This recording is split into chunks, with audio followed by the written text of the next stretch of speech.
I attained sagehood through reading. The heavens did not give birth to you, Lin Yi. For countless ages, the literary path has been as long as the night. This is a world where one can acquire talent through the pursuit of knowledge. The art of Tao has been deemed malevolent. Lin Yi, having immersed himself in the Shijing, Chusi, Hanfu, Tang poetry, and song lyrics, cultivates a spirit of righteousness. Talent can slay, and words can condemn. With every utterance, the law follows, and the literary path leads to sanctity. Chapter 1. The Heart of the Literary Path. How audacious Lin Yi, who allowed you to step into the yamen with your left foot first. Arrest him. In a daze, Lin Yi perceived a voice rebuking him, resounding like a great bell. Buzz! Lin Yi felt a thrum in his head. As he instinctively reached for it, he realized his hands were bound by some unseen force. Upon opening his eyes, Lin Yi found himself startled. A heavy collar was affixed to his neck, and his hands were shackled as he lay in a dimly lit room of ancient style, his entire body in pain. Suddenly, a piercing pain shot through his head, and a torrent of information surged into his mind. Fragmented images flickered like slides in his consciousness. Lin Yi, hailing from Anyang County, was a newly appointed temporary constable at the county yamen. His adoptive father, the impoverished scholar Su Huaiji, had spent all his savings 2 weeks prior to secure his position in the yamen. However, on his very first day of work, he was captured by the clerk's orders merely for stepping into the yamen with his left foot first. What nonsense about the left foot first? I'm merely a scapegoat. Lin Yi's mind was a tumult, the clash of 2 lifetimes' memories causing him excruciating pain. Yet, he soon grasped the situation. It turned out that a few constables from the yamen's demon suppression hall had been negligent, leading to the theft of a Daoist artifact sealed within. The theft of a Daoist artifact was a grave matter. Should those with malevolent intentions practice such arts, chaos would befall Anyang County. To evade responsibility and protect his distant relatives among the constables. The county magistrate had Lin Yi arrested, placing the blame of a thief upon him, exiling him to the border. And this is indeed a world that reveres the literary path. Lin Yi then made a startling discovery. This realm was neither a historical dynasty of Earth nor one that venerates martial prowess. It was a world where the literary path reigns supreme. What is the literary path? In essence, it is a means of cultivation distinct from martial techniques, focusing instead on the comprehension of the poetry and prose of ancient sages. Legend has it that when the Emperor Fuxi of the Holy Literary Continent painted the heavens, birthing the character One, the entire continent was illuminated, resonating with celestial sounds, and a radiant light shone forth, heralding the emergence of the literary path. Later, the sage Swearin harnessed the first spark of talent from the universe to ignite the flame of the literary path. Henceforth, all beings with a heart for the literary path could cultivate and give rise to the 9 great pioneers of the literary path. The 9 realms of the literary path were established.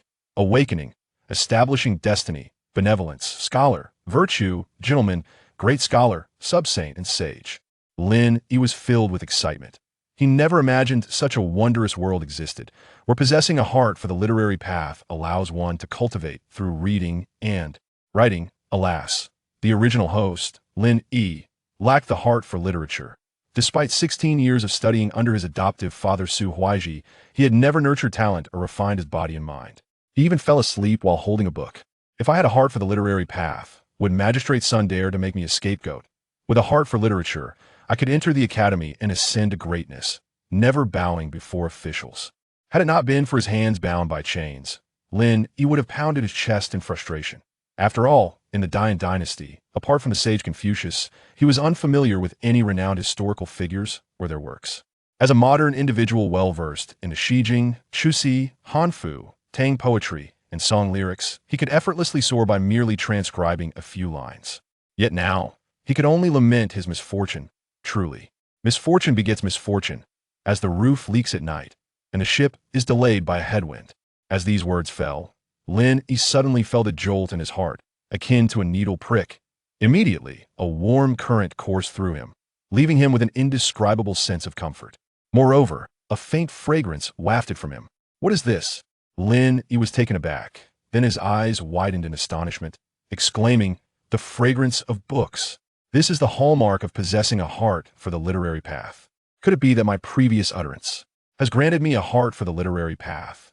In a flash, Lin Yi recalled his adoptive father's words. Those without a heart for the literary path, through diligent study and the creation of poetry and prose, have a significant chance of nurturing such a heart that moment. As he nurtured a heart for the literary path, Lin Yi found his thoughts becoming sharper, his memory astonishingly vivid. His heart surged with excitement. Possessing the vast array of poetry and prose from his previous life, did this not mean that this world was his stage? In his fervor, the chains rattled loudly. What noise is this? At that moment, a voice barked, and two constables, one plump and one thin, rushed in, clad in blue constable attire. If you make more noise, I will send you on your way. The plump constable gripped the hilt of his knife, revealing a fierce demeanor, his flesh quivering. The thin constable hastily restrained the plump one, advising, "Chief, there are people from the academy downstairs. It is unwise to shed blood." The plump constable sneered at Lin Yi, mocking, "I am merely scaring him. Look at him lying on the ground like a dog." "Ha ha!" Lin Yi sprang to his feet and retorted, "Who are you calling a dog? The dog is you. No wonder you're barking so merrily." Lin Yi feigned understanding. The plump constable, momentarily taken aback, finally realized, his face flushed crimson as he drew his knife with a flourish. "I will kill you." "Chief, don't." The thin constable attempted to intervene, but was kicked aside, grimacing in pain. Seeing the plump constable's intent to harm him, Lin Yi cursed under his breath and swiftly retreated 2 steps. Clang! The knife struck the shackles, severing the iron chain, sparks flying. Lin Yi leaped up, kicking the plump constable in the abdomen. Thud! He fell as though he had kicked a pig's belly, the impact causing him to fall back to the ground, his rear stinging painfully. The plump constable, his face flushed with rage, bellowed, "How dare you strike me? Today, I will make you pay. Try it." Lin Yi stood tall, glaring at the plump constable, coldly declaring, "I am a scholar with a heart for the literary path. Dare to lay a hand on me." Swish! The plump constable halted abruptly, his body quivering. He regarded Lin Yi with uncertainty, his nostrils flaring as his expression shifted dramatically. A fragrance of books permeated the room. It was known that only those with a heart for the literary path could exude such an aroma. "I cannot allow him to live. If he becomes a disciple of the academy, it will be my death." The plump constable's expression darkened as he gritted his teeth and swung his knife towards Lin Yi, declaring, "What if I try?" The thin constable turned pale with fear. The academy's people were just downstairs. If the chief truly killed Lin Yi, who possessed a heart for the literary path, the academy's scholars would certainly seek justice. In Anyang County, scholars with a heart for the literary path were exceedingly rare, each one a treasure. Damn, I underestimated him. My literary aperture has yet to open, and I lack the enhancement of talent. Lin Yi had misjudged the plump constable's murderous intent. This man was a distant relative of Magistrate's son and would undoubtedly leave no witnesses. How bold brute! Just then, accompanied by a sharp, icy voice, a white streak surged forth, striking the plump constable's arm. When the plump constable's knife was sent flying, his right hand fell limp, blood dripping down his arm, his face turning ashen. Lin Yi was startled by this sudden turn of events, turning to the door to see a woman clad in a white scholar's robe entering. Oh my! This girl, with her frosty demeanor, was strikingly beautiful. Chapter 2. Talent unfolds across the land. The plump constable glared at the woman in white. However, upon discerning the attire of the other party, his complexion suddenly changed, and his demeanor instantly became obsequious as he said, "Ah, it is the esteemed scholar of the academy. I am merely a constable from the Anyang County Yamen, and I pay my respects to you, esteemed scholar." The lean constable also hurriedly bowed, exhibiting a humble attitude. Lin Yi glanced at the woman in white, and he immediately felt a sense of relief. He had only reacted strongly upon hearing the lean constable mention that someone from the academy was present at the station, which had caused such an uproar. The purpose was solely to draw the attention of the academy's members. Now, trapped in a perilous situation, his only hope for salvation lay with the academy, especially since he possessed the heart of literary Dao, significantly enhancing his chances of breaking free. There were tales of a scholar endowed with the heart of literary Dao who was mistakenly apprehended by the authorities, prompting a master from the academy to recite poetry in outrage, condemning the persecution of scholars. The talents displayed at that moment were awe-inspiring, causing the entire Yamen to be swept away by his brilliance. When this incident reached the Zhonghua, Xinyuan, and the court, the Daoist emperor not only refrained from reprimanding them, but praised the academy for its righteousness. Declaring it a boon for Dian, Lin Yi understood well that although he was not yet a disciple of the academy, As long as he could recite a poem, the masters of the academy would eagerly accept him as their student at that moment. The woman from the academy cast a cold glance at the rotund constable and said, "What crime has he committed? Why do you not petition the academy and instead take matters into your own hands, persecuting a scholar of the yin?"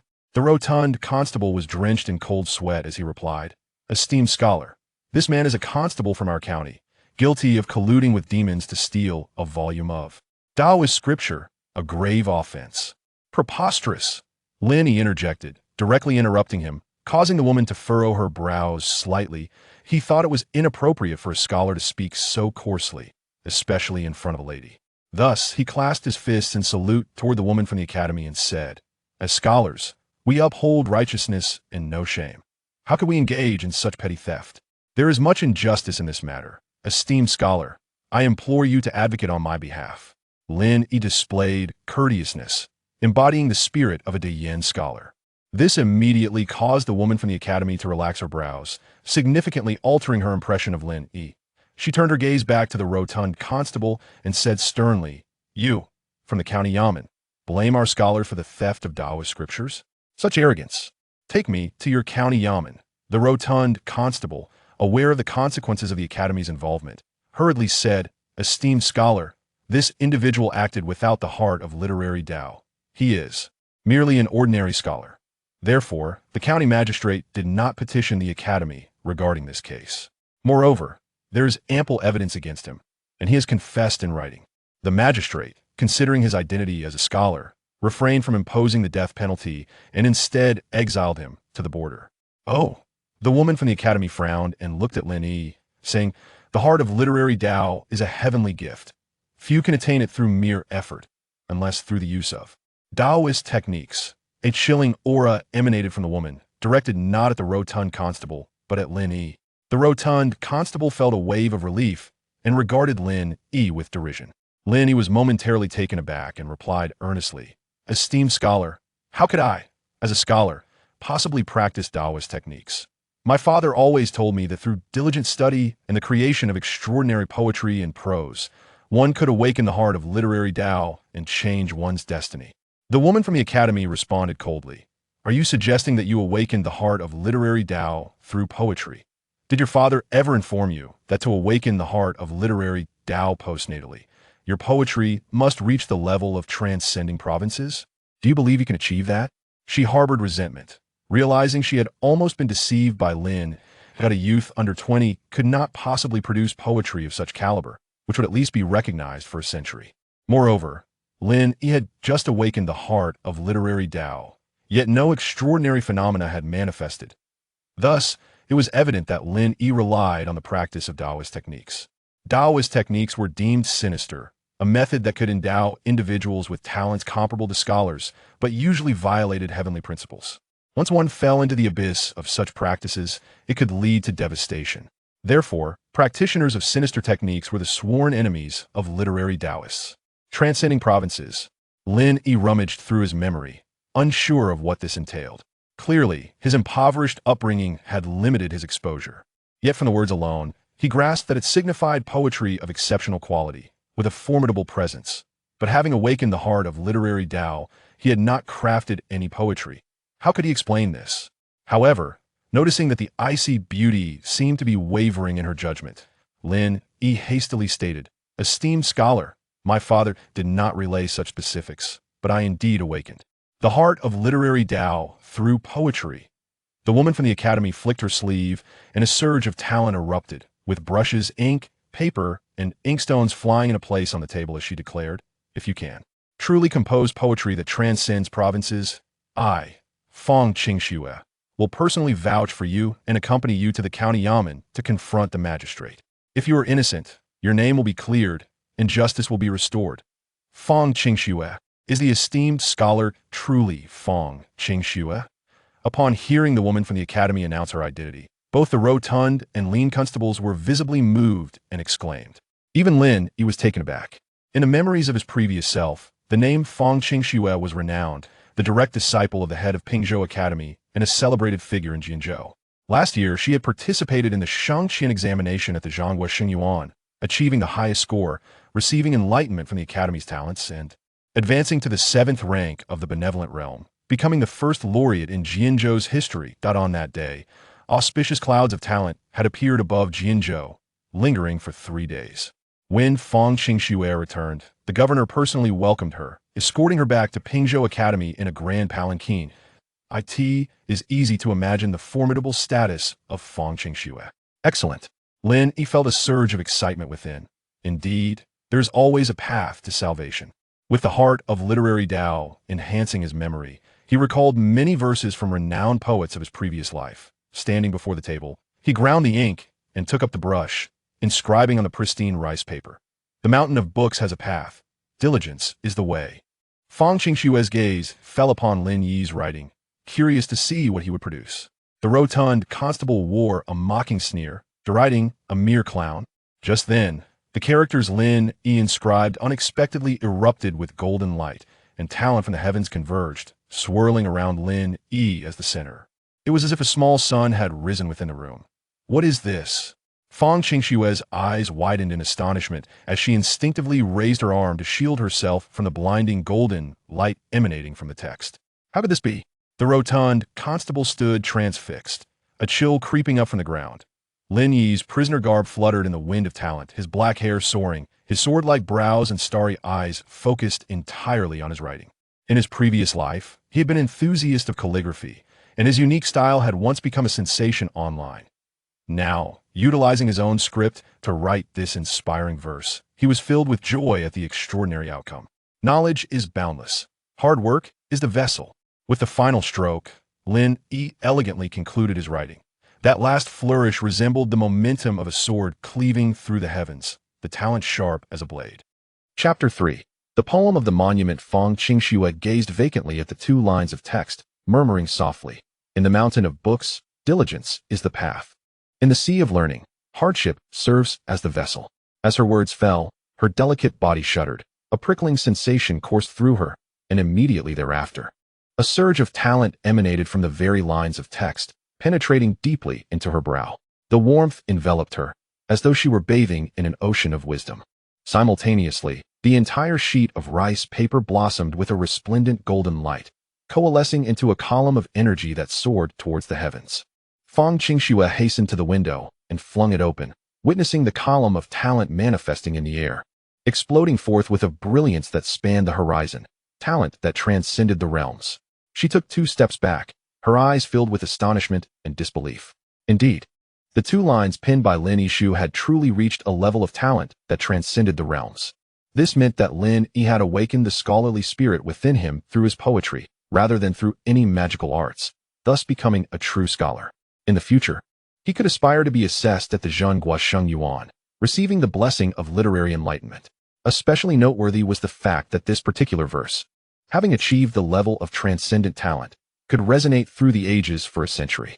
Suddenly, the portly constable plopped down onto the ground, his forehead beaded with sweat, his face a mask of panic. Talent that transcended the realms. How could Lin Yi possess such remarkable gifts?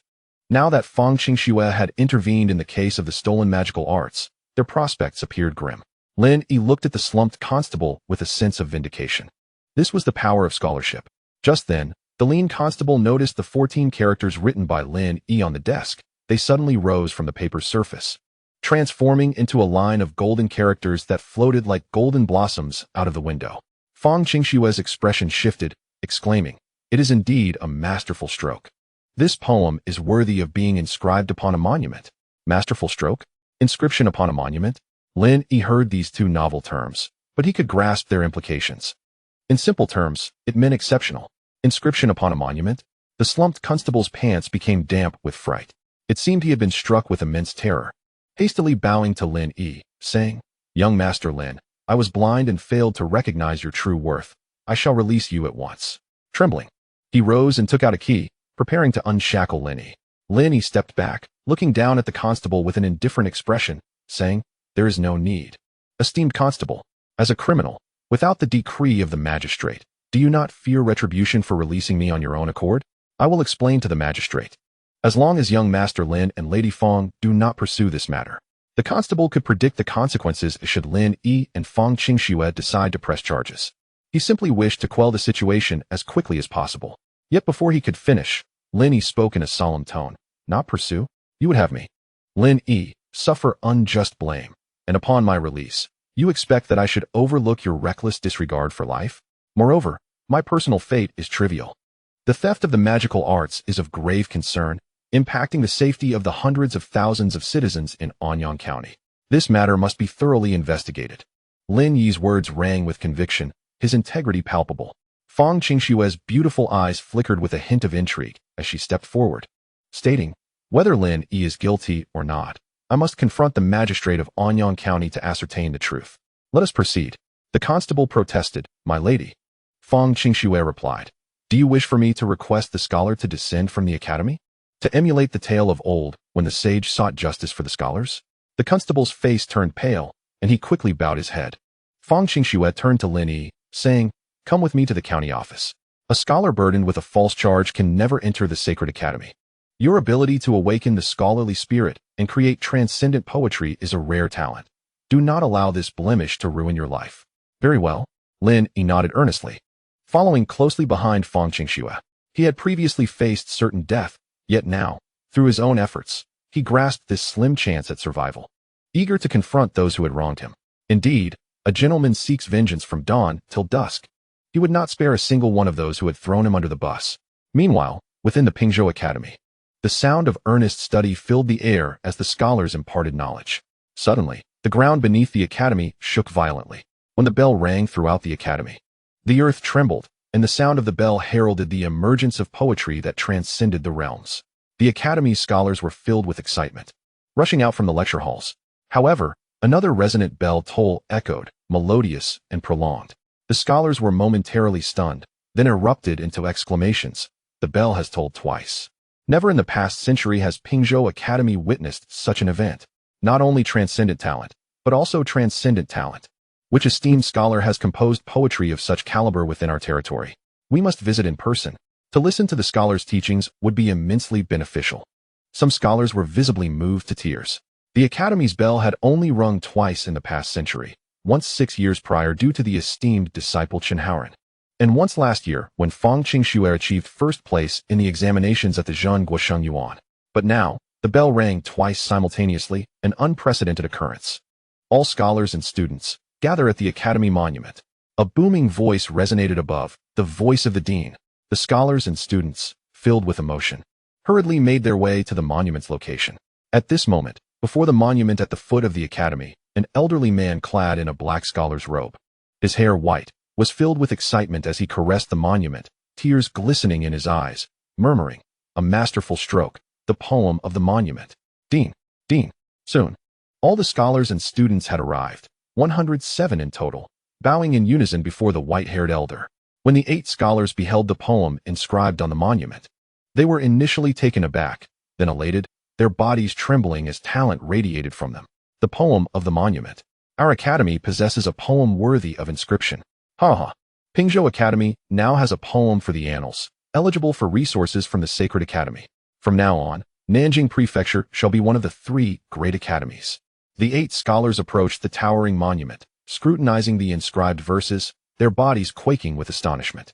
In the mountain of books, diligence is the path. In the sea of learning, hardship serves as the vessel. Exquisite. How brilliantly the character for diligence is employed. No wonder this verse could achieve transcendent talent. The author of these lines has illuminated the path for us scholars. Diligence and perseverance are paramount. Several scholars, their eyes brimming with tears, touched the inscription, overwhelmed with emotion. Yet, scholars are often sincere.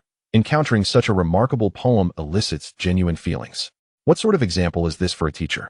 The dean admonished.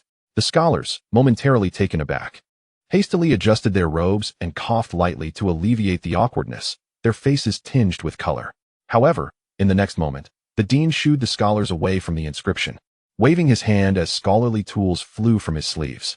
The tools hovered in the air, enveloped by the radiant talent. He dipped his brush in ink, directly copying the inscription in the air, his expression filled with indescribable excitement, whispering, "This poem of transcendent talent, this masterful stroke, how remarkable it is. Even copying it can enhance one's talent." What? Quickly, the scholarly tools. Copy, everyone copy. The scholars, realizing the significance, promptly retrieved their tools to copy the inscription, simultaneously urging the students to seize the opportunity. Chapter 4. Confrontation at the county office. The following morning, within the main hall of the Anyang County office, a middle-aged man, whose clothes had faded from washing, knelt on the ground, bowing and pleading before a man with a goatee dressed as a scribe. My lord, my son Lin Yi is innocent. It was only his first day on duty, and he knows not what the county office looks like or where the demon sealing hall is. How could he possibly collude with malevolent beings to steal magical arts? This is an injustice. The middle-aged man was none other than Su Huaiji, Lin Yi's adoptive father. Since the news of Lin Yi being exiled to the frontier for colluding with demons and stealing magical arts reached him, he has been utterly shattered. He firmly believes that Lin Yi is innocent. Thus he hastened from the countryside to the county office, seeking an audience with the county magistrate, hoping for Lin Yi's release. However, the magistrate could not be bothered to meet him, delegating the task to the clerk, Zhang Shenkai. Zhang Shenkai looked at Su Huaiji with disdain and stated sternly, "How can you be so certain Lin Yi is innocent? How do you know he is unaware of where the demon suppression hall is? Besides, the evidence against him is irrefutable, and he has already confessed with his signature. Out of respect for your status as a scholar, be gone, Your Honor." Su Huaiji knelt before Zhang Shenkai, clutching his leg in desperation, pleading, "I implore you to release my son. I would serve you like a beast if you would. He is truly innocent. Get lost."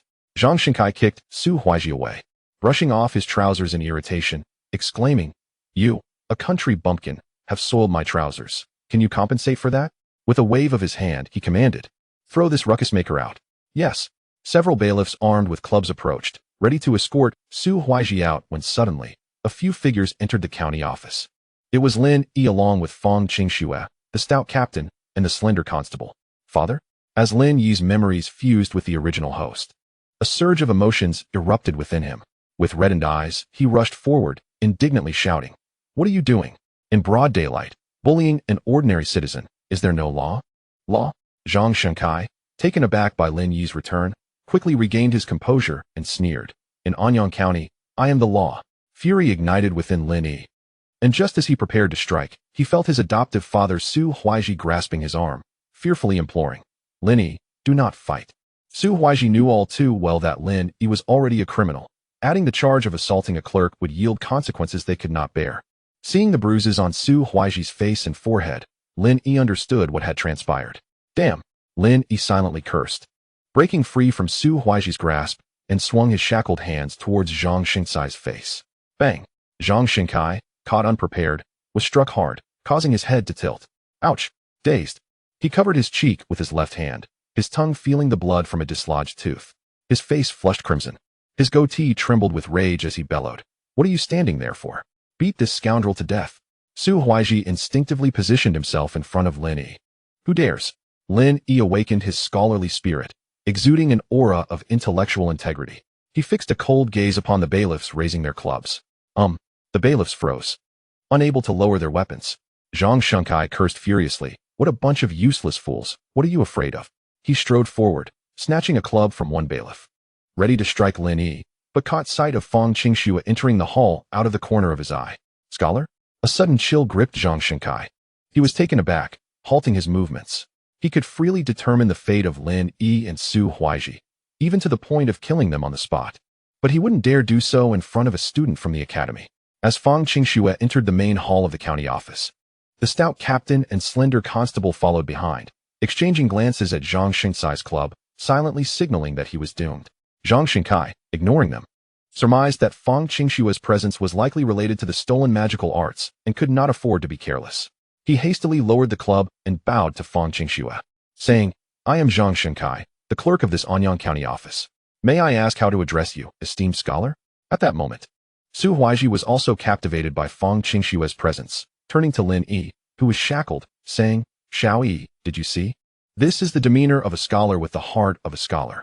If I possessed such a heart, you would not have been wronged to such an extent. It is my inadequacy as a father." Lin Yi reassured him. "This esteemed scholar has come to help clear my name." Su Huaiji doubted his ears, exclaiming, "Really? But you are currently a prisoner. What reason would she have to assist you?" Lin Yi replied, "I am a scholar." Su Huaiji sighed. "Though you claim to be a scholar, without the heart of a scholar, who would truly regard us as such? We are merely semi-literate." capable of recognizing a few characters and reading a handful of articles. Lin Yi smiled bitterly. Do not worry. He understood that his adoptive father, Su Huaiji, was a rather rigid scholar, adhering strictly to conventions. It was better to let him observe the unfolding drama rather than argue further.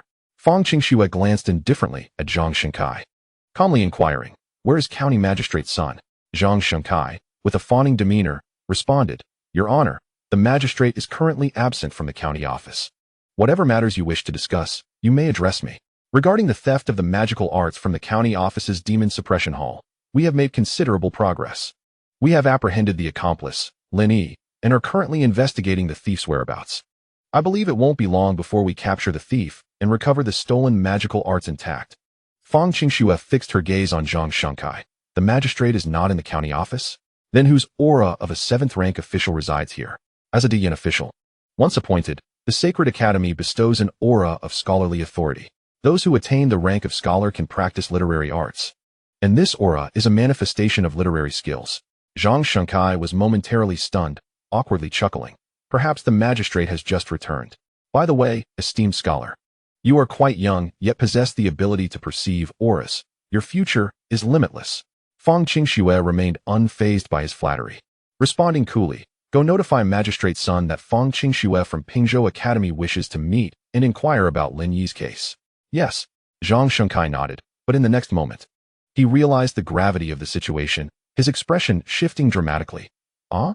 Fang Qingxue?" Buzz. Zhang Xingcai's mind went blank, his body trembling uncontrollably. This was the top scholar from last year's imperial examination, a prodigy of literary arts who merited respect even from the provincial governor. 7th rank, Ren Zhirealm. Zhang Shenkai swallowed hard, panic rising within him as he hurried toward the back courtyard of the county office, wiping the sweat from his brow. In the back courtyard of the county office, Magistrate's son Wenyuan reclined in a chair, surrounded by several beautiful maidens, enjoying a leisurely life as they massaged his legs and shoulders. "Your Honor." Zhang Shenkai stumbled in, drenched in sweat, exclaiming, "Your Honor, you must go to the main hall of the county office." Sun Wenyuan glanced at Zhang Shenkai, indifferent. "Clerk, what is with your frantic demeanor? Can't even handle a poor scholar?" Zhang Shenkai, in a flurry, replied, "No, it's someone from the academy." With a start, Sun Wenyuan instantly stood upright, his eyes brightening. "My cousin has come down from the mountain?" Zhang Shenkai anxiously clarified, "No, it's not Chen Fusher, it's Fang Qingxue, the top scholar from last year." "Fang, the great prodigy?" Sun Wenyuan was initially taken aback, but then became excited. "She has come to assist in the investigation of the stolen magical arts case? Excellent, excellent, let us go." In good spirits, he opened his arms, and the maidens promptly dressed him in his official robe, fastening his belt as he prepared to head to the main hall. Zhang Shenkai, feeling a rush of dread, trembled as he warned, "No, that's not it. She is here regarding Lin Yi's case." Lin Yi? Isn't he already sentenced to exile? Yet now he has returned. It must be that Fang Qingxue intercepted him along the way, claiming she wished to understand Lin Yi's case. "Your Honor, if Chen Fusher does not come, it may be challenging to handle Fang Qingxue." Zhang Shenkai was increasingly anxious. As Lin Yi was just a minor character he had casually designated as a scapegoat. Who could have foreseen that this young man would have such fortune, encountering an academy scholar willing to assist him? Moreover, this scholar was no ordinary figure. She was a prodigy of literary arts highly regarded by the provincial governor and a direct disciple of the academy's dean. Chen Fuzi should already be on the way. Sun Xianling pondered for a moment and said, "There is no need to worry about this matter. Lin Yi has already signed the verdict. Moreover, Lin Yi's family background is well known and has no connection to the academy. Fang Qingxue's intervention is merely the enthusiasm of a scholar." Zhang Xingcai's eyes lit up as he nodded and replied, "Indeed, what you say is absolutely correct, my lord. Fang Qingxue has no ties to Lin Yi, and with Lin Yi's confession as evidence, there is nothing to fear. Let us proceed." Sun Wenyuan adjusted his official hat and stepped toward the court. At this moment, Fang Qingxue surveyed the court and happened to see the troubled Su Huaiji. She turned to Lin Yi and asked, "Is this Lin Bofu?" Lin Yi chuckled softly, "Yes. But my father does not share the surname Lin. He is called Su Huaiji." Su Huaiji was taken aback, astonished to find that Lin Yi was acquainted with the accomplished Fang Qingxue. He stammered, "Xiao Yi, scholar." Fang Qingxue cupped her hands in salute and said earnestly, "Mr. Su, please allow me to pay my respects." Su Huaiji was momentarily stunned, trembling at this unexpected display of reverence. Fortunately, he quickly regained his composure and hastily returned the gesture, saying, "Scholar, I am unworthy of such honor." Lin Yi smiled. Fang Qingxue continued, "Mr. Su, to have nurtured a scholar like Lin Yi is commendable. If the opportunity arises, I hope you can find time to lecture at Pingzhou Academy." Su Huaiji was rendered speechless. As a humble scholar whose students were merely children from the countryside, how could he possibly lecture at an academy? That institution was a gathering of learned individuals with noble aspirations, possessing talent and refinement, destined to receive titles from the Grand Yin National Academy in the future. What right did he have to teach there? At that moment, County Magistrate Sun Wenyuan and his assistant Zhang Shengkai entered. Witnessing Fang Qingxue inviting Su Huaiji to lecture at the academy, Sun Wenyuan trembled slightly, while Zhang Shengkai looked utterly bewildered. How could a humble scholar teach at an academy? Sun Wenyuan strode purposefully toward Fang Qingxue and clasped his hands, saying, "I am Sun Wenyuan, the magistrate of Anyang County. It is a pleasure to meet you, Scholar Fang." "There is no need for such formalities, County Magistrate." Fang Qingxue returned the gesture before getting straight to the point, inquiring, "Is the theft of the magical arts from the Anyang County office related to Lin Yi?" Sun Wenyuan, considering Fang Qingxue's attitude towards Su Huaiji, replied delicately, "There is a connection, but I base my judgments solely on evidence. Lin Yi has numerous suspicions against him, and he himself has confessed to being involved in the case of the stolen magical arts." Su Huaiji interjected, "Nonsense. Lin Yi is innocent. He would never commit such an act." Sun Wenyuan glanced at Su Huaiji and replied calmly, "I speak only of evidence. I will not wrong any innocent person, nor will I let any guilty party escape." With those words, Fang Qingxue turned to Lin Yi and asked, "Lin Yi, you claim you are wronged. Why then did you confess?" Lin Yi stepped forward, recalling the experiences of his previous self, and said, "At that time, the county magistrate asked me if I had stepped into the county office with my left foot first, and I admitted that I did. But if that is a crime, then I, Lin Yi, accept it." Sun Wenyuan's expression darkened as he exchanged glances with his assistant, Zhang Shengkai. The mention of stepping into the county office with the left foot made Fang Qingxue realize the absurdity of the situation. This was a blatant mockery of the citizenry, imposing unwarranted charges upon them. Fang Qingxue's emotions surged, for a scholar should dedicate themselves to the welfare of the people, wielding their literary skills to eradicate evil. Yet some scholars, upon attaining office, forget the teachings of the sages and instead oppress the common folk. Her innate talent surged uncontrollably, and she glared coldly at Sun Wenyuan, declaring, "What an outrageous accusation, County Magistrate. I will report this matter to the governor. You may handle it as you wish." Sun Wenyuan was momentarily taken aback, replying sternly, "Scholar Fang, this is merely Lin Yi's one-sided account. Moreover, according to the laws of the Grand Yin, the Academy has no authority to interfere in our county's cases." At this point, he no longer maintained his previous humility and directly displayed his displeasure.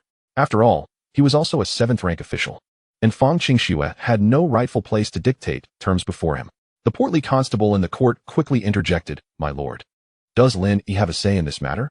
Zhang Shengkai promptly silenced the portly constable and reminded Fang Qingxue, "Scholar Fang, Chen Fuzi from Pingzhou Academy is a relative of the county magistrate. Is it appropriate for you to intervene in the county's affairs?" "You are correct." Fang Qingxue nodded and replied, "If it were merely an ordinary case, I would indeed lack the qualifications to interfere. However, since the county magistrate resorts to such tactics to persecute the scholars of the Grand Yin, I must take action. Even if Chen Fuzi were here, he would support me." Sun Wenyuan frowned and countered, "Scholar Fang, how can Lin Yi be considered a scholar? If merely being able to read and write qualifies one as a scholar, then should you, Scholar Fang, also intervene in every case? Coincidentally, my distant relative has read quite a bit as well. He is still unmarried. Should the academy arrange a marriage for him?" Pointing at the portly constable and then at the lean constable, he added, "And him too, having read quite a bit. Is he not a scholar? He has been married for several years without issue. Should the academy assist him in having children?" This line of reasoning from County Magistrate Sun elicited raucous laughter from the assembly, leaving many officers unable to contain their mirth. Fang Qingxue's face flushed red. Being somewhat naive in matters of social nuance, she was both anxious and enraged by this display. Just then, Lin Yi stepped forward, a cold smile on his face, shaking his head as he said, "County Magistrate Sun, you have yet to comprehend the gravity of the situation. Scholar Fang speaks on my behalf because she embodies righteousness, daring to voice grievances for the sake of the world. Regardless of whether I am a scholar or not, I firmly believe that Scholar Fang would not stand idly by, for she is indeed a scholar." Fang Qingxue trembled slightly, gazing at Lin Yi with wide eyes. Her heart stirred. Lin Yi continued, County Magistrate. You claim that Scholar Fong has no right to intervene in my case because I am not a scholar? You may be disappointed, for I am indeed a scholar. With his heart racing, Lin Yi took a bold step forward, exerting his strength to pull at the chains binding him. With a resounding crack, the chains were shattered by Lin Yi's sheer force, his innate talent coursing through his arms. Talent? Sun Wenyuan instinctively gasped, his eyes widening in terror as a ringing in his ears intensified. How could this be? Zhang Shenkai was so astonished that he collapsed to the ground, his expression one of disbelief. Su Huaiji stared at the surging talent emanating from Lin Yi. Though not overwhelmingly strong, it was a clear indication of a scholarly heart. He suddenly comprehended Fang Qingshue's earlier words, to have nurtured a scholar like Lin Yi. Awakening the scholarly heart after years of cultivation, he was the first in a century. The portly constable turned pale. He had intended to remind the county magistrate, but his assistant had stopped him. Now, the situation had escalated to a point where none of them could claim innocence. Lin Yi looked directly at County Magistrate Sun Wenyuan, speaking each word with conviction. I, Lin Yi, swear as a scholar that I have never committed any heinous acts. The theft of magical arts from the county office has nothing to do with me. As a scholar, the theft of magical arts concerns the safety of the people, and I am willing to personally investigate this matter to clear my name and provide the citizens of Anyang County with a safe place to live. With his emotions heightened, Lin Yi spoke passionately. As his words echoed, a surge of talent suddenly swirled around, coalescing into a cloud of energy above the county office. Subsequently, a golden beam of energy descended from the cloud, enveloping Lin Yi. At that moment, a golden mark appeared on his forehead.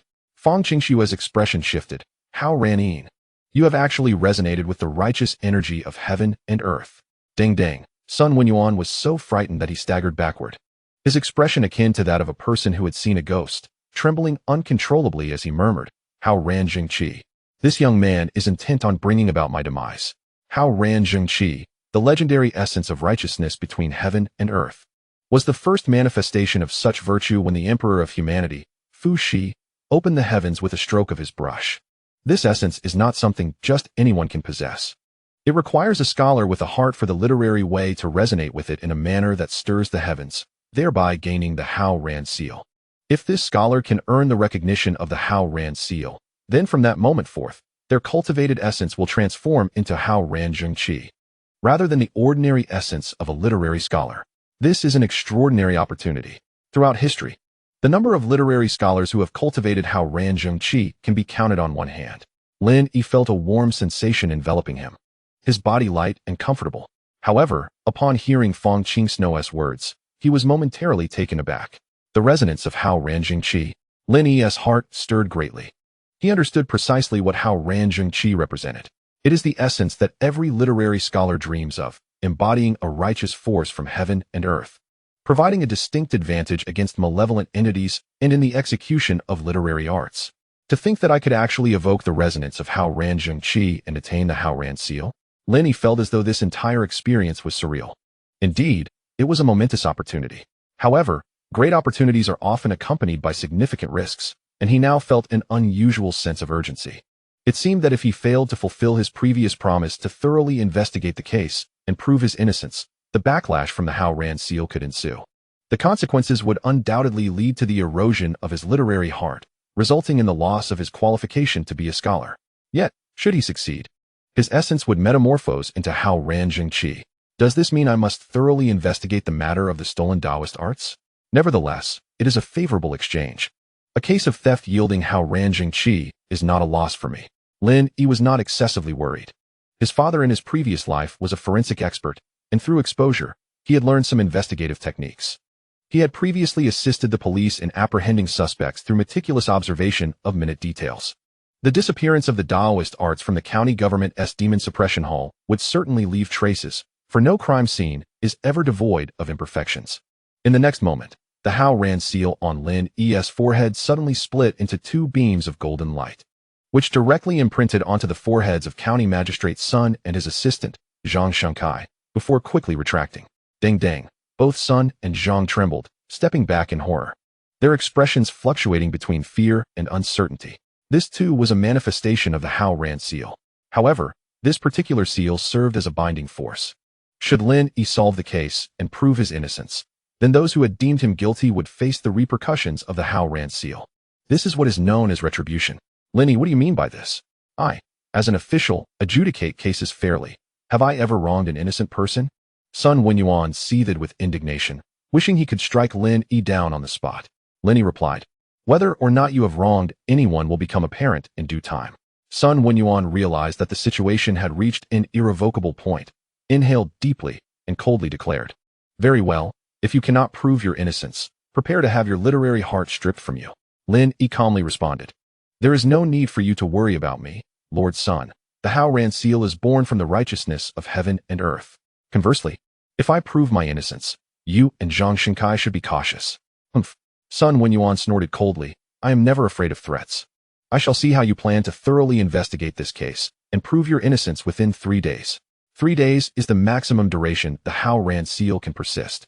During this period, if Lin Yi fails to thoroughly investigate the disappearance of the Daoist arts and prove his innocence, the seal will immediately retaliate. Moreover, the theft of the Daoist arts from the Demon Suppression Hall was clearly not the work of an ordinary thief. Sun Wenyuan did not believe Lin Yi could solve the case. Even Fong Qingsno, a scholar of the 7th rank, would find it impossible to succeed in such a short time. Do not trouble yourself, my lord, Lin Yi said indifferently, casting a glance at Sun Wenyuan before turning to Fong Qingsno and asking, may I proceed to investigate the Demon Suppression Hall? Fong Qingsno nodded, certainly. You are now a literary scholar and are qualified to intervene in matters concerning the Demon Suppression Hall. The hall housed numerous practitioners of Daoist arts and had sealed many of them. Previously, scholars from the academy were responsible for its oversight. But due to the scarcity of scholars at Pingzhou Academy, it was impossible to assign someone to guard the hall. Thus, the county government had always sent personnel to oversee it. In light of the theft of the Daoist arts, the government bore significant responsibility, and the academy must swiftly recover the stolen arts. Otherwise, the consequences would be dire. As a scholar with a heart for the literary way, Lin Yi was certainly qualified to involve himself in the affairs of the Demon Suppression Hall. Chapter 7. The scholarchin from the academy, that is good. With this affirmation, Lin Yi felt a wave of relief wash over him. He then lost interest in lingering at the county government. Tearing off his prison garb and departing with his adoptive father, Su Huaiji, the officials and constables present dared not obstruct him, their eyes betraying a hint of admiration. To dare challenge a 7th-rank county magistrate, Lin Yi was indeed remarkable. Fong Qingsno turned to Sun Wenyuan and stated, the case of the stolen Daoist arts from the Demon Suppression Hall will be entirely entrusted to Lin Yi. No one from the county government is permitted to intervene. Should anything arise, find me at the tavern. Fong Qingsno then left the county government, glancing at Lin Yi and Su Huaiji as they boarded an ox cart, and hurried after them. Lin Yi, Fong Qingsno called out. Lin Yi halted the cart, gazing at the approaching Fong Qingsno, and respectfully expressed his gratitude. Scholar Fong, I owe you a great deal for today. Thank you. Fong Qingsno's expression softened. No need for thanks. We are both scholars. To me, you do not seem like someone capable of committing such a theft. I cannot allow you to be wronged. Lin Yi clasped his fists in acknowledgement. Great kindness need not be spoken of in thanks. By the way, since you have resonated with the Hao Ran Zhengqi, this case can only be handled by you alone. I cannot intervene, but if you need to understand anything regarding the literary way, feel free to seek me out. Fong Qingsno looked at Lin Yi earnestly. I will remain in Anyang County for a few days, waiting for good news from you. Very well. Lin Yi did not say much more. He would keep this favor in his heart. Lastly, Fong Qingsno also bowed to Su Huaiji, leaving him somewhat taken aback as he quickly returned the gesture. Lin Yi then departed from Anyang County City with Su Huaiji. County Magistrate Sun Wenyuan is a 7th-rank official. I have merely awakened my literary heart and cannot contend with him at present. Lin Yi was acutely aware that toppling Sun Wenyuan and reprimanding Zhang Shenkai would be exceedingly difficult at this time. Even if he became a scholar of the academy, it would not suffice. The only way forward is to unearth the thief who stole the Daoist arts and then, in his capacity as a scholar, bring charges against Sun Wenyuan and Zhang Shenkai. However, for now, Lin Yi need not lodge accusations. He simply needed to capture the thief and prove his innocence, after which the Hao Ran seal would ensure they pay the price. By then, let alone a 7th-rank official like Sun Wenyuan, even 6th or 5th-rank officials would struggle to withstand the retribution of Hao Ran Zhengqi. Such is the nature of Hao Ran Zhengqi. At present, only one literary cultivator throughout the entirety of Dayan can evoke the resonance of Hao Ran Zhengqi, and that is the Emperor of Dayan, Lin Yanhong. The Hao Ran seal can only endure for 3 days. After ensuring Su Huaiji's safety, I will immediately commence my investigation. Lin Yi did not return Su Huaiji to their rural home. He feared that Sun Wenyuan or Zhang Shankai would secretly take sinister measures, threatening his adoptive father's life to coerce him into abandoning his investigation. As a precaution, Lin Yi placed Su Huaiji in a private school run by local merchants. Su Huaiji spent most of his time at this school, teaching the children of the merchants to read and write. As Lin Yi was leaving, Su Huaiji grasped Lin Yi's hand tightly, expressing concern. Xiao Yi, the common folk should not contend with officials. You cannot win against them. Let us not provoke them. Let this matter pass, shall we? Survival is paramount, and if I had not awakened my literary heart this time, I might have perished. Lin Yijing gazed at Su Huaiji and declared, one must repay kindness with kindness and enmity with enmity. I cannot swallow this grievance. They must pay the price for their actions. If I escape this time, the next victim could be someone else, leading to another unjust soul wandering the earth. Upon hearing this, Su Huaiji's body trembled violently. He slowly released Lin Yi's hand, his gaze transforming into one of unprecedented determination, and said, very well. Since you have made up your mind, I shall not speak further. Take care on your journey. In Lin Yi, Su Huaiji saw the noble spirit of a scholar, and he felt a swell of pride. Though he had not produced many commendable students in his lifetime, Lin Yi was an exception. He understood Lin Yi's intentions, which is why he remained silent throughout their journey, refusing to become a burden. I will, Lin Yi nodded, then departed the village, driving the ox cart along the dark road towards the county town. Su Huaiji stood at the entrance of the private school, his face etched with worry, murmuring softly.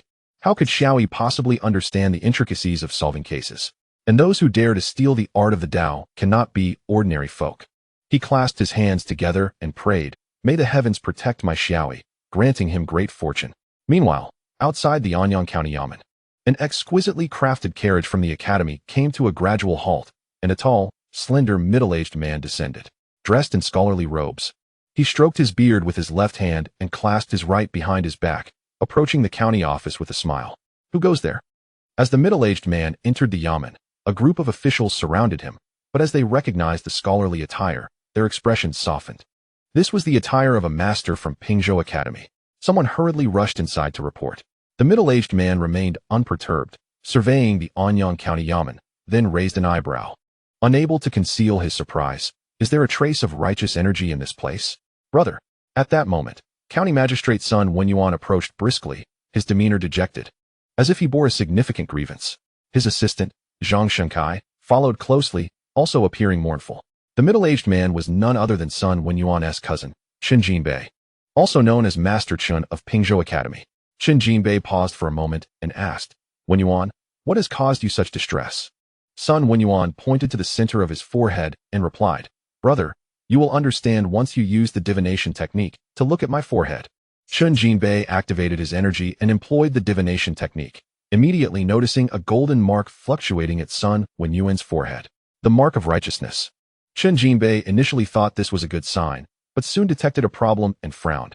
No, this is a binding mark. Wenyuan, what misdeed have you committed to attract the mark of righteousness? Sun Wenyuan's expression darkened, but he forced himself to say, what misdeed could I possibly commit?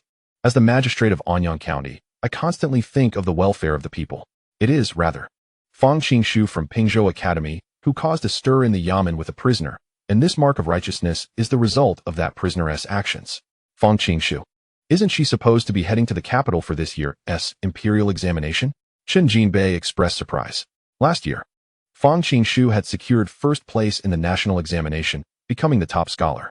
This year, she was primarily preparing for the imperial examination. With merely 10 days to half a month remaining, how could she afford to cause such a ruckus in the Yamen?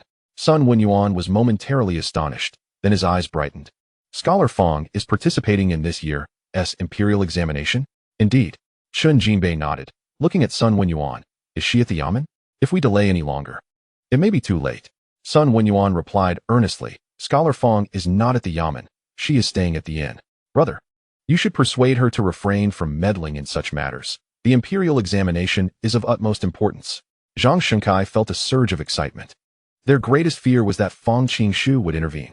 If she left Anyang County, Lin Yi, without his support, would hardly stir up any trouble. What could a scholar do? One of the 8 masters of Pingzhou Academy, Master Chen, was present in the Yamen. If Master Chen intervened in the case, there would be no room left for Lin Yi. In such a scenario, Lin Yi would suffer the backlash of the mark of righteousness and, ultimately, could even face immediate execution without the need for exile. Chapter 8. Where is the predecessor? Yes, at this moment, she truly cannot afford to waste time. Chen Jinbei nodded and turned to Sun Wenyuan. Wenyuan, you still haven't explained why she caused such a disturbance in the yamen with the prisoner. Fang Qingshu was indeed known for her sense of justice. Yet there were rules at the academy forbidding scholars from interfering in yamen affairs, unless it pertained to matters concerning scholars. However, scholars would not become prisoners of the yamen, as any crime would be a matter for the academy. It was not unrelated to the theft of the Dao techniques. Sun Wenyuan sighed deeply. The recent theft of Dao techniques from the Demon Suppression Hall is connected to a scholar. This individual assisted the thieves in stealing the techniques, and we caught him red-handed. He confessed his crimes and signed a confession. However, considering he is a scholar, I merely exiled him to the border. Yet, for some reason, Scholar Fang took the prisoner's words to heart and caused a ruckus in the yamen. Chen Jinbei furrowed his brow. A scholar? Wenyuan, as a 7th-rank magistrate. Do you not know that scholars can only be judged by the Sacred Academy and the Academy itself? You, brother, let me finish. Sun Wenyuan was not anxious. Slowly explaining, before the prisoner was exiled, he was merely a scholar without any ambition for the Dao, and the yamen could certainly handle him. The strange part is that he later awakened his ambition for the Dao. I suspect he achieved this through Dao techniques, but Scholar Fang insisted on defending him. What could I do? More alarmingly, this individual could even resonate with the mark of righteousness, resembling a form of demonic technique within the Dao. Sun Wenyuan clearly conveyed the sequence of events. Chen Jinbei quickly pieced together the situation, realizing that it indeed had no bearing on Sun Wenyuan. However, Fang Qingshu's actions were quite out of line. The esteemed top scholar of Jizhou was defending a rogue who had awakened his ambition for the Dao through illicit means. This was utterly absurd. She needed a thorough reprimand. Chen Jinbei stated firmly, Wenyuan, such misguided scholars are intolerable in the academy. You must immediately send someone to apprehend him. I want to interrogate him myself and shatter his ambition for the Dao. He must understand that there is only one path in scholarship. Diligence is the path through the mountains of books, and hard work is the vessel across the boundless sea of learning. Chen Jinbei was still awestruck by the verses inscribed on the academy's stone tablet. Such poetry was essential to present and make this rogue fully aware of the dead end of straying from the path, emphasizing that only through hard work and perseverance could one reach the other shore of scholarship. Diligence is the path through the mountains of books. Hard work is the vessel across the boundless sea of learning. Sun Wenyuan was greatly moved, his breath quickening. Brother, from which great Confucian does this verse originate? I do not know. Chen Jinbei shook his head, also curious about the origin of the verse, and continued, however, this predecessor must be in our Jizhou. In truth, his descent from the mountain served two purposes. One was to address the theft of Dao techniques from the Anyang County Yamen, and the other was to seek out this predecessor who had crafted such remarkable poetry. How do you know this? Sun Wenyuan inquired, puzzled. The talent embodied in this verse has reached a level that can resonate throughout the province and is inscribed on the stone tablet of our Pingzhou Academy. Chen Jinbei replied with a smile. The recent inclusion of Pingzhou Academy in the records of the Sacred Academy was greatly attributed to this predecessor.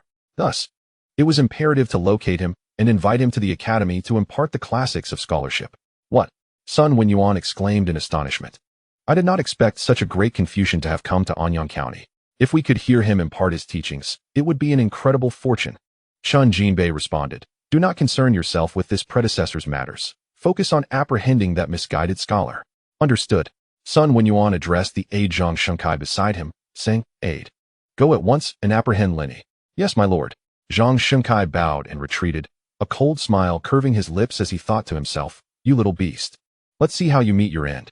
Chen Jinbei glanced at the quickly departing aide before turning to Sun Wenyuan, saying earnestly, Wenyuan, I hope what you say is indeed the truth, without a hint of falsehood. Sun Wenyuan, with unwavering conviction, regarded Chen Jinbei with a serious expression. Indeed. Chen Jinbei nodded slightly before leaving the county office.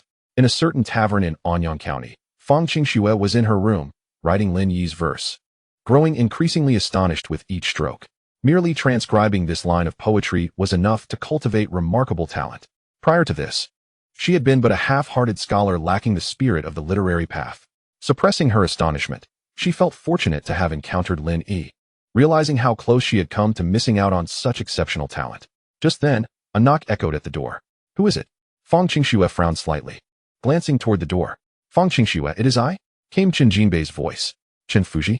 Fang Qingxue paused momentarily before waving her hand gently, causing the bolt to spring open under the influence of her talent, and the door swung ajar. Chen Jinbei, dressed in a black scholar's robe, entered with a smile. Fang Qingxue rose and greeted him with a bow, saying, "Disciple pays respects to Chen Fuji." Chen Jinbei stroked his beard and chuckled lightly. "I roamed around the city a couple of times and saw this tavern brimming with talent. I thought it must be you, so I came to take a look. It is merely a matter of transcribing poetry." Fang Qingxue replied with a wry smile, indicating that regardless of the talent, it had no bearing on her. She then inquired, "May I ask why Chen Fuji has come?" "Haha, what business do I have?" Chen Jinbei chuckled while twirling his beard. "I merely descended the mountain to investigate the theft of magical techniques from the Anyang County office. By the way, you mentioned you were transcribing poetry? What verse possesses such a dense gathering of talent?" His curiosity was piqued. The talent inherent in poetry is typically far weaker than that found in prose or classical texts. Yet he had witnessed something extraordinary outside the tavern. Fang Qingxue did not conceal the truth, stating, "It is a verse of remarkable talent." "Oh," Chen Jinbei exclaimed, his body trembling slightly as he spotted the xian paper on the desk, still pulsating with residual talent. His expression turned excited as he hurried over. Fang Qingxue did not stop him. Scholars were invariably drawn to such refined poetry. As Chen Jinbei read the verse, he became overwhelmed, exclaiming, "How do you know this poem? You were not in the academy yesterday. Could it be?" He gasped, unable to contain his astonishment. Fang Qingxue, absent from the academy, could not have seen this poem. Yet her knowledge of it and ability to transcribe it suggested she had witnessed it firsthand.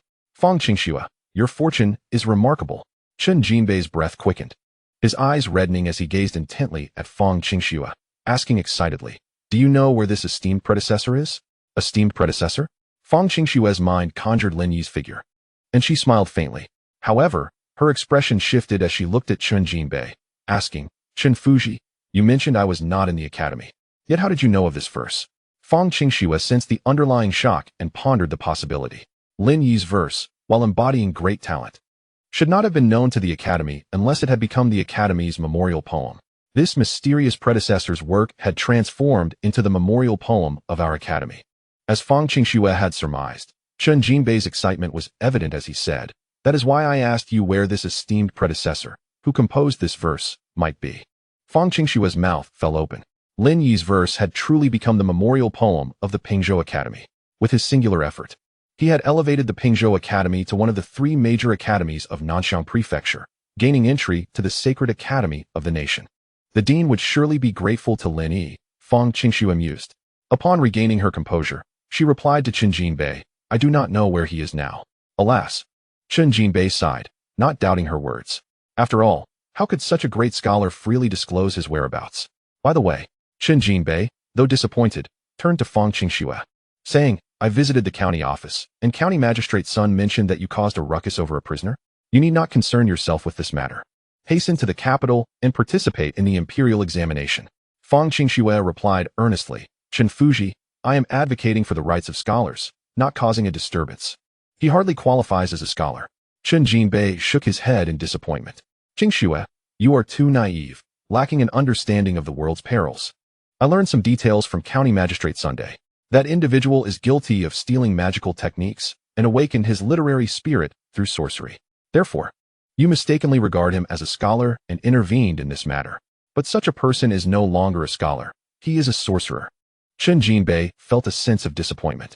Fang Qingxue, hailed as the light of the Pingzhou Academy and the first top scholar in the history of Jinzhou, had made such a significant error for the sake of a sorcerer.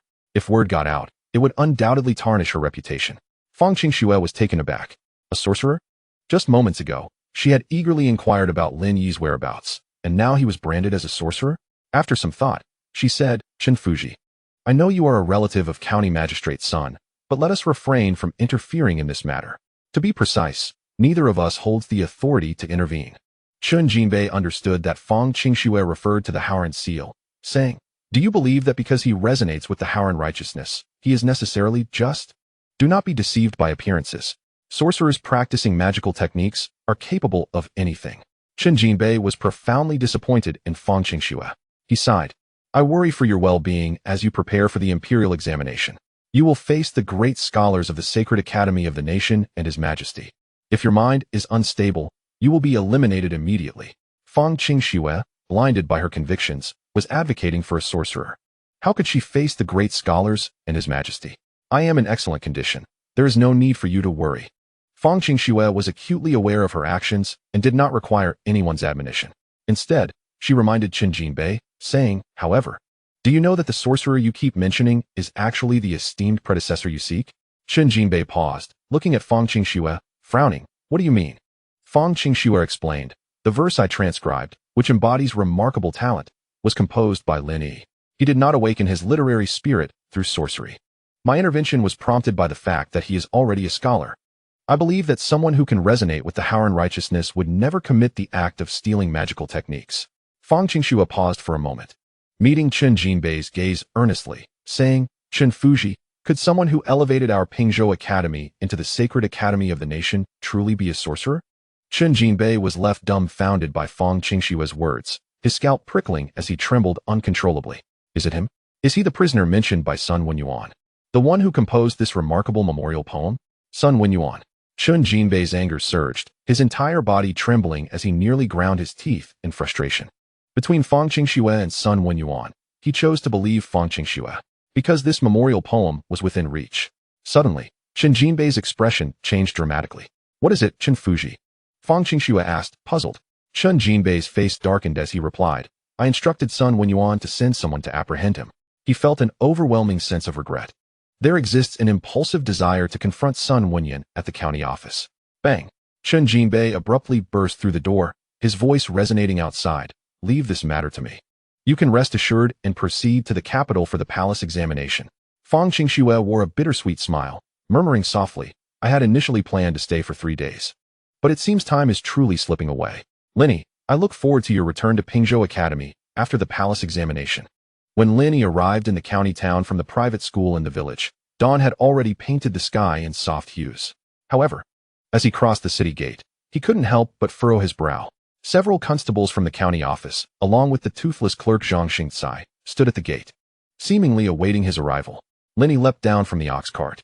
Zhang Xingcai grinned maliciously at Lin Yi, saying, You little brat, you thought this through well. Knowing to send that old codger back. Now come with us. Arrest him. With a wave of his hand, Zhang Xingcai commanded the constables to pounce on Lin Yi, some even brandishing shackles. However, Lin Yi, having awakened his literary heart, was no ordinary individual. His talents had enhanced his physical prowess, making him far superior to these constables. Whoosh! Lin Yi dodged several constables and swiftly kicked one holding shackles into the air, stating in a deep voice, What do you mean by this? Are you attempting to obstruct my investigation into this case? It seems the theft of Daoist techniques is closely related to you. What do you mean? Zhang Xingcai sneered. What do you think we mean?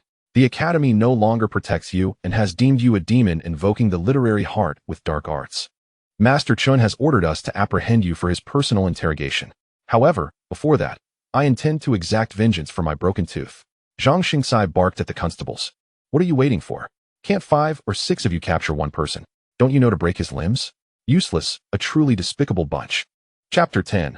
Bring forth the torture. The constables exchanged glances, then lunged at Lin Yi.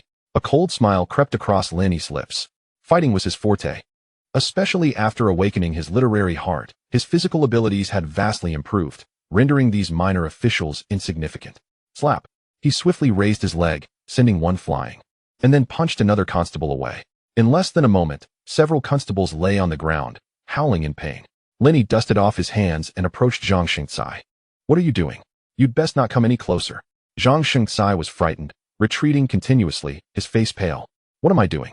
Lin Yi coldly fixed his gaze on Zhang Xingcai, his right fist drawn back, and struck him squarely in the face. I'm here to deal with you. Bang. Ah. Another tooth was shattered from Zhang Xingcai's mouth, and his body rolled on the ground twice. Embarrassment and fury coursed through him.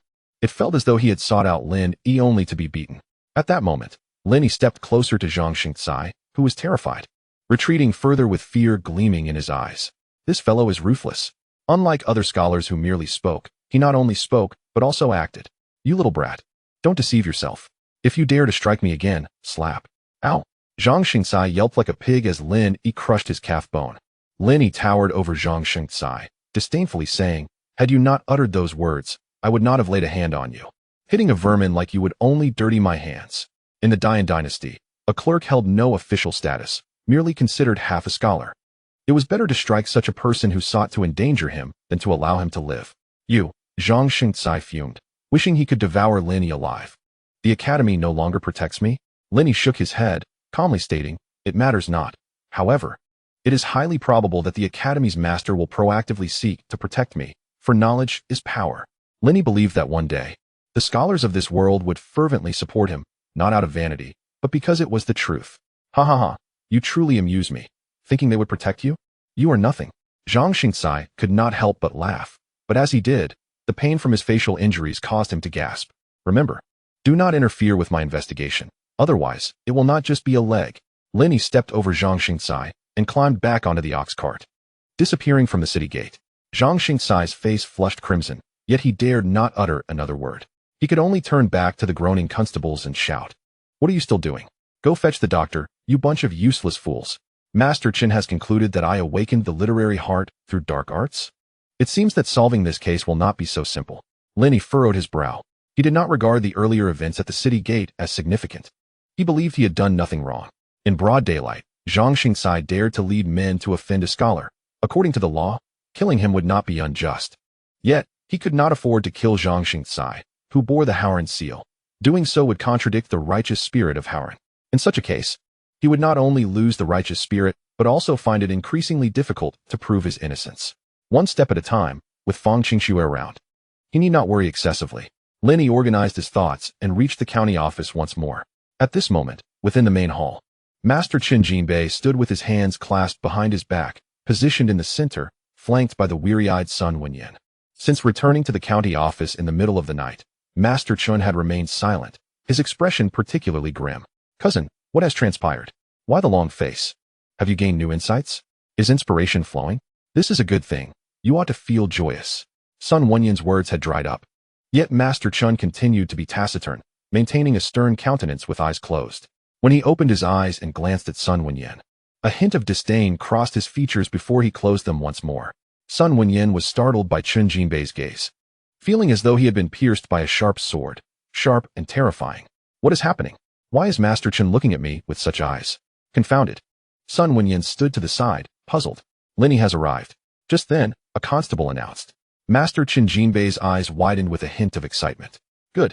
Sun Wenyan also felt a surge of excitement, slamming the gavel and proclaiming, bring forth the criminal Lin Yi. With authority. With authority.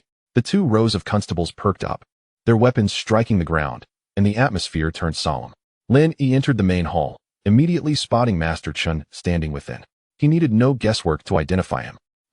Sun Wenyan raised an eyebrow and in a deep voice asked, where's the clerk? Why is the criminal not shackled? Bring forth the torture. Slap. Sun Wenyan, disregarding everything, tossed the command with a flourish of his hand. With Master Chun present, he threw out the order. Yes. Instantly, a constable stepped forward, ready to administer the punishment. This was merely the appetizer for the torture. Who dares? Lin Yi had anticipated such a result, and with his enhanced abilities, his command deterred the constables from executing their orders. They all looked to Sun Wenyan. Sundaring, are you attempting to impede my thorough investigation into the theft of Daoist techniques? To unlawfully punish a scholar? Lin Yi fixed his gaze on Sun Wenyan, his peripheral vision catching Master Chin's reaction. What scholar? You have invoked the literary heart with dark arts. You are nothing but a demon.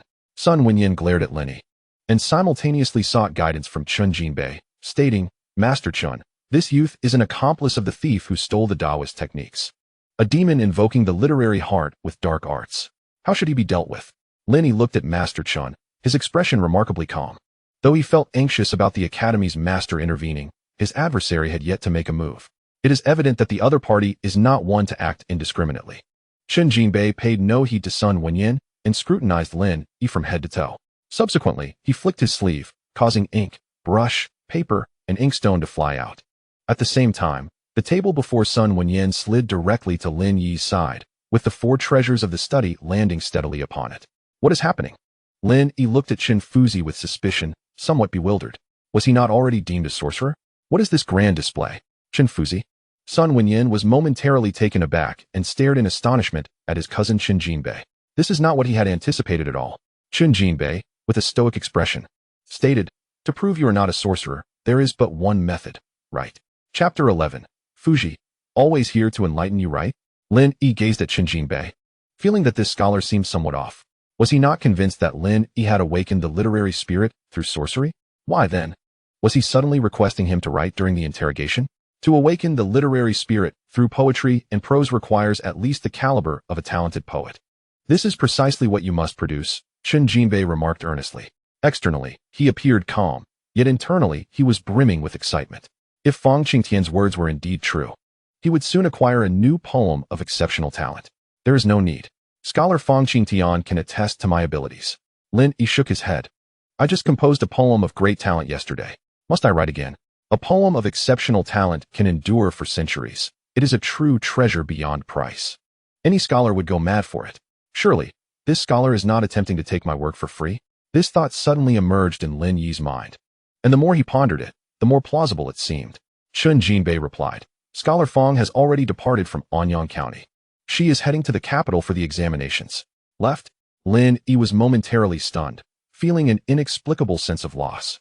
But he quickly composed himself and said, I can write, on the condition that once I finish, no one will interfere with my thorough investigation of the theft of the sorcery. Agreed. Qin Jinbei nodded. Sun Wenyan interjected. Qin Fuji, this is inappropriate. Qin Jinbei sharply turned to Sun Wenyan and declared, It is best for Lord Sun to refrain from meddling in the affairs of scholars. This was a warning.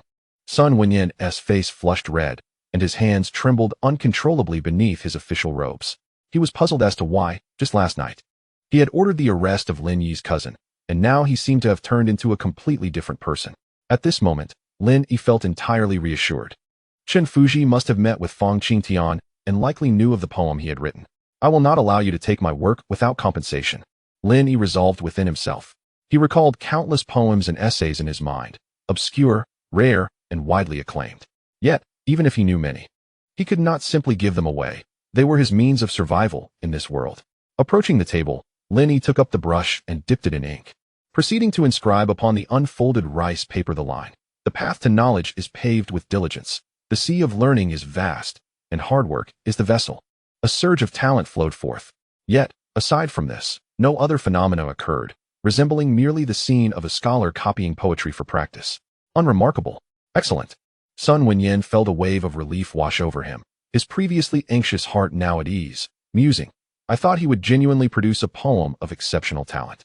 But considering even the scholar cannot compose such poetry, how could a mere impoverished student achieve it? The theft of sorcery may indeed be unrelated to him. As Lin Yi concluded his writing and stepped back, he cupped his hands towards Qin Jinbei and said, Qin Fuji, please take a look. Qin Jinbei felt a faint sense of disappointment. It was not a new poem of exceptional talent. Had he exhausted his creativity? However, upon leaning in to inspect, he could not help but exclaim, What beautiful characters! Such an air of a master. Seeing the familiar poem, Qin Jinbei felt all doubts dissipate. The script, the poetry, was strikingly identical to that inscribed on the literary monument of Pingzhou Academy. This meant that if Pingzhou Academy were to enter the sacred academy of the nation, it would indeed be Lin Yi's merit. However, Qin Jinbei's intention was not merely this. He desired a new poem, preferably one of exceptional talent, to aid in his breakthrough. Allow me to see. Sun Wenyan also leaned in, gazing at the poem on the rice paper, instinctively reciting, The path to knowledge. Why does this sound so familiar? Qin Jinbei had mentioned yesterday that he would use this line to undermine Lin Yi's literary spirit. Yet now, Lin Yi had written it. Sun Wenyan turned to Qin Jinbei and remarked, Qin Fuji, this poem is irrelevant to you. Qin Jinbei carefully rolled up the rice paper, discreetly stowing it in his sleeve. Clearing his throat, he looked at Lin Yi and said, This line is insufficient to prove your point. Write again. Lin Yi was taken aback by the audacity of the scholar. Insufficient proof? Then why store it away? Did he still desire to claim another new poem for free? I currently lack inspiration. I cannot produce anything. Lin Yi resolutely shook his head and addressed Qin Jinbei. If you deem it insufficient proof, why collect it? As a keepsake. Qin Jinbei had to concede to Lin Yi's literary talent and inquired, When will you have inspiration? Lin Yi replied, When I am in good spirits. Qin Jinbei's breath quickened. When will you be in good spirits? Lin Yi glanced at Sun Wenyan and stated, Perhaps once the investigation into the theft of the sorcery is thoroughly clarified, and I can clear my name, my spirits will lift. Qin Jinbei nodded. Very well, I will assist you. He seemed to recall the existence of Howren Seal and hastily added, I will not interfere with your investigation. Rather, I shall be here to enlighten you whenever you require. Lin Yi stared blankly at the scholar. For a single poem, he was willing to abandon all principles? This was a scholar, after all. In any academy of the Daoist dynasty, a scholar would typically possess at least a 5th grade moral standing. A true luminary of the literary path. Chen Fuji? What is happening? Sun Wenyin watched the exchange between his cousin and Lin Yi, feeling his scalp tingle, his mind still in a daze. Was he not convinced that Lin Yi was a sorcerer? Why was he now turning to assist this sorcerer? At that moment, Sun Wenyin suddenly recalled the look Chen Jinbei had given him, an inexplicable sense of dread gripping his heart. Chen Jinbei turned to him and spoke in a low voice. What is the matter? You must reflect deeply. A scholar capable of producing exceptional poetry would hardly regard sorcery. Would he steal sorcery from the Hall of Demon Suppression? Your negligence in guarding the hall has led to the loss of sorcery, and you have wrongly accused a scholar. The Academy will petition the Sacred Academy to render judgment. You must tread carefully. With a thud, Sun Wenyin's legs weakened, and he collapsed to the ground, sweating profusely. A scholar capable of crafting exceptional poetry? This poem from Pingzhou Academy's monument originated from Lin Yi, the very individual he had condemned to exile? Understanding dawned upon Sun Wenyin. He now comprehended why Fang Qingtan would delay her journey to the capital to plead for Lin Yi's innocence. He also understood why Lin Yi's words could resonate with the righteous spirit of Haoran. This individual is a rare talent in the literary realm, a prodigy of the century. Cousin, please do not petition the Sacred Academy. I am willing to atone for my misdeeds. Sun Wenyin was acutely aware of the consequences of Chen Jinbei bringing this matter before the Sacred Academy. Not only would he lose his official position, but his very life would also be at stake. After all, he had nearly caused the Sacred Academy to lose a literary treasure. As a 7th grade county magistrate, how could he withstand the wrath of the Sacred Academy? Chapter 12, the scene replays? Delightful. Lin Yi felt an indescribable exhilaration upon hearing Chen Jinbei's words and observing Sun Wenyuan's demeanor. He felt a sense of relief and triumph, as if he could hardly restrain the urge to compose a poem in this moment. Suddenly, Chen Jinbei's voice echoed in Lin Yi's ear, inquiring if his mood had improved and whether he had found inspiration. Instantly, Lin Yi regained his composure, turning to Chen Jinbei, who was smiling at him. Was that a technique of sound transmission? Inspiration seemed to be on the brink, yet still elusive. There was no need to rush. Lin Yi replied calmly. Excellent. Chen Jinbei, brimming with anticipation, observed Lin Yi's tranquility and began to suspect that Lin Yi might be holding back. Sir Sun, are you not going to lead the way?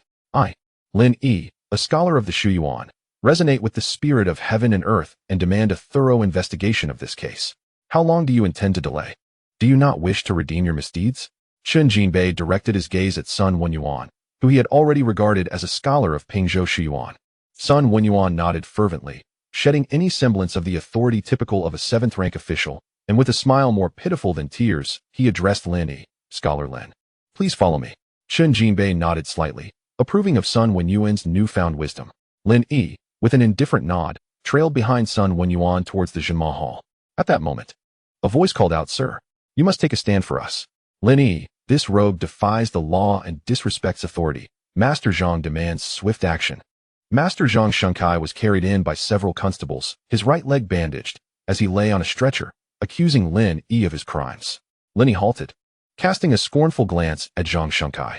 Defying the law. What law have I defied? Lin Yi addressed County Magistrate Sun Wenyuan with a calm demeanor. Sir Sun, this morning upon entering the city, Master Zhang and a few constables threatened to break my limbs. Yet as you are aware, scholars can hardly contain their tempers. Surely you can understand.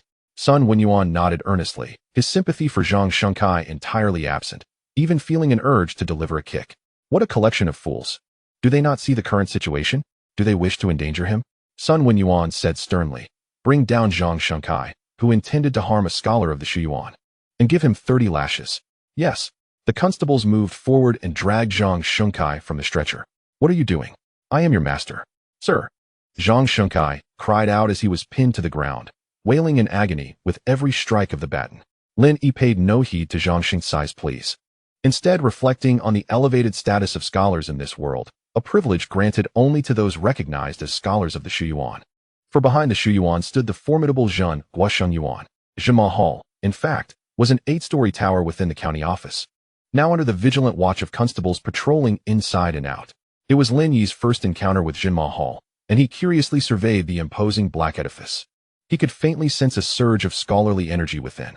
Chen Jinbei turned to Lin Yi and remarked, "Is this your first visit to Jinma Hall?" Lin Yi nodded in affirmation. Sun Wenyuan's expression paled as he wiped the cold sweat from his brow. Chen Jinbei, with a cold glare directed at Sun Wenyuan, declared, "Sir Sun, what compelling evidence you have presented. What a fine accomplice to the thief." This was all Zhang Xingcai's scheme. Sun Wenyuan recognized that there was no longer a need for concealment. Even if Lin Yi had indeed stolen the techniques capable of crafting exceptional poetry, the Shuyuan would staunchly defend him. Furthermore, he was innocent. Thus, it was better to be forthright and confess everything to seek redemption. The individuals responsible for patrolling Jinma Hall that day were my distant cousins, yet they had gone to indulge in frivolities, leaving the hall unguarded, resulting in the loss of the techniques. The county office bears significant responsibility. Ultimately, I heeded Master Zhang Xingcai's advice to find a scapegoat, claiming that their collusion allowed the thief to succeed, which would mitigate the Shuyuan's accountability, as Lin Yi happened to be on duty that day. Sun Wenyuan openly recounted all of this, his gaze lowered, unable to meet Chen Jinbei's eyes. Initially, it was a foolproof plan. First, Lin Yi would take the blame. Then his cousin Shun, a scholar of the Shuyuan, would assist in recovering the techniques. But who could have foreseen that the scapegoat Lin Yi would awaken the heart of scholarship and encounter Fang Qingxue? Even more alarmingly, he had produced poetry of remarkable caliber. This resulted in Lin Yi having the powerful backing of Pingzhou Shuyuan and Jinzhao, making him untouchable. "You truly are a diligent magistrate for the common folk," Chen Jinbei remarked icily, fixing Sun Wenyuan with a piercing gaze. Sun Wenyuan dared not respond. Chen Jinbei then turned to Lin Yi, instantly donning a smile. "Lin Yi, will you be able to attain the essence of righteousness? Your performance henceforth will determine it. Should you have any questions, do not hesitate to ask me. You know, the essence of righteousness is exceedingly rare. Do not let this opportunity slip away." Lin Yi clasped his hands in gratitude. "Thank you, Master Chun. There is no need for such formality. This is what a teacher ought to do." Chen Jinbei smiled slightly. Lin Yi then entered the scene of the incident at Jinma Hall. An ordinary theft case was not difficult to investigate. In fact, it could be deemed quite simple. Based on the conditions at the scene, one could deduce the methods employed by the perpetrator, determine investigative directions, and narrow down the search area. It was reasonable to conclude that the crime was likely committed by someone familiar with the surroundings. After all, who would dare to steal from the county office? The thief must have known that Jinma Hall was unguarded. Clearly, the investigation should focus within the county office, with the suspect being someone from within its ranks, an inside job. Jinma Hall was eerily empty. Due to years of neglect, dust had settled thickly on the ground. However, there were certain areas marked by fresh, chaotic footprints. The scene had been compromised, rendering further investigation unnecessary. Lin Yi sighed. As he turned to leave, a beam of light suddenly descended from the tower's peak, illuminating a stone pedestal within Jinma Hall. Dust danced in the air. Yet, the next scene left Lin Yi astounded. The beam illuminating the pedestal erupted, scattering countless motes of light throughout Jinma Hall. Then, Lin Yi witnessed an extraordinary sight. Within the hall filled with luminous points, a transparent black figure materialized, resembling a three-dimensional projection. This shadow rushed to the pedestal, deftly manipulating hand seals as if breaking a seal. It swiftly reached out and seized an object from the pedestal, then darted in Lin Yi's direction. As Lin Yi instinctively attempted to evade the approaching shadow, he found it passed right through him. In an instant, the light points vanished. Lin Yi's body trembled slightly, inexplicably feeling a wave of lethargy wash over him. He turned to the pedestal, only to discover that the beam of light which had previously illuminated it had also vanished, as if it had never existed. What had just transpired? Lin Yi's mind was in turmoil. Chapter 13. The county magistrates will to survive what had just occurred. Lin Yi could not rationalize the earlier spectacle. It appeared as though a scene had been replayed. The black figure was undoubtedly the thief who had stolen from Jinma Hall. But how was this phenomenon achieved? Lin Yi approached the pedestal, touching it, yet feeling no change. He looked up, unable to find any trace of the source of the light. This was a completely enclosed tower. Outside Jinma Hall, Chen Jinbei awaited quietly. If Lin Yi could not solve this case, it would be difficult to recover the stolen techniques in 3 days' time when I intervene. Chen Jinbei hoped for Lin Yi's success. If he truly accomplished it, he would do everything possible to bring Lin Yi to Pingzhou Shuyuan. If he refused, then he would be taken by force. If it cannot be retrieved, so be it. As long as Lin Yi enrolls in Pingzhou Academy, losing 2 volumes of Daoist scriptures will not matter. Chen Jinbei's lips curled into a faint smile. If he can bring back this treasure, The dean will undoubtedly be thrilled. Cousin Chen, do you think Lin Yi will identify the thief who stole the scriptures? Sun Wenyuan inquired, looking towards Qin Jinbei. Qin Jinbei replied, do you hope for his success? Of course. Sun Wenyuan chuckled awkwardly. What a joke. He could not possibly wish for Lin Yi's success. If Lin Yi were to recover the scriptures, the backlash from the Howren binding seal would ensue. At that point, no one could predict the outcome. Qin Jinbei said coldly, you had better genuinely hope for it. If the scriptures are not recovered, Lin Yi's Howren righteousness will vanish. But your negligence will certainly incur the wrath of the court and the academy. You might very well lose your life. Buzz. Sun Wenyuan's body trembled violently, his legs weakened, and he fell to his knees, clutching Qin Jinbei's leg, choked with emotion. Cousin, save me. Get lost. Qin Jinbei exerted his energy, forcefully pushing Sun Wenyuan away. His voice low and stern. If I hadn't sought out Fang Qingxue, you might have perished at your own hands. However, if you wish to survive, you better hope Lin Yi retrieves the scriptures. Sun Wenyuan was completely panic-stricken, hurriedly responding. He will. Scholar Lin is no ordinary scholar. He will surely succeed. He genuinely hoped Lin Yi would identify the thief and recover the scriptures. Qin Jinbei's expression softened considerably. Thankfully, this cousin of his, Sun County Magistrate, was not beyond saving. If the scene earlier was a reenactment of the theft of the scriptures, then he believed he knew who was responsible. Lin Yi sighed softly. He had originally intended to showcase his amateur detective skills, but was unexpectedly presented with a reenactment of the scene, akin to having surveillance footage at his disposal. The suspect was clearly laid out before him. He could later inquire with Master Chen. This world cannot be viewed through the lens of his past life. It is indeed rather strange. Lin Yi exited the town magic hall and spotted Master Qin Jinbei and County Magistrate Sun Wenyuan. They had emerged so quickly. Surely, there was little to report. I am finished. Sun Wenyuan felt a chill creeping over him, his face morose. Qin Jinbei asked with concern, how did the investigation go? Did you uncover any leads? Lin Yi nodded, saying, I believe I know who the thief is. Who is it? It does not matter. Qin Jinbei instinctively assumed Lin Yi meant he did not know. But upon realizing, his eyes widened in disbelief. You found out already? Who? Sun Wenyuan let out a long sigh of relief, never having felt such comfort before, repeatedly murmuring. As long as you found out. As long as you found out. Lin Yi glanced at Sun Wenyuan, knowing that not long ago, he had been doing everything possible to hinder his investigation. Lin Yi turned to Qin Jinbei and said, yes, I am quite certain. Good. Qin Jinbei was in high spirits, stroking his beard and smiling. As expected of the pride of our academy, your deductive prowess is remarkable.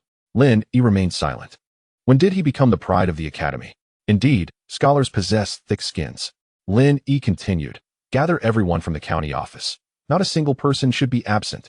Qin Jinbei intended to instruct Sun Wenyuan to act swiftly, but to his surprise, Sun Wenyuan had become clever this time, responding proactively. All right, I shall attend to it immediately. He turned and left the town magic hall, heading to summon all the county officials and constables, walking with purpose. Qin Jinbei chuckled softly. This Lord Sun is not entirely foolish, is he? Lin Yi replied. That is before Master Chen. He dares not act foolishly, unleashing his survival instinct. Without Master Chen present, it is hard to say. Qin Jinbei paused for a moment, then nodded with a smile. Survival instinct? What an apt description. In the main hall of the county office, under Sun Wenyuan's orders, over 200 people from the county gathered. They whispered among themselves, uncertain of the purpose behind the county magistrate's summons. Lin Yi and Qin Jinbei observed from the side. Sun Wenyuan announced loudly, I shall now call the roll. Those who do not appear will be apprehended. Wow. There was an uproar among the crowd, as they speculated about the significance of the event. Sun Wenyuan, in fact, was displaying a strong survival instinct. As long as Lin Yi recovered the scriptures, he would accept the backlash from the Howren binding seal. At the very least, he would still have his life. However, if he impeded Lin Yi, the consequences could be fatal. Sun Wenyuan began calling names, and each person responded in turn. Zhang Shenkai. Upon hearing the name of the secretary Zhang Shenkai, no one answered. One constable said, reporting to the magistrate, Secretary Zhang is resting in the back courtyard. He is seriously injured. Preposterous. Do you disregard my words? If he is alive, let him crawl over. Sun Wenyuan slammed the official block. Everyone was startled. A constable hurried to the back courtyard to fetch him. Before long, ouch. Zhang Shenkai was supported into the main hall by a constable, constantly exclaiming in pain. After all, he had a leg broken and had received 30 lashes. It was indeed fortunate he still had breath left.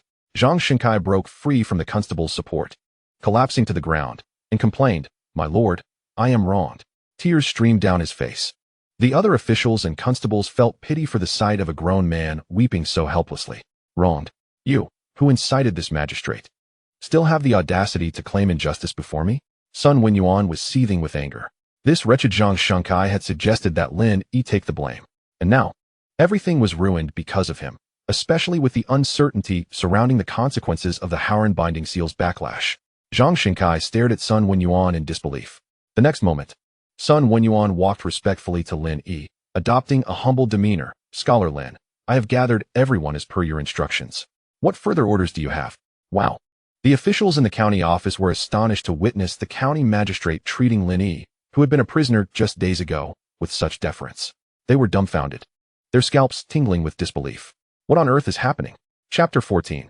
He lies. The attitude of County Magistrate Sun shocked everyone in the county office, leaving them utterly incredulous. Just yesterday, Lin Yi was a prisoner, and today he had become the object of the magistrate's deference.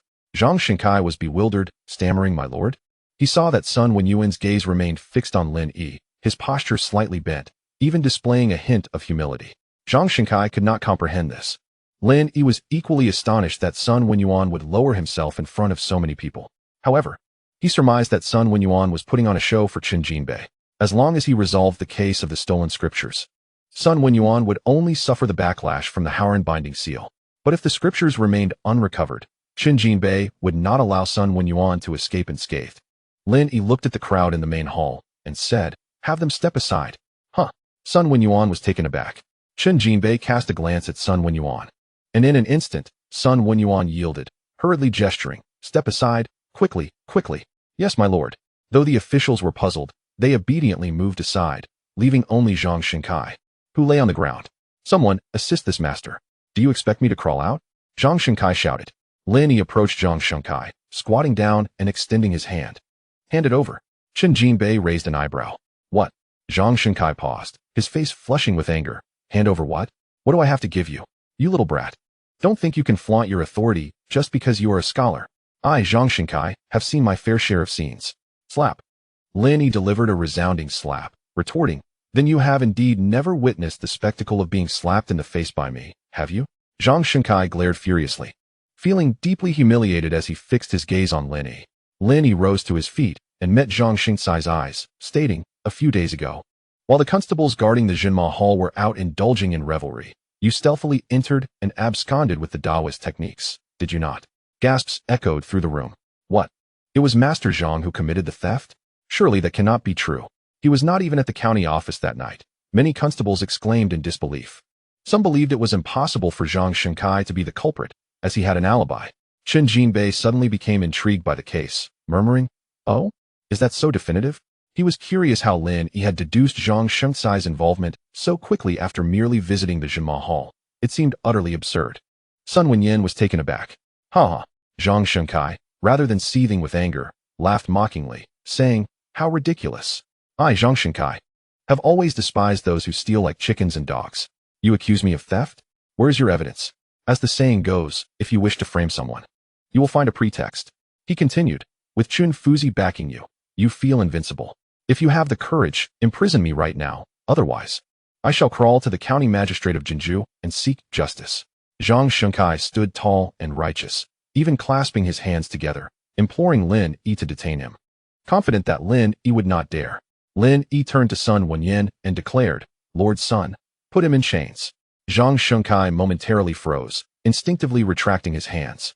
Yet, in the next moment, the constables swiftly placed shackles around his neck, binding his hands in one fluid motion.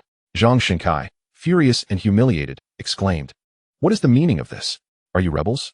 Release this master at once." A few constables glanced at the county magistrate. Sun Wenyan firmly stated, "Lin Xuesher is presiding over the case now. You shall obey his orders." He then flashed a smile at Lin Yi. In this world, officials feared the scholars of the academy, particularly the Zhen Guosheng Yuan. Lin Yi speculated that this must be a world reminiscent of divine right. The divine referred to the Sheng Yuan.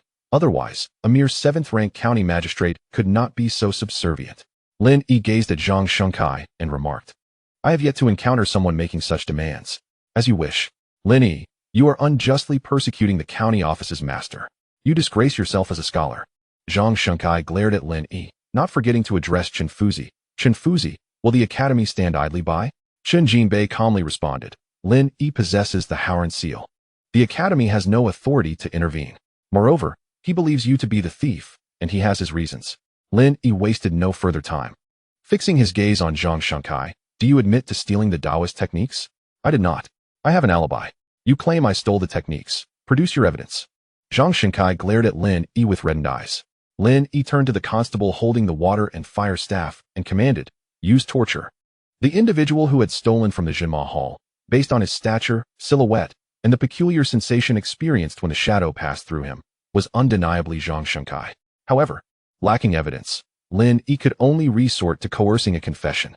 Yes, the constable approached, the water and fire staff poised to inflict pain on Zhang Shengkai. Just as he was about to proceed, Chen Jinbei interjected, wait. Lin Yi turned to Chen Jinbei. Zhang Shengkai chuckled coldly, glaring at Lin Yi. Do you intend to extract a confession through torture? Even Chen Fuzi cannot bear to watch this. You talk too much. Chen Jinbei interrupted Zhang Shengkai and addressed Lin Yi. If he indeed stole the techniques, torture would be futile. After all, theft of Daoist techniques is a capital offense, and he is not foolish enough to confess willingly. Lin Yi nodded in agreement and inquired, is there a method that compels one to speak the truth? When Daoshu, Chen Jinbei replied, commonly known as Wen Shu, employs talent to manifest various mystical abilities. Chen Jinbei smiled at Lin Yi and added, there are certainly methods, though you have yet to learn them. I can assist you. As for the Howren seal, I will not intervene. I shall merely observe to see if he lies. Very well. Lin Yi, being a clever individual, instantly grasped Chen Jinbei's implication. Zhang Shengkai, did you steal the Daoist techniques from the Jinma Hall? Lin Yi fixed his gaze on Zhang Shengkai, who remained silent, and commanded, answer me. Zhang Shengkai's heart raced, feeling the intensity of Lin Yi's gaze, and instinctively stammered, no. Lin Yi glanced at Chen Jinbei, who calmly stated, he is lying. The room resonated with a buzzing sound as Zhang Shengkai's head spun, his complexion draining of color, his body trembling uncontrollably. The onlookers in the court were astounded by Chen Jinbei's declaration, their expressions a mixture of shock and disbelief. Sun Wenyan slammed the gavel in anger, proclaiming, Zhang Shengkai, as the county office's master, you dare to steal Daoist techniques and frame Lin Xuesher for it? You deserve death 1,000 times over. Initially, he suspected Lin Yi was retaliating against Zhang Shengkai with Chen Jinbei's support, but now it was clear that Zhang Shengkai was indeed the culprit. How had Lin Yi uncovered the truth? After all, he had visited the Jinma Hall several times without finding any clues. Chapter 15. Sheng Yuan. What constitutes righteousness? Hand over the techniques. Sun Wenyan glared at Zhang Shengkai. The Wen Shu did not encompass such methods. Zhang Shengkai's complexion turned pale, yet he refused to cease struggling. Gazing at Chen Jinbei and accusing, you are shielding Lin Yi. Chen Jinbei replied indifferently, you seem to possess considerable knowledge of the One Dao realm. But my methods are beyond your comprehension. With a flick of his right hand, white energy surged and pressed downwards. With a crack, Zhang Shengkai seemed to be suppressed by invisible hands, his knees buckling to the ground, causing the floor tiles to crack.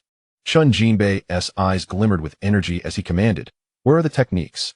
Zhang Shengkai coughed up blood, his knees crushed under the immense pressure, becoming a mangled mess. Trembling uncontrollably, he weakly pointed to the plaque in the county office and murmured, there, please do not kill me. In a swift motion, Chen Jinbei leapt behind the prominently displayed plaque and retrieved a scroll. Lin Yi recognized it immediately. It was the same scroll he had seen the shadow of in the Jinma Hall. Indeed, it was the stolen Daoist techniques. The crowd in the county office erupted in astonishment. At this point, further words were unnecessary. The evidence was irrefutable. The stolen Daoist techniques from the Jinma Hall were indeed the work of Master Zhang Shengkai. Sun Wenyan scolded. I must have been blind to have invited you as an advisor. Chen Jinbei placed the scroll into his robe, gazing down at Zhang Shengkai with cold disdain, declaring, theft of Daoist techniques is a capital offense. Zhang Shengkai, coughing blood and weakened, pleaded, do not kill me. I have not yet cultivated the techniques. My crime does not warrant death. True, Chen Jinbei acknowledged, but it is not for me to judge. He turned to Lin Yi, a smile gracing his features, indicating that he would handle the matter from there. Lin Yi nodded slightly. It was time to conclude this affair. However, he was unaware of whether the Howren righteousness would still recognize him under the intervention of Chen Jinbei, the academy scholar. This was quite a headache. Lin Yi fixed his gaze on the nearly lifeless Zhang Shengkai and stated, Zhang Shengkai, You have stolen the Daoist techniques. The evidence is irrefutable. Do you have anything to say? Nothing to say. Do you plead guilty? I plead guilty. Zhang Xinkai was utterly defeated. The moment his words fell, the Howren seal on his forehead suddenly radiated a golden glow. Simultaneously, the Howren seal on Sun Wenyan's forehead also emitted golden light. The two beams of golden light converged above Lin Yi's head, forming a golden pillar that enveloped him entirely. The onlookers in the court were left dumbfounded, their expressions frozen in astonishment. They could not begin to comprehend what was transpiring. Is this a surge of energy? Chen Jinbei raised an eyebrow, then shook his head, stating, no, it should be the direct guidance of the Howren righteousness, opening the path to the 9th rank. Lin Yi, just the day before yesterday, composed a poem that radiated brilliance, awakening the essence of literary Tao. Today, he has directly entered the realm of the 9th grade enlightenment, a speed that could be deemed unparalleled in the great Yan's literary Tao. The pivotal moment of enlightenment was guided by the lofty righteousness, and Chen Jinbei couldn't help but feel a twinge of envy. Gazing at Lin Yi, he seemed to behold a treasure mountain, his toes gripping the earth and fingers clenched, a testament to his inner tension, the lofty righteousness. In all of Great Yan, besides His Majesty, Lin Yi certainly ranks as the second. He must be granted entry to the Pingzhou Academy. Fortunately, it seems the other two major academies in Nanxiang Prefecture have not caught wind of this news, or they would undoubtedly rush to claim him. At this moment, Lin Yi basked in the golden radiance of the lofty righteousness, feeling a warmth envelop him, indescribably refreshing. Meanwhile, in the royal palace of the Great Yan's capital, a middle-aged man in the imperial study suddenly raised his head to the south, pressing his right hand to his chest. His eyes sparkled with intensity. Why does my bloodline's aura resonate from the south? His breath quickened, and he declared, Long San. In an instant, a figure emerged from the shadows, kneeling on one knee. Your Majesty. The middle-aged man spoke in a deep voice. Investigate the incident of the palace fire from 18 years ago. Yes, Long San responded, vanishing back into the darkness.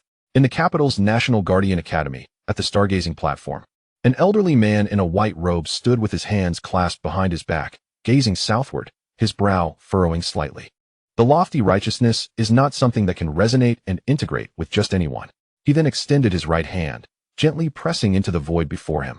In an instant, an endless stream of talent surged forth, dazzling like a galaxy of stars. The white-robed elder spoke, What is righteousness? His voice boomed, echoing amidst the sea of talent. Simultaneously, in the distant Nanxiang Prefecture, Jinju County Yamen, Lin Yi suddenly felt an overwhelming pressure descend upon him. It seemed as if a grand force was obstructing the arrival of the lofty righteousness, accompanied by a profound query, What is righteousness?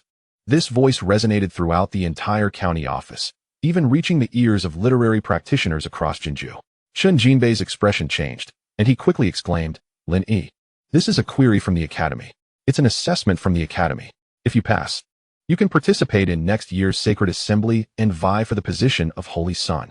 Chen Jinbei's breath quickened. However, this assessment is exceedingly challenging. What is righteousness? It cannot simply be the straightforward righteousness or the primordial talent birthed by heaven and earth. The Academy's assessment won't be that simple. The Sacred Assembly? Holy Son? This was Lin Yi's first encounter with these terms, and he felt no significant impact. His concern lay with the consequences of failing the assessment. What if I do not pass? Lin Yi inquired.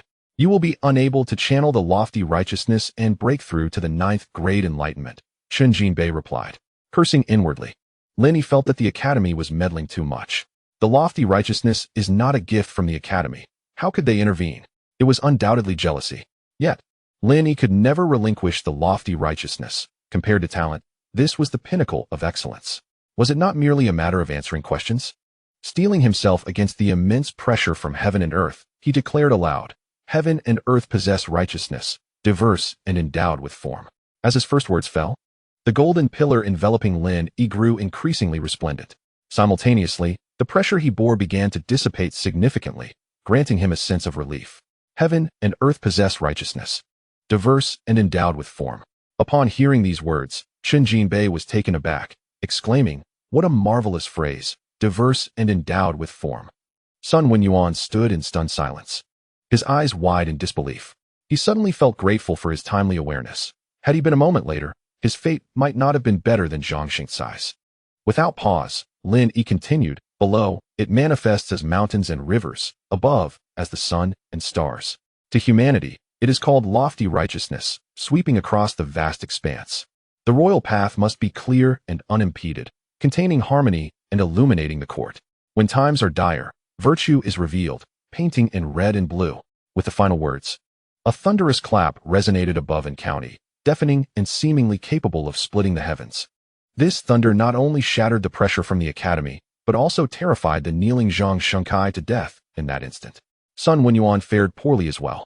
After Lin Yi recited a segment of the Song of Righteousness, he spewed forth a mouthful of blood, visibly waning in vitality. Zhang Shengkai was slain by the backlash of the lofty righteousness, while Sun Wenyuan barely clung to life, losing his authority to govern the county. Chen Jinbei glanced at Zhang Shengkai and Sun Wenyuan and quickly discerned their fates. Simultaneously, when he looked at Lin Yi, his eyes shimmered with fervent admiration. Lin Yi's poetic response to the Academy's inquiry was nothing short of extraordinary, exceeding expectations. The thunder summoned by the lofty righteousness directly disrupted the Academy's interception, hinting at the weight of Lin Yi's words. It was no wonder he could resonate with the lofty righteousness. He had long harbored this essence in his heart, or he could not have composed such a poem. Chen Jinbei was overwhelmed with excitement, nearly bursting into joyous movement, but he restrained himself. Casting a glance at the still-dazed crowd in the yamen, a smile curled at the corners of his mouth. This was the pride of scholars. Heaven and earth possess righteousness, diverse and endowed with form. At the National Guardian Academy's stargazing platform, the elderly man in white was immersed in Lin Yi's recent response. After a long while, as the wind tousled his white hair, a faint smile appeared on his gaunt face. It has been many years since I encountered such an intriguing individual. I look forward to the day you step into the academy. At the Pingzhou Academy in Jinzhou, the white-haired headmaster clad in a black scholar's robe withdrew his gaze from the direction of County, falling into silence. A poem that could astonish the heavens had yet to be recorded in the academy. This was the true embodiment of a transcendent master. Returning to his quarters, the headmaster retrieved his scholar's robe from the cabinet, donning it before leaving the academy. Headmaster, why have you changed into the scholar's robe? A pallid-faced Confucian teacher looked on in astonishment, his heart stirred. Before that esteemed elder, I am but a student, the headmaster replied, departing the academy without further ado. The teacher trembled. If the headmaster referred to himself as a student, to whom was he going to pay a visit? The headmaster led a horse from the stable at the foot of the mountain, mounted swiftly, and declared, "My horse has 8 legs." With his words, the magic followed. The remaining horse raised its hooves and neighed, and beneath the aura of talent, each leg sprouted an additional hoof. Thundering forth, the 8-legged horse galloped away with the speed of the wind. In Nanxiang Prefecture, at Qingping Academy, a senior had summoned the lofty righteousness, prompting even the Holy Lord to inquire personally. It was imperative to pay a visit to this elder. The head of Qingping Academy wasted no time in departing. Simultaneously, the head of Junji Academy, sensing the disturbance in Jinzhou, did not even change his clothes, rushing to County while still clad in the headmaster's scholar's robe. The lingering essence of lofty righteousness in the air served as a beacon to them, shining brightly. Back at the County Yamen, Lin Yi closed his eyes. Enveloped in golden light, he remained unaware that the heads of the 3 major academies in Nanxiang Prefecture were hastening towards him. Nor did he know that the transcendent figure from the National Guardian Academy had shifted his gaze from the stars back to the mortal realm. The Song of Righteousness was indeed formidable. If written out, its impact might have been even greater. At present, I find myself merging with the noble and righteous Qi. Uncertain whether Zhang Shengkai and Sun Wenyuan have faced any repercussions. Zhang Shengkai, having pilfered the Taoist arts and shifted the blame onto me, must be dealt with. Sun Wenyuan, in his attempt to evade the consequences of the stolen Taoist techniques, has sentenced me to exile. Such a person is unworthy of holding an official position. Lin Yi's mind was awash with myriad thoughts. He soon realized that even with his eyes closed, he could perceive everything within the county office, the breaths of those around him, the gentle whispers of the wind, the sounds of insects scuttling in the corners, and the hushed murmurs of conversations. It was as if these occurrences unfolded right beside him. The treatises on the literary Tao had described such a state. It must be the 9th rank of enlightenment within the realm of literary Tao. Lin Yi opened his eyes. The subtle sounds he had previously sensed suddenly vanished. However, his vision and hearing had undeniably improved. Furthermore, he discovered a peculiar transformation in his perception of the world, as if a filter had been applied to his surroundings.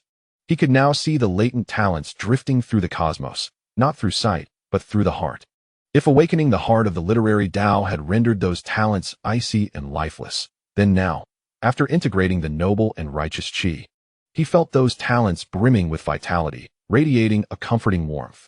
Simultaneously, he experienced an unceasing resonance with the talents of heaven and earth, creating a profound sense of intimacy. Chen Jinbei approached Lin Yi with a smile, clasping his hands in greeting. Lin Yi, congratulations. You have entered the 9th rank, embodying the noble and righteous Qi. Your future is boundless. Thank you, Master Chen. Lin Yi expressed his gratitude, his spirits lifted. At long last, the crisis had been thoroughly resolved. With the noble and righteous Qi at his side, his subsequent journey in the literary Tao would undoubtedly be much smoother. He particularly looked forward to witnessing the classic poetry of his previous life illuminate this world in a new form, reviving the brilliance of the literary Tao. Hee. Chen Jinbei stroked his beard with a light chuckle. Having cleared your name, integrated the noble and righteous Qi, and stepped into the 9th rank of the literary Tao. What are your plans moving forward? Lin Yi fell silent. Plans for the future? He had not given it much thought. Zhang Shankai had stolen the Taoist arts and unjustly placed the blame on him. He and County Magistrate's son had yet to face their due punishment. Lin Yi intended to address these matters before contemplating his next steps. If all went as expected, he would choose to enter the academy for further cultivation. Then, he would strive to earn more silver to provide a better life for his adoptive father, Su Huaiji. Ideally, he would find him a companion. According to the memories of his former self, Su Huaiji had not sought a partner in over a decade while raising him, leading a life of great hardship. Now that he had become a practitioner of the literary Tao, it was time to alter their fates and allow Su Huaiji to live the life he desired. Zhang Shankai had been terrified to death by the backlash of the noble and righteous Qi. Chen Jinbei glanced at the lifeless Zhang Shankai before turning to Sun Wenyuan, remarking indifferently, County Magistrate's son has received his due punishment, his heart of the literary Tao shattered, his official aura dissipated, barely clinging to life. Terrified to death? Lin Yi was somewhat taken aback. He looked at the motionless Zhang Shankai, realizing that the man had indeed lost all vitality, paying the ultimate price for his actions. Chapter 17. My son is not a prisoner. Lin Yi turned to Sun Wenyuan. The latter, in the aftermath of his shattered heart of the literary Tao, appeared hunched and disheveled, a pitiful sight indeed. This was no small price to pay. Lin Yi mused inwardly. Sun Wenyuan met Lin Yi's gaze, his eyes stinging painfully, and quickly bowed, saying, Scholar Lin, you are an official of great renown. I am merely a scholar who has yet to enter the academy. I cannot accept such a grand gift. Lin Yi had nothing to say. Sun Wenyuan had already paid the price he deserved. At that moment, among the officials, a corpulent constable was stealthily attempting to depart. Lin Yi instantly recognized him as the fat constable who had tried to take his life at the relay station. Lin Yi called out loudly, Stop right there? Damn it. The fat constable trembled and fled. Are there accomplices? With a frown, Chen Jinbei summoned his Qi, snapping his fingers to unleash a burst of energy that struck the fat constable directly. Bang! The constable was knocked to the ground, but, surprisingly, sprang up and ran as if his rotund body were weightless. Seeking death, Chen Jinbei, initially hesitant to kill, was incited to action by the constable's frantic behavior. Grasping his brush, he infused it with Qi and inscribed the character for kill in the air. Whoosh! The white Qi transformed into a flying sword that shot forth toward the fleeing constable. Thud! The constable fell to the ground, a sword pierced through his brow, blood gushing forth. Lin Yi turned to Chen Jinbei. When I was exiled, this fat constable attempted to kill me several times at the relay station. Chen Jinbei nodded, saying, Both Zhang Shankai and County Magistrate's son have paid the price for their transgressions. This constable knows that if he does not flee, you will seek him out. Lin Yi remained silent. He genuinely harbored such intentions. To repay kindness with kindness and vengeance with vengeance was the principle he adhered to. Moreover, Chen Jinbei's method of killing with Qi was exceedingly elegant, condensing into a single character before transforming into a flying sword. It was truly impressive. Lin Yi then observed the other constables, each of them unable to suppress their shivers. Am I that terrifying? Lin Yi chuckled bitterly. He hadn't done anything at all. He then looked at Chen Jinbei and clasped his hands. Master Chen, the matters have now been resolved, and I have regained my freedom. I shall take my leave. Chen Jinbei was momentarily taken aback. Where are you heading? As a practitioner of the literary Tao, you should continue your studies at the academy. My father is waiting for me at the private school. He is worried about my safety and wants me to return home first. I will discuss going to the academy later. Lin Yi did not wish to abandon the man who had raised him for over a decade for the sake of pursuing the literary Tao. Filial piety and loyalty were the foundations of being human. This was not negotiable. Chen Jinbei, concerned that Lin Yi might leave his sight and be taken by someone from another academy, spoke. I will accompany you. After all, the inquiries from the head of the Sacred Academy and the other two prominent academies in Nanxiang will surely resonate. It is likely that there will be attempts to recruit you, so you must seize the opportunity. Furthermore, as a teacher who had nurtured a talent like Lin Yi, it was only fitting that he pay a visit. Lin Yi was somewhat surprised but understood Qin Jinbei's intentions, responding, the town is quite remote, with no places to rest. I do not require sleep. Then let us go? Lin Yi said no more. Regardless of the excuses he made, Qin Jinbei was resolute in his decision to accompany him. However, the feeling of being valued by a powerful figure was rather pleasant. Lin Yi departed the county office alongside Qin Jinbei. As for the aftermath, Qin Jinbei was unconcerned. The governor of Jinzhou would surely handle it. After all, the dissipating aura of a 7th-rank official was not a trivial matter.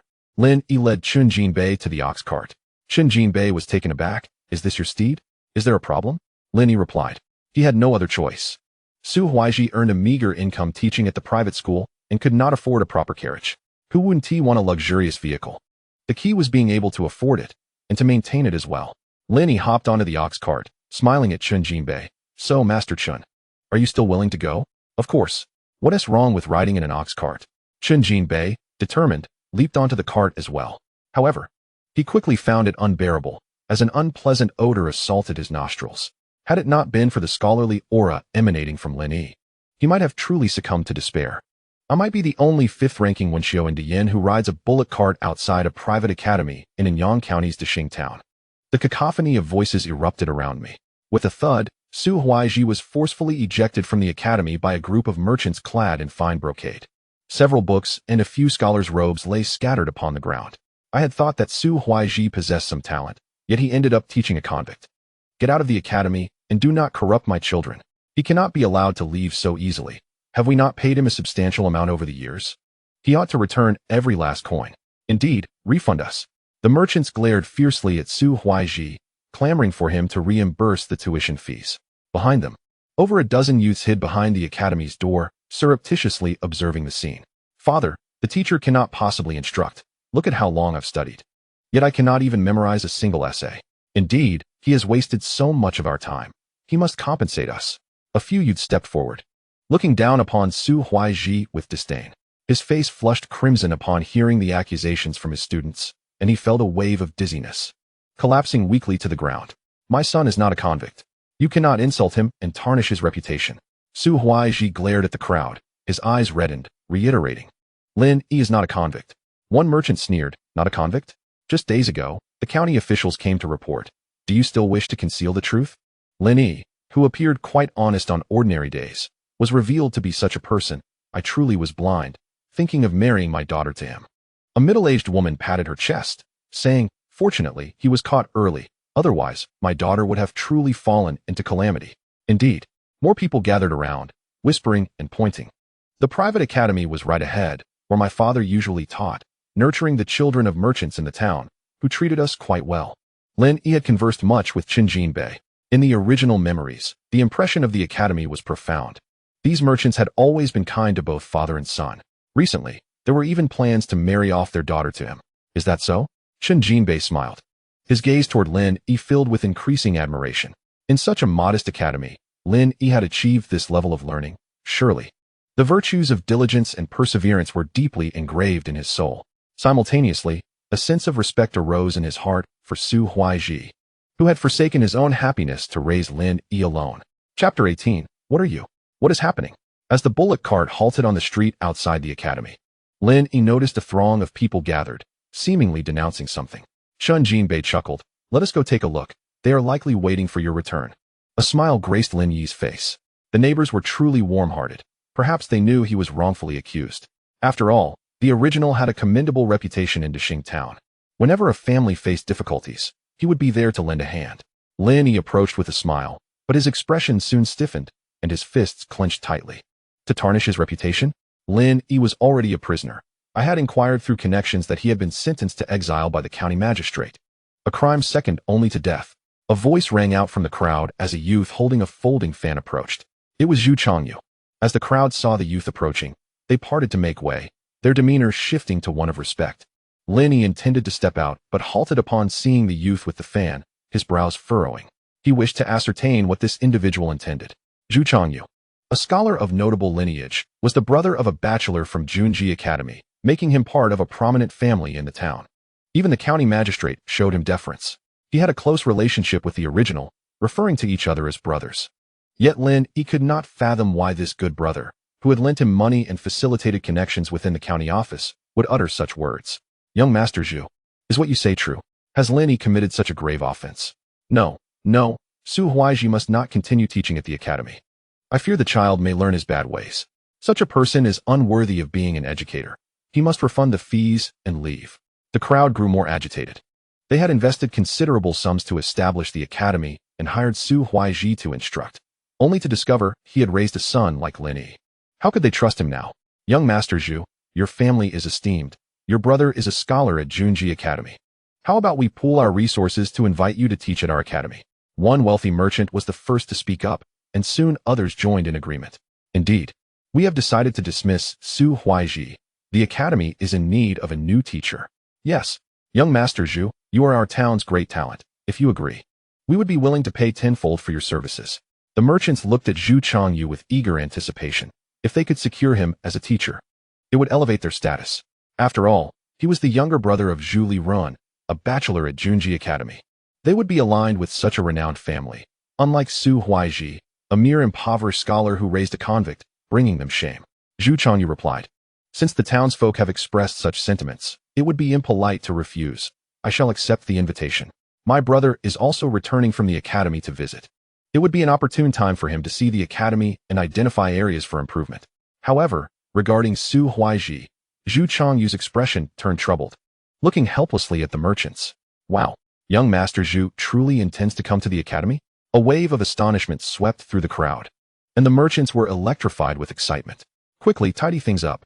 Drive Su Huaiji away so that he does not dirty young Master Zhu's eyes. What a disgraceful fellow. Hurry, get lost, you father of a convict.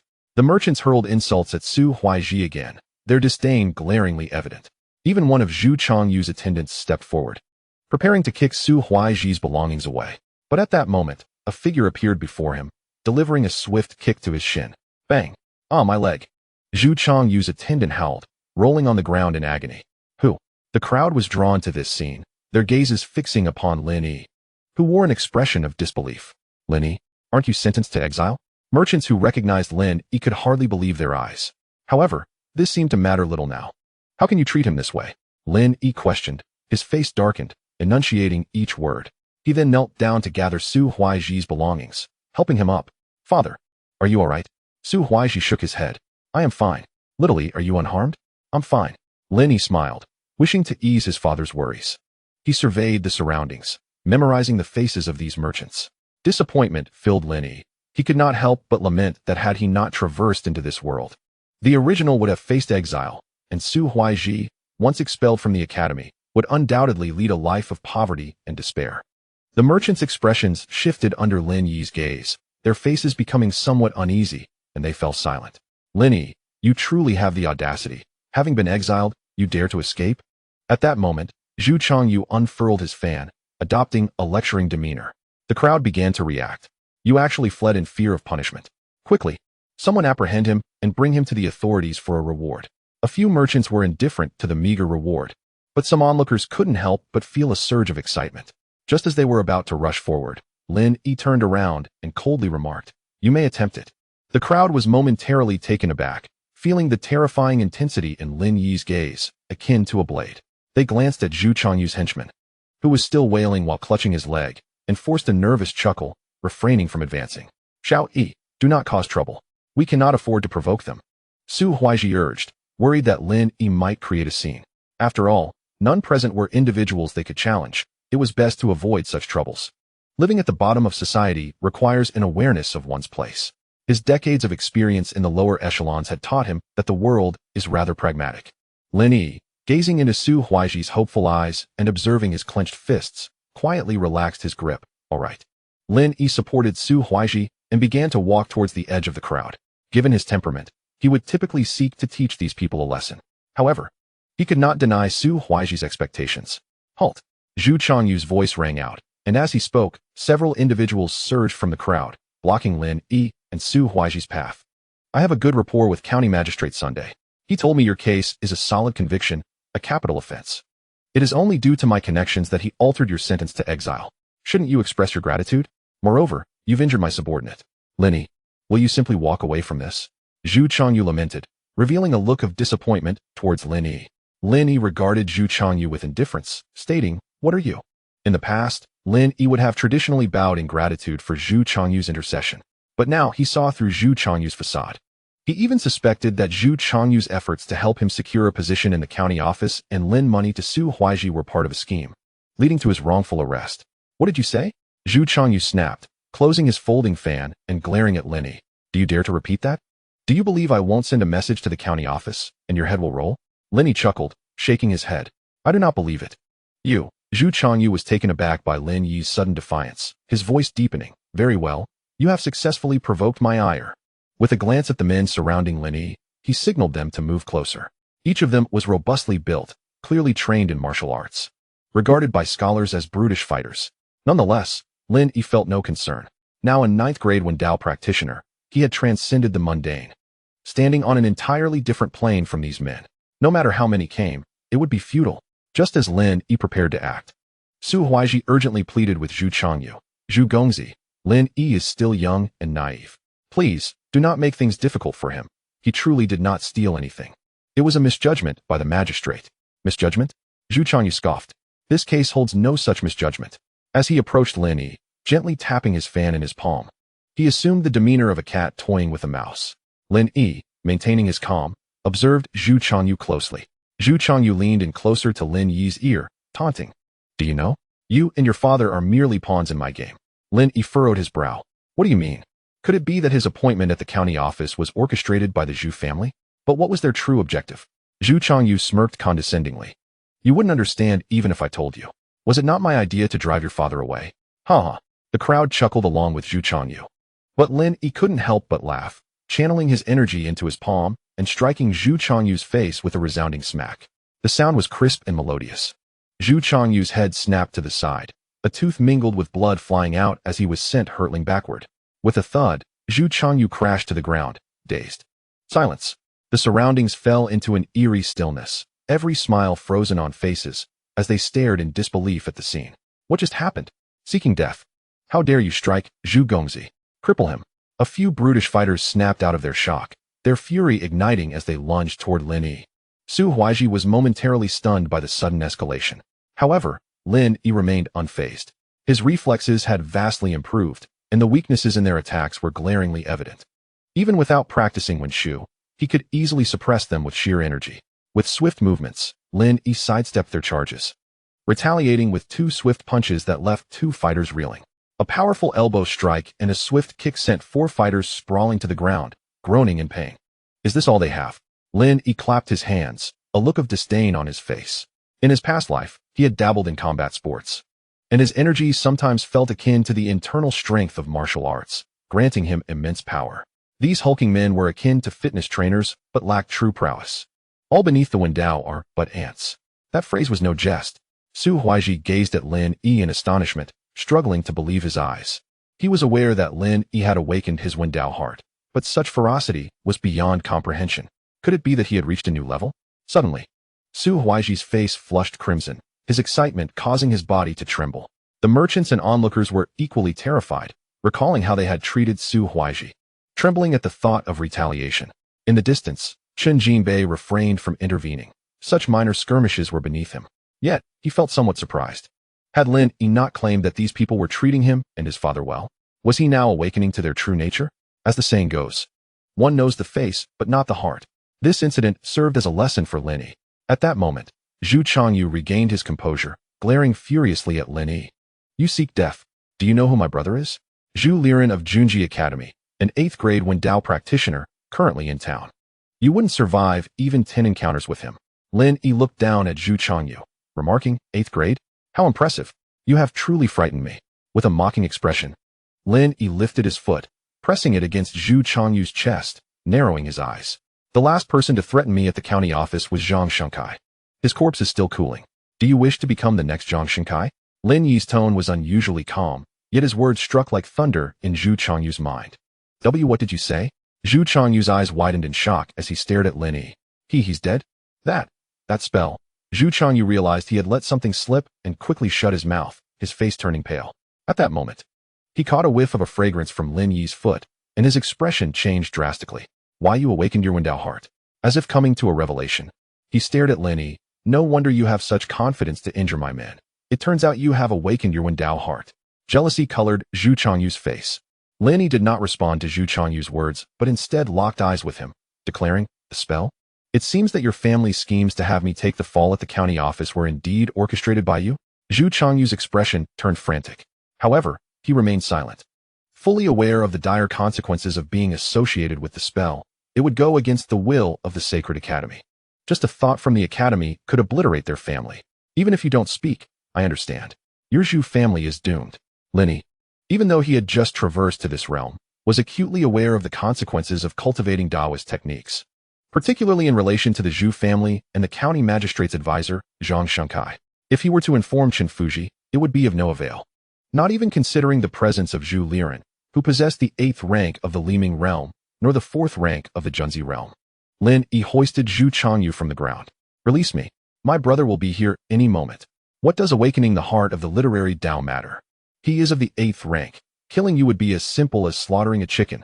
Zhu Changyu was unaware of Lin Yi's intentions. But he certainly needed to stall for time until his elder brother arrived. Is that so? A smile graced Lin Yi's face, a genuine one.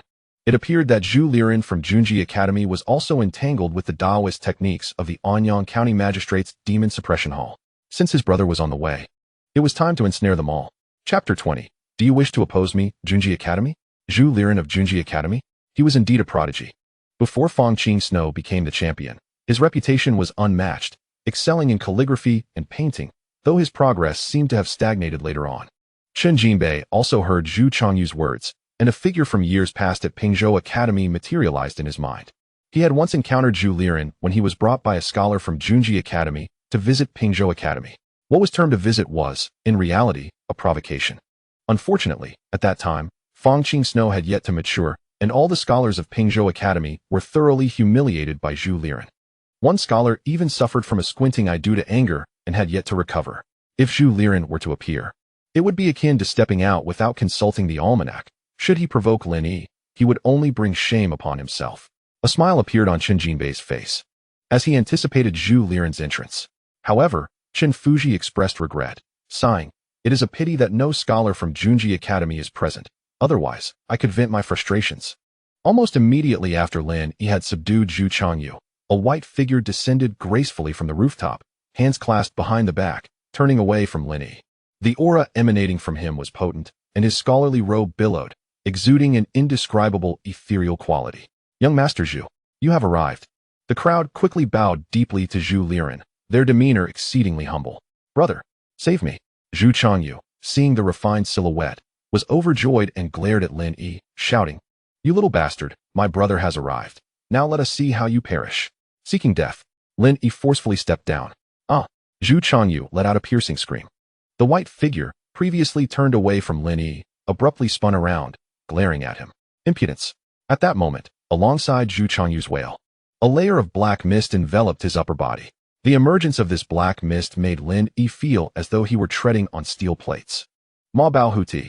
Chen Jinbei recognized the black mist cloaking Zhu Changyu and immediately understood the situation. Ma Bao, as the name suggests, refers to authentic calligraphic works. This was a literary Daoist technique, imbued with their essence, which could serve as a life-saving measure in critical moments, akin to a magical artifact for literary Daoists. However, the creation of Ma Bao required at least an 8th rank Liming realm literary Daoist. The higher the realm, the stronger the Ma Bao's capabilities. What is this?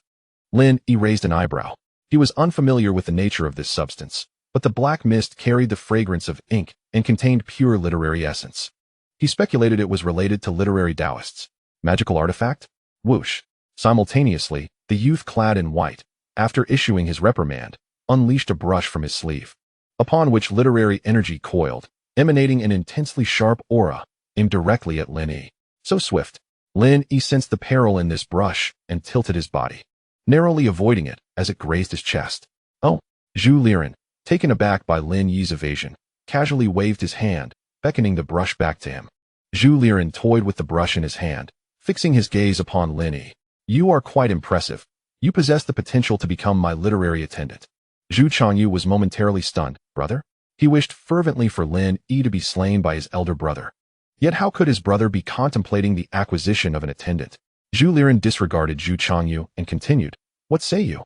Become my literary attendant. By day, you shall grind ink, and by night, serve me. This will spare your life. Consider it. Zhu Liren, hands behind his back, lowered his gaze slightly, clearly not taking Lin Yi seriously. Young Master Zhu's great benevolence. Indeed, this scoundrel Lin Yi had just attempted to kill young Master Zhu. Yet young Master Zhu not only bore no grudge, but also offered him a chance to live as an attendant. There is no other such virtuous person in this world. Repaying kindness with grace, truly admirable. Conversely, this scoundrel Lin Yi bears grudges and is far too narrow-minded. The merchants observing the scene began to express their sentiments, praising Zhu Liren while deriding Lin Yi. What kindness and repaying grievances.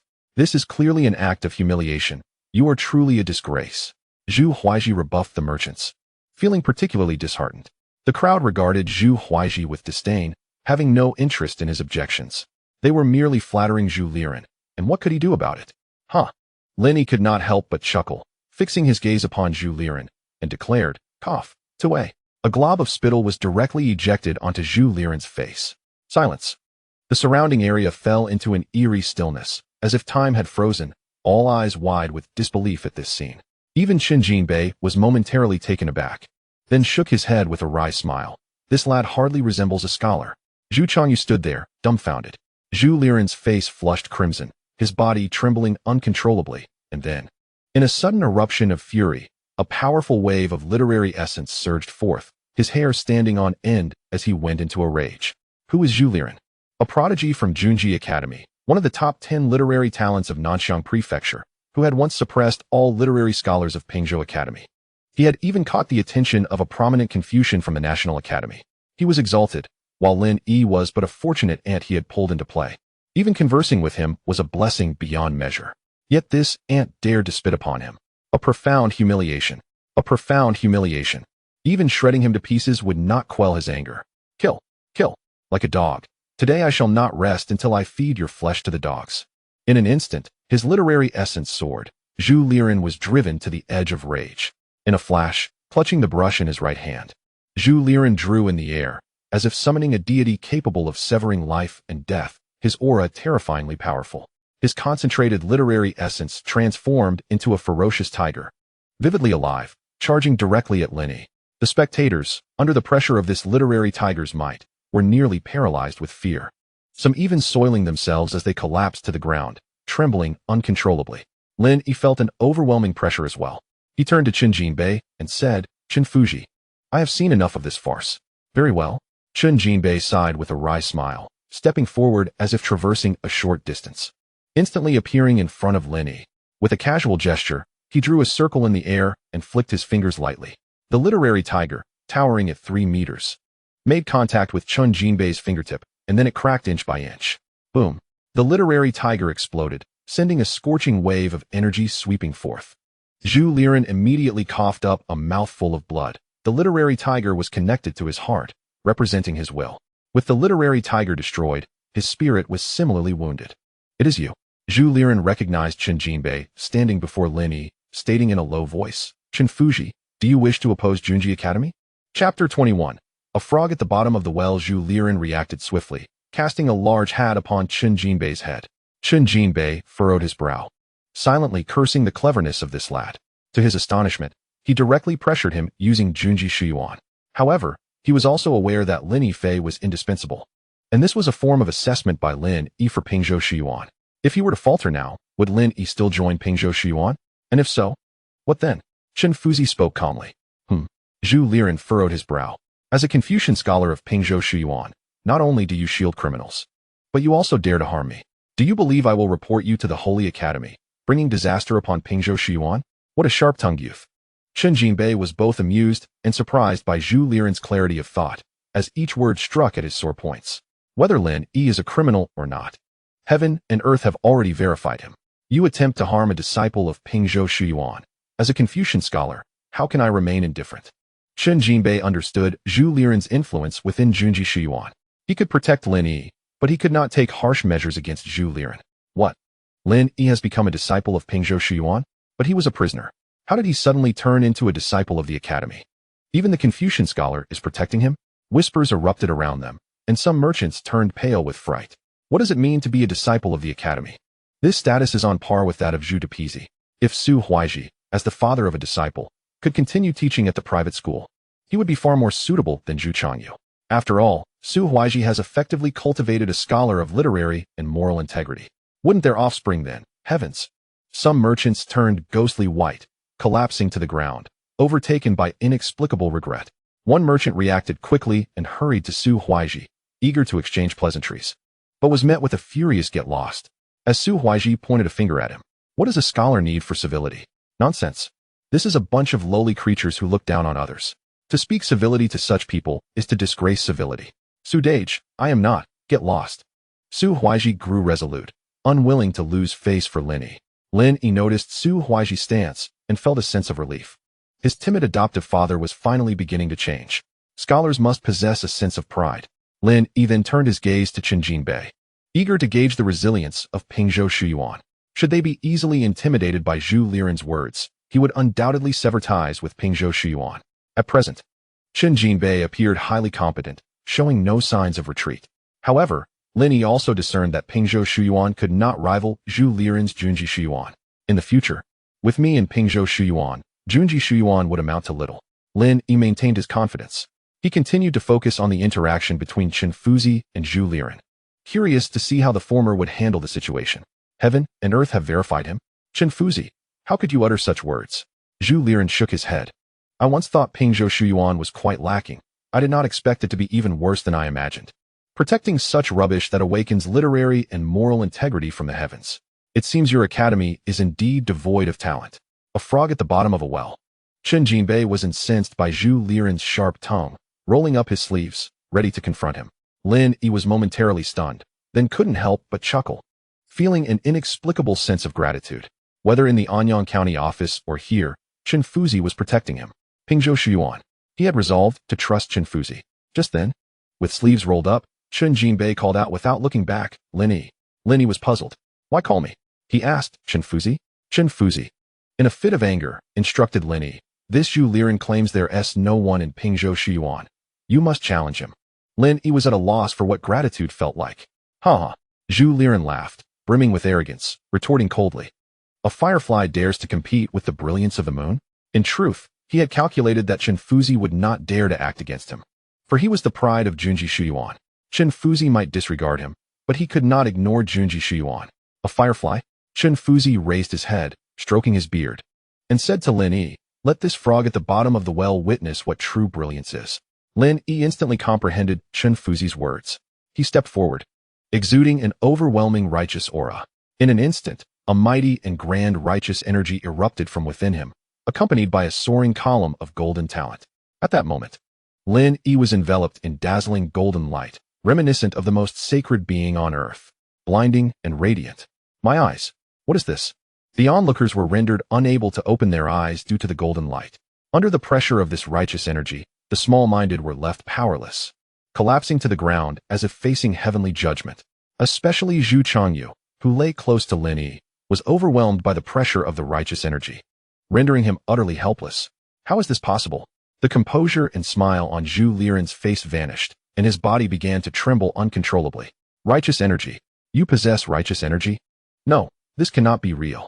In the entire Daoist, only His Majesty possesses righteous energy. It is the first strand of talent from heaven and earth, of profound significance. You cannot possess it. The Holy Academy would never allow righteous energy to exist among the common people. This is false. It must be false. How could a mere ant like you gain the recognition of righteous energy and pass the Holy Academy's assessment?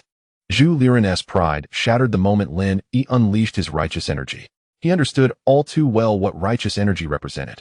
Many in this world resonate with righteous energy, but few can truly succeed.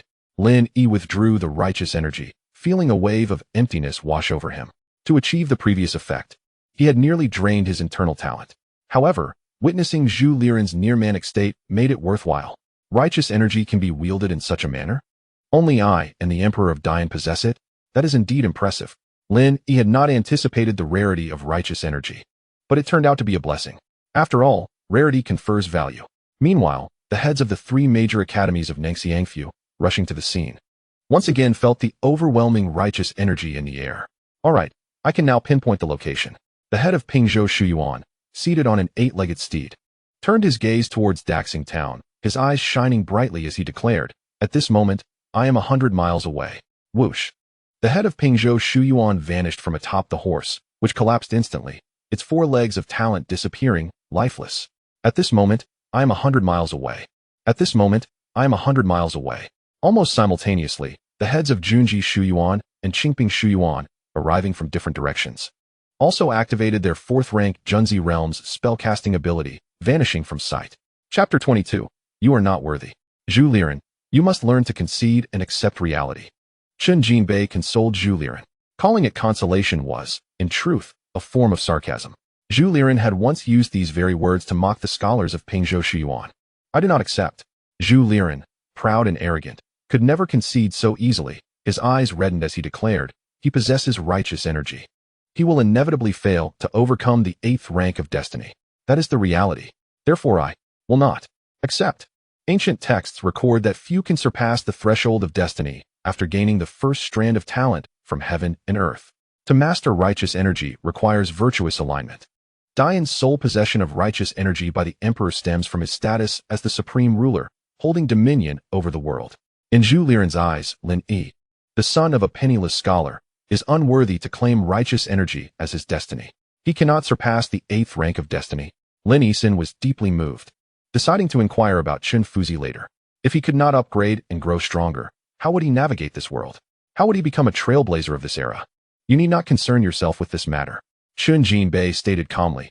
I have engaged in this lengthy conversation solely because you are a prodigy of Junji Academy. Now, begone. Chen Jinbei felt an immense sense of relief, finally venting the frustrations of years gone by. How satisfying.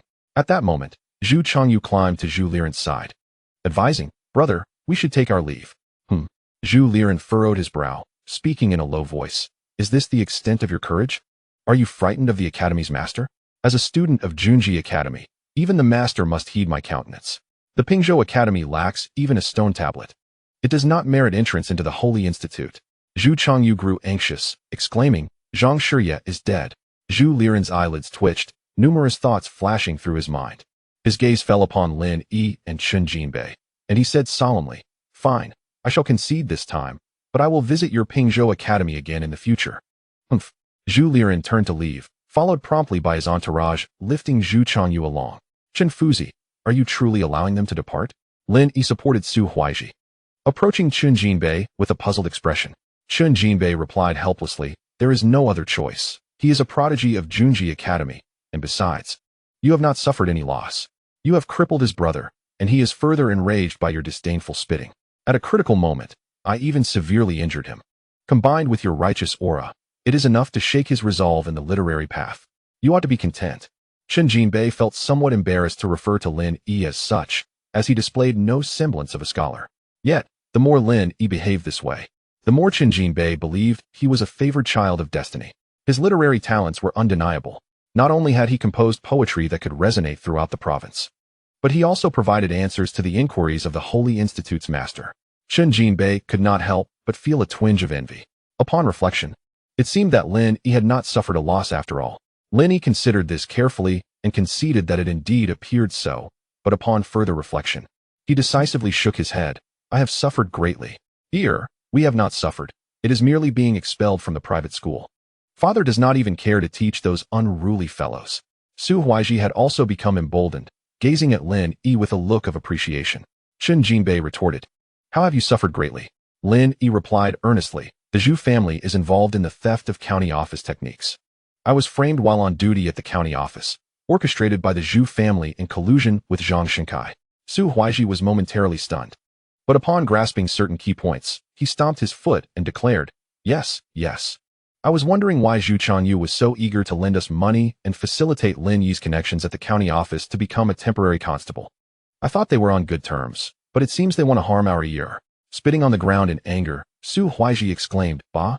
Tue, is this true? A cold light flickered in Chen Jinbei's eyes, his gaze sharp. If this is indeed the case, then even if he is a prodigy of Junji Academy, he shall find no refuge. However, Chen Jinbei did not act immediately. Instead, he turned to Lin Yi and Su Huaiji, asking, "Do you have any evidence?" "None." Lin Yi shook his head. "Zhu Changyu just confessed it outright. Chen Fuzi, cannot you discern whether they are lying?" Chen Jinbei's face flushed as he replied, "I cannot tell." Lin Yi was momentarily taken aback before stating, "As for the county office, I frightened Zhang Shenkai, but his reaction revealed that he was indeed lying. Which is why I acted." Chen Jinbei glanced towards the direction Zhu Liren and the others had departed, saying, "But Zhu Liren is different. He is a prodigy of Junji Academy.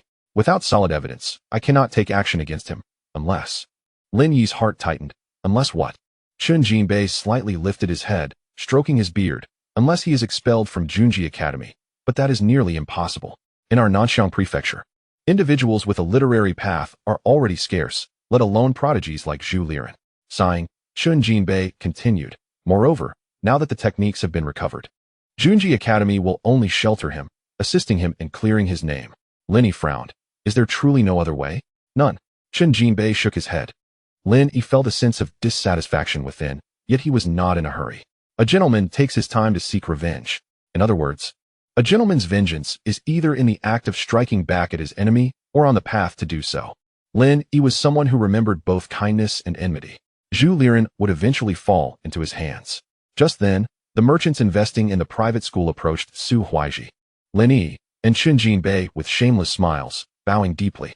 "Mr. Su, previously my subordinate failed to recognize the Great Mountain. I apologize. Mr. Su, we were in the wrong just now. We looked down upon you, and we—" "Mr. Su, please continue teaching at the private school. We are willing to offer tenfold the salary." "Mr. Su, I shall slap myself." The merchants repeatedly apologized, with some even slapping their own faces in front of Su Huaiji in a display of contrition. Lin Yi remained silent. Su Huaiji looked at these merchants with sympathy, softly saying, "Get lost. Mr. Su, please do not be so harsh. We are neighbors. There is no need to be so ruthless. We have all apologized. What more do you want? Can you not give us a bit of face? After all, we are prominent figures in town.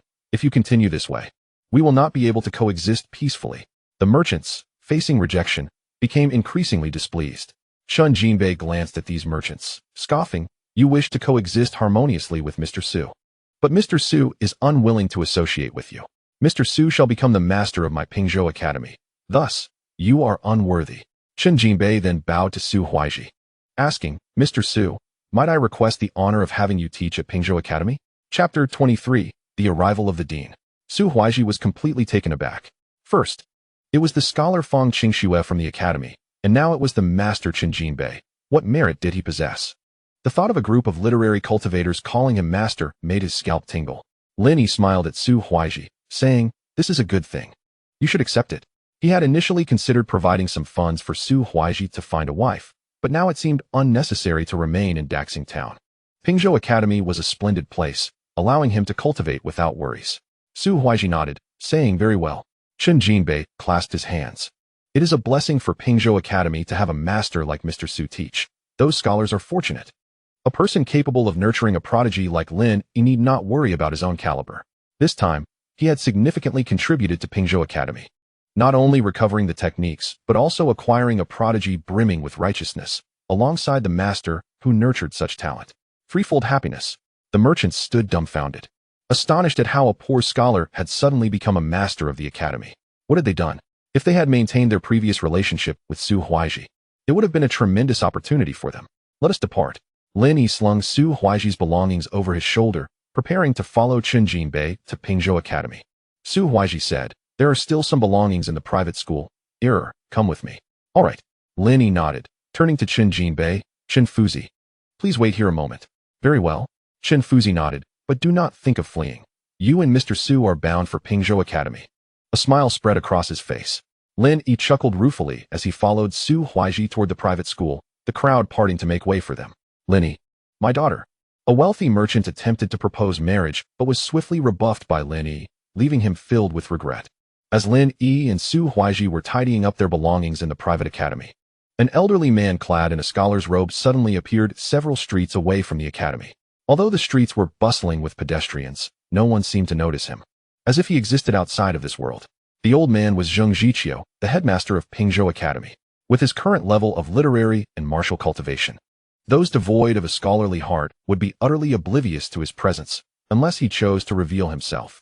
The saying goes, the great recluse hides in the mountains, while the greater recluse conceals himself in the city. This elder was indeed a master recluse. Zheng Zhiqiu's expression was one of excitement, yet he soon furrowed his brow.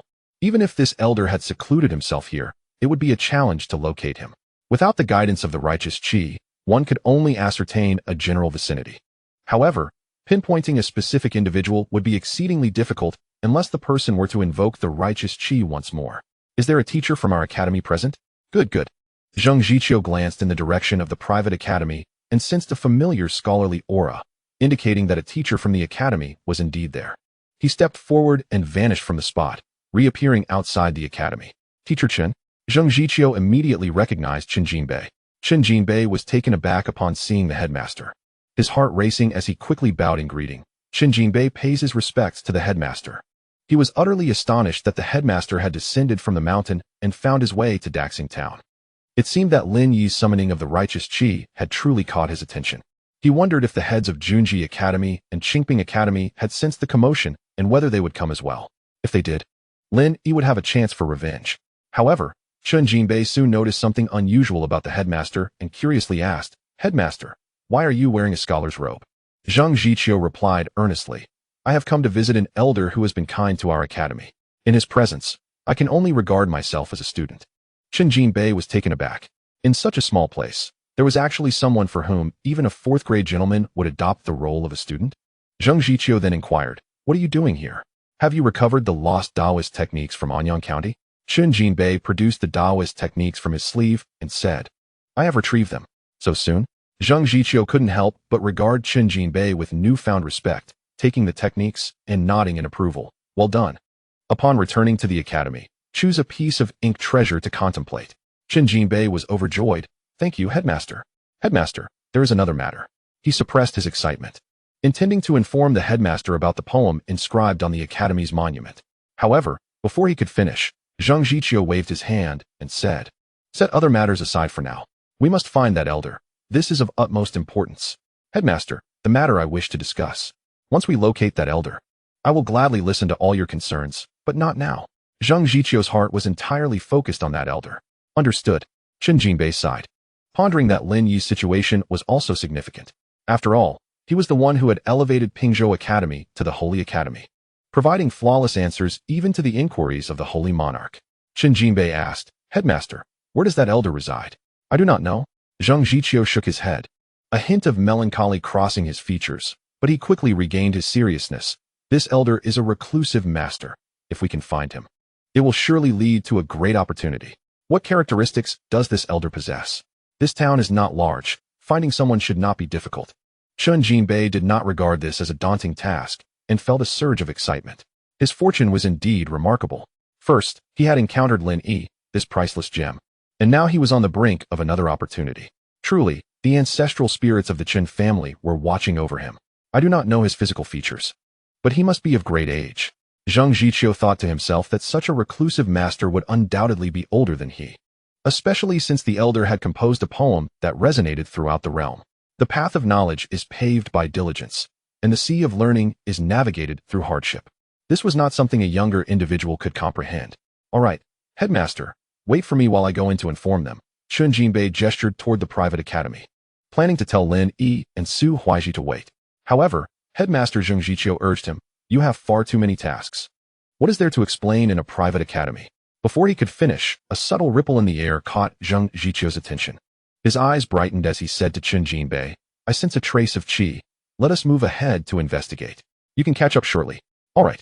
Just as Chen Jinbei began to speak, Headmaster Zheng Zhiqiu had already vanished from sight. Chen Jinbei's lips twitched slightly. This was the first time he had witnessed the headmaster in such a hurry. He couldn't help but wonder about the identity of the elder whom the headmaster was visiting, who had been so beneficial to the academy. Meanwhile, at the most prestigious residence in Daxing town, the Zhu family estate, an esteemed guest arrived. This guest was of no ordinary status. He wore a black scholar's robe adorned with the characters Junji on the left breast, and was none other than He Weijun, the headmaster of Junji Academy, who had hurried from the capital of Nanyang Prefecture. The headmaster? Zhu Liren sensed the commotion and approached the entrance of the estate, where he immediately spotted Headmaster He Weijun. His heart was filled with shock.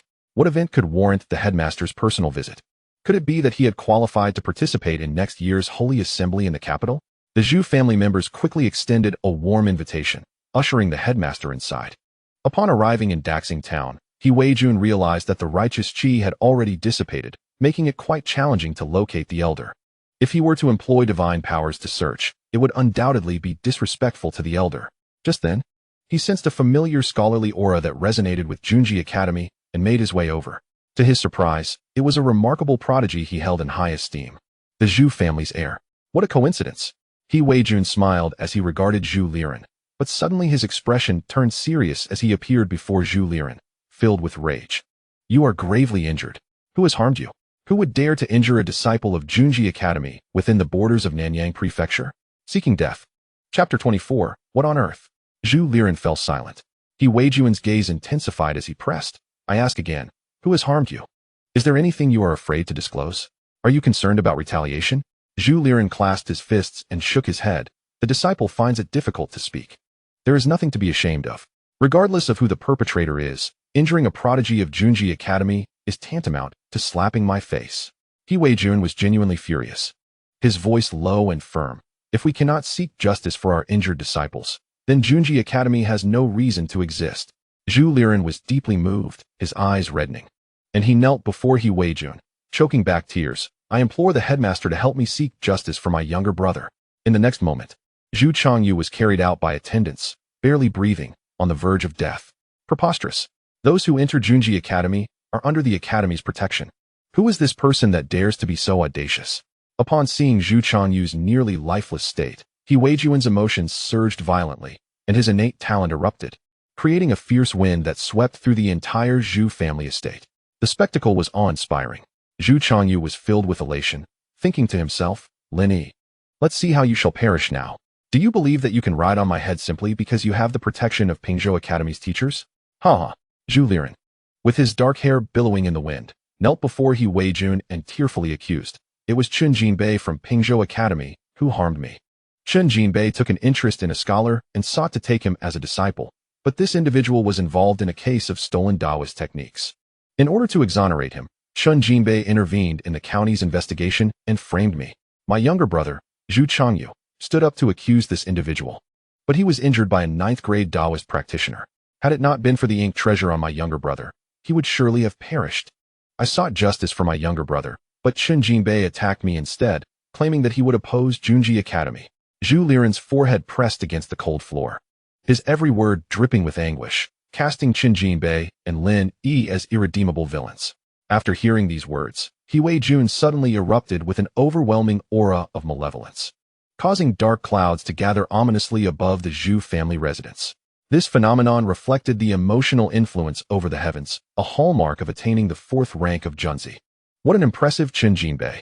He Weijun's icy gaze fixed intently on Zhu Liren as he gritted his teeth and demanded, where is he? He is at the private school in the town. My disciple will guide you to the principal. Zhu Liren rose and led He Weijun, a smirk playing at the corners of his lips as he turned, reveling in the anticipated chaos. With a single stroke, he could ensure that Lin Yi, who embodied righteousness, and Chen Jinbei both met their demise, while simultaneously erasing Pingzhou Academy from the records of Nanxiang Prefecture, an act worthy of immortalization in his life's annals. Meanwhile, outside the private school, Master Chen, Lin Yi emerged alongside Su Huaiji, each carrying a wooden box filled with their meager belongings, worn-out books, and faded garments. Chen Jinbei regarded Lin Yi with a smile, inquiring, have you packed everything? But let us not hurry to the academy. The principal is here to visit an esteemed elder. We may yet find ourselves fortunate. Lin Yi expressed surprise, having not anticipated the presence of such reclusive masters in the small town of Daxing. Our luck appears to be quite favorable, Chen Jinbei remarked, grinning. However, the principal has not yet met this elder and is currently searching. It seems he may have a lead. Let us pursue. Lin Yi placed the wooden boxes on the ox cart, allowing Su Huaiji to join him before following closely behind Chen Jinbei. Just then, a group of men clad in blue servant attire swiftly approached from all directions, encircling Lin Yi, Chen Jinbei, and Su Huaiji menacingly, their expressions fierce and watchful, yet they remained still. Chen Jinbei furrowed his brow and declared sternly, "You Zhu family possess audacity beyond measure to obstruct scholars. Do you not fear the wrath of the learned?" It was evident that these men were from the Zhu family, as only they could afford such a retinue, especially with a prodigy of literature emerging from their ranks. Truly arrogant. Your Pingzhou Academy has grown accustomed to flaunting its power in Jinzhou, resorting to threats against the common folk with your scholarly pretense. He Wei Jun's deep voice resonated, imbued with authority. At that moment, he approached alongside Zhu Liren, his black scholar's robe flowing elegantly, and his bearing exuded an otherworldly grace. Principal He. Chen Jinbei's heart raced as he recognized He Wei Jun's identity. How could he be here? Was he, like Principal Zhang, seeking an audience with that elder? Two principals in such a small town? The significance of this mysterious elder grew increasingly apparent to Lin Yi. He felt compelled to confront Chen Jinbei, seeking a more formidable ally. Humph. He Wei Jun snorted disdainfully. I cannot bear such a title from you. You have harmed my Junji Academy disciple. How do you intend to address this matter? He suppressed his fury. As a principal, his position forbade him from acting impulsively, especially with the elder possibly observing from the shadows. Was this matter related to Zhu Liren? Lin Yi sensed trouble brewing. It appeared that Chun Fuzi's words were accurate. The principal of Junji Academy was indeed protective of his own, intervening without discernment. Yet, with the principal of Pingzhou Academy present, Lin Yi regained his composure. And how do you propose to handle it? Chen Jinbei stood resolute. The Zhu brothers conspired to bully a disciple of my academy. Is our retaliation not permitted? Your academy's disciple? He Wei Jun sneered, his gaze shifting from Chen Jinbei to Lin Yi. This criminal, a thief of the way, is one of your Pingzhou Academy's disciples? You are a disgrace to the academy, accepting such tainted individuals among your ranks. I shall petition the Sacred Academy to revoke Pingzhou Academy's teaching credentials. Revoking teaching credentials equated to annihilation. Fool. Lin Yi retorted, unrestrained by He Wei Jun's authority as the principal of Junji Academy. He had no intention of bowing meekly. He would not tolerate such slander. What a peculiar term. Chen Jinbei glanced at Lin Yi, puzzled by the expression, yet found it oddly satisfying. Interesting. He Wei Jun narrowed his eyes, perplexed, seemingly realizing that Lin Yi was insulting him. Chen Jinbei positioned himself protectively in front of Lin Yi, urging, leave this to me. Do not fear. No, let me handle this. Lin Yi stepped forward to confront He Wei Jun directly. He was not being reckless. He simply understood the necessity of standing his ground against He Wei Jun. Should Chen Jinbei shield him, it would imply his own insecurity. Do not act foolishly. Chen Jinbei cautioned. This is no folly. He accuses me of being a thief of the way. Can I endure that? He claims I am a disgrace to Pingzhou Academy. Can I accept that? He states I am a tainted scholar. Can I tolerate that? Though he could bear many insults, the affront to his character was intolerable. He had once aided others in apprehending a thief, only to be wrongfully accused and ridiculed, leaving him helpless and humiliated. Now, he faced a similar plight and was determined to clear his name and ensure that those who sought to defame and shame him faced their due consequences. Zhang Shenkai, Sun Wenyuan, the plump captain, Zhu Changyu, Zhu Liren, and now He Wei Jun, the principal of Junji Academy. What did it matter how formidable they were? Justice was mightier than all. He lacked the patience to wait for years to acquire the strength to confront He Wei Jun and resolve today's issues. Late justice was not justice at all.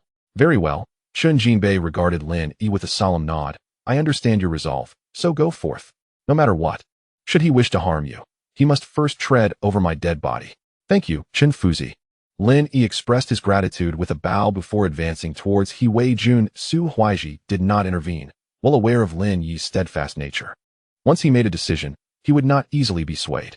Zhu Liren glared at Lin Yi, a cold smirk curling his lips. What a foolish individual. Does he truly believe that his righteous spirit can shield him from the principal's wrath? Anyone not a disciple of our academy, no matter how gifted, is guilty by default.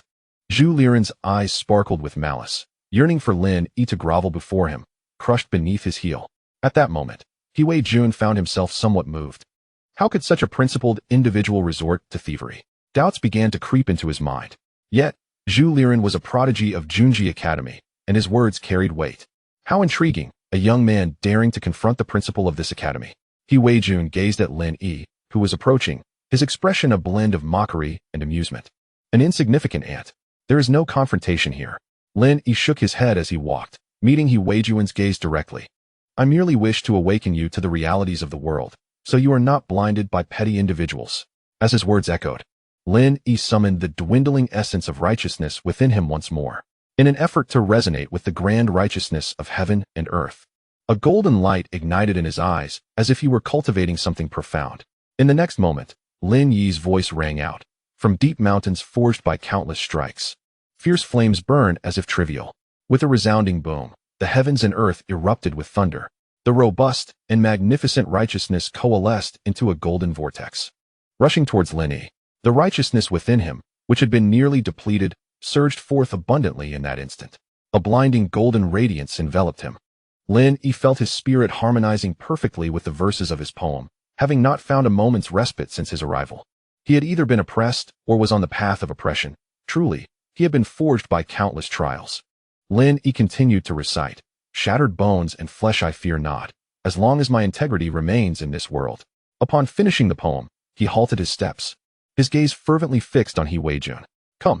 With the utterance of Lin Yi's words, the righteousness that could not enter his body condensed into a golden pillar of talent that surged skyward. Upon reaching the heavens, the pillar exploded, resembling a golden rainbow stretching across the entirety of Jinzhou. The righteousness flowed freely, and a refreshing breeze swept through, akin to a gentle spring caress. Simultaneously, the sound of literary harmony resonated through the heavens, not thunder, but rather the delicate chime of wind bells, echoing throughout the Jinzhou territory. He Weijun's earlier mockery vanished, replaced by a look of utter bewilderment. His spirit was profoundly shaken, his body trembling uncontrollably. Talent resonating at the level of Qi Mingzhou. "Is it truly you?" He Weijun staggered back several steps, his lips quivering.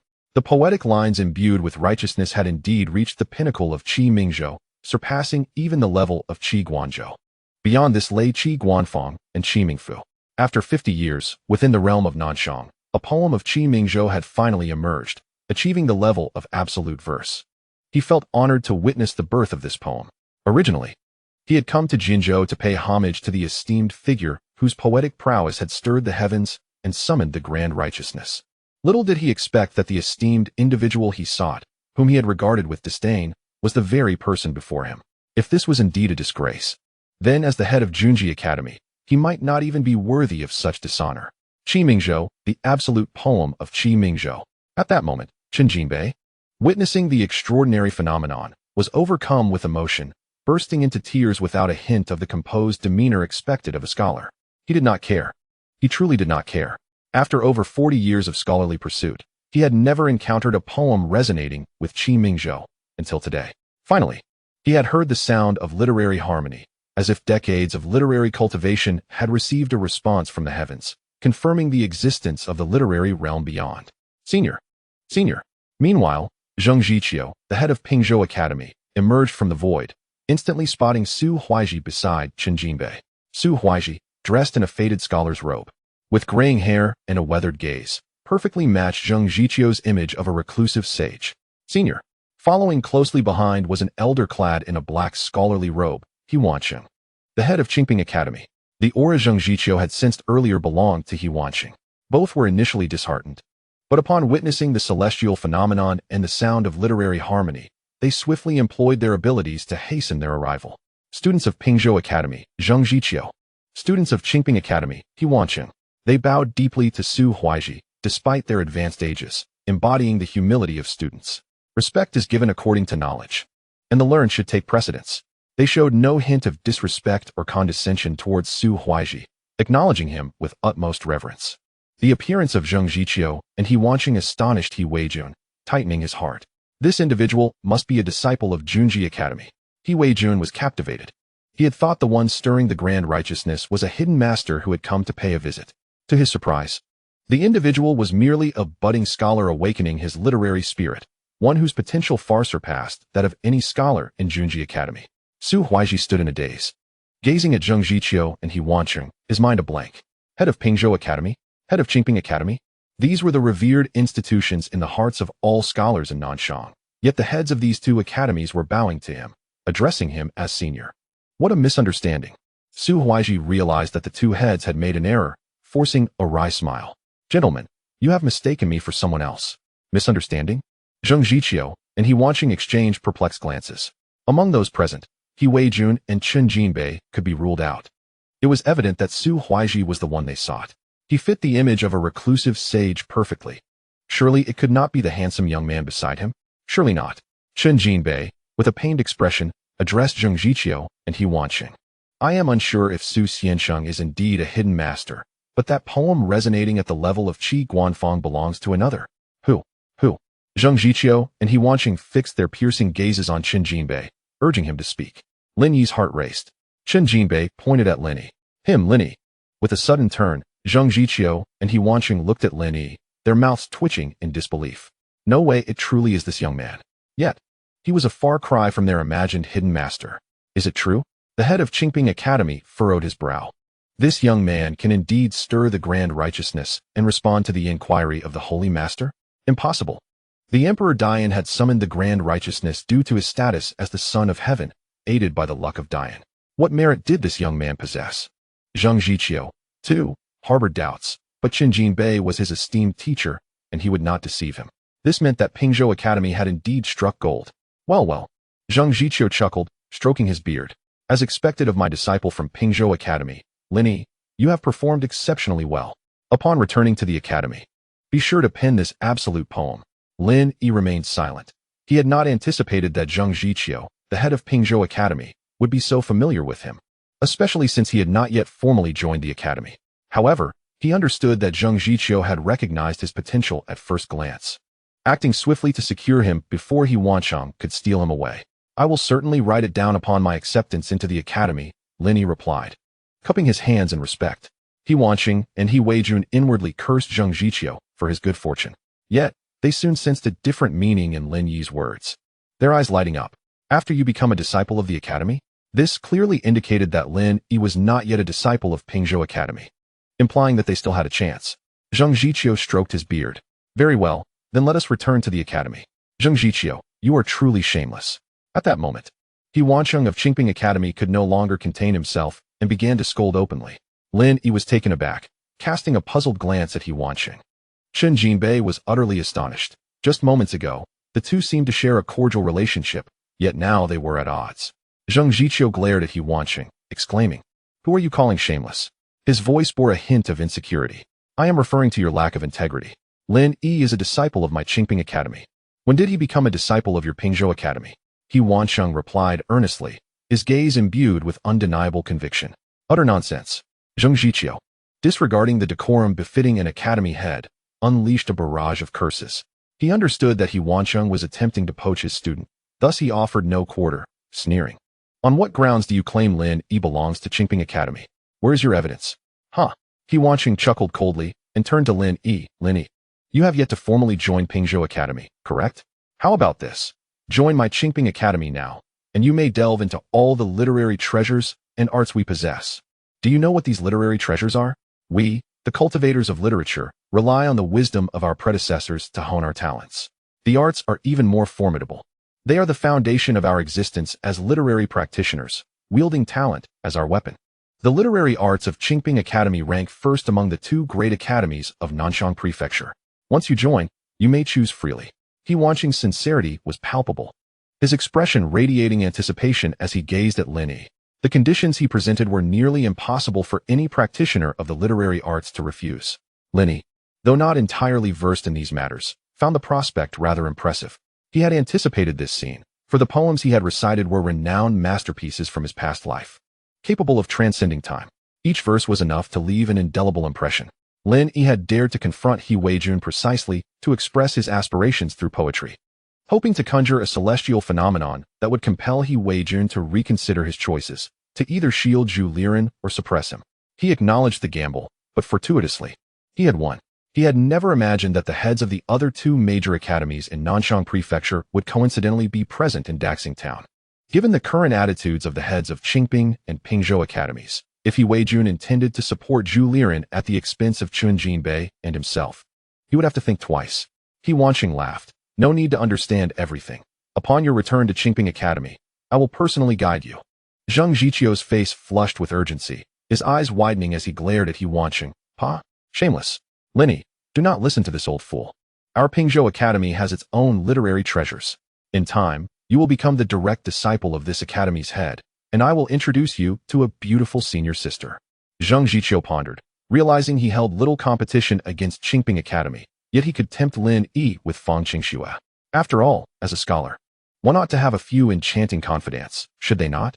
What do you say, Chen Fuji? Zheng Zhiqiu looked towards Chen Jinbei. Chen Jinbei paused momentarily, then nodded silently. Indeed, Lin Yi was taken aback by Zheng Zhiqiu's utter lack of shame. To win him over, he was willing to trade away Fang Qingxue. Humph, he Wanqing scoffed. How vulgar. No wonder Pingzhou Academy cannot enter the Sacred Academy. The foundation is Askew. Upon hearing this, Zheng Zhiqiu's emotions flared. Rolling up his sleeves, he retorted. Who is skewed? Do you wish to fight? He Wansheng replied. If you wish to engage, let us do so as gentlemen, using our words instead of our fists. And compare our literary prowess. You've lost your pants. While He Wansheng continued speaking, Zheng Zhiqiu pointed at his trousers, employing the gentleman's supernatural ability. Words manifest the law. In an instant, He Wansheng's trousers fell to the ground. Chapter 27. Lin Yi. I shall recruit you for Junji Academy. Lin Yi was utterly stunned by the scene before him. This was indeed a novel approach. A fine example of a gentleman engaging in dialogue rather than combat. Was this the legendary manifestation of words? His heart raced, feeling as though he had unlocked a new realm of understanding. Chen Jinbei could not help but facepalm. He was aware of the headmaster's temperament. But was such an ambush truly appropriate? Moreover, the opponent was the head of Qingping Academy. He Weijun of Junji Academy frowned, muttering, crude, shameless old rogue. He Wansheng felt a chill beneath his waist, his face flushed crimson. Under normal circumstances, such a supernatural ability could be evaded. Yet Zheng Zhiqiu's sudden ambush caught him off guard. He hastily pulled up his trousers, his talents surging forth, glaring at Zheng Zhiqiu as a dignified academy head. How can you resort to such vulgarity? Have you discarded the wisdom of the sages? Today let me show you the capabilities of Qingping Academy. From the folds of He Wansheng's robe, a pen glimmering with golden light flew forth, the talent coalescing into ink as he sketched in the air. A massive azure dragon was conjured, subsequently enveloped in dark mist. As the black mist dissipated, the azure dragon emerged from the void, straddling the line between reality and illusion. Its forked tongue flicking as it lunged toward Zheng Zhiqiu. Little Qing? Lin Yi instinctively uttered, as the azure dragon, combined with the ink-wash painting style, resonated deeply within him. What little Qing? Chen Jinbei, leading Lin Yi and Su Huaiji away, explained, this is the literary painting technique of Qingping Academy. Utilizing the brush to manifest. Our Pingzhou Academy specializes in literary techniques that can harm with words. Of course, in essence, they are the same. Both rely on talent. One is judged by the skill of the painting, while the other by the comprehension of the true meaning of the text. Moreover, painting techniques are a subset of literary techniques, which encompass all manner of arts. I cannot elaborate fully in a short time. Lin Yi nodded slightly, his thoughts stirring. He inquired, then the tiger that Zhu Liren sketched earlier was also a literary painting technique? Chen Jinbei affirmed, correct, Zhu Liren specializes in painting. Lin Yi glanced at Zhu Liren, who appeared flustered in the distance, muttering, he may never be able to wield a brush again. At that moment, Zheng Zhiqiu also produced a golden pen from his robe and taunted, the fact that I can make your trousers fall indicates that even the sages would approve. Do you wish to suggest that the sages are also crude? You dare to steal my student today, and still have the audacity to call me shameless? With that, Zheng Zhiqiu sketched the character for town, which transformed into a massive net, ensnaring the azure dragon. The overwhelming surge of talent clashed, creating a tempestuous gale upon the street. The azure dragon struggled within the vast net before exhaling green mist, swiftly corroding a hole through it. It lunged once more toward Zheng Zhiqiu. He Wansheng chuckled coldly. A mere trick. A few years ago, while wandering the myriad demon kingdom, I debated with an azure dragon, mastering its true form and innate abilities, and translating them to the brush. How could a single character of yours possibly restrain it? Impressive. This azure dragon is a female, is it not? Zheng Zhiqiu could not help but mock He Wansheng. Lin Yi pondered. How did Zheng Zhiqiu manage to become the head of Pingzhou Academy? Where is his integrity? He Wansheng's eyes nearly bulged, his chest heaving violently. You are a disgrace to gentlemen. You do not spare even a serpent. Who truly bears the shame of a gentleman? Zheng Zhiqiu relentlessly provoked He Wansheng, then produced a scroll from his sleeve, declaring, I have not been idle over the years. Is it not merely painting? I have my own. As his words fell, an immense surge of talent flowed into the scroll, which radiated a rosy glow. A smooth, snow-white leg first emerged from the scroll, accompanied by falling red maple leaves, as a tall, scantily clad woman in pink stepped forth. her enchanting form and innate allure captivating all. With a bewitching smile, she lunged toward He Wanqing. His face flushed crimson, trembling in anger. Shameless old rogue. To collect such lewd treasures, I am ashamed to be associated with you. In the next moment, the woman in pink leaped directly into He Wanqing's embrace, entwining her arms around his neck. Instantly, He Wanqing's gaze turned dazed, a wave of drowsiness washing over him. Who would desire your company? Zhang Jiqiu rolled his eyes at He Wanqing, his golden pen shining brilliantly as he sketched a single character. Break. The character transformed into a massive axe, cleaving the azure dragon in two, with the talent returning to the heavens. The Qing Jiao was scattered, and He Wanqing immediately regained his composure, his face turning as dark as coal as he angrily exclaimed, Zhang Jiqiu, you have brought disgrace upon the scholarly world. Unable to articulate his outrage, He Wanqing felt as though his lungs would burst. Oh, Zhang Jiqiu replied nonchalantly, producing a book from his sleeve. I happen to have a volume of beautiful women. He Wanqing instinctively took 2 steps back, his face flushed, declaring, you take advantage of my current predicament, using a book of beautiful women against me. How despicable. He Wanqing soared into the air, looking down at Zhang Jiqiu, stating, there are too many mortals here. Let us ascend to the heavens and battle. Very well. I shall allow several beautiful women to accompany you for your amusement. With a swift motion, Zhang Jiqiu pursued him, the absurdity of his words nearly causing He Wanqing to tumble. Lin Yi, witnessing this scene, began to harbor doubts and turned to Chen Jinbei, asking, Master Chen, what is the Junzi's trial? Why does the book of beautiful women instill such fear in the dean? Chen Jinbei, deep in thought, replied, a 4th-ranked Junzi must overcome a heart trial to ascend to 3rd-ranked Daru. It is rumored that Dean he has no interest in women. Thus, his trial is likely to make him lose his resistance to them. Is it true that the Dean does not spare even serpents? Lin Yi was astonished to learn of such a heart trial. His gaze toward He Wanqing transformed. Ahem.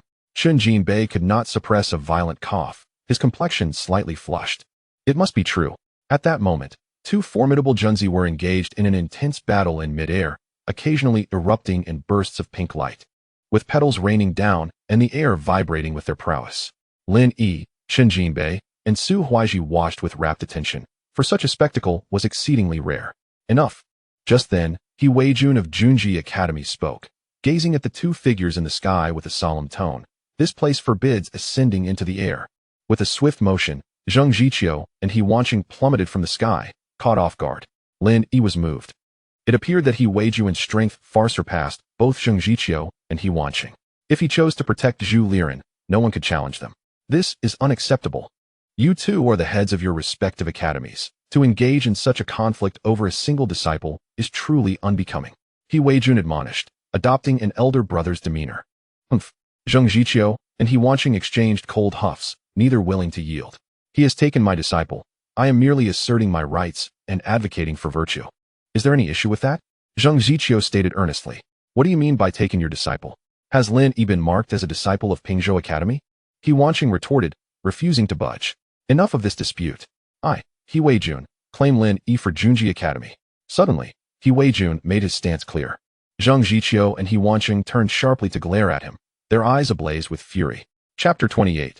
The Treasure of Literature and Dao. Lin Yi was greatly taken aback, unable to fathom why He Weijun would make such a statement. Had he forgotten his earlier attitude towards Lin Yi? Chen Jinbei was equally astonished, looking towards He Weijun. However, compared to Lin Yi and Chen Jinbei's reactions, Zhu Liren, standing behind He Weijun, trembled uncontrollably. His pallor pale, he looked at He Weijun and stammered, Dean? I know my own boundaries. You may step back. He Weijun replied without turning, positioning himself between Zhang Jiqiu and He Wanqing, saying, since Lin Yi is yet to enroll in any academy, we at Junji Academy certainly do not wish to miss out. He turned to Zhang Jiqiu and He Wanqing. Do you have any objections? Yes. Yes. Zhang Jiqiu and He Wanqing were unwilling to relent. What does Junji Academy matter? He Weijun frowned. I will not join Junji Academy. Lin Yi's voice suddenly rang out, shaking his head and decisively dismissing He Weijun's proposal. He Weijun regarded him with calm eyes, not displaying anger, and said, pray tell. Why not? Junji Academy is the foremost institution in Nanchang Prefecture, boasting a rich variety of literature and an abundance of literary talents. The environment is conducive to your studies and cultivation. Seemingly struck by an idea, He Weijun smiled at Lin Yi and continued. Is it because I took issue with you and Chen Jinbei earlier? What relevance does that hold? It merely demonstrates my protectiveness. Should you join Junji Academy? If anyone dares to bully you, I will similarly stand up for you. He Wei-jun saw nothing wrong in his actions. It is only natural for a dean to defend a talented student against any harm. Zheng Jiqiu and He Wanqing exchanged glances.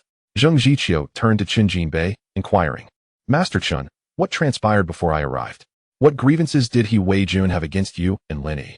Indeed. Chen Jinbei nodded, speaking coldly. Dean He accused our Pingzhou Academy of harboring tainted students, labeling it a disgrace to the academy, and demanded that we be stripped of our qualifications to impart the Tao. He Wei-jun, you old scoundrel. Explain to me how my disciple has any taint. Zheng Jiqiu erupted, cursing vehemently. He Wanqing instinctively nodded in agreement. Indeed, a true gentleman, even if he possesses a slight blemish, cannot be swayed by the righteous spirit. He Wei-jun frowned, his countenance stern as he stared unflinchingly at Zheng Jiqiu and He Wanqing, declaring, previously, I was unaware of the situation. It now appears to be a misunderstanding. Once I ascertain the facts, I will deliver justice for Lin Yi and Chen Jinbei. Zhu Liren quivered, realizing the circumstances were turning against him. Zhu Liren. He Wei-jun turned to the ashen-faced Zhu Liren, asking, is it true that Lin Yi stole the Tao techniques? Indeed. Zhu Liren's thoughts raced as he gritted his teeth. It is true. The magistrate of Anyang, Sun Wenyan, personally condemned him and sentenced him to exile. He Wei-jun nodded, turning to Lin Yi. Is what Zhu Liren stated accurate? Yes. Lin Yi calmly affirmed, then added, however, Sun Wenyan's judgment was unjust. His spirit for the Tao has been shattered, and his official demeanor has been dispelled. What? Zhu Liren staggered backward in shock. The spirit for the Tao shattered? The official demeanor dispelled? Was this merely a minor case that drew the attention of the Sacred Academy? Zheng Jiqiu, He Wanqing, and He Wei-jun's expressions shifted slightly. The shattering of official demeanor and the destruction of the spirit for the Tao could only be accomplished by the Sacred Academy. Of course, there was another possibility, that the righteous spirit, born of the righteous binding seal, could retaliate against the one who bore the mark. Chen Jinbei also stepped forward, stating, the one who stole the Tao techniques was the county's clerk, Zhang Xinkai, who has since been frightened to death by the righteous spirit. Moreover, the county's constable fled in fear of punishment and has been slain by me. Thus, the theft of the Tao techniques in Anyang County has been definitively linked to Zhu Liren, and Lin Yi has been wrongfully persecuted. Fortunately, he encountered our academy's disciple, Fang Qingxue, along the way, who awakened his spirit for the Tao, allowing him to clear his name. Chen Jinbei outlined the critical points of the case. Lin Yi remained silent. Had he not met Fang Qingxue that day, even if he had awakened his spirit for the Tao and escaped Anyang County, he would still bear the stigma of guilt. Possessing the spirit for the Tao yet unable to enter the gates of the Sacred Academy. Zhu Liren's expression fluctuated wildly. Akin to a drowning individual struggling desperately, he then seized upon a key point, questioning, awakening the spirit for the Tao after 2 days? I have never heard of such a thing unless one employs Tao techniques. Naive. Chen Jinbei retorted, as a prodigy of Junji Academy. Do you not know that a scholar's creation of poetry with remarkable talent can greatly increase the likelihood of awakening the spirit for the Tao? Zhu Liren was left speechless, then gritted his teeth. I do not believe he could compose 2 remarkable poems within 2 days. Who in the world possesses such talents? It is akin to a reincarnation of a sage. Chen Jinbei scoffed. To call you a frog in a well would be an understatement. Lin Yi indeed awakened his spirit for the Tao through a remarkable poem just the day before yesterday. Zheng Jiqiu was initially taken aback, but soon her eyes sparkled with excitement as she exclaimed, could it be that the poem inscribed on the stele is the very verse that awakened Lin Yi's heart for Wen Dao? In other words, there is no reclusive predecessor in Anyang County. It's all Lin Yi alone. A treasure, a grand treasure. Zheng Jiqiu was overwhelmed with emotion, her eyes shining brightly as she declared Lin Yi to be a remarkable gem. Upon hearing her words, Lin Yi felt a shiver run down his spine. He Wanqing's breath became labored. He had never anticipated the existence of such a prodigy, truly born for the path of literature. He Wei-jun's pupils constricted, and a fierce sense of possessiveness surged within him. To possess Lin Yi would be to acquire a priceless treasure of Wen Dao. At that moment, Zhu Liren staggered back. His pride dealt a severe blow as he muttered in disbelief. How could such a person exist? He Wei-jun turned to face Zhu Liren, questioning, why do you and Zhu Changyu target Lin Yi? He recalled the details of Zhu Liren's complaints, where he constantly claimed Zhu Changyu to be righteous, accusing Lin Yi of theft of Tao techniques. This was clearly a deliberate attack, a slander. If it were not for Lin Yi's integrity and his resolute verse proclaiming his desire to maintain his innocence in the world, daring to confront him, he might have unwittingly killed an unparalleled genius. Zhu Liren, terrified, hastily shook his head. I did not intend to target him. I merely heard it from others. He Jun unleashed his divine powers, stating, "This place can only yield the truth." Zhu Liren trembled, his gaze vacant, and recounted, "My cultivation has stagnated. I urgently need to break through. I learned that the county office possesses a Dao technique that can utilize the essence of scholars to transcend boundaries. I bribed the county's clerk, Zhang Shenkai, and the constable guarding the town demon hall to steal the Dao technique, framing Lin Yi, the adopted son of Su Huaiji, who teaches in town, and sentencing him to death, thereby disrupting the investigation by the academy. I also plan to drive Su Huaiji away and, at the right moment, kill the scholars in the private school to absorb their essence to aid my breakthrough. Once successful, I would return the Dao technique. These mere mortals sacrificing themselves for my Wen Dao will be their supreme glory." As he spoke, a hint of madness crossed Zhu Liren's face. Intoxicated by the thrill of wielding life and death over ordinary lives. Chapter 29, Request for Divine Judgment, Cursed Be It. A glimmer of murderous intent flickered in Lin Yi's eyes. Indeed, the original self entering the Anyang County office as a temporary constable was merely a guise for becoming a scapegoat. Furthermore, today his foster father, Su Huaiji, being expelled from the private school was also part of Zhu Liren's scheme. His goal was to obtain the Dao technique, then use its methods to absorb the scholar's essence to facilitate his breakthrough. Chen Jinbei gritted his teeth in anger, declaring, "He truly deserves to be cursed." Zhang Jiqiu expressed disbelief. "I never expected that Junji Academy would cultivate such a person." He Wancheng shook his head in lamentation. Dao techniques can provide shortcuts, but can also lead one to madness. Zhu Liren's heinous crimes cannot absolve the Academy of blame. What a supreme glory! He Jun's forehead throbbed with anger as he raised his hand and struck Zhu Liren, sending him flying several hundred meters. Thud! Upon landing, he left a bloody trail on the ground. Spitting blood, Zhu Liren was awakened from his stupor, his face ashen as he recalled his previous words. His body trembled uncontrollably. Whether from pain or fear, he could not discern. "Brother, how are you injured?" Zhu Changyu approached, leaning on his cane, shocked to see Zhu Liren collapsed and bleeding. He had initially intended to witness Lin Yi and Chen Jinbei's demise, yet it was his elder brother who was injured instead. With a darkened expression, Zhu Changyu could no longer contain himself and called out to the dean of Junji Academy, "Dean, why have you not executed Lin Yi and Chen Jinbei?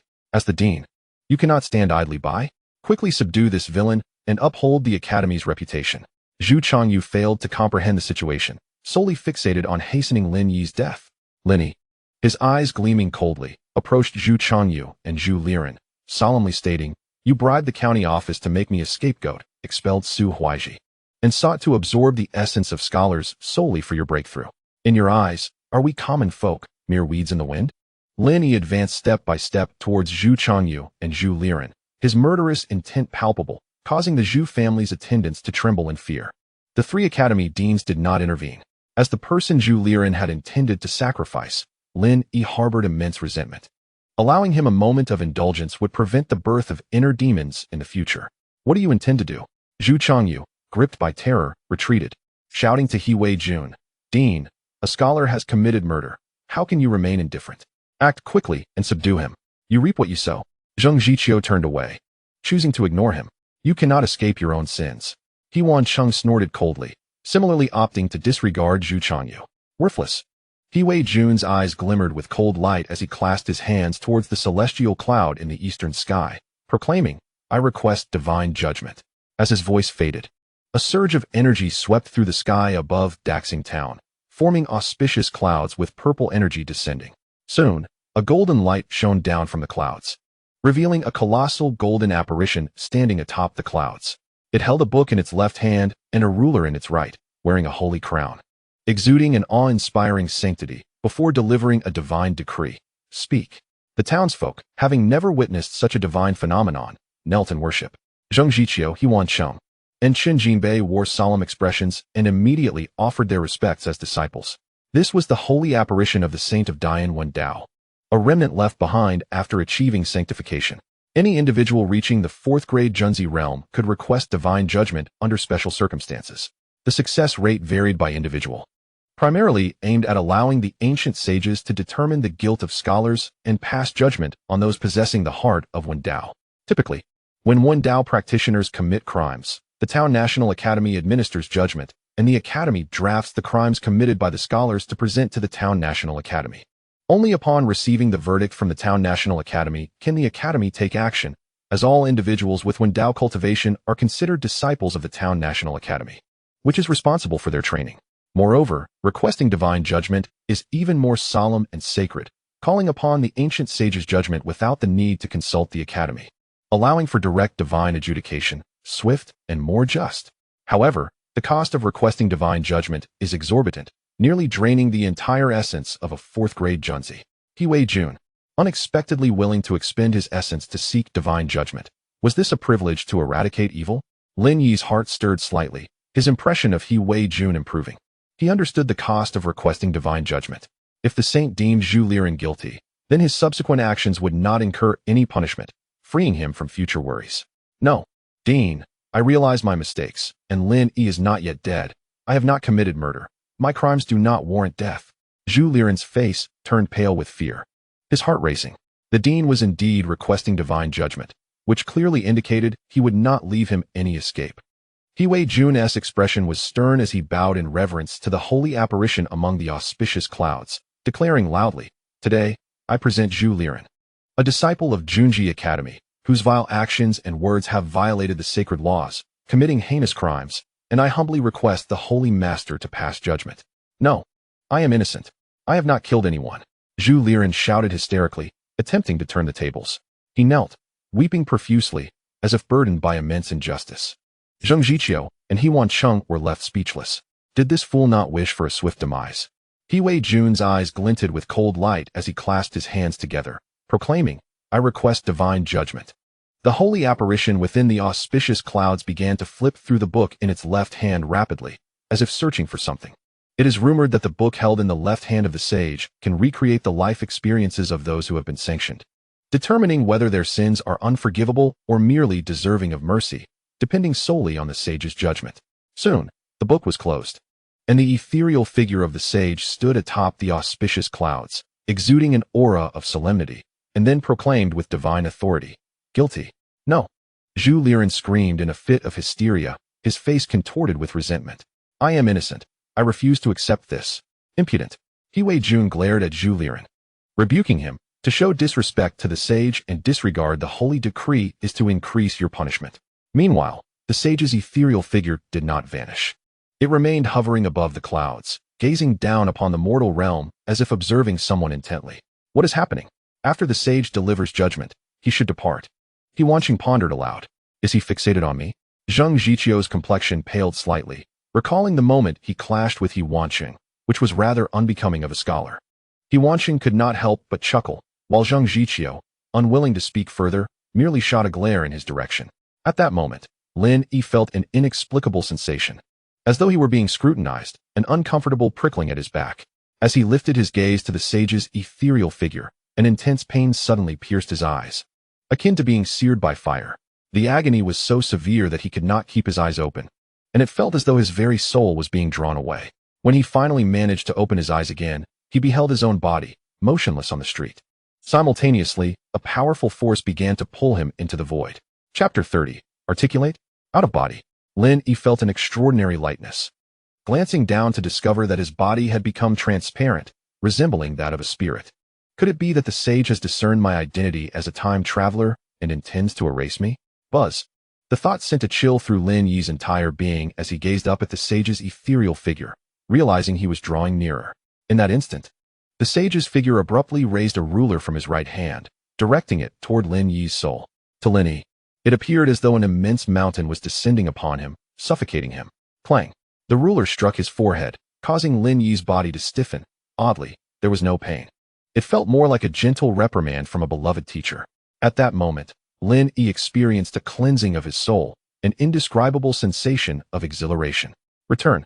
The sage's voice resonated within his mind, and an overwhelming sense of weightlessness enveloped him, making the world spin. The next moment, Lin Yi opened his eyes, realizing his soul had returned to his body, and he could once again hear the sounds of the outside world. That was close. Lin Yi exhaled deeply. When he looked up again, the ethereal figure of the sage had vanished, and the auspicious clouds dissipated. The sage has departed, and I am unharmed. Zheng Zhiqiu's eyes brightened. His anxiety finally alleviated. He Wansheng remarked, devoid of expression, the sage simply could not be bothered to punish you. You are beyond redemption. Indeed, the sage should impose punishment upon this individual. Such disgrace to scholarship. Zhu Liren pleaded, I have erred. Please grant me a chance for redemption. I am willing to toil in Junji Academy, without seeking recompense. Zhu Liren knelt in remorse, repeatedly bowing his head, still attempting to grasp at the faintest glimmer of hope. He Wei Jun remained unmoved, coldly responding, just moments ago, you sought the sage's judgment against our academy's dean. How is it now that you recant? I acted out of fear. Fear is justly warranted. He Wei Jun turned to Lin Yi, speaking earnestly. Lin Yi, the sage has already determined Zhu Liren's guilt. Very well. Lin Yi nodded slightly and stepped forward toward Zhu Changyu. The sage's verdict pronounced my brother guilty, not me. Do you dare to kill me? Zhu Changyu panicked. Attempting to intimidate Lin Yi, he leaned on his cane, retreating step by step, drenched in cold sweat. What is there to fear? Lin Yi's gaze sharpened. Channeling his energy into his fist, feeling invigorated.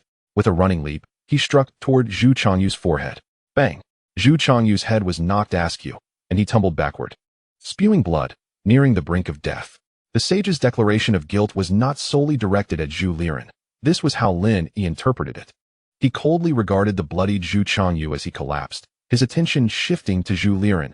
Had I not awakened the heart of literature, your scheme might have succeeded. How unfortunate for you that I still live. There was no hesitation in Lin Yi's eyes.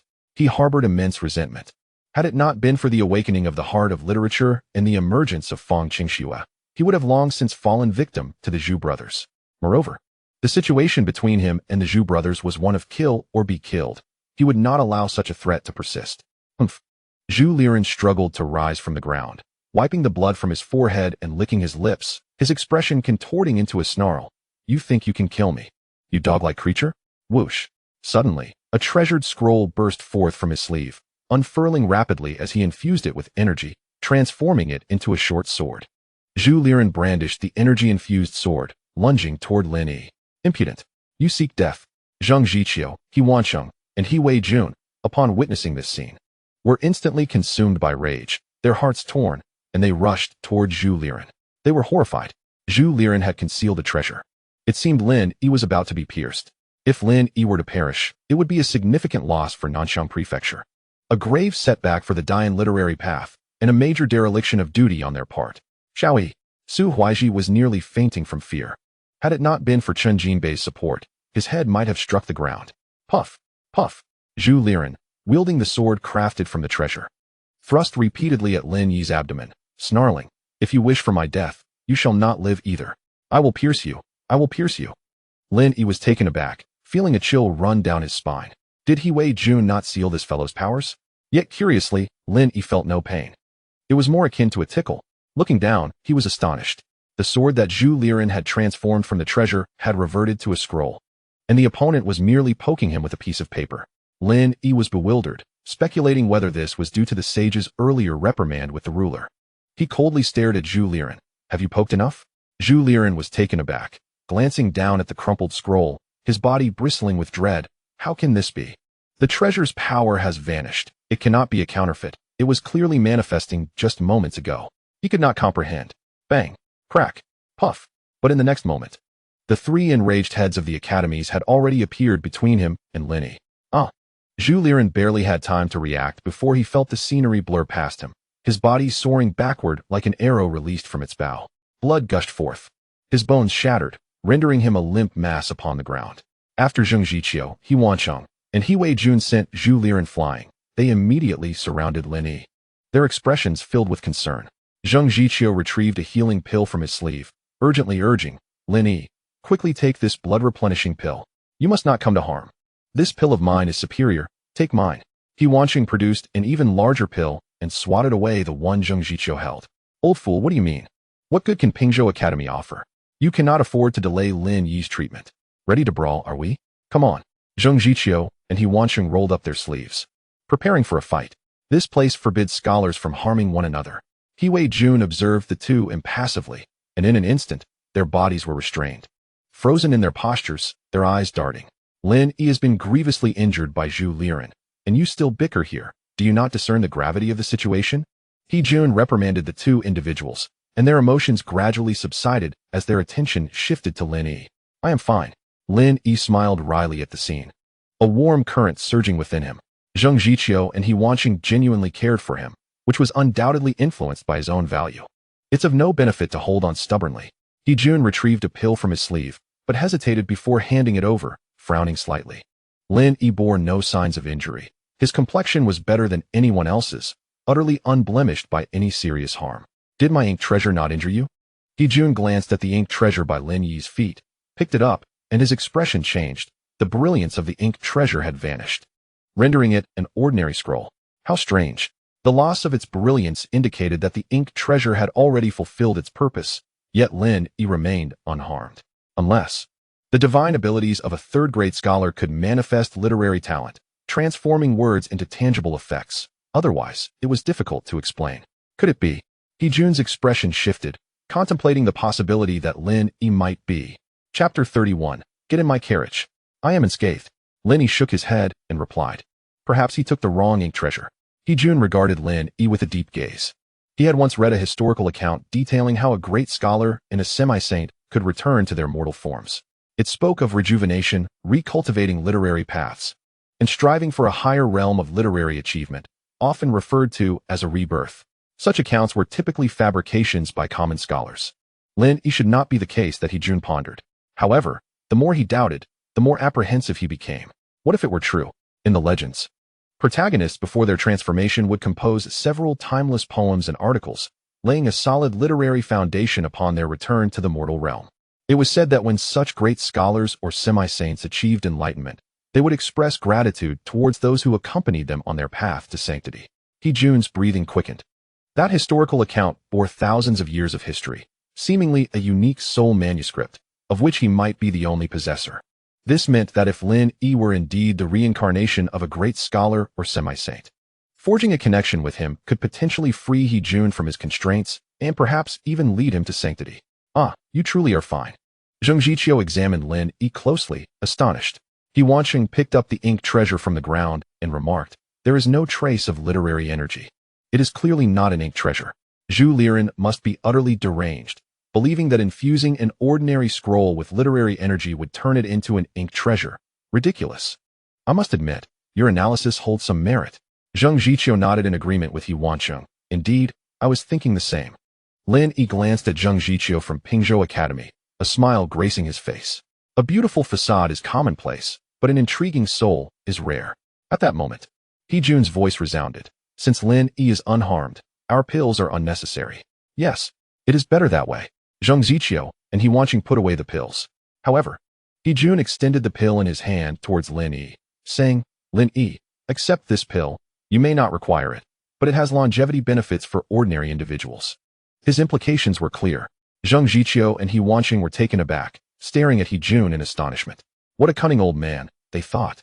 He has them return the pills while he offers one to Lin Yi, a masterstroke in winning hearts. Lin Yi graciously declined. Thank you for your kindness, Dean, but it is unnecessary. Even though He Jun had made a complete turnaround in attitude and had sought his favor, Lin Yi still harbored some reservations. Time would eventually dilute these feelings.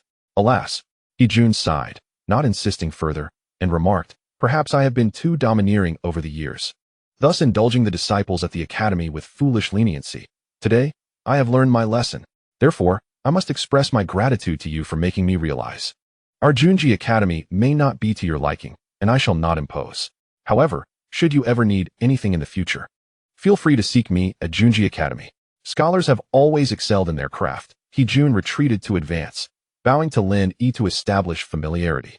Lin Yi was taken aback by He Jun's maneuver. It felt strangely like he was being appeased. The esteemed First Academy of Nanxiang Prefecture should not need to lower itself in this manner, regardless of Lin Yi's talents. Lin Yi returned the gesture with a bow, saying, You exaggerate, Dean. If I ever require your assistance, I only hope you will not refuse. Absolutely not. He Jun affirmed earnestly, a smile illuminating his face. He then turned to Zheng Ziqiu and He Wanqing, stating, Zhu Liren has been expelled from Junji Academy, but as he committed theft of techniques, Junji Academy cannot escape responsibility. Therefore, this year, during the provincial examination of Nanxiang Prefecture, Junji Academy is willing to bear all reasonable expenses for the scholars of Qingping Academy and Pingzhou Academy. Zheng Jiqiu and He Wanqing smiled, promptly bowing to He Jun, praising, Dean He, you are truly considerate. Indeed. He Jun finally addressed Lin Yi, saying, Junji Academy is located in the prefectural city. I look forward to your participation in this year's provincial examination. You are welcome to visit Junji Academy then. All right. Lin Yi nodded. Farewell. He Jun did not linger, believing Lin Yi to be the reincarnation of a great scholar or semi-saint, and thus refrained from forcing his will upon him. Within my reach, I belong 100 miles away. Whoosh. He Jun stepped forward, his figure vanishing without a trace. Let us depart. Lin Yi was secretly astonished. This was certainly more comfortable than riding in a bullock cart. Lin Yi, I do not wish to engage in further conversation with this old man Zheng Jiqiu. You must decide, which will you choose, Qingping Academy or Pingzhou Academy? He Wanqing inquired. Zheng Jiqiu felt his heart leap into his throat, gesturing for Chen Jinbei to come over to appeal for sympathy. Chen Jinbei supported Su Huaiji as he approached, stating, Lin Yi, I have a connection with Pingzhou Academy. This time, having been wrongfully accused, I owe much to Scholar Fang from Pingzhou Academy and Teacher Chen for their assistance. Before Chen Jinbei could finish, Lin Yi had already made his decision. Due to Fang Qingxue, Teacher Chen, and the relaxed and free atmosphere of Pingzhou Academy in the memories of his former self, he had resolved this from the very beginning. And no external conditions would alter his choice. Zheng Jiqiu was overjoyed. Excellent, excellent. Teacher Chen sighed in relief. Su Huaiji chuckled. When Young Yi first began his studies, he declared he would eventually join Pingzhou Academy. Now he has fulfilled a long-held wish. Zheng Jiqiu stroked his beard and laughed. Haha. Pingzhou Academy has always had an excellent reputation, a sacred place in the hearts of scholars. Humph.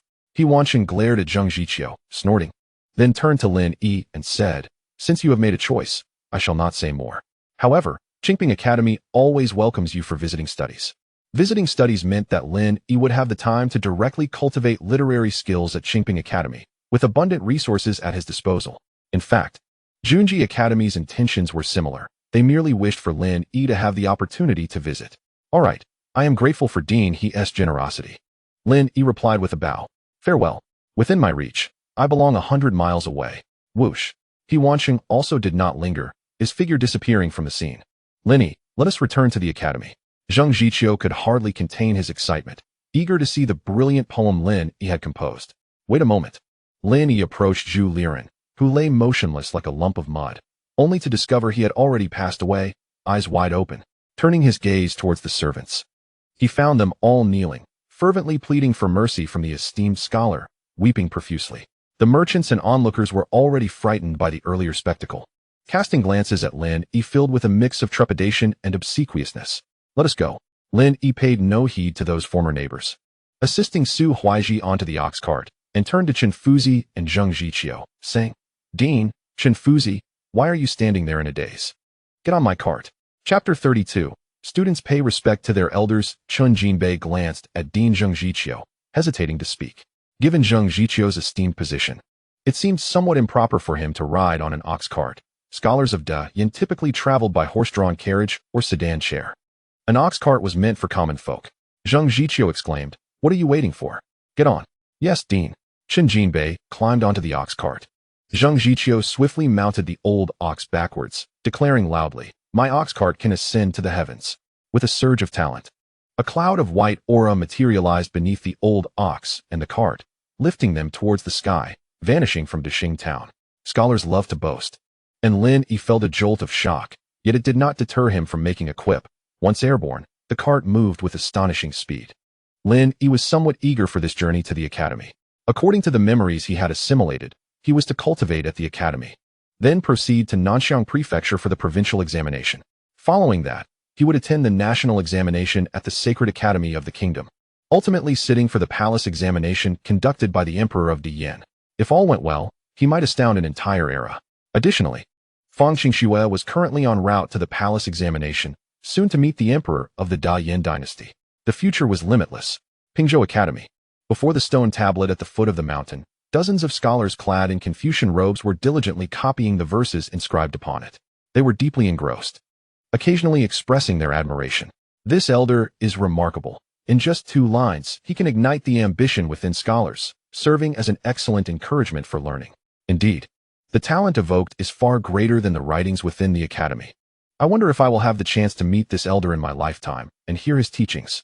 I heard that the dean has donned the scholar's robe and has gone down the mountain to pay a visit to that elder. Wow. This statement immediately stirred a considerable commotion, and the scholars were filled with excitement. They hoped the dean could invite the elder to the academy, allowing them to pay their respects. Surely, this elder must possess a venerable appearance, with white hair and a sage-like aura, akin to the ancient wise men. Of course, such a masterpiece inscribed on the monument could not have been composed by an ordinary person. The scholars engaged in lively discussions, creating a delightful atmosphere. In the distance, 7 teachers maintaining order glanced at the scholars while copying the verses, amused by their enthusiasm. I wonder if the dean will be able to meet this elder? Certainly. But will the elder come to the academy? If he does, do you think he will accept us as disciples? The elder would not look kindly upon us. Our talents are too mediocre. We have already reached the pinnacle of our virtue. Sigh. The teachers sighed in disappointment. The path of literary cultivation is indeed demanding, placing great emphasis on innate talent, much like how some individuals are born scholars while others are destined to struggle, even with tenfold effort. A mediocre student might never match the ease of a natural prodigy. Look quickly, what is that? At that moment, a scholar gazed eastward, his eyes suddenly brightening, and he shouted excitedly, "What is it? What are we looking at? Is there something remarkable about the inscriptions?" Some scholars dismissed the inquiry, lost in their admiration of the verses. Several teachers looked up, then abruptly stood, their faces alight with joy, their bodies trembling with excitement. The dean has returned. And there is more than one person. The teachers felt a surge of anticipation, quickly calling out to the scholars, "Hurry, hurry, everyone stand up. Stop copying. Form a line to welcome the dean and the elder. We must not leave a poor impression. Be on high alert and smile." The scholars, upon hearing the teacher's words, erupted into a flurry of activity. They stood, all gazing towards the eastern horizon, where it appeared a mystical beast was drawing the cart, gracefully treading upon the clouds. The dean was seated atop the beast. The scholars' breaths quickened, their eyes filled with fervor. The dean rides a mystical beast to draw the cart. This elder is extraordinary. One teacher could not suppress his admiration. His words garnered universal agreement, and all nodded in eager anticipation. However, as the distance closed, the expressions of some teachers suddenly turned a shade unnatural. Even some accomplished scholars were momentarily taken aback. "That mystical beast looks rather like an ox, doesn't he? Be confident, it is indeed an ox." The crowd's expressions shifted, a peculiar sensation washing over them. It was not a mystical beast pulling the cart. The dean was not riding a mythical creature, but rather an old water buffalo. Before them lay Pingzhou Academy. On the ox cart, Chun Jinbei pointed toward the academy, a smile gracing his face. So soon? Lin Yi quickly turned to look. Pingzhou Academy rested on the mountainside, its classical-style study halls and temples arranged harmoniously.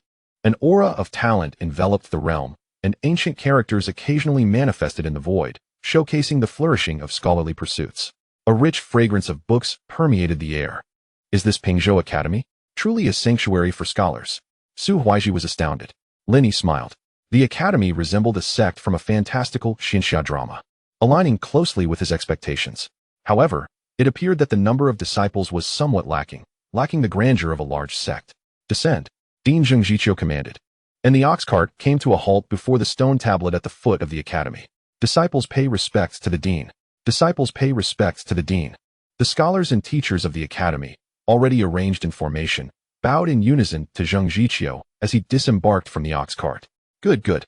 Zhengjiqiu was quite pleased with the reception, turning to Lin Yi with a smile, saying, "Lin Yi, come over and greet your senior brothers and sisters." Lin Yi, the new disciple the dean brought down from the mountain? Indeed, I must say, this newcomer is rather handsome, the scholars remarked, their curiosity piqued as they regarded Lin Yi, momentarily captivated by his appearance. Lin Yi, possessing a striking visage and an air of scholarly elegance, naturally drew the attention of female scholars, while simultaneously inciting envy among their male counterparts, exemplified by Zhu Changyu. "I am Lin Yi from Anyang County, honored to meet all of you senior brothers and sisters." Lin Yi clasped his hands in salute. "Greetings, junior brother. Greetings, junior brother." The scholars returned the courtesy politely, also acknowledging Chun Jinbei. As their gazes fell upon Su Huaiji, their breaths quickened. Su Huaiji, clad in a faded gray Confucian robe, appeared to be in his 50s, exuding an air of scholarly elegance. Most importantly, his aura of talent was deeply restrained, leaving them unable to discern even the slightest hint of his cultivation level, indicating a high degree of mastery in the literary path. Senior, this must be the esteemed elder who composed the magnificent verses inscribed on the monument. Several teachers exchanged glances, hastily making their way towards him. Observing the dean's radiant demeanor, they concluded he must have successfully invited the elder. This elder must surely be the middle-aged man beside Qinjinbei. And the young man named Lin Yi was likely the elder's attendant, accompanying him to Pingzhou Academy for further studies. A myriad of thoughts raced through the teachers' minds as they collectively bowed to Su Huaiji. Students pay respects to the elder. Their demeanor was one of utmost reverence. The scholars were equally astonished, promptly bowing deeply, proclaiming in unison, "Students pay respects to the elder." Chapter 33. The art of writing is innate. Mastery comes by chance. Zheng Zhiqiu appeared somewhat embarrassed. Truly, his students and disciples had inherited his penchant for misidentification. Lin Yi could only laugh helplessly. It seemed the teachers and scholars of Pingzhou Academy had indeed inherited the dean's legacy. Su Huaiji continuously waved his hands, panic-stricken as he implored, "Please, not like this. You truly embarrass me. I am no elder." He was thoroughly terrified. With Zheng Zhiqiu present, and now surrounded by numerous scholars and masters, he felt utterly unworthy of such grand gestures. It felt like a shortening of his lifespan. Coughing twice, Zheng Zhiqiu drew the attention of the crowd, who turned to him with curiosity. "Mr. Su is not the elder you presume him to be, yet he certainly deserves the title of elder." Zheng Zhiqiu clarified for the scholars and masters, adopting a serious demeanor. Though Mr. Su may not be a practitioner of literary Dao, he has nurtured a once-in-a-lifetime talent. Zheng Zhiqiu left the statement hanging, a mysterious smile gracing his lips. The director, Su Huaiji, looked on helplessly at Zheng Zhiqiu. While it was not entirely absurd to claim Lin Yi as an extraordinary talent, he swore he was not the one who had taught him. Perhaps such a terrifying literary talent flowed through Lin Yi's very blood. In unison, the scholars and masters turned their gazes upon Lin Yi, scrutinizing him from head to toe. Given the director's words, this prodigy must undoubtedly be the new junior, Lin Yi. A prodigy? A mere 20-year-old in the 9th rank of enlightenment hardly seemed extraordinary. One scholar, evidently discontented with Lin Yi, voiced his skepticism. Others joined in, expressing their views. This new junior appears to be no more than 19, his talents unremarkable. He has likely just entered the 9th rank. At our age, we have already reached the 8th rank of life destiny. According to the book Sheng Wenzi, achieving literary Dao before the age of 20 is considered a talent. After 20, one is deemed merely average. Forgive my ignorance, but I genuinely fail to see what is so extraordinary about this junior. The qualifications for literary Dao are largely assessed by age. Just as some individuals may take until 50 to participate in the examinations for the 8th rank, others may do so at 20. Can one claim their qualifications are the same? Thus, the younger one is with a higher realm, the greater their future accomplishments will likely be. Zheng Zhiqiu stroked his beard and chuckled, "Your doubts are valid. Hence, I did not proclaim him a genius, but rather a prodigy." Director. Lin Yi turned to Zheng Zhiqiu and said, "I am but a dull disciple, hardly worthy of being called a prodigy. I merely hold firmly to one belief, that writing is a natural gift, and true artistry is achieved through serendipity. I can only say that I have been fortunate." Lin Yi was quite self-aware. His original self had no heart for literary Dao, and it could be said he lacked any innate talent for it. His ability to awaken a heart for literary Dao and acquire righteous chi stemmed from the poems and articles he had memorized. There was nothing to boast about. Quietly cultivating literary skills was of utmost importance. However, just as his words concluded, the literary bell of the academy rang once more. A surge of talent flowed from the mountaintop, cascading threads of rosy light. Lin Yi was momentarily taken aback. Why did the literary bell ring again? It had sounded twice in the past few days, once again not long ago, and now it rang once more. Was it malfunctioning? The expressions of the scholars and masters changed dramatically, each perplexed by the occurrence. They suspected something was amiss with the bell. With a deep breath, Qinjinbei turned to Lin Yi. "Ha ha." Zheng Zhiqiu laughed heartily, his spirits high, gazing at Lin Yi with admiration. What a splendid statement. Writing is a natural gift, and true artistry is achieved through serendipity. Lin Yi, you are the true prodigy I have encountered in my tenure as director. The literary Dao is no longer solitary with you around. Astonishment filled the crowd. They turned to Lin Yi, their eyes reflecting a mix of emotions. Zheng Zhiqiu's praise carried significant weight. Did he dare assert that the literary Tao was no longer solitary because of Lin Yi? Was he not afraid of rebuttals from scholars across the land? Just then, a young man around 30 stepped forward, clasping his hands toward Zheng Zhiqiu. Director, I cannot agree. The literary bell has previously rung for senior brother Chen Hao Ran and junior sister Fang Qing Shui, as well as for the esteemed predecessor who composed the poem Kai Chi Guanzhou.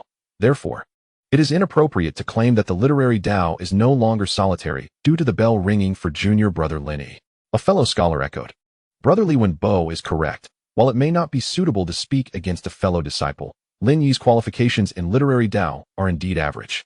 If he is to be regarded as a prodigy, it would be unfair to senior brother Chen and junior sister Fang. Indeed, it is not that we refuse to accept it, but we must voice for the sake of fairness. At Pingzhou Academy, the scholarly atmosphere was relaxed, and opinions could be freely expressed. Zheng Zhiqiu highly valued this pursuit of truth among the scholars, nodding as he said, "Your doubts are justified." He approached the literary monument and beckoned Lin Yi. "Lin Yi, come here." "All right." Lin Yi walked over. As he casually glanced at the verses inscribed on the monument, he was momentarily stunned, pondering how these lines were engraved here. The handwriting was strikingly similar to his own. At that moment, Lin Yi recalled Zheng Zhiqiu's mention of the poem for the monument. Could it be that the verses inscribed on the stone were indeed the poem for the monument? The scholars and masters of the academy looked on with curiosity, eager to see what Lin Yi and director Zheng Zhiqiu were discussing. Zheng Zhiqiu wasted no time in asking Lin Yi directly, who composed the verses on the monument. Lin Yi's face bore a bitter smile as he helplessly replied, "I did."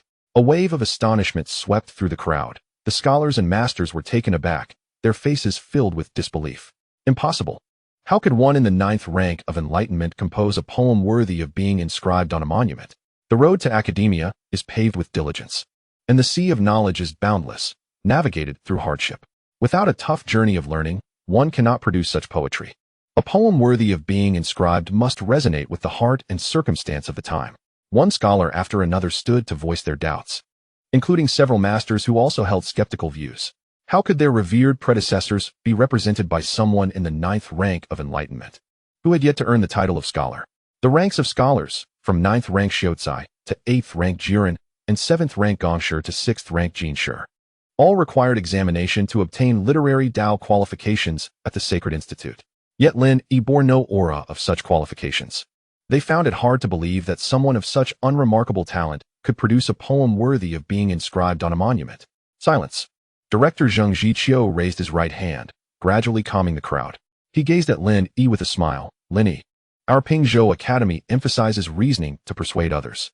The number of people you can convince today will determine your future standing in the academy. Your standing will dictate your voice. Show your senior brothers and sisters what you are capable of."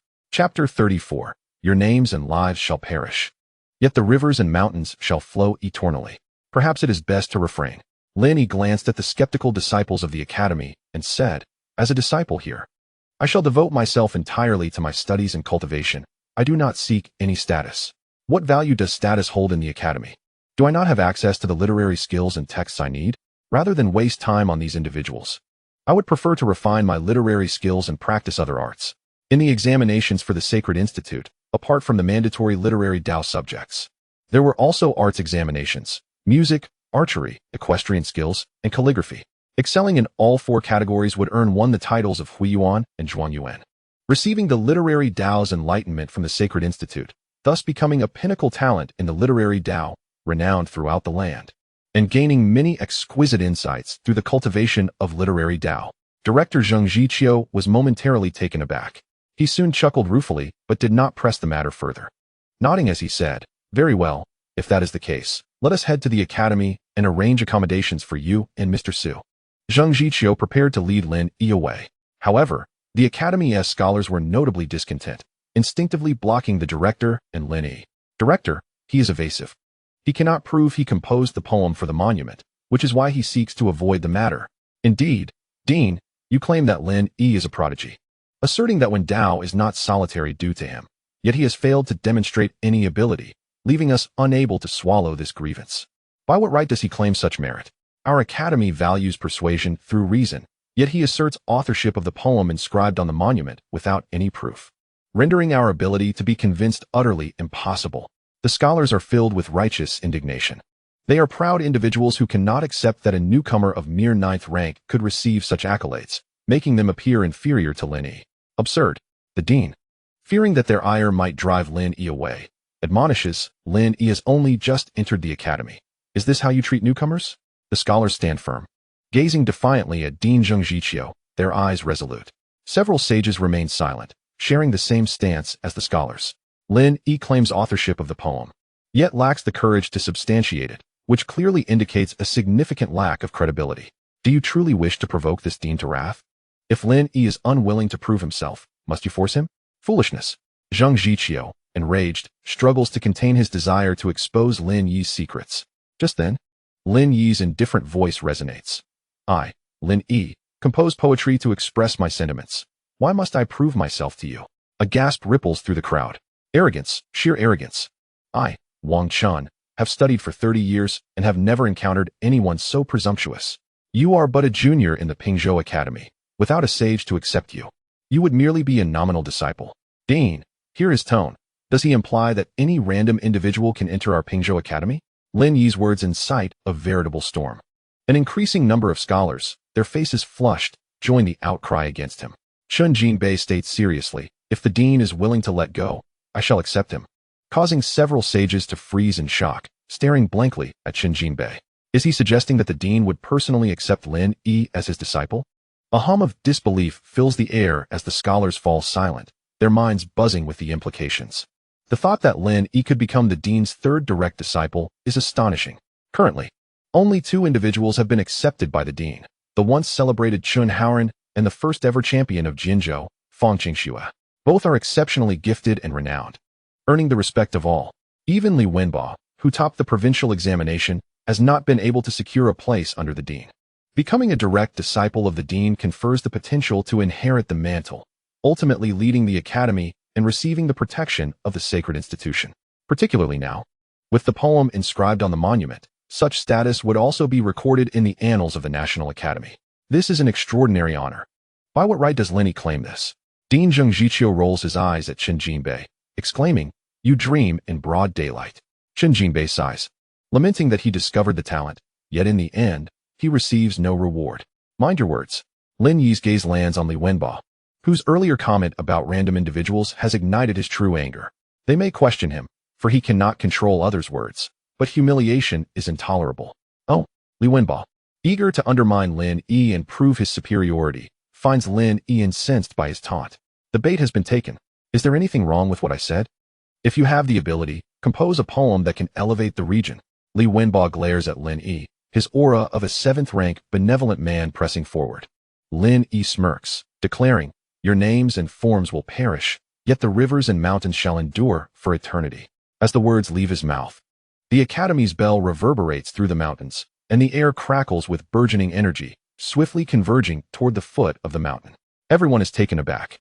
Yet Lin Yi remains unfazed, mocking, regardless of how you speak, my poem is engraved on the academy's monument, immortal like the rivers, while you shall fade into obscurity throughout history.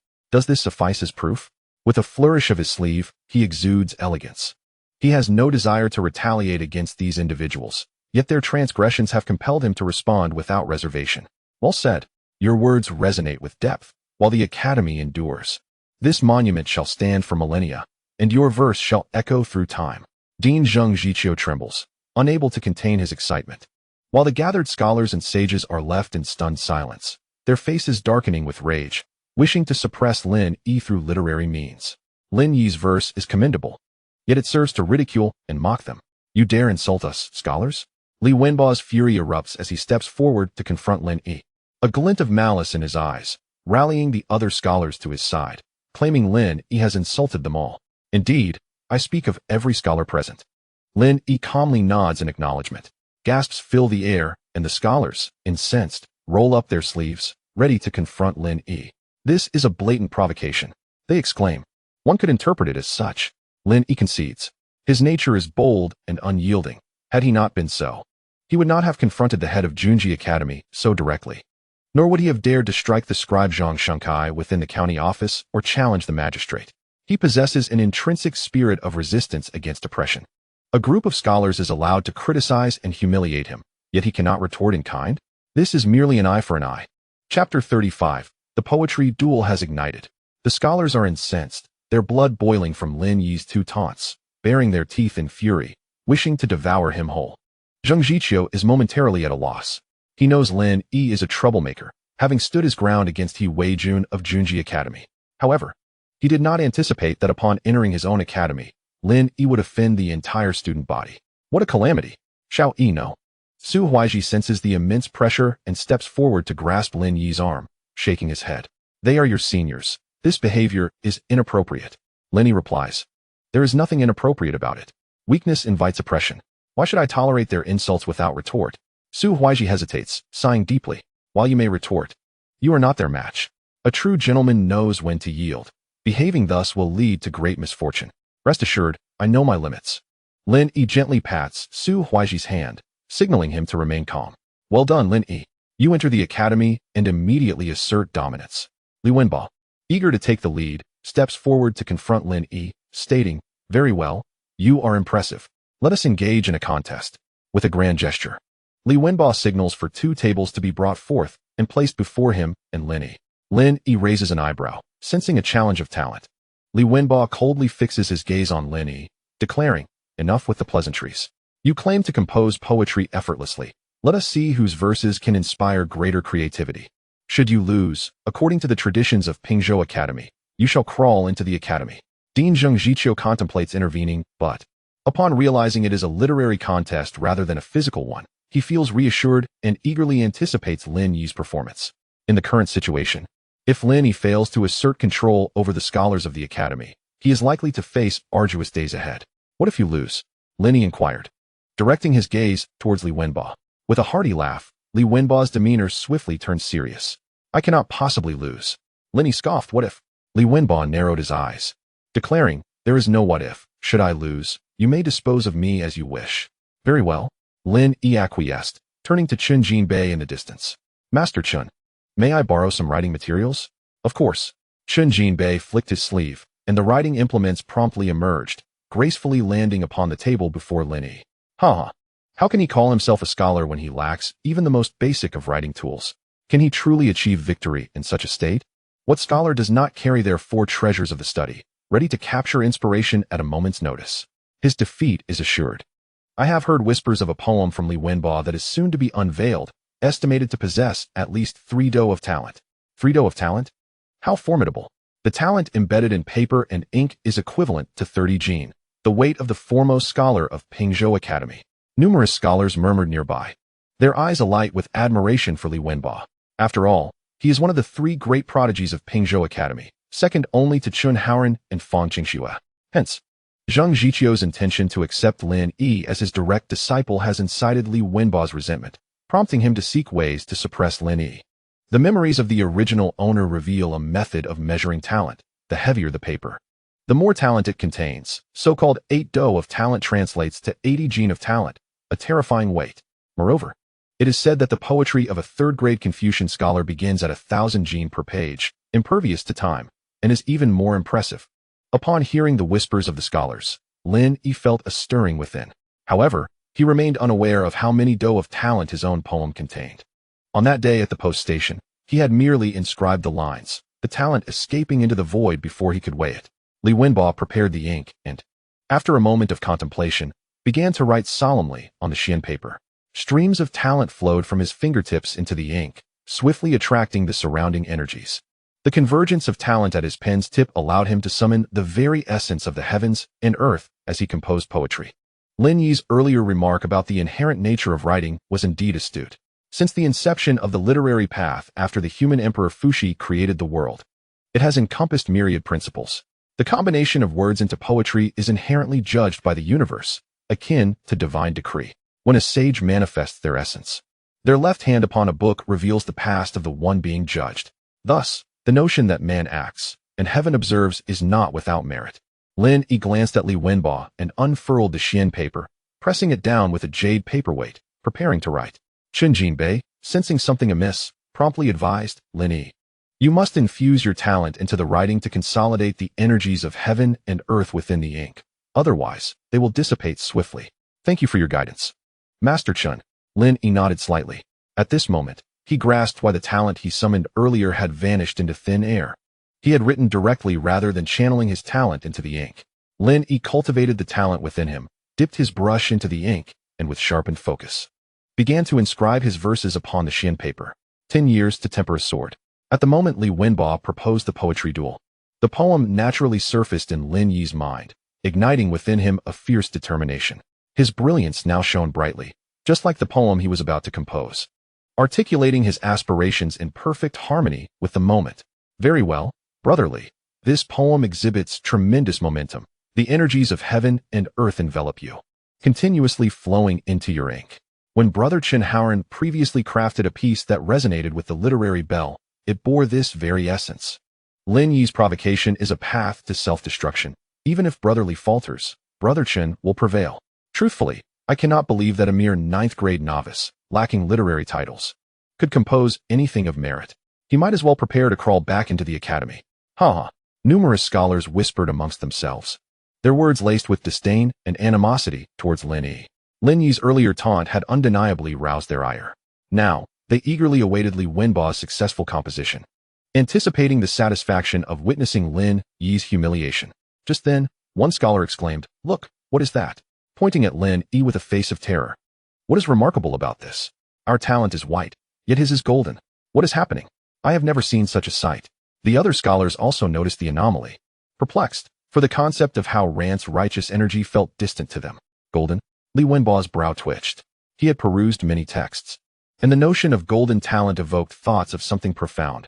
How Ran Zhengqi. Chapter 36. Have you laughed enough already? How Ran Zhengqi? Li Wenbo paused, forcing a wry smile, then resumed his writing. Throughout the Daoist Empire, only the royal family possesses the qualification to inherit How Ran Zhengqi. Moreover, only His Majesty currently possesses it. No one else could possibly have it. Li Wenbo pondered thus, while the energies of heaven and earth converging around him nourished his literary spirit, allowing his talent to flow more smoothly. The literary palace, which can only be nurtured by the threshold of the mind, was continuously expanding. Everything was progressing favorably. Reading and transcribing poetry can enhance one's talent. Composing poetry not only augments talent, but primarily nurtures the literary palace. Only with a continually growing literary palace can a practitioner of the literary path elevate their realm.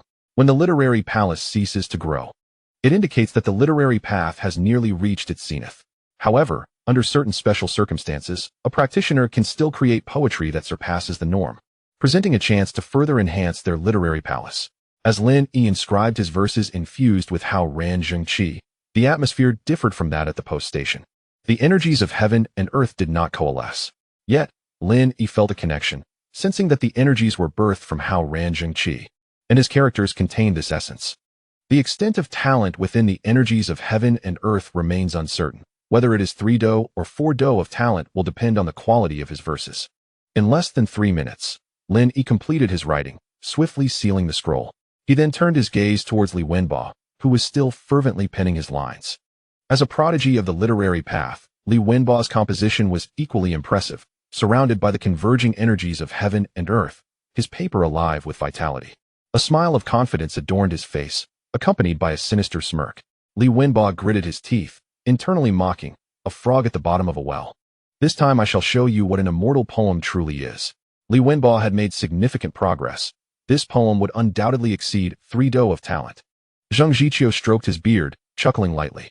5 do of talent can resonate through the state, 6 do through the province, 7 do through the prefecture, and 8 do through the capital. Each increment in talent demands increasingly higher standards for the essence, spirit, and emotional depth of the poetry, including its influence. Thus, Zhang Jiqiu's excitement upon Lin Yi's composition of verses resonating with the state is understandable, as he seeks to identify the poet. The path of literature is paved with diligence. The sea of knowledge is crossed with hard work. This couplet's ability to be inscribed upon a monument speaks to its formidable impact, capable of transcending generations. An elderly scholar with graying hair nodded in satisfaction, remarking, "This poem by Wenbo, crafted at the pinnacle of his emotions, likely possesses at least 4 do of talent, with a possibility of resonating through the state. Congratulations, Brother Miao Yun. Your esteemed disciple has today presented you with a magnificent gift.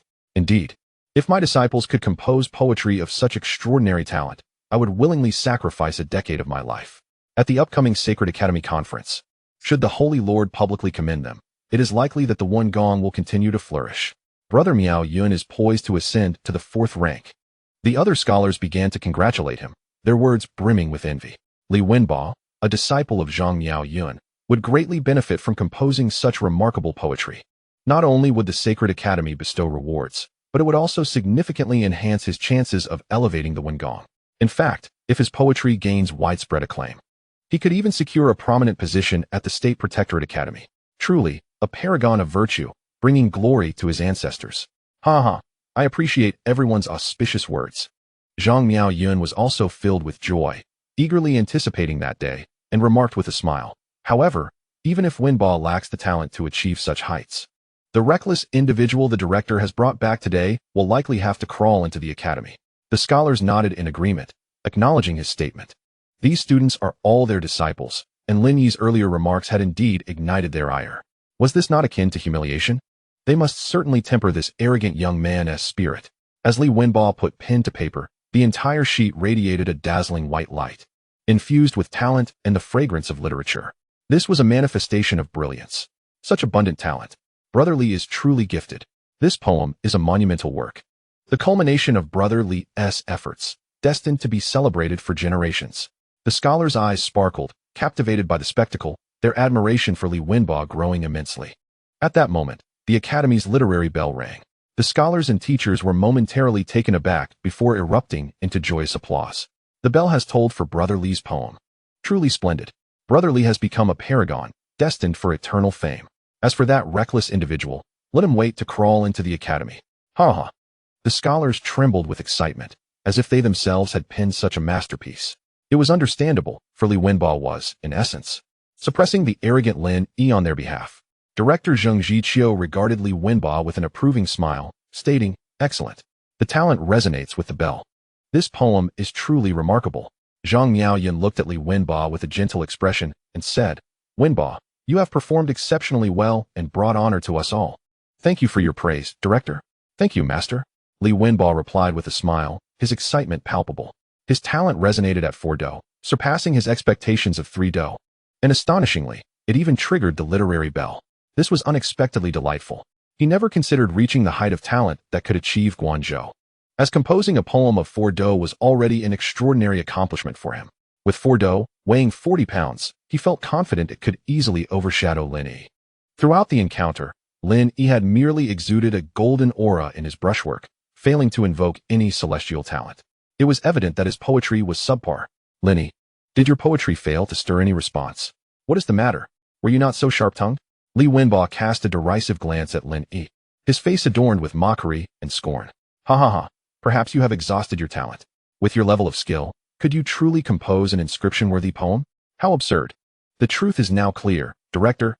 You have been deceived by this individual.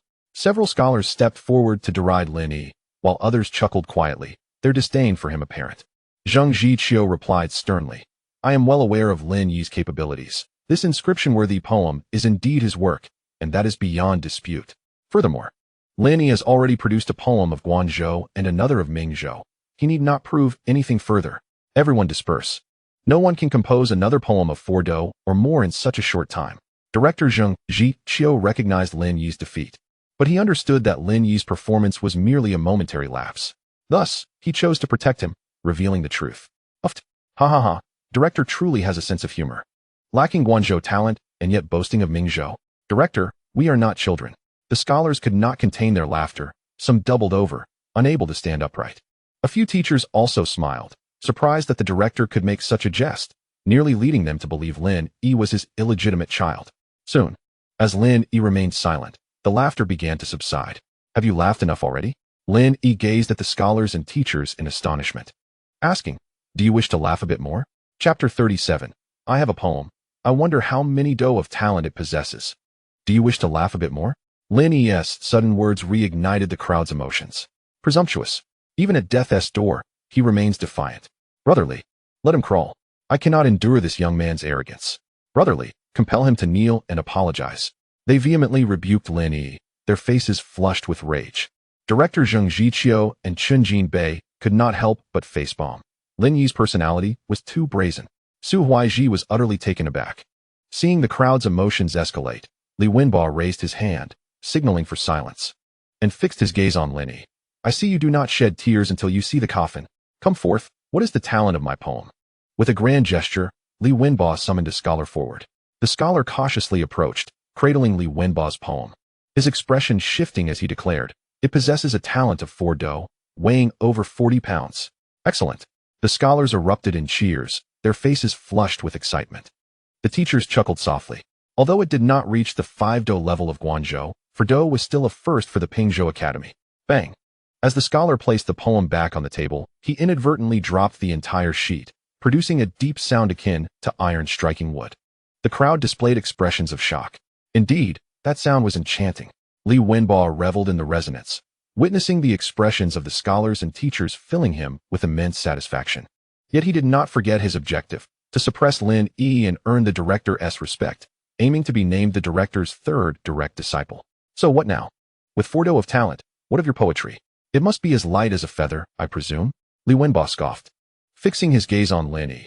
According to the Academy's tradition, you may enter the Academy now, but you must crawl in. Crawl, crawl. Reckless one, rise and crawl. The scholars clamored, revealing their ugly faces as they vented their anger. Lin Yi sighed and shook his head. However, Su Huaizhi suddenly stepped forward, saying, I will crawl in place of Lin Yi, if that is permissible. He is a scholar and cannot endure such humiliation. Chen Jinbei gasped in shock. Mr. Su. No. Mr. Su, absolutely not. Director Zheng Zhiqiu was equally alarmed, quickly restraining Su Huaizhi. This was a predecessor who had nurtured Lin Yi's exceptional talent. Should he crawl, it was likely Lin Yi would simply turn and leave. Lin Yi did not expect Su Huaizhi to stand up at this moment. Feeling both touched and helpless, did no one believe in him? Who would crawl, after all? Lin Yi regarded the sneering scholars, placing his right hand upon the poem scroll. And with a swift motion, in an instant, the scroll unfurled, and Lin Yi looked at the scholars and teachers, solemnly stating, I have a poem. I wonder how many do of talent it possesses. Suddenly, the scroll shimmered with vibrant energy, brilliant golden rays emanating from the paper, enveloping the space in resplendent light. The golden light, akin to sword energy, bore a hint of sharpness, blinding the scholars, as if they were facing a drawn sword. Simultaneously, the golden light that permeated the air was imbued with the fragrance of books, causing the flora at the foot of the academy to flourish as if nourished by a miraculous spring. The wondrous spectacle revealed itself like a manifestation of divine creation. As the scroll of poetry unfurled completely, the entire piece of rice paper became enveloped in a radiant golden glow. The visible golden characters in regular script danced within the light, ultimately coalescing into a towering column of golden energy that surged skyward. In that instant, the hearts and minds of the onlookers were utterly overwhelmed. At that moment, beneath the foot of the academy, all was silent. Even the sound of a falling needle could be heard, as if time itself had come to a standstill. All scholars, along with the sage, including the Dean Zheng Zhiqiu, Chen Jinbei, and Su Huaizhi, stood agape, transfixed by the unfolding scene. Particularly, Li Wenbo and the raucous scholars turned pale, their mouths agape in disbelief, staring at the spectacle as their expressions morphed into sheer terror, akin to having encountered a ghost. Their bodies trembled uncontrollably. Li Wenbo, unable to suppress his inner panic, let out a sound of astonishment that shattered the silence of the surrounding atmosphere. Suddenly, with the golden columns soaring into the heavens, a clear and melodious tone resonated through the air, the sound of Wendao Tianian. One sage, struck with horror, let out a hoarse scream. The scholars were left dazed, their minds blank, their scalps tingling with shock. Though unfamiliar with the term Wendao Tianian, they understood its significance. It was a sound that could only emerge from the realm of extraordinary talent. It signified that the poetic works of Caiqi Mingzhou had appeared, heralding a renaissance of literary prowess. Furthermore, some scholars, upon hearing the sound of Wendaotian, found their literary spirits rejuvenated, propelling them to new heights. As if blessed by the very essence of literary inspiration. Yet another poem from Caiqi Mingzhou, undoubtedly a masterpiece. Dean Zheng Zhiqiu was covered in goosebumps, his body trembling with excitement as he exclaimed, Caiqi Mingzhou, Lin Yi, do you know what I most wish to say at this moment? If heaven had not birthed you, Lin Yi, the eternal literary path would remain in darkness. In ancient times, Chao Gong composed poetry in 7 steps. Today, it is you, Lin Yi, who has produced 2 exquisite poems in a single day, making you the foremost figure in both past and present. Thud. Li Wenbo, overwhelmed, sank to the ground, staring blankly at the golden scroll on the table before Lin Yi, muttering, "How is this possible?" At that moment, his pride was ruthlessly trampled into the dust. The scholars who had previously mocked Lin Yi stood like wooden statues, unable to fully comprehend the terrifying scene before them. Suddenly, the literary bell of Pingzhou Academy rang out with an unprecedented frenzy, refusing to cease. What is happening with the bell? Why does it ring incessantly? Earlier today, before the bell rang, I seemed to have heard the sound of window tinnian, but not to such a chaotic extent. Several sages were jolted back to reality by the bell's clamor. I must investigate. Perhaps the bell is malfunctioning, leading everyone into a hallucination. Zhang Miayan, unable to accept Lin Yi's merciless triumph over his disciple, decided to seek the truth. Whoosh! Zhang Miayan's talent surged, and he soared into the air, disappearing from the foot of the mountain to investigate the bell's condition.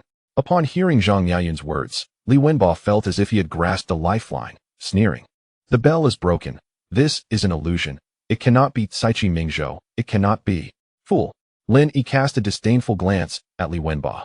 The poem resonated with the moment, achieving the status of Caiqi Mingzhou, which was entirely within his expectations.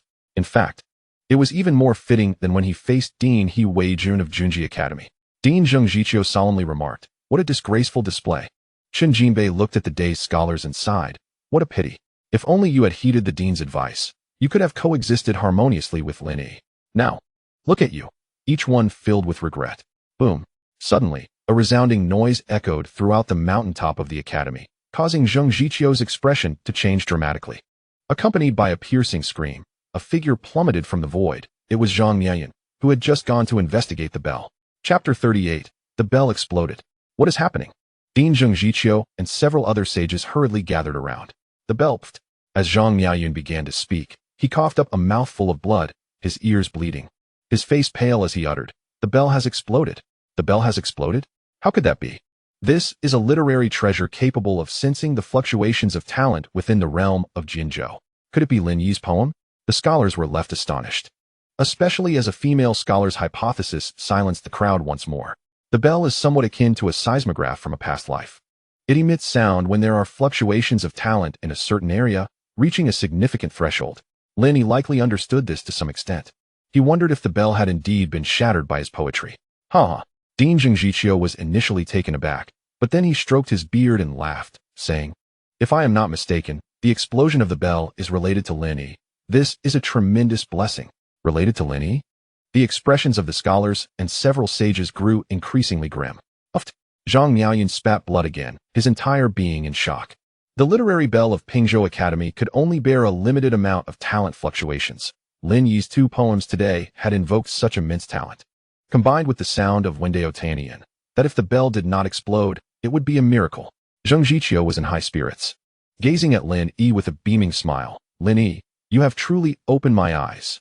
Lin Yi did not expect the blame for the bell's explosion to be placed upon him, yet he accepted it. Moreover, this was not the time to discuss the bell's explosion. His own matters were far from concluded.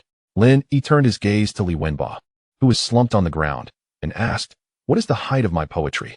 Li Wenbo's face flushed crimson as he lowered his head, unable to utter a single word. Caiqi Mingzhou. At the very least, it was of the caliber of 6 do of talent.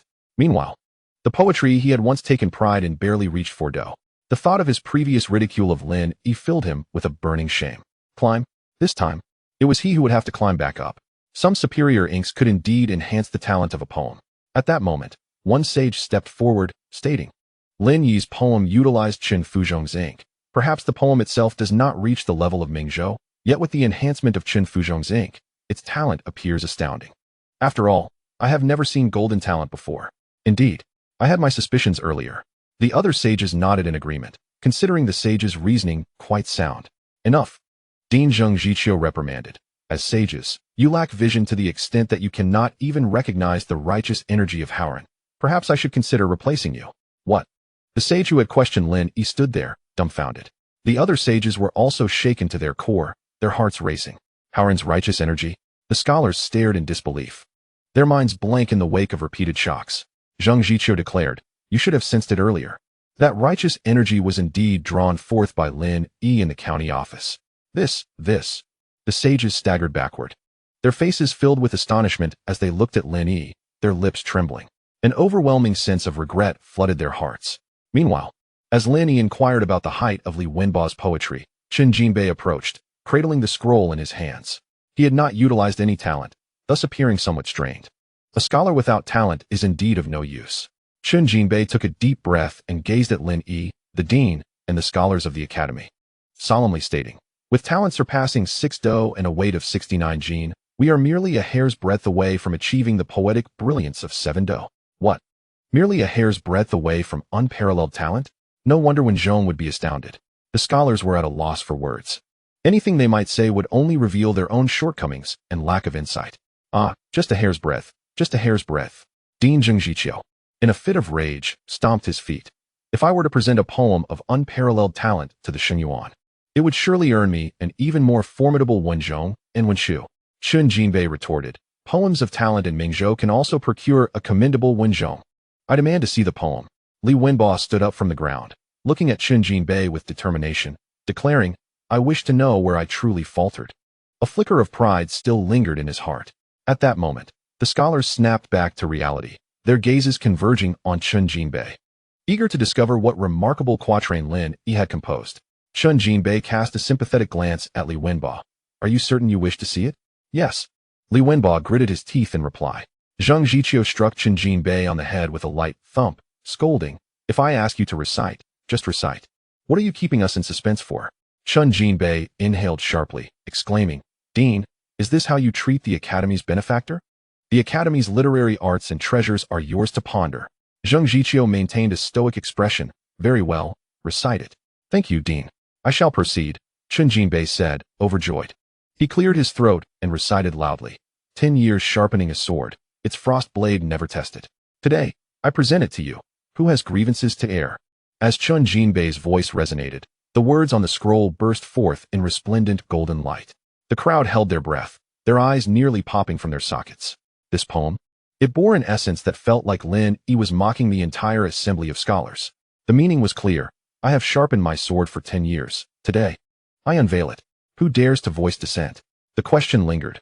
Who among them would dare to stand forth? No wonder Lin Yi exuded such confidence.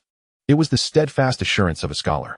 The golden light transformed into elegant characters, dancing upon the scroll. As Chen Jinbei concluded his recitation, these golden characters coalesced into a golden longsword, which swiftly embedded itself into the back of the stone tablet at the foot of the mountain. The radiant script was inscribed upon the monument, causing it to tremble violently, shaking the very earth. This monument was a massive stone deeply embedded underground, connected to the Academy's peak. As long as the monument stood, the Academy would endure. Originally, the monument represented the foundation of an academy. But Pingzhou Academy had lacked an inscribed poem, rendering the monument merely ornamental. Even Zheng Jiqiu had been ineligible to attend the Xingyuan conference. However, the situation had changed. With 2 inscribed poems now gracing the monument, the Academy had acquired a protective force. In the face of formidable foes, the inscribed poems could manifest into a protective formation. The more extraordinary the poems, the more terrifying the power they could wield. Chapter 39. The Dean's Illegitimate Child? Silence. The scholars and teachers stood entranced before the stone tablet, gazing at the poem inscribed upon it. Tears streamed down Zhang Jiqiu's cheeks as he laughed through his sobs. What merit or virtue do I possess? These 2 inscribed poems shall allow Pingzhou Academy to endure for 1,000 years, celebrated for eternity. Zhang Jiqiu wept openly. The other scholars wiped their eyes, their hearts filled with regret. Lin Yi had single-handedly elevated Pingzhou Academy into the ranks of the National Academy, ensuring their names would forever be recorded among the esteemed scholars. Just moments ago, they had humiliated and questioned Lin Yi, looking down upon him as a mere 9th-grade scholar devoid of literary accolades. Lin Yi, I fail to recognize a true genius. My eyes clouded. I am ashamed before the heavens and my mentors, and I owe you my deepest respect. At that moment, a teacher solemnly adjusted his robes and bowed deeply, declaring, from now on, I shall no longer refer to myself as a teacher in your presence. Should you encounter any confusion in your literary path, I would gladly impart my lifetime of knowledge to you. Lin Yi, please accept my reverence. The other 6 teachers at the foot of the academy also bowed in unison before Lin Yi, no longer referring to themselves as teachers. Teachers, teachers. The scholars were astonished, their spirits profoundly shaken. Many of them were filled with regret. Lin Yi regarded the teachers with indifference, stating, such honor is undeserved. He then turned to the trembling scholars, coolly asking, "Is there anyone else who refuses to yield?" The crowd gasped, instinctively retreating a few steps, unable to meet Lin Yi's gaze. Even those with higher cultivation dared not summon the courage. "I yield. I yield. I concede." Some scholars admitted defeat, their hearts genuinely swayed. Lin Yi's poem not only surpassed the standard of 6 Do, attaining the level of Mingzhou talent, but it also left the Academy's literary bell resonating. More frighteningly, the content of the poem was laced with mockery directed at them. Who has grievances? Meant, who dares to stand forth? In this moment, who would dare to step up? Lin Yi nodded and turned to Li Wenbo. "Do you yield?" Li Wenbo's face flushed crimson. He felt a deep sense of indignation but could only lower his head, saying, "I yield." "Then according to our agreement, your loss means I can decide your fate, correct?" Lin Yi inquired. "Indeed," Li Wenbo replied, his heart tightening. Lin Yi nodded slightly. "I initially intended for you to crawl into the academy, but your acknowledgement is commendable. You shall serve as my study assistant for a year." "Study assistant?" Li Wenbo was taken aback, feeling a profound humiliation. What scholar would become a mere assistant? Moreover, he was the third prodigy of Pingzhou Academy. To serve Lin Yi meant grinding ink by day and fetching water by night. He would rather crawl into the academy. Lin Yi then led the ox cart to Dean Zheng Jiqiu and Chen Jinbei, stating, "Dean, Chen Fuzi, let us depart." He was unconcerned about Li Wenbo breaking their agreement. "Very well." Zheng Jiqiu nodded, leading Lin Yi and Su Huaiji into the academy, with Chen Jinbei following behind, leaving a group of dazed scholars and several elderly teachers. Lin Yi truly was, as the dean had said, a prodigy. They envied Li Shixiang, who had turned misfortune into fortune by becoming Lin Yi's assistant. How remarkable! The academy's halls were situated on the mountainside. Zheng Jiqiu exclaimed, "Even an ox can soar to the heavens," as he guided Lin Yi, Su Huaiji, and the ox cart to a tranquil little courtyard. "Xiao Yi, this place is splendid." Su Huaiji's eyes sparkled. "Indeed, it is quite delightful," Lin Yi replied with a smile. This was a standalone courtyard, adorned with bamboo and pavilions. Most captivating was the study, where the fragrance of books wafted through the air, and the talents of the heavens mingled, a perfect locale for scholarly pursuits. However, Lin Yi detected faint sounds, suggesting someone inside the study was snoring. Lin Yi furrowed his brows. "Dean, does this courtyard house anyone?" "Indeed." Zheng Jiqiu stroked his beard and called toward the study, "Howren." "Dean?" Soon, a disheveled young man emerged from the study, stretching and yawning, appearing as if he had just awakened, sporting dark circles under his eyes like a panda. A night owl? Lin Yi immediately discerned that this individual was indeed a night owl, likely engaged in some late-night activities. Zheng Jiqiu introduced Lin Yi, saying, "Lin Yi, this is Chen Howren, the dean's most esteemed disciple." Lin Yi clasped his fists in greeting, "Greetings, Brother Howren." "How polite." Chen Howren yawned, casting a casual glance at Lin Yi before turning to Zheng Jiqiu. "Dean, is there anything else? If not, I shall take a nap." Zheng Jiqiu, incensed, puffed his cheeks and exclaimed, "You must change your habits. How can a scholar study at night?" "Yes, I promise to do better next time." Chen Howren replied with a grin. Zheng Jiqiu seemed to have no recourse against him and continued, "Howren, from now on, Lin Yi will reside here. You must look after him, do you understand?" Chen Howren scrutinized Lin Yi from head to toe and remarked, "A new disciple of the dean? He looks decent. But at such an age without any academic title, his prospects seem dim." Lin Yi chuckled, "Of course, I cannot compare to Brother Howren." Chen Howren nodded. "You possess a good sense of self-awareness. Stay here, but I nap during the day, so please do not disturb me." "Understood," Lin Yi acknowledged. His purpose for coming to Pingzhou Academy was to hone his literary skills and participate in examinations to attain academic accolades. Thus, he had no intention of interrupting Chen Howren's rest. Zheng Jiqiu exhaled in relief, for he feared Chen Howren might refuse. Yet, within the entire academy, only Chen Howren's quarters and Fang Qingshue's were the most comfortable. It would not do to have Lin Yi stay with Fang Qingxue. That would tarnish his reputation. Zheng Jiqiu instructed Lin Yi, "Then you shall reside here with Chen Howren. Mr. Su and Chen Jinbei are in another courtyard, not far away. By the way, the Nanchang Prefecture will soon hold the local examination, which will include not only literary tests, but also some basic literary skills. During this period, focus on mastering a few accessible literary techniques to aim for the title of Jiyuan." Zheng Jiqiu's spirits lifted, as if Lin Yi had already secured first place in the local examination. Chen Howren paused. "Jiyuan? This newcomer?" He examined Lin Yi closely, skepticism in his eyes. "Xiao Yi, study diligently and strive for a commendable title. Mr. Su Huai offered Lin Yi a few words of encouragement before leaving with Chun Jinbei and Zheng Jiqiu. Lin Yi, right? Chen Haoran, appearing somewhat lethargic, scrutinized him intently, speaking in a conspiratorial tone. Tell me the truth. Are you the dean's illegitimate son? Chapter 40. The Fox Spirit? Chen Haoran locked his gaze on Lin Yi, eager to uncover the truth.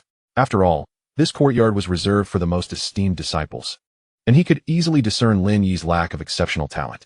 He cannot possibly be the dean's illegitimate child. How could the dean accept such an unremarkable individual as a direct disciple? Absolutely not. Lin Yi shook his head. Then how did you become the dean's third direct disciple? Only those of esteemed lineage can enter this courtyard. Chen Haoran's drowsiness had vanished. Lin Yi replied calmly, Fang Qingxue and Master Chen have shown me kindness. Thus I joined Pingzhou Academy. What do you mean? Chen Haoran paused, furrowing his brow. So, because Fang Junior's sister and Master Chen assisted you, you joined the academy? It sounds as if the dean was eager to recruit you. That is indeed the case. Lin Yi nodded. Zheng Jiqiu had indeed acted in such a manner, even promising to introduce him to a beautiful senior sister. Huh. Chen Haoran chuckled, shaking his head. You are truly naive. You must be the dean's illegitimate child.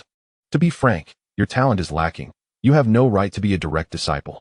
I could easily find someone else in the academy with far superior qualifications. Moreover, that older gentleman earlier, who is not a scholar yet could enter the academy and was addressed as Sir by the dean, is evidently your adoptive father. Chen Haoran regarded Lin Yi with a knowing expression. Am I right? Lin Yi regarded Chen Haoran with newfound respect. He had indeed made a keen observation. He nodded. You are correct. However, he had no desire to explain the circumstances of his acceptance as a disciple, for it was unnecessary to disclose that his composition of a few renowned poems had led Zheng Jiqiu to eagerly recruit him. From now on, I will look out for you at Pingzhou Academy. Chen Haoran clapped Lin Yi on the shoulder, but avoid a few people. One is Li Wenba, and the other two are formidable individuals who have come down from the mountain to handle cases. In the past, I could have easily subdued them, but now, my Wengong is facing some issues. Cough, cough. Li Wenba? Lin Yi was taken aback. Was that not his new book, boy? All right, you go about your business. I shall take my nap now. Please do not disturb me. Chen Haoran yawned and, supporting himself, made his way to the study. In a short while, the sound of snoring filled the air. Wengong has encountered problems? Lin Yi pondered what Chen Haoran had done, as it seemed the Wengong was indeed in disarray. This would undoubtedly lead to stagnation in cultivation and a significant decline in abilities. Wengong, a place designated for the storage of literary talents, could only be opened by those of the 8th rank of the life establishment realm.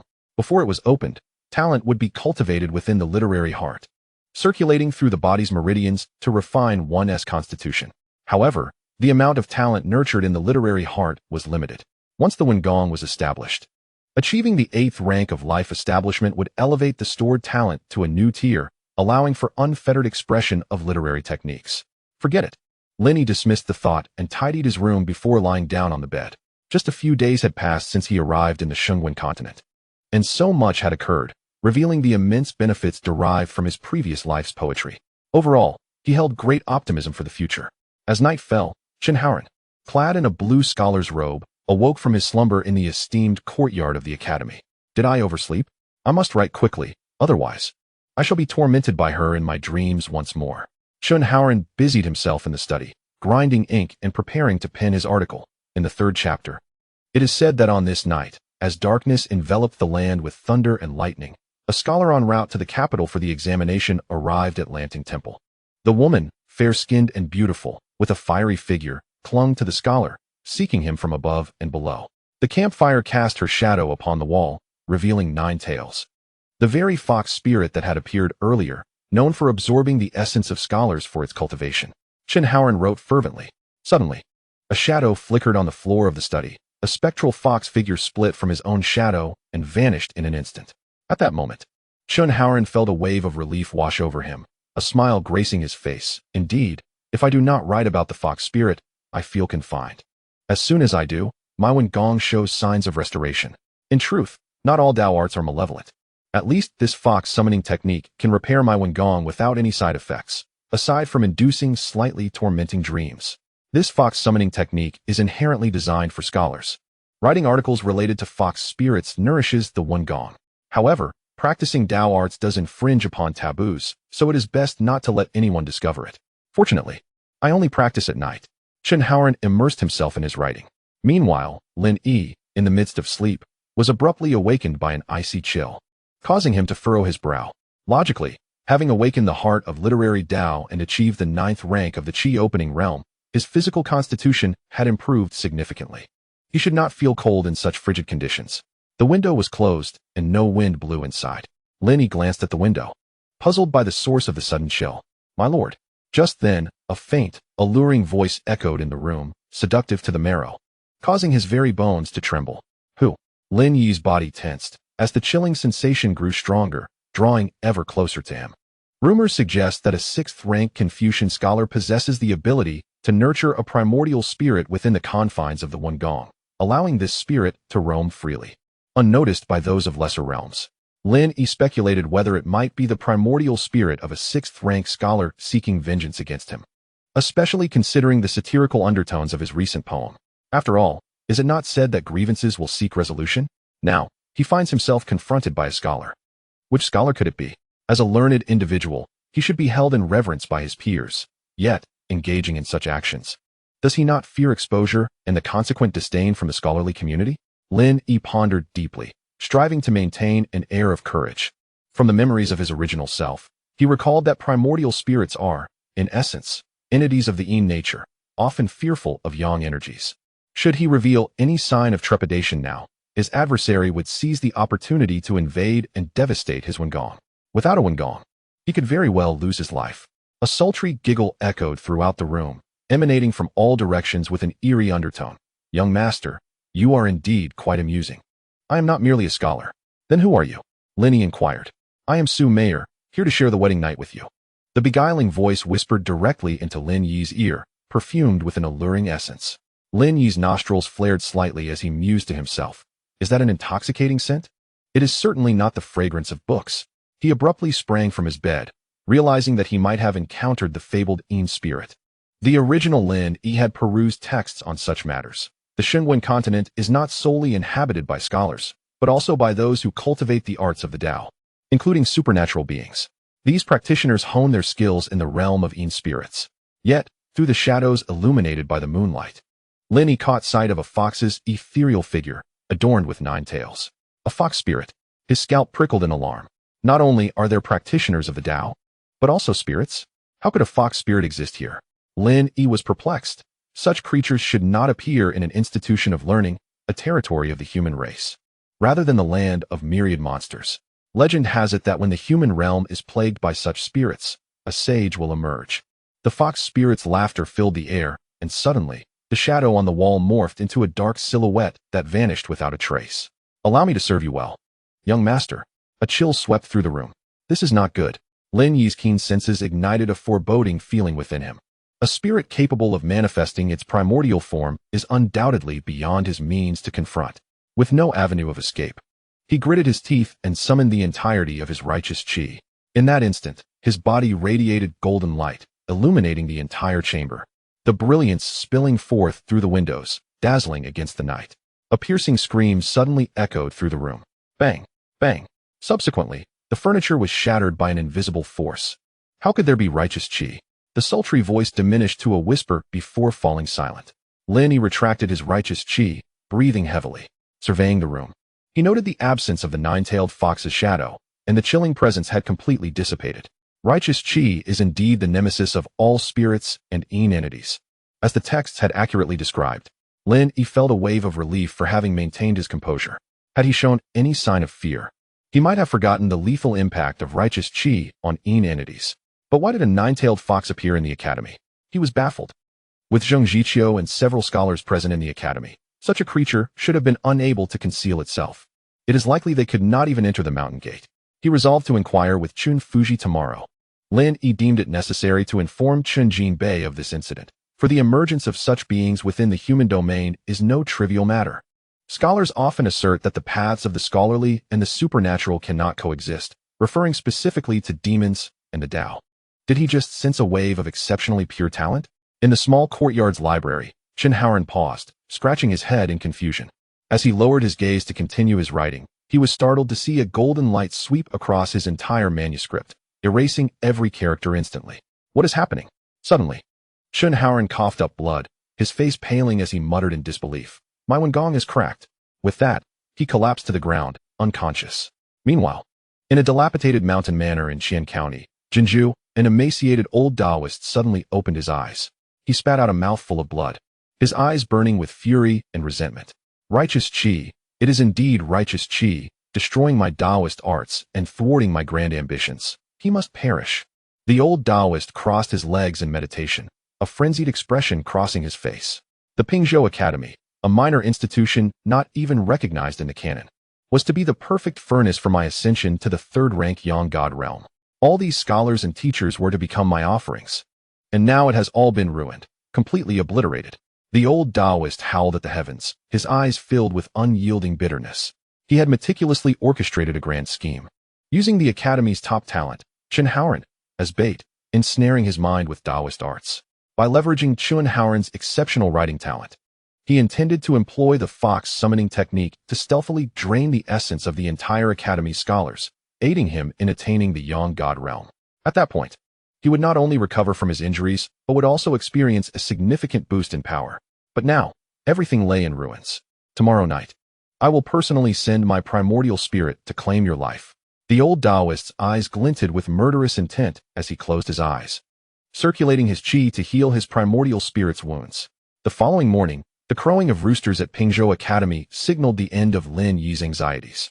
With the dawn chorus, the Yin spirits could no longer roam freely during the day.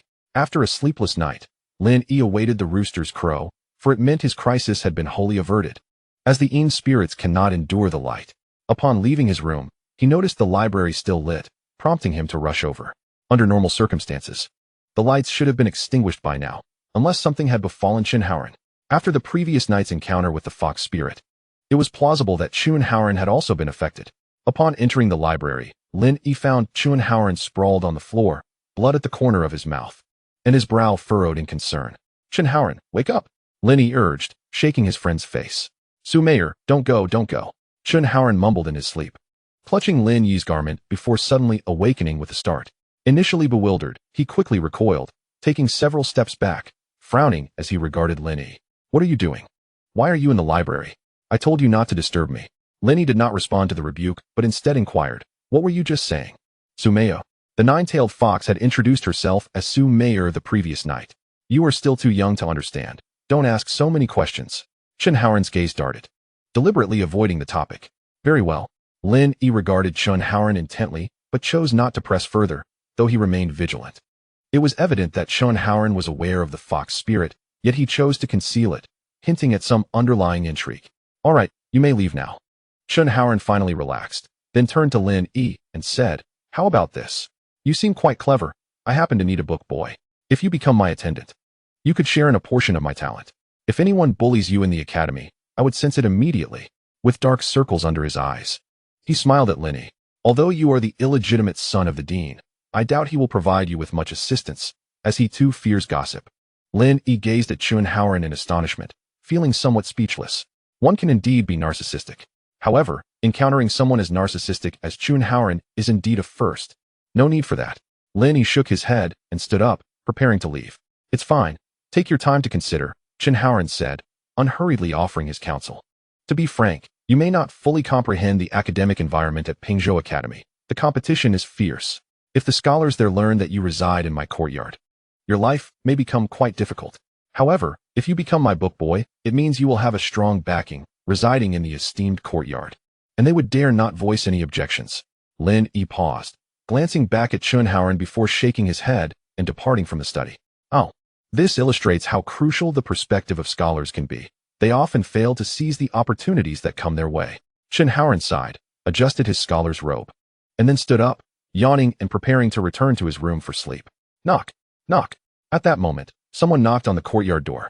Chen Haoren, standing at the study's railing, called out to Lin Yi, who was emerging from the study. Lin Yi, please go open the door. For those of little consequence, let them be on their way. Generally, I do not entertain guests. Chapter 42. The book boy reports for duty. Lin Yi turned back to glance at Chen Haoren before walking over. Perhaps it was Su Huaiji or Master Chen. One could never tell. Outside the door, Li Wenbo stood with bedding in his arms, a wooden stick in hand, and a box slung over his back, filled with books and stationery. They were correct. The term book boy may sound unappealing, yet it depends on whose book boy one becomes. Though reluctant, my talents are indeed but a fraction of Lin Yi's, and becoming his book boy is not a disgrace.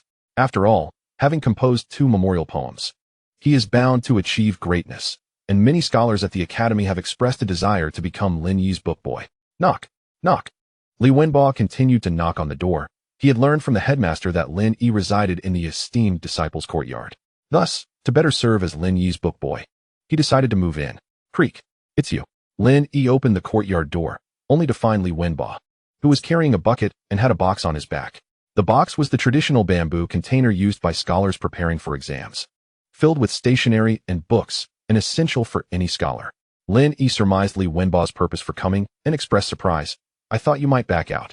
Li Wenbo's face flushed bright red as he replied, as scholars, we always honor our word. We must be trustworthy in speech and action. So it is you, Li Wenbo. At that moment, a yawning Chun Haoren emerged from the study and was taken aback to see Li Wenbo at the door. What are you doing?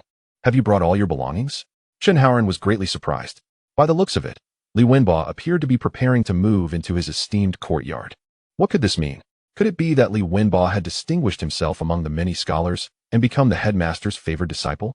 Yet, Li Wenbo had failed the palace examination 3 years ago, and this year he was ineligible to participate. What could possibly justify his sudden elevation to the headmaster's favored disciple? Brother Haoren, it has been a while. Li Wenbo greeted Chun Haoren with a slight bow. I have come to serve as a book boy and will be residing here as well, so I hope you will bear with me in the future. Chun Haoren was momentarily taken aback. Then he could not help but laugh, turning to Lin Yi and saying, Lin Yi, now you see. Li Wenbo knows, right? Last night, I mentioned our academy's 3rd prodigy to you. Even he has come to serve as my book boy. What more do you need to consider? In the future, you both will serve me well as book boys, and you shall not lack in rewards. Chun Haoren was in high spirits, his drowsiness fading significantly. He waved, saying, What are you still doing out there? Move your things in. I should be heading to bed soon. First, bring me a basin of warm water, heated spring water, for washing my face. Before I sleep, I will need a shoulder and leg massage. Otherwise, I shall not rest well.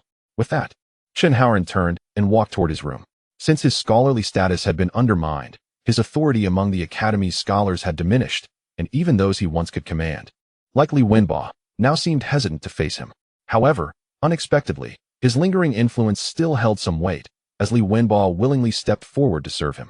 Brother Haoren, are you unwell? Li Wenbo questioned, perceiving that Chun Haoren was rambling on without grasping the situation. He and Lin Yi were to become Chun Haoren's book boys? Was he still half asleep, or had he drunk too much? Chun Haoren halted, furrowing his brow. What do you mean? Are you unwilling to perform such tasks as my book boy? The benefits of residing in this courtyard are beyond your imagination. Haha. Li Wenbo chuckled softly, shaking his head as he gazed at Chun Haoren. Brother Haoren, you must be mistaken. I, Li Wenbo, am also a proud person. Do you truly believe I would come to serve as your book boy? This courtyard, aside from me. Chun Haoren's words were interrupted as he suddenly focused his gaze on Lin Yi, exclaiming, You cannot possibly be here to serve him as a book boy, can you? Chun Haoren was utterly astonished, and then realization struck him, leading him to sigh. Indeed, Lin Yi is the headmaster's illegitimate son. Serving as his book boy could be seen as choosing the right tree to perch upon. Yet, you lack foresight. His aptitude is merely average, and his future is uncertain. You will certainly face scorn from the Academy scholars. Li Wenbo glanced at Chun Haoren before turning back to Lin Yi. Illegitimate son? This requires no explanation, I presume? Lin Yi felt somewhat speechless. If this needed clarification, then Li Wenbo's status as the Academy's 3rd prodigy was indeed inflated. He did not elaborate further, addressing Li Wenbo. Move your things in. There are certain matters I need to arrange with you. In truth, Lin Yi had long entertained the idea of recruiting a book boy at the Academy, as it would save him much effort. Therefore, when faced with Li Wenbo's provocation at the Academy's gate, he proposed a wager. Should he win, Li Wenbo would be at his disposal. As it happened, he was in need of a book boy. Let the 3rd prodigy of Pingzhou Academy, Li Wenbo, fulfill this role. Taking a deep breath, Li Wenbo forced himself to adopt the demeanor of a book boy and began moving the box and accompanying items into the esteemed courtyard. He then followed Lin Yi to his room. Shallow. Chun Haoren dismissed Li Wenbo with a glance, yawning as he turned back to his room.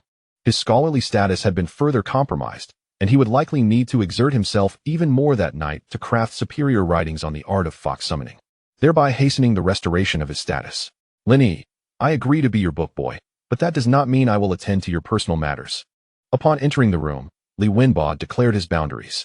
Heh, Lin Yi replied with a calm smile. Such personal matters need not concern you. And I only require you to serve as my book boy at the academy. Outside, you are free to be yourself. Li Wenbo quietly exhaled, asking, What do you need me to do? It is nothing difficult. Lin Yi sat in a chair, poured 2 cups of tea, and handed one to Li Wenbo, saying, As for the literary arts, I am not particularly knowledgeable. I need you to find some relevant books at the academy. Additionally, I require texts on the literary techniques I can currently cultivate. Also, gather any books related to fox spirits. Li Wenbo was momentarily taken aback, looking at Lin Yi. Is that all? Lin Yi nodded, indeed. All right. Li Wenbo stood up, offering no further words, and swiftly exited the room. Thankfully, it was not a task that would insult him. Finding books, for someone of Li Wenbo's caliber, posed little challenge aside from a minor time commitment. With time to spare, Lin Yi began reading in his room. In his previous life, he had made a habit of reading and practicing calligraphy during his leisure time. However, lacking the necessary stationery in his room, he chose not to practice calligraphy. After all, practicing one's penmanship could enhance one's talents. The miscellaneous books he held contained mostly folk tales, which offered little in the way of intellectual growth. Lin Yi, are you awake? I have brought you something wonderful. Just then, the voice of the headmaster, Zhang Zhiqiu, resonated, as he bypassed the need to knock and entered the courtyard directly. Chapter 43, The Dean's Gift. With an eager demeanor, Lin Yi's eyes brightened at the mention of treasures by Dean Zhang Zhiqiu, realizing that these were no ordinary items. Upon exiting his room, he was greeted by the beaming face of Zhang Zhiqiu. Dean. Lin Yi clasped his hands together in a gesture of respect, noting that Zhang Zhiqiu's hands were conspicuously empty. However, he was well aware that a scholar of Zhang Zhiqiu's caliber possessed remarkable means of concealment. Let us discuss this in your room. Zhang Zhiqiu beckoned, exuding an air of mystery. In the adjacent room, Chen Haoran, sporting dark circles under his eyes, peered through the window's crack, secretly observing Zhang Zhiqiu's entrance into Lin Yi's quarters. He muttered to himself, he claims not to be an illegitimate child, yet he is surely there to bestow the academy's treasures. I must find a way to persuade him. With Lin Yi's talents, possessing these treasures would be sheer extravagance. Yawning, Chen Haoran lamented, I cannot endure this any longer. The torment from the literary palace is unbearable. I should borrow the academy's treasured Qinglang brush for a time, or I may never restore my literary palace. With a sudden thud, Chen Haoran collapsed onto his bed, falling into a deep slumber.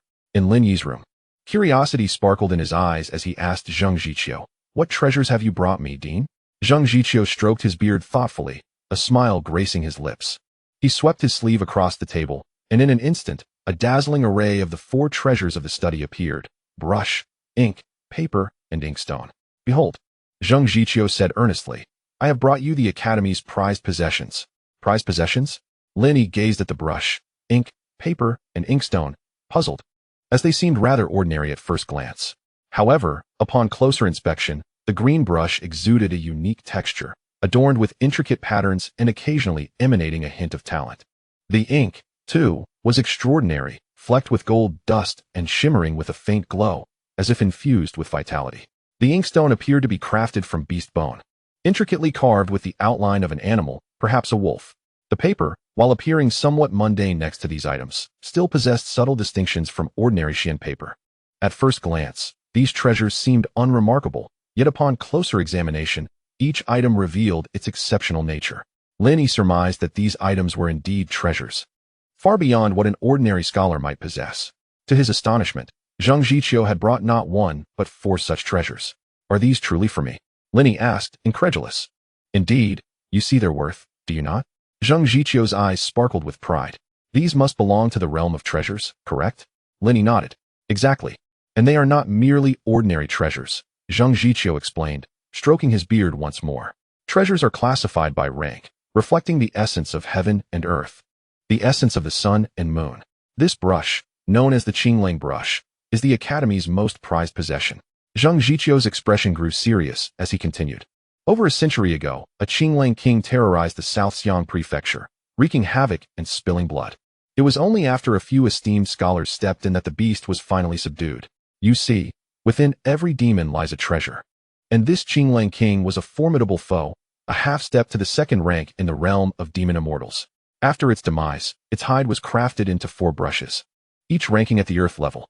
Only 4 exist in the entirety of Dian, one of which was awarded to our academy's founding master. He gestured to the inkstone. This inkstone is also forged from the Qinglang King's bones. The ink contains the essence of the Qinglang King, though much has been consumed over time. It should still last for about 100 uses. The paper, while slightly more ordinary, is far superior to regular Xin paper, making it an excellent medium for crafting ink treasures. Zhang Jiqiu's enthusiasm was palpable as he shared this wealth of knowledge, which Lin Yi absorbed with utmost seriousness. Recognizing the significance of these items, despite the Academy's lack of formal recognition within the national records, Lin Yi was taken aback by its illustrious history. Lin Yi, I had initially intended to pass these treasures to the future head of the Academy, but I have decided to gift them to you, Zhang Jiqiu expressed, a hint of regret in his eyes, filled with admiration for Lin Yi. This is far too valuable. Lin Yi hesitated to accept the Qinglang brush, aware of its immense worth. While they are indeed precious, they are meant to be utilized by someone of your caliber, Zhang Jiqiu urged. These treasures will greatly benefit your literary pursuits. Accept them. After a moment's contemplation, Lin Yi felt a stirring within him. A scholar without the 4 treasures of the study could hardly justify his pursuits. The cost of quality materials was prohibitive, and his own means were limited. I shall accept them, then? Lin Yi inquired, looking to Zhang Jiqiu. Absolutely. Consider it a token of my esteem. Zhang Jiqiu smiled, stroking his beard. Lin Yi bowed deeply, expressing his gratitude. I am profoundly grateful for the Dean's generous gift. With this acceptance, Lin Yi realized he was irrevocably bound to the Pingzhou Academy. Ha ha ha. Zhang Jiqiu's spirits soared. Lin Yi's acceptance solidified his connection to the Academy. Now, let's prepare the paper and inkstone. Why not inscribe the poem you composed in Daxing Town? The Caiqi Mingzhou? Zhang Jiqiu understood the value of this poem, recognizing its potential to nourish Lin Yi's literary palace, perhaps even elevate his realm further. For this, the treasures of the Academy were a small price to pay. Lin Yi fell silent, realizing that Zhang Jiqiu's visit was not merely to present gifts, but also to prompt him to compose poetry.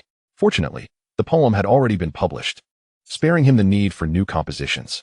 Trading his poem Shui Yin for these 4 treasures did not seem a loss. Furthermore, with the Dean personally grinding the ink, Lin Yi was relieved of much labor. Very well, Lin Yi finally agreed. I would be grateful for your assistance in preparing the ink. Of course. Zhang Jiqiu eagerly increased his efforts in grinding the ink.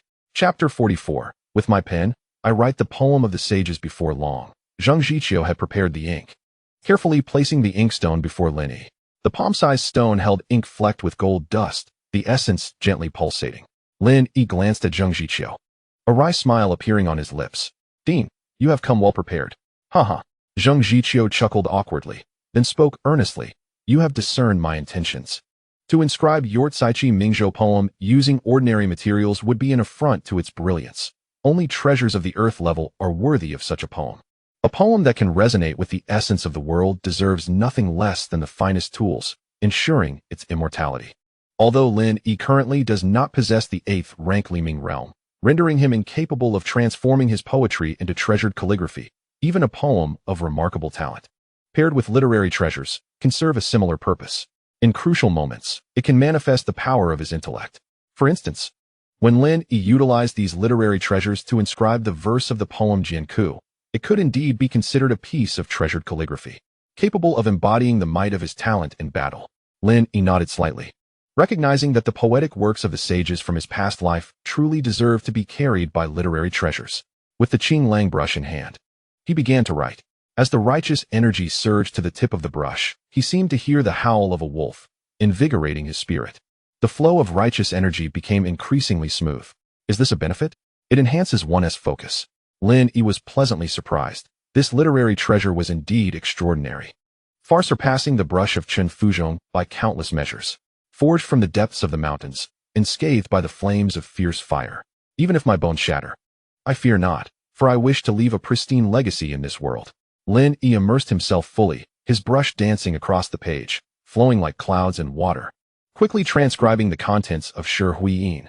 With a crack, the moment the poem was completed, the weight of the paper suddenly surged, causing the 4 legs of the table to crack. Excellent. Superb poetry. Zhang Jiqiu craned his neck to see the poem clearly. His spirit stirred, exclaiming, what a line. Even if my bones shatter, I fear not, for I wish to leave a pristine legacy in this world. Such integrity is truly admirable. Zhang Jiqiu was profoundly moved. The quality of the poem reflects the character of its author. No wonder Lin Yi could resonate with the righteous energy. It was because he harbored righteousness in his heart. Thus, he faced the head of Junji Academy, He Wei Jun, without fear. Zhang Jiqiu's eyes suddenly glistened with moisture. He wiped away the tears that had fallen and looked at Lin Yi, saying, Pingzhou Academy will take pride in you. The headmaster speaks too highly. Lin Yi shook his head, asserting that it was the poetry that deserved the honor, not himself. Just as he revered the sages who composed these poems, they were the true pride in his heart. I wish to hang this poem in the main hall of the academy, to constantly remind the scholars to be devoted to their country and to uphold noble morals. Zhang Jiqiu declared earnestly.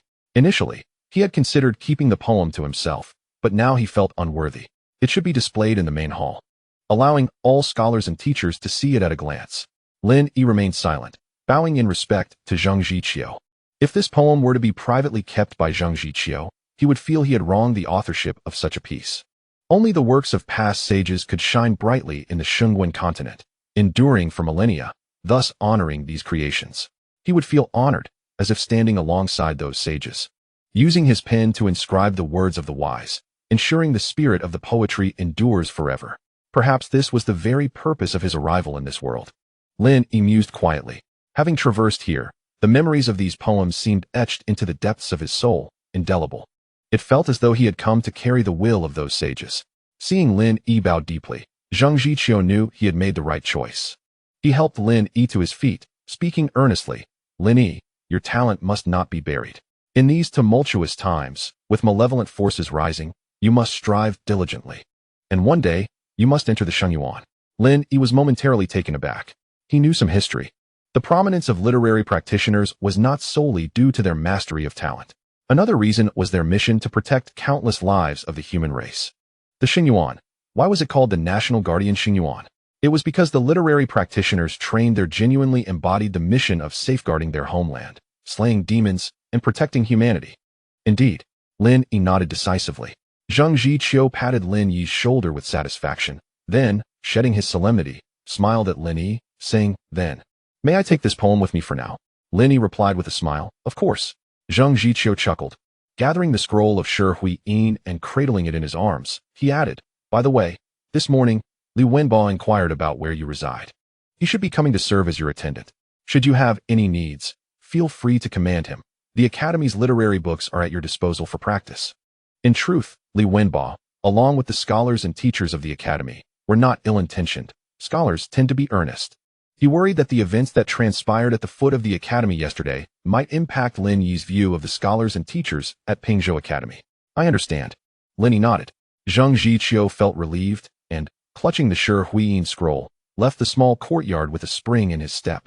In the room, Lin Yi carefully examined the Qinglang set of literary treasures Zhang Jiqiu had presented. He had just tested them, and the feel was indeed exquisite, making him reluctant to part with them. He wished to enhance his talent through the practice of calligraphy. However, the Xian paper on the table was not ordinary. It would be too extravagant to use for practice. He decided to wait for Li Wenbo to return. Before long, Li Wenbo returned, panting and carrying 6 or 7 bound books, all concerning the literary arts. Lin Yi, here are the books you requested. Upon entering the courtyard, he rushed straight to Lin Yi's room, placing the books on the table. Wiping his sweat, he continued. There are 2 volumes of Wen Dao Zhenjie, 3 books on 9th-rank literary techniques, 1 on the Chronicles of the Monsters, and another specialized text on fox demons. Quite efficient. Lin Yi was surprised by Li Wenbo's swiftness. The attendant was indeed a pleasant surprise. I'm parched, Li Wenbo exclaimed, having run the entire way, his energy significantly depleted. Lin Yi poured him a cup of tea, which he downed in one go. By the way, I also applied for a set of literary treasures at the literary treasure level, but I haven't received them yet, as they are extremely precious and need to be purchased by the Academy. Li Wenbo added, Of course, if you wish to practice calligraphy, my literary treasures can be borrowed.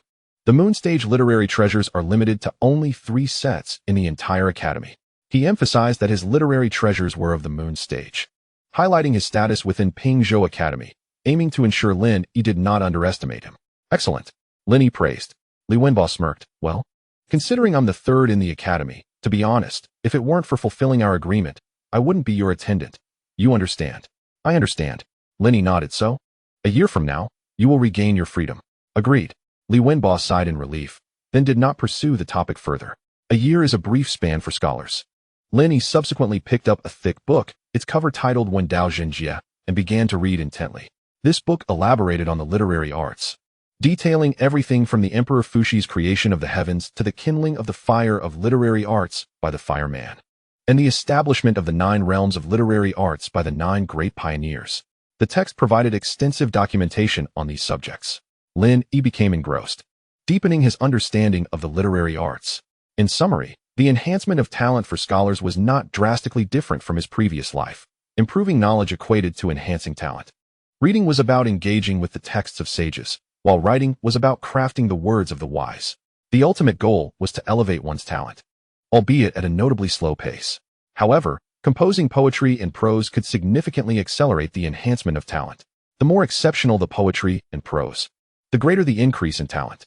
Curiously, why would a poem of exceptional quality, reaching the level of talent reaching the realm, incite such fervor among scholars? This article presents a profound elucidation of literary principles. The fundamental reason lies in the fact that the poetic and literary works of exceptional talent, when meticulously copied and replicated, can enhance one's literary abilities at a pace that surpasses that of studying the works of sages.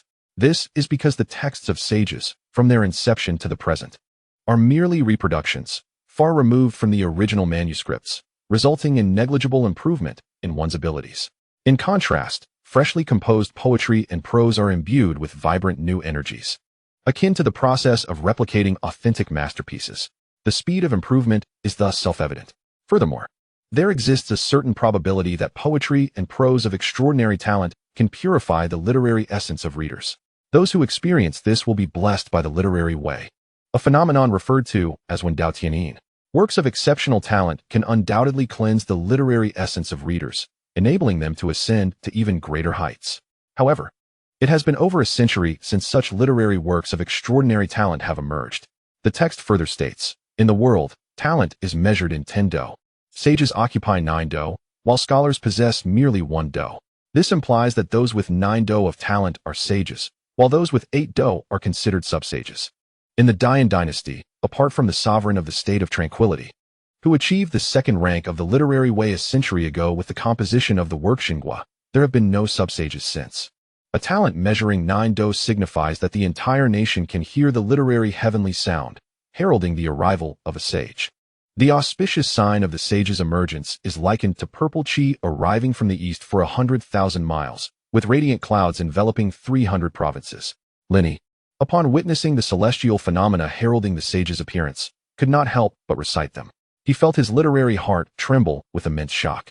His heart burned with fervor, and a myriad of poems flashed through his mind as he pondered which poem could reach the level of 9 do in talent. At that moment, a realization dawned upon Lin Yi, illuminating his eyes with the thought of a particular poem. Yet, immediately after, he was struck by a splitting headache, as if a sword sought to rend his very soul. A surge of righteous energy erupted uncontrollably from within him. Lin Yi, Li Wenbo called out in confusion, his voice barely above a whisper. In the next instant, he beheld Lin Yi enveloped in a radiant aura, so brilliant that he had to shield his eyes. Yet, amidst this brilliance, he seemed to glimpse a shadowy figure resembling a ruler. My eyes, Li Wenbo, having merely glanced, felt his eyes turn bloodshot, tears of blood streaming forth. Fortunately, Lin Yi promptly ceased his recollection of the poem, and the righteous energy instantly receded, restoring the room to its original state. He gasped for breath and then turned to glance at Li Wenbo, momentarily taken aback, asking, "Why are you crying?" Li Wenbo was bewildered. "Crying? Your righteous energy is quite overwhelming, you know?" He could not admit that he was unable to withstand the righteous energy. It would be too embarrassing. Instead, he concocted an excuse, saying, "Just got some sand in my eyes, no big deal. I'll head back to my room now." Li Wenbo, troubled by his discomfort, planned to return to his chamber to recuperate. "Go ahead." Lin Yi nodded. It felt a bit awkward having someone watching while he read. Just as Li Wenbo was about to leave, he seemed to remember something and turned to Lin Yi, saying, "I'll lend you my literary treasure for now. Your talent is too limited. You need to cultivate it more, or else you won't be able to refine your literary skills." He took out the 4 treasures of the study from his box and arranged them on the table.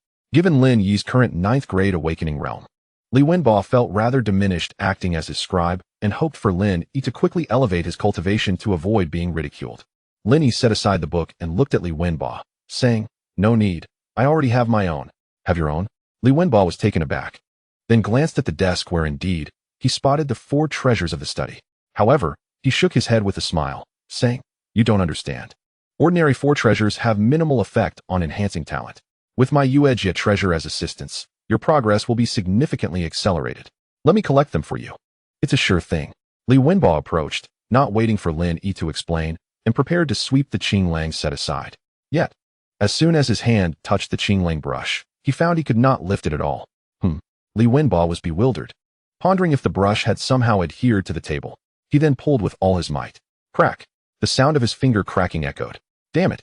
He could not help but exclaim. His face instantly flushed, contorting in pain. "My finger! My nail is broken." Lin Yi, engrossed in his reading, finally noticed Li Wenbo's predicament and hurried over, saying, "The text of Wen Dao Jinjie mentions that once a literary treasure recognizes its master, others cannot lift it. It becomes as heavy as 1,000 pounds. You acted too recklessly." "What treasure?" Li Wenbo exclaimed. "The Academy has only 3 sets of Yuejia treasures, which I, Chen Haoran, and Fang Qingxue divided. There can't be a 4th set." Clutching his injured finger, he continued, "Moreover, a recognized literary treasure must at least be of earth grade. Do you think this is the Academy's treasure?" Li Wenbo's voice grew softer. It was at this moment that he realized something, abruptly turning to gaze at the Qinglang set on the desk. His eyes widened in shock. Qinglang brush. And there's also the Qinglang inkstone and ink. Li Wenbo felt a tingling sensation shoot from his feet to his head, his scalp tingling, pointing at Lin Yi, stammering. "Why you?" Chapter 46. The Potential of a Subsage? "Why you?" Li Wenbo trembled uncontrollably. The Qinglang set. Lin Yi actually possesses the Qinglang set. As the 3rd prodigy of the Academy, Li Wenbo was acutely aware of the significance of this set. There are only 4 sets in the entire Daoist. This is an earth-grade treasure forged from the essence of a 2nd-grade tribulation transcending demon immortal, exceedingly rare. The emergence of each earth-grade treasure is enough to incite frenzy among scholars. Initially, a talented scholar possessing the most ordinary Yuejia treasure already surpasses many others. Day-grade treasures are mostly held by the top disciples of various academies in Daoist. Earth-grade treasures are truly the treasures of the Academy, while heavenly-grade treasures are held solely by the State of Tranquility Academy in Daoist. How could this be? Lin Yi looked at Li Wenbo, likely understanding why he was so flustered. He had just learned about the value of the Qinglang set from the text. It is arguably the most prestigious set of literary treasures in Nanxiang Prefecture. "Did the Academy head gift this to you?" Li Wenbo asked, trembling. His gaze fixed on Lin Yi, still feeling dizzy. "Yes, is there a problem?" Lin Yi nodded, not denying it. Buzz. Li Wenbo felt as though struck by lightning. Staggering backwards several steps, his lips quivering. "Do you know the significance of this literary treasure? The Academy's treasure?" Lin Yi indeed knew that the Qinglang set was the Academy's treasure, but he was unaware of any additional significance. No. Li Wenbo shook his head repeatedly. Still in shock, Pingzhou Academy has a founding precept established by the founder who slayed the Qinglang king. This earth-grade treasure can only be used 3 times in a lifetime by the Academy head. To truly inherit this treasure, one must possess the potential of a sub-sage. The founding master remained at the 3rd grade of Confucianism for his entire life, hoping someone from the Academy could surpass him. "I truly cannot see how you possess the potential of a sub-sage. Your qualifications are inferior to mine and to any scholar in the Academy. Yet, you have gained the Qinglang brush's recognition. It acknowledges you as its master." Li Wenbo sat down on the ground in stunned silence, greatly overwhelmed. He stared at Lin Yi, his eyes devoid of focus. "So, it means the Qinglang brush believes you possess the potential of a sub-sage." Lin Yi fell silent. He turned to look at the Qinglang brush on the desk, realizing why he had heard howling upon gripping the brush moments before. Even the qi of Haoran flows smoothly. It turns out that from that moment on, the Qinglang pen has recognized him as its master. "Do I possess the talent of a sub-saint?" "You think too highly of yourself. There are only 4 such pens in the world, and does that mean that all who possess them are sub-saints?" Lin Yi chuckled and shook his head. His original self didn't even have the heart of literary Dao, so how could he possess the talent of a sub-saint? What he had was merely a mind filled with numerous poems and articles, at best allowing him to cultivate a bit faster. However, the limits of the Wengong are predetermined. A person without the awakened heart of literary Dao cannot become exceptionally powerful in the Wengong. This left Li Wenbo speechless. Lin Yi smiled, and then said to Li Wenbo, "For now, I have no further matters. You may leave." All right." Li Wenbo snapped back to reality, leaving the room with a heavy heart. Standing outside the door, a myriad of thoughts flashed through his mind. He clenched his fist and murmured, "A year as a scholar? No, you cannot shake me off. I will remain until you can no longer advance in literary Dao. If you become a subsaint, I will. Li Wenba's eyes sparkled. I will bring glory to my family and be remembered for generations. Ha ha. Li Wenba couldn't help but break into a grin. His laughter echoing through the courtyard, but upon realizing it, he quickly covered his mouth. Inside the room, Lin Yi heard Li Wenba's laughter and felt a chill run down his spine. Is this guy insane? Fortunately, Li Wenba did not continue laughing. Lin Yi shook his head and ignored it, continuing to peruse his books. He had long had a plan for his cultivation. First, to understand the background of literary Dao and the Shunguan continent, then to read and practice writing, and finally to cultivate literary techniques. Meanwhile, he would await the arrival of the county examination in Naxiangfu to achieve the title of a 9th grade scholar in literary Dao. This was the first step towards stepping into literary Dao. Lin Yi had never been one to settle for mediocrity. With the exceptional conditions for cultivating literary Dao that he possessed, it was impossible for him to choose to live an ordinary life in the mundane world.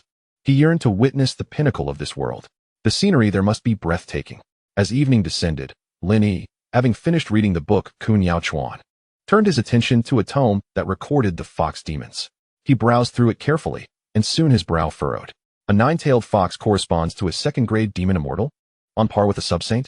If that were the case, then the vixen that appeared in my room last night was not a true 9-tailed fox.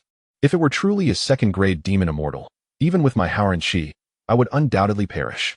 Oh, there exists a Dao technique that can transform into a vixen, and its effectiveness is enhanced for scholars. Lin Yi discovered a segment in the tome about the Huanhu technique. It stated that if scholars practiced the Huanhu technique and wrote articles related to vixens with their talents, they could condense a vixen's in spirit. The more outstanding the article, the more powerful the vixen's in spirit would become. For instance, if a scholar wrote about a 9-tailed fox absorbing the scholar's essence, then that in spirit would roam and devour essence, rapidly gaining strength. Ultimately, once the vixen's in spirit matured, it would inevitably consume the scholar who summoned it, taking over their physical form. Thus, the scholar would become a fox demon, engaging in bloodthirsty slaughter and causing great suffering. No wonder scholars and the demon Dao are irreconcilable. This technique, when cultivated to its end, either transforms the scholar into a demon or unleashes the heart demon within, leading the scholar to instinctive slaughter, resulting in widespread devastation. It was only now that Lin Yi comprehended the terrifying nature of Dao techniques. Previously, he merely understood them to be sinister arts. But he did not grasp their true depth until now, through first-hand experience. The Huanhu technique can only be cultivated at night because the technique manifests the scholar's vixen in spirit. At night, it entangles with me, Su Meyer. Suddenly, a figure flashed in Lin Yi's mind. Chen Haoran. Lin Yi's expression changed. Chen Haoran's condition perfectly matched this scenario. Sleeping by day and reading by night. His spirit is weak. This is evidently due to his literary talent being unconsciously absorbed by the vixen's in spirit. No wonder Chen Haoran fainted this morning. It must have been the heresies eliminating the vixen's in spirit, causing the backlash. Moreover, that vixen's name is Su Meyer, whom Chen Haoran also mentioned as the Academy's top disciple, and he is actually practicing Dao techniques. Lin Yi could hardly believe it. Why would Chen Haoran practice Dao techniques? As the direct disciple of the Academy's head, he should be aware of the dangers presented by such arts. Lin Yi abruptly set down his books, stood up from his chair, and said solemnly, I must stop him. Chapter 47. The Poem of the Plaque as Night Fell. The scholars of Pingzhou Academy concluded their day's studies. Many gathered together to engage in casual conversation. Today, after copying Lin Yi's new poem, my talent has grown considerably. I must admit, it's truly impressive. To be honest, I am a bit envious of Li Wenba. He has become Lin Yi's scholar. Surely he has gained significant benefits. Even missing today's lecture from the master. What is there to envy? I acknowledge Lin Yi's poetic talent. But do you really think he can produce another poem of such caliber? Now that you mention it, Lin Yi has indeed produced 2 poems that exceed 5 Do in talent. If he manages to create a third tonight, I will eat my dinner upside down. Honestly, Lin Yi's innate talent is still lacking. I suspect he won't be able to reach 8th grade destiny. After all, heresies is not something an ordinary person can bear. As the scholars chatted while walking, they unknowingly arrived at the dining hall. Suddenly, one scholar's eyes lit up upon spotting Li Wenba serving food. Isn't that Li Wenba? Let's go ask him how his duties as a scholar are going. Let us go. With curiosity in their hearts, the scholars approached. Master, could you please add 2 more chicken legs? Li Wenba, holding a bamboo food container, requested the master in charge of serving the meals for an extra 2 chicken legs. This master had cross-eyed vision. He glanced at Li Wenbo and frowned. You are Li Wenbo, right? Aren't you a vegetarian? Li Wenbo smiled. Master, I am bringing it for someone else. He didn't have lunch today and has been engrossed in his books, so I wanted to get him a little extra. Fang Qingxue, didn't she go to the capital for the palace examination? Not her, it's Lin Yi. Oh, so you are bringing it for him. Then you're doing quite well as a scholar. Here, have 4. The cross-eyed master smiled and scooped a chicken leg into Li Wenbo's food container. Lin Yi is now a celebrity in the academy. That day at the foot of the mountain, his poem resonated throughout the academy, earning the admiration of all the scholars. Even the masters felt ashamed. Li Wenbo was momentarily stunned and said, Master, you only put 1. The cross-eyed master looked at Li Wenbo's container, blinked his eyes, and blushed. Nonsense. You don't really think the master can't see clearly? Clearly, it's 4. There's really only 1. Li Wenbo was at a loss for words. This master had become cross-eyed due to anger from a previous encounter with Zhu Liren from Junji Academy. He rarely taught classes, instead serving food in the dining hall. However, due to his cross-eyed condition, when he occasionally had an episode, he would see significant double images, leading to many unpleasant incidents. Little did he expect that it would happen again today. Get lost, get lost. The cross-eyed master was infuriated. He tossed the spoon aside and ordered Li Wenbo to leave. Regardless of whether it is 1 or 4, Li Wenbo's attitude greatly infuriated him. Well then, Li Wenbo chose not to elaborate further. Concerned that he might provoke the scholar again, he closed the food box, feeling dejected as he prepared to depart. At that moment, over a dozen scholars from the academy encircled him, blocking his path. Li Shixiang, a tall and slender scholar, spoke. Are you delivering food to Lin Yi? Why the long face? Isn't being his attendant a fine role? Indeed, if you serve Lin Yi well, he might even bestow a few verses of his remarkable poetry upon you. Several other scholars echoed, their faces alight with amusement. Li Wenbo frowned and retorted, Frogs in a well. He hoisted the food box and proceeded to walk away, worried that the meal would cool and become unpalatable for Lin Yi. The scholars momentarily stood dumbfounded, then quickly obstructed his exit. Wait, Li Shixiao, what do you mean by that? Why are you insulting us? We merely wish to inquire about your experience as an attendant. Yes, Li Shixiao, you have changed. The scholars noted the unfamiliar demeanor of Li Wenbo, as if he wished to distance himself from them. Enough nonsense. Step aside and do not waste my time. If the food gets cold and Lin Yi is displeased, do not blame me for being ungrateful. Li Wenbo replied sternly, then pushed through the crowd and hastily departed. At that moment, the voice of the eccentric scholar suddenly rang out. He is downcast because I, his teacher, deprived him of 3 chicken legs. He is likely worried that Lin Yi may not have enough to eat. The scholars were left bewildered. Did Li Wenbo truly consider himself an attendant? He was the 3rd in Pingzhou Academy. It was unlikely that Lin Yi's poetic talent could compel the typically proud Li Wenbo to submit. Something felt amiss. One scholar furrowed his brow. Just then, another scholar rushed in, breathless. Quick, quick. The dean is hanging a plaque in the main hall. It is said to be an unprecedented poem from Caiqi Mingzhou, a true masterpiece. A true poem from Caiqi Mingzhou, hanging in the main hall. This poem might outshine Lin Yi's inscription. Without a moment's hesitation, the scholars abandoned their meals and rushed towards the main hall, their faces brimming with excitement. The Pingzhou Academy had 2 significant regrets, a source of deep sorrow for its founding master, which ultimately led to his mental decline and his departure from the academy on a stormy night, never to return.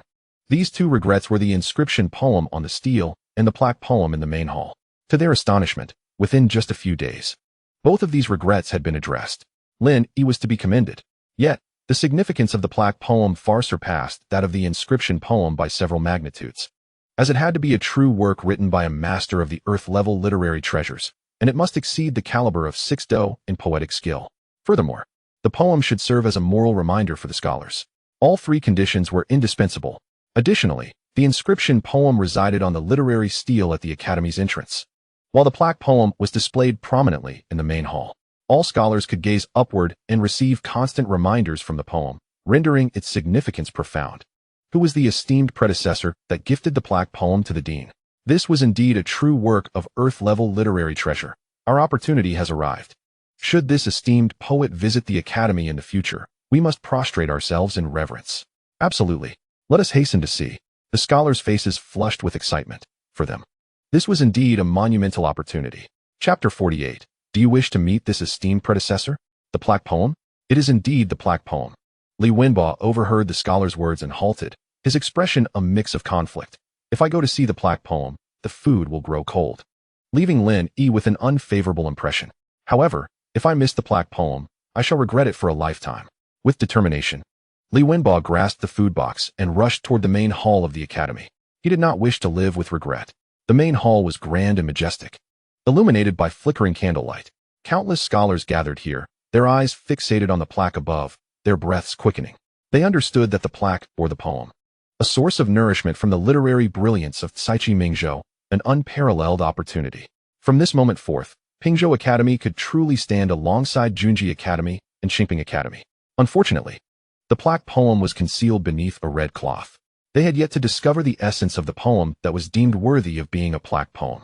They anxiously awaited, their emotions a mix of tension, anticipation, and excitement, yearning to rush forward and unveil the hidden poetry. Dean, when can we unveil it?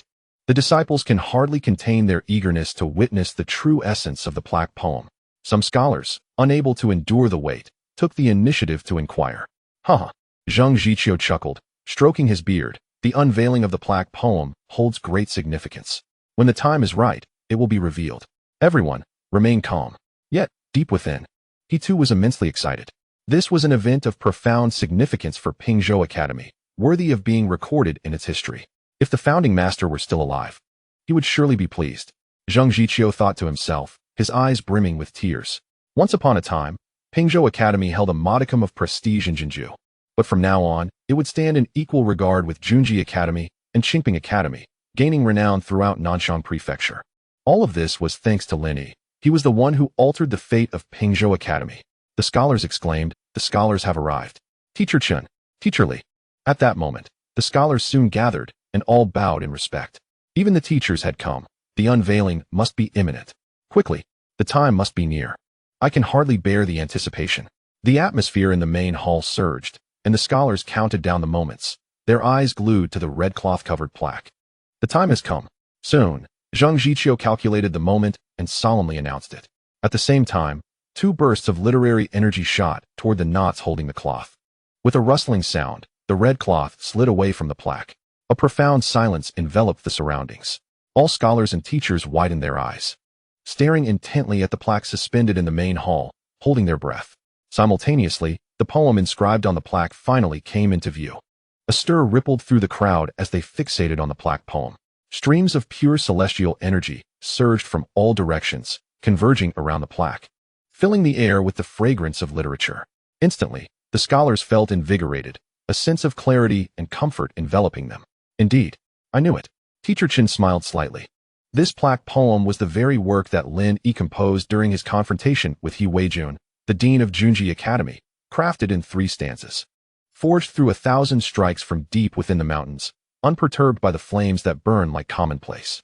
No fear of shattered bones and powdered flesh. I aim to leave my integrity in the world. A teacher recited the poem aloud. In that instant, he trembled, the energy within him surging uncontrollably, exclaiming in delight, "Wonderful! Merely reciting this poem has accelerated the flow of my energy threefold. What? Such benefits exist?" This was a poem of aspiration.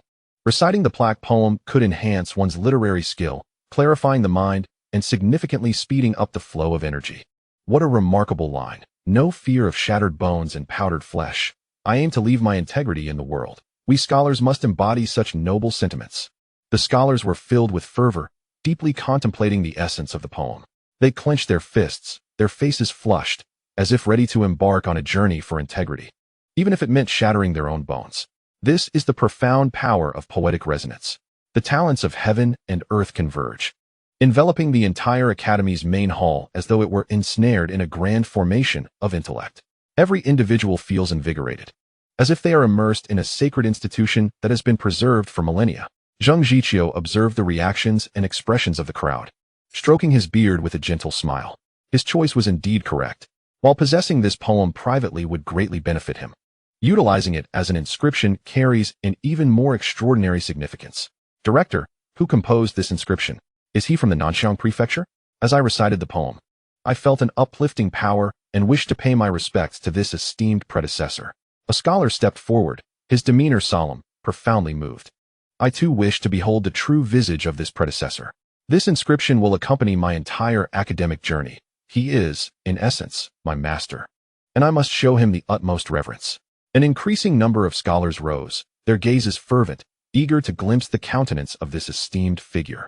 The essence and spirit embodied in the poem had sown within their hearts a seed of courage, unafraid of hardship and sacrifice. On the path of life, they had discovered something invaluable, the audacity to confront death. Simultaneously, the scholars who had stood forth radiated an aura of vitality previously unseen. Prior to this, among their peers, they might have gone unnoticed, but now, standing amidst the crowd, they became the focal point. This transformation had nothing to do with appearance, but rather emanated from an inner spirit. Excellent. You have begun to grasp the essence of literary courage through this poem, and you shall possess the true demeanor of scholars. Director Zheng Jiqiu discerned the shift, his eyes brightening with pride as he regarded the scholars. He declared with gravity, "With this literary courage, your future readings and poetry will embody your unique charm. This is the greatest significance of the inscription. It appears that my choice of this inscription was indeed astute." Zheng Jiqiu trembled with excitement, never having anticipated that Lin Yi's poem would lead the Academy's scholars to comprehend literary courage. Upon reflection, it made sense. Even He Weijun, the director of Junji Academy, was so astonished by this poem's brilliance that he hesitated to take action, even willing to dismiss Zhu Liren to please Lin Yi. Was it not an understanding of the poem's significance? Literary courage? Have we begun to grasp literary courage? Brother Wang Chun, you seem to have transformed, exuding the grace of a learned gentleman. You too. This must be the benefit of literary courage. The scholars erupted in enthusiasm, completely taken aback by the profound changes they experienced upon deeply contemplating this inscription. Literary courage, the boldness of a literati. It is often said that a person possesses great resolve, which refers to their courage and spirit. When one possesses such courage, they radiate an undeniable vitality that commands admiration. There is no need for deliberate display. Wherever they go, their extraordinary nature is immediately apparent. Do you wish to meet this esteemed predecessor? Zheng Jiqiu observed the scholars with a smile, gently stroking his beard. Chapter 49. Lin Yi is to be my master. Do you wish to meet this esteemed predecessor? Zheng Jiqiu's words silenced the scholars, their gazes now fervently fixed upon him. One scholar, filled with excitement, inquired, "Does that mean we can meet him?" A wave of exhilaration swept through the crowd, each individual trembling with anticipation. They did not know who this predecessor was, but they could only imagine the greatness of his presence. First, this esteemed predecessor must possess a terrestrial-level literary treasure. Secondly, anyone with such a treasure must at least be of the rank of an academy director, a fourth-grade gentleman. No, he must be a third-grade sage, for their director, Zheng Jiqiu, is a fourth-grade gentleman, and even he cannot achieve that. A third-grade sage. It must be a third-grade sage. Otherwise, this would be impossible. Scholars speculated on the identity of this predecessor, sending shivers down the spines of their peers. A third-grade sage? Did they truly have the right to meet such a figure? How fortunate I am to witness this inscription, which not only nurtured literary courage, but also offers the chance to pay respect to a third-grade sage. I, as the third-ranked scholar in our academy, shall surely be prioritized. In the crowd, Li Wenba, holding a food box, trembled with excitement, whispering to himself, "If I could meet this esteemed predecessor, it would be a stroke of luck." Indeed, Director, may we pay our respects to this esteemed predecessor? The scholars were equally fervent, gazing at Zheng Jiqiu with eager anticipation. They felt a significant opportunity to encounter this third-grade sage. Such an honor would be enough for them to boast for a lifetime. Not just any third-grade sage. Just then, Chun Jinbei could no longer contain himself and stepped forward, stating, "You all know this person and have already met him." The revelation caused Li Wenba to shudder. Met him already? A vision of Lin Yi flashed in his mind, and his heart sank. Impossible. Perhaps it is the director of Junji Academy? Li Wenba comforted himself. Met him already? The scholars were left in confusion, exchanging bewildered glances. The arrival of a third-grade sage at the academy warranted a grand welcoming ceremony. Such a ceremony could not be overlooked, for it would be disrespectful to the sage and the literary path. The director would never commit such a blunder. Several scholars widened their eyes in disbelief. How could they not have known? The only new faces they had encountered recently were Lin Yi and Su Huaiji. Surely, the esteemed figure behind this inscription could not be Lin Yi. That was utterly impossible. For one, Lin Yi did not possess a terrestrial-level literary treasure. Secondly, it was inconceivable for him to produce 3 consecutive poems of such brilliance. Such prodigies simply do not exist. Ah, Chun, you know this inscription better than anyone. Let him explain. Zheng Jiqiu smiled silently, gesturing for Chun Jinbei to present the truth. All eyes turned intently towards Chun Jinbei, who pronounced, Lin Yi. This inscription was indeed crafted by him. Silence enveloped the main hall of the academy, a heavy atmosphere settling in, so still that one could hear a pin drop. Suddenly, Li Wenba's food box clattered to the ground, shattering the silence. His mouth opened in shock, tears welling in his eyes, his mind buzzing. Why had he not delivered food to Lin Yi? Why had he chosen to join the crowd?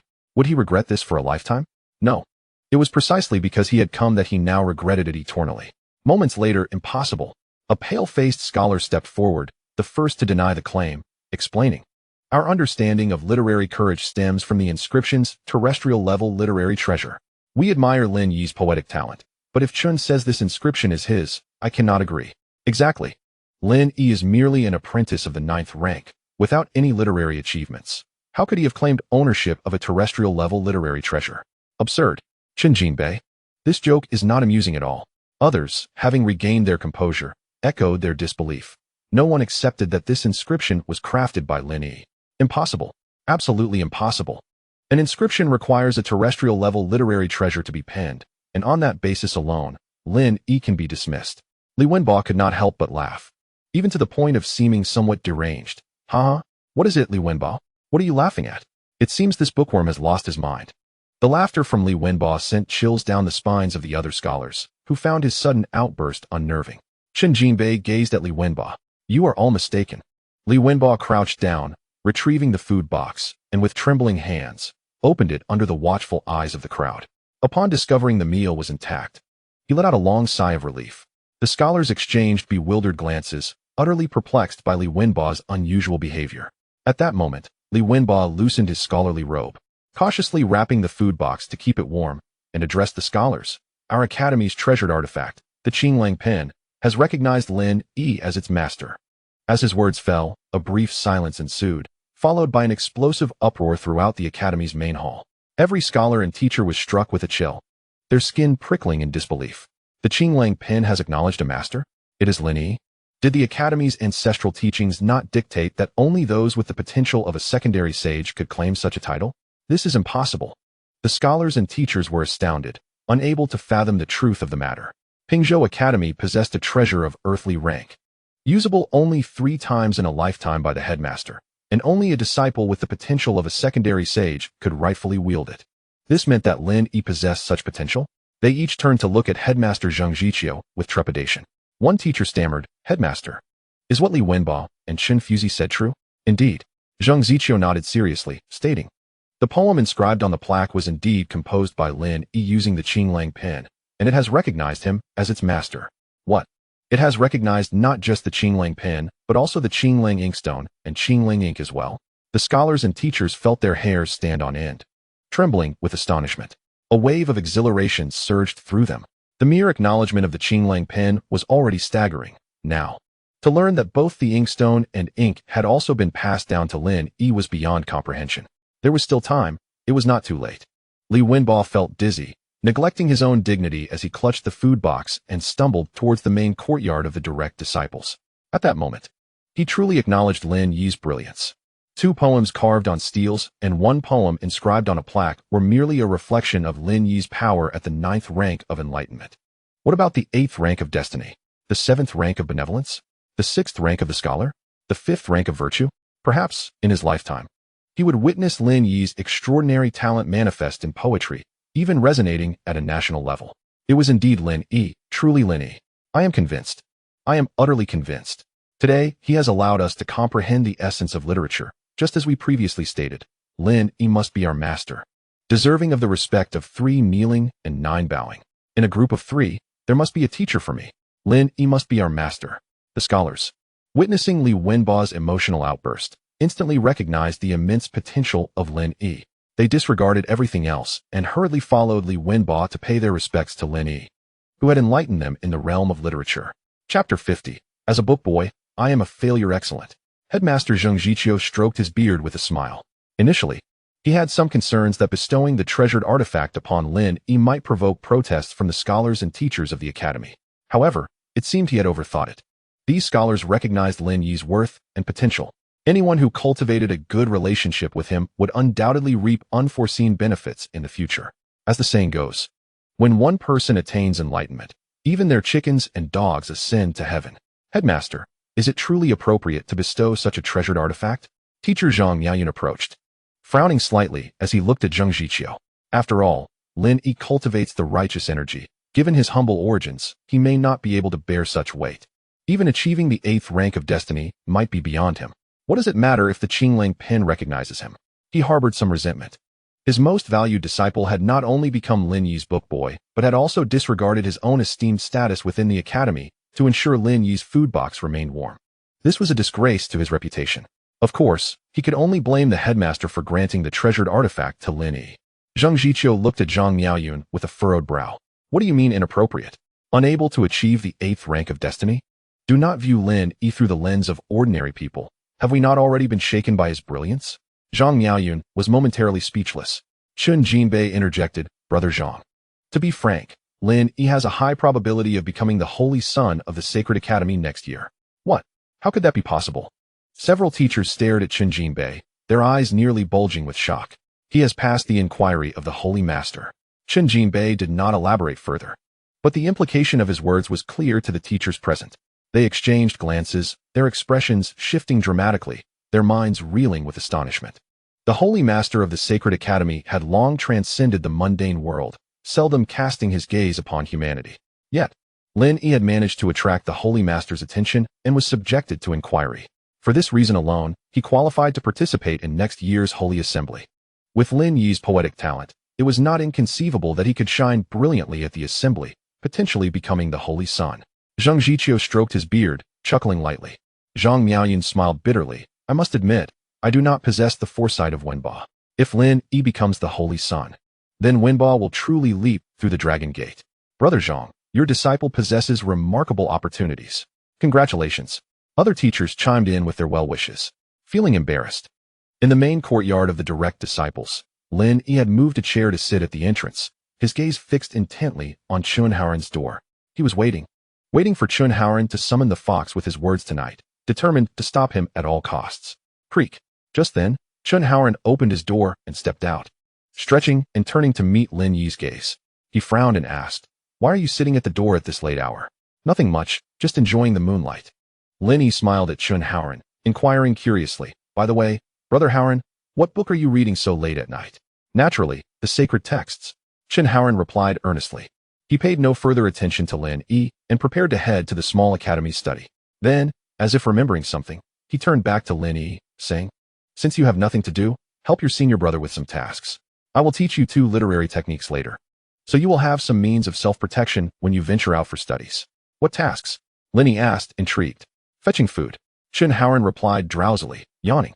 My time is especially precious, so I'll leave such tasks to you from now on. In return, I will guide you in your literary cultivation. How does that sound? You could become my book boy and share in some of my talents in the future. After all, given your qualifications, it will be difficult for you to achieve greatness in the literary path, even with Headmaster Zhang's special attention. Staying with me could save you a few years of struggle. You know that a bastard cannot be recognized, just like in Ardien. Only the queen's firstborn son can inherit the throne, as per the law. Chun Haoren believed himself to have an exceptionally keen eye for people. He had cultivated a technique to perceive one's fate. Glancing at Lin Yi, he saw no signs of potential for success. In his view, Lin Yi's prospects were bleak, especially since he might be the headmaster's illegitimate son. Thus, he looked down on Li Wenba, believing him to lack vision for willingly becoming Lin Yi's book boy, which was truly laughable. Is that so? Lin Yi shook his head, replying, Brother Haoren, while your time is precious, mine is equally valuable. Additionally, I have no other connection with Headmaster Zhang. I hope you can remember that. After all, my temperament is not particularly amiable. A cold glint flickered in his eyes. Initially, he had intended to maintain a cordial relationship with Chun Haoren, considering him the top disciple of Pingzhou Academy. They shared the same roof, and he thought he could seek guidance in times of trouble. Thus, he had only smiled at some of Chun Haoren's remarks. Moreover, since learning that Chun Haoren practiced techniques to combat him, he still wished to advise him to find his way back. However, given Chun Haoren's current attitude and demeanor, he understood that no matter how hard he tried, he could never awaken someone who feigned sleep. And Chun Haoren furrowed his brow, the dark circles under his eyes deepening, rendering his expression exceedingly somber. Are you instructing me on how to conduct myself? Although I have suffered in the Wengong, Reprimanding you is still a trivial matter for me. The fact that I allow you to reside in this modest courtyard is merely out of respect. Otherwise, could you even remain here? Not even the dean would dare utter a word against me. In terms of my writings, Nanxiangfu considers itself second to none. No one would presume to claim the first position. Do you know that when I decided to stay at Pingzhou Shiyuan, Zhang Jiqiu burned incense for several days in my honor? It was I who established Pingzhou Shiyuan's standing in Jinzhou. You possess a foul temper. Yet do you think mine is any better? Chen Haoran was in a foul mood, as the matters concerning Wen Gong had already vexed him greatly. To his astonishment, Lin Yi had the audacity to defy him and even began to lecture him. Who gave him the courage? Just then, Li Wenba rushed in, carrying a food box. Sweat pouring down his face, his eyes red. You returned just in time. Chen Haoran, noticing Li Wenba's entrance, was about to suggest that Li educate Lin Yi about his past as the eldest disciple of the academy. However, before he could finish his sentence, he saw Li Wenba hurriedly kneel before Lin Yi, filled with remorse. Lin Yi, please punish me. The atmosphere shifted dramatically. Chen Haoran felt a ringing in his ears, as if he might explode with disbelief. Could it be that a mere illegitimate child warranted such reverence? Lin Yi looked at Li Wenba, puzzled. What do you need to be punished for? Li Wenba, full of guilt, replied, I failed in my duties as a book attendant. The meal has gone cold. Is that all? Lin Yi couldn't help but chuckle at Li Wenba's demeanor, bemused. What does that matter? Get up. No. Li Wenba shook his head firmly, stating, Unless you forgive me, I will not rise. As a book attendant, I have been a failure, but grant me another chance, and I shall be the best attendant. The honors of the past shall mean nothing to me. I, Li Wenba, am willing to follow you for life. Chapter 51. The shocked Chen Haoran Lin Yi was somewhat taken aback. Previously, Li Wenba had professed that he would only serve as a book attendant for 1 year, refusing to engage in anything that would damage his pride. Yet now, Lin Yi was unaware of what had transpired to alter Li Wenba's attitude so drastically. He smiled. Do not speak too soon. Rise. Li Wenba insisted. If you do not agree, I will not stand. Meanwhile, Chen Haoran's pupils constricted as he fixed his gaze on Li Wenba. Li Wenba, where is your pride? To be a lifelong attendant to someone of mediocre talent? Are you out of your mind? Is this how the third-ranked disciple of Pingzhou Shiyuan behaves? I am not mad. Li Wenba replied earnestly. My pride holds no value in front of Lin Yi. Chen Haoran's brows twitched, his spirit shaken. He could not accept this scene. After all, Li Wenba refused to kneel to him, the first of the academy, yet was willing to pledge his life to Lin Yi as a mere attendant. Did this not imply that Lin Yi surpassed him? Humph. Chen Haoran scoffed, glancing at Li Wenba with derision. A sycophant. Who are you referring to? Li Wenba turned and glared at Chen Haoran, but soon relaxed, sneering. Indeed, senior brother Chen has grown accustomed to a life of comfort in the direct disciples' courtyard, rarely concerning himself with external affairs. It is understandable that he is unaware that our academy now possesses poems for inscriptions. What did you say? Chen Haoran spun around abruptly, his expression one of shock as he stared at Li Wenba. Pingzhou Shiyuan has poems for inscriptions? It has now become an orthodox academy? How could I not know this? I have not even heard the bell toll. I said our academy has not just one, but multiple poems for inscriptions. Li Wenba looked at Chen Haoran, asserting, Perhaps senior brother Chen sleeps too soundly during the day to hear the bell, so it is excusable that you are unaware. To tell you the truth, these 2 poems for inscriptions were both composed by Lin Yi. What? Chen Haoran was once again astonished, his complexion dramatically changing. Not just one. Poems for inscriptions must at least possess the caliber of talents from the province. There is not a single one to be found in the entirety of Jinzhou. How could Lin Yi possibly compose 2? Impossible. Chen Haoran shook his head repeatedly, lost in thought. Absolutely impossible. How could someone who has merely reached the 9th level of opening possess the ability to compose 2 poems of such caliber? It cannot be. Li Wenba interjected. No. It is not 2 poems of provincial caliber, but one of provincial caliber and one of prefectural caliber. Chen Haoran staggered back, his mind swirling in disbelief. He stared wide-eyed, mumbling to himself, It cannot be. I have not heard the heavenly sounds of literary talent from the prefecture. Chen Haoran's thoughts were in disarray. The heavenly sounds of literary talent could restore his Wengong, yet he had not heard them. Observing Chen Haoran's chaotic demeanor, Li Wenba felt a sense of satisfaction. Senior brother Chen, how could you study at night and sleep during the day, shutting off your senses, and expect to hear the heavenly sounds of literary talent? Chen Haoran hesitated, his face paling. Indeed, he had been worried about being disturbed while sleeping, which led him to shut off his senses. Little did he know he would consequently miss the heavenly sounds of literary talent. Li Wenba. Lin Yi raised a hand, signaling him to cease. Some things could have counterproductive effects. It was possible that the shock could lead Chun Haoran to madness, and the consequences would be dire. He had read of scholars who, after cultivating their arts, fell into madness, gaining power but becoming driven by a terrifying urge to slaughter all living beings around them. Yes.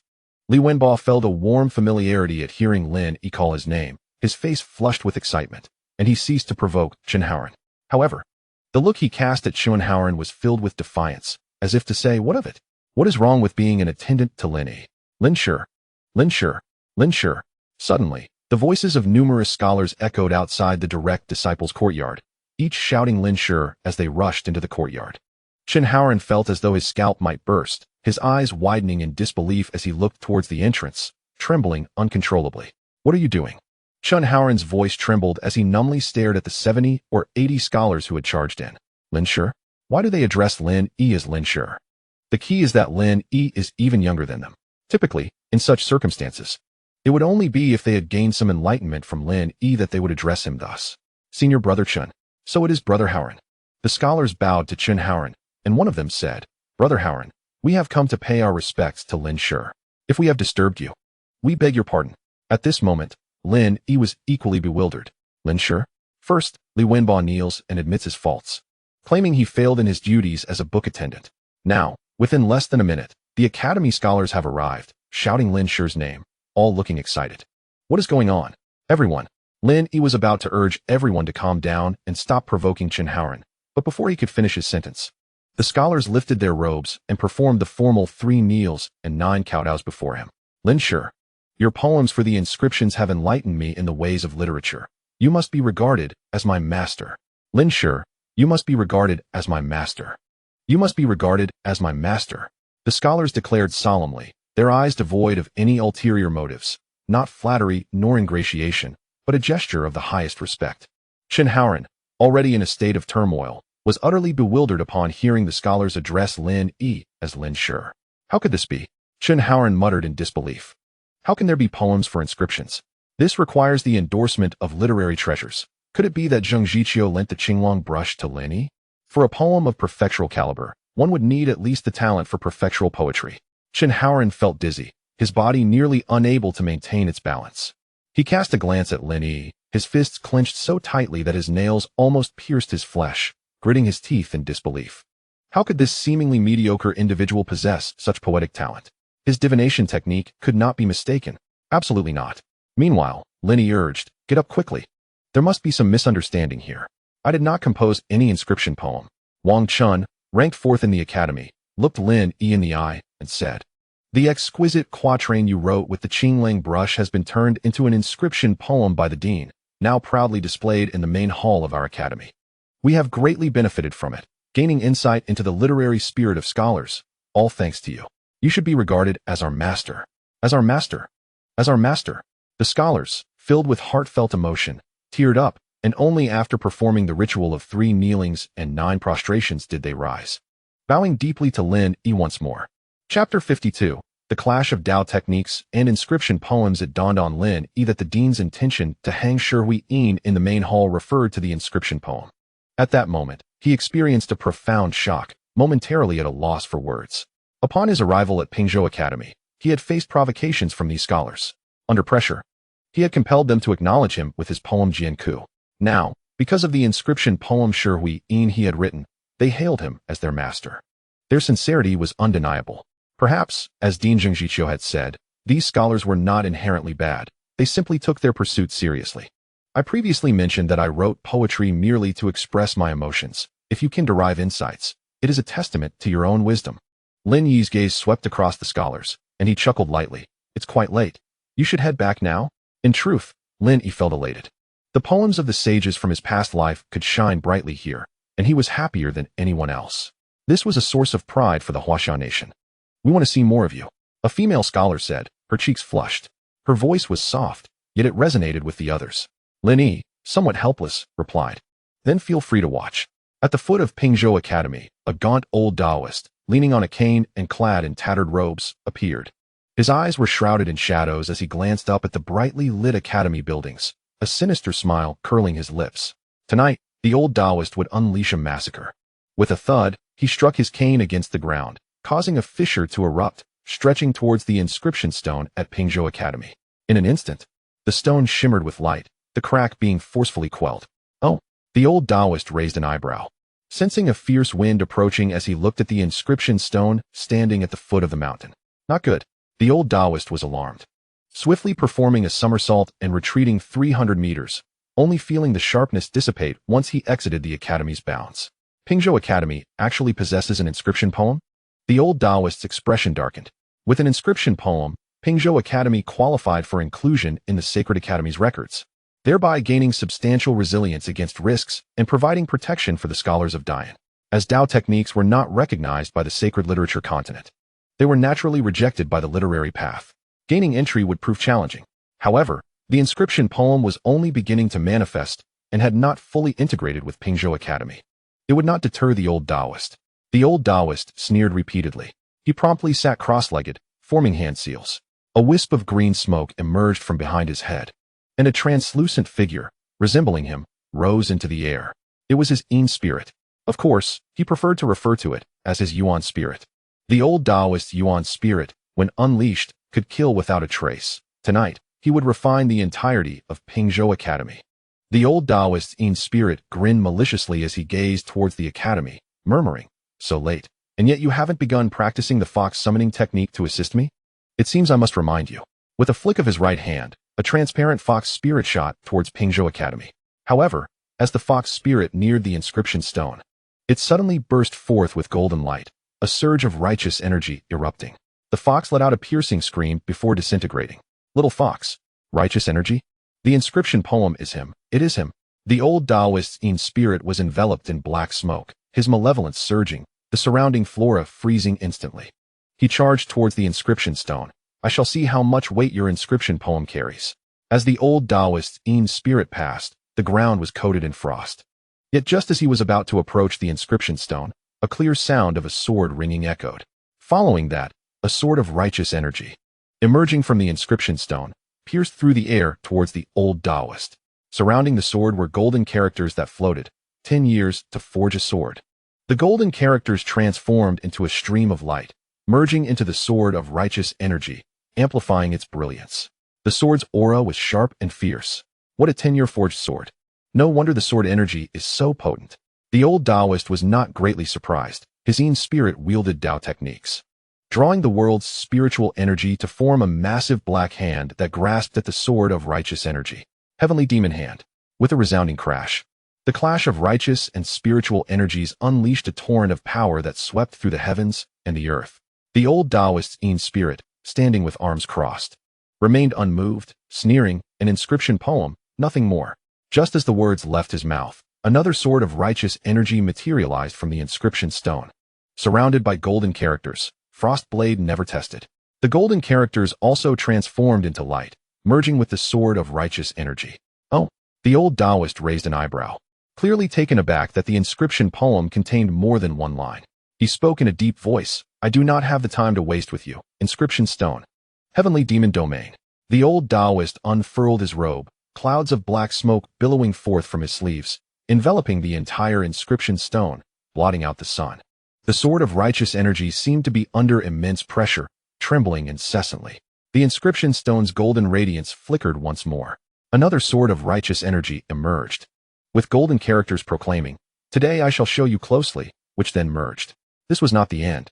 Soon after, another sword of righteous energy came forth, even sturdier than the previous three. Following it were golden characters that read, "Who has grievances?" At that moment, the three swords of righteous energy fused into one, coalescing into a massive 10-zhong-long sword of righteous energy, soaring skyward. This poem's talent was at least 6 do. My Yuan spirit could only bear a maximum of 60 pounds. Humph.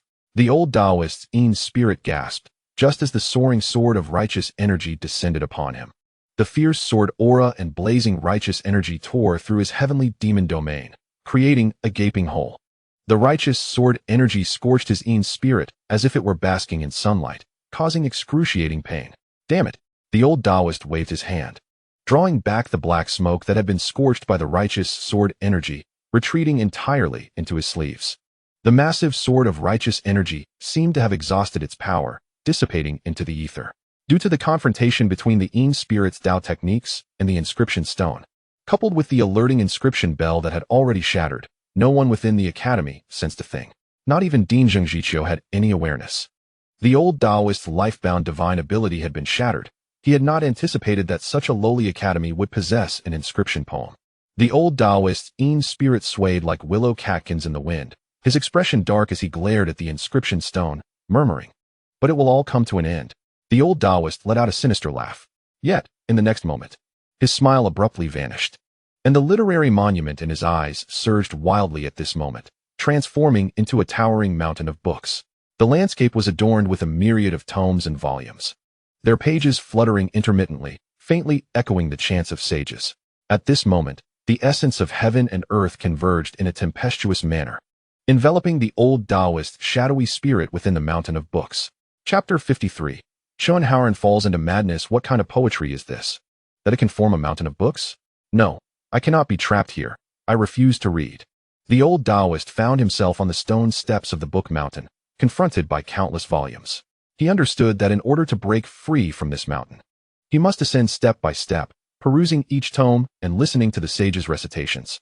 Yet, he was painfully aware that his shadowy spirit could scarcely endure such a surge of literary energy. It was intended to refine his very essence. No, Schoenhauer, do not write. Write that the old Daoist is the master of the Jiuwei Yahuxi. Write that the old Daoist rides the Jiuwei Yahuxi to rescue you. Schoenhauer, if I perish, you too shall fall into madness. No one can save you. In a moment of despair, the old Daoist shadowy spirit roared and bellowed, sacrificing fragments of its essence to impart this will into Schoenhauer, who had practiced Daoist arts. Who is speaking? This voice.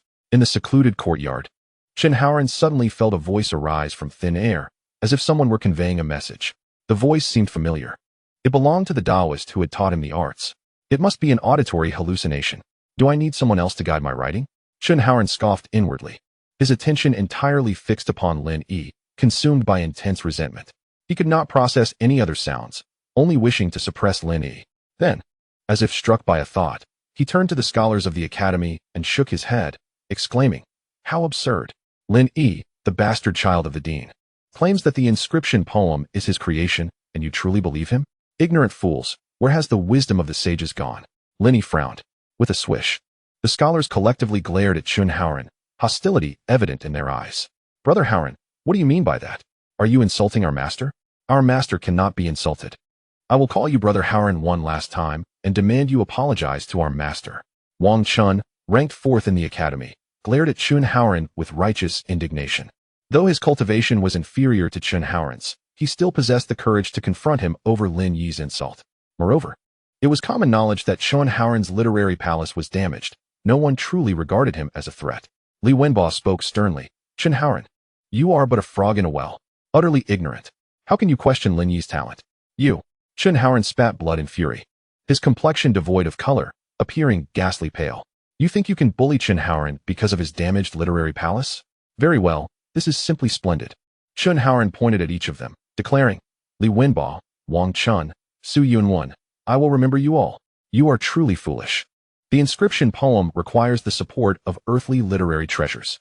How could Lin Yi, with his current cultivation, wield them even if the dean lent them to him? Only I, Schoenhauer, and the dean can utilize the Qinglang brush." Schoenhauer's final words erupted from him like a roar. His visage was twisted, devoid of his former scholarly grace, resembling a man at the peak of madness. "You are the foolish ones," Li Wenbo retorted sharply, striking Schoenhauer with a verbal blow. "The dean has bestowed the earthly literary treasures, the Qinglang brush, Qinglang inkstone, and Qinglang ink, upon Lin Yi. Even the Qinglang brush has recognized him as its master. Lin Yi possesses the potential of a quasi-saint." Buzz.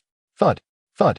Schoenhauer was taken aback by Li Wenbo's rebuke, stumbling backward and collapsing onto the plaque at the entrance of the book pavilion. His hairpin fell, his hair disheveled, his face as pale as paper. "No, it cannot be. I refuse to believe." Schoenhauer cried out, unable to accept this reality, collapsing to the ground. "The earthly literary treasures, the Qinglang set, have all been given to Lin Yi? Why him? This Lin Yi who has barely opened his ninth meridian. On what basis?" Schoenhauer flailed his arms wildly, the old Daoist words reverberating in his mind. "If I die, no one can save you." Schoenhauer suddenly clutched his head, letting out a frantic cry as he dashed into the book pavilion. "Do not let him in," Lin Yi instinctively shouted, intending to rush forward to stop him, only to hear a loud clang as the doors of the pavilion slammed shut. Bang! Lin Yi kicked the door forcefully, only to find it immovable. "This is dire." Lin Yi's brow furrowed. Chun Haoran's state was particularly alarming, and he feared he might have been driven mad. Li Wenbo glanced at Lin Yi, puzzled. What is the situation that is dire? Chun Haoran is exceedingly arrogant. He has never regarded anyone with respect. It is high time he was reprimanded. Wang Chun nodded in agreement. Indeed, Lin Yi need not worry. He has suffered damage to his literary palace and would not dare recklessly use literary arts to harm anyone. Some individuals are like this. Once they have stood atop their pedestal for too long, they refuse to descend. When faced with someone surpassing them, they cannot accept the reality. If only they could adopt a more open-minded attitude. Scholars can be both humble and assertive. It is a pity that it has come to this madness. The scholars shook their heads in disappointment, feeling disheartened by Chun Haoran's behavior as the Academy's foremost disciple. Lin Yi paid no heed to their sentiments, approaching the windows of the pavilion and pushing against them forcefully, but to no avail. Can the doors of the pavilion be opened? Lin Yi returned to the entrance and looked at Li Wenbo. The pavilion is protected by a grand literary formation. It can only be opened from within or by the dean. Li Wenbo glanced at the pavilion and chuckled. Let Chun Haoran reflect on his actions inside. It is for the best. Reflecting is indeed a good thing, but Lin Yi sighed lightly, his expression grave. I fear he may use this opportunity to cultivate Daoist arts. That would spell trouble. Cultivating Daoist arts? As soon as Lin Yi uttered these words, an uproar erupted in the academy. The scholars' expressions shifted dramatically, their hairs standing on end. There is a reason why scholars fear discussing Daoist arts. It is because they are terrifying, having caused the demise of countless scholars and beings alike. Meanwhile, within the pavilion, Chun Haoran, disheveled and wild-eyed, gripped a moon-tier literary treasure, fervently scribbling on rice paper. My literary palace is damaged. What do I need this literary fame for? Better to kill. Kill. Kill. That night, Su Meier descended the mountain to return home. Upon learning that her husband, Chun Haoran, had been humiliated, her heart filled with rage, vowing to eradicate those who insulted him. In the flickering candlelight, her shadow elongated and swiftly morphed into the silhouette of a nine-tailed fox. My lord, I shall avenge you. Su Meier's voice echoed in Chun Haoran's ears. The next moment, the dark figure of the nine-tailed fox vanished within the pavilion. Death, you shall all die? Hee hee. Chun Haoran's eyes gleamed with a crimson hue, as if he had succumbed to madness, emitting a shrill, piercing sound from his throat. Old Daoist, Su Meier's master? You are merely Su Meier's servant. I, Chun Haoran, am her true master. A sinister smile crept across Chun Haoran's lips as the crimson glow in his eyes intensified. Laughing maniacally, why is the cultivation of Daoist arts strictly forbidden for scholars? It is due to their terrifying nature, beyond your imagination. Lin Yi, you pride yourself on your poetic talent? Then prepare to experience the dread of being controlled by the literary arts of scholars. Ha! Chapter 54. A bloody rampage within the pavilion. Chun Haoran had completely lost his mind, penning a summoning poem for the fox, with literary energy continuously flooding in, empowering the nine-tailed fox. Originally, Taoism was not recognized by the scholars of the literary path, and thus, it was inevitably met with disdain. However, those literati who possess a heart for the literary path can compose works on Taoism, thereby allowing it to gain acceptance and continuously augment its formidable power. Outside the library, numerous scholars appeared flustered, their expressions reflecting profound concern. How could Chun Haoran practice Taoism? This is a grave offense. The Academy will not spare him. He is destined to face the death penalty from the Holy Academy. I must inform the teacher and the dean. He must be punished. The scholars, filled with righteous indignation, prepared to inform Dean Zhengjiqiu and the teacher of the transgressor. Reporting someone who practices Taoism would yield ample rewards from both the authorities and the Academy, such as prized writing instruments, literary treasures, and even worldly wealth. Lin Yi's expression was grave as he insisted, we must act swiftly. Suddenly, a melodious, tinkling laughter echoed from the inner courtyard, piercing through the night with an eerie resonance. With a clang, the courtyard gate slammed shut with tremendous force, causing the surrounding temperature to plummet. Several scholars attempted to strike it with their talents, but their efforts were utterly futile. You have humiliated my husband. You shall all perish. The voice of the nine-tailed fox, Su Meier, rang out, and shadows flitted about the courtyard. A scholar who had attacked the gate cried out in agony, his face blanching rapidly before he crumbled into a withered husk.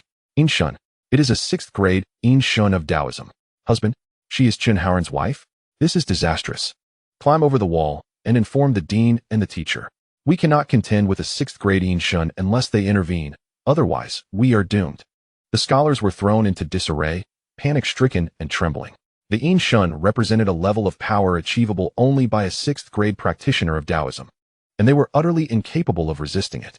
Similarly, those on the literary path also reached the 6th grade, nurturing their primordial spirits, capable of patrolling the night and comprehending the essence of talent while simultaneously slaying Daoist Yin Shuns. One scholar attempted to leap over the wall, but as he soared, he convulsed midair and fell, lifeless. The crowd gasped in disbelief. Many scholars felt despondent. The strength of the fox's Yin Shun had surged. Regrettably, it did not target me, rendering me powerless to assist. Lin Yi rushed forward, striving to dispel the Yin Shun with righteous energy. Yet before he could approach, the Yin Shun shifted its position, leaving no trace behind. Elusive as a shadow. Chen Haoran, you scoundrel, you shall be torn asunder. A scholar shouted vehemently towards the library. Is that so? Chen Haoran's voice suddenly emerged from the fox's Yin Shun, laced with mockery. With a swift motion, the fox's Yin Shun lunged at a scholar, consuming his lifeblood without any chance of evasion. To the group of 8th grade practitioners, summoned forth by literary prowess, the fox's Yin Shun was akin to a lamb awaiting slaughter. Come at me if you dare.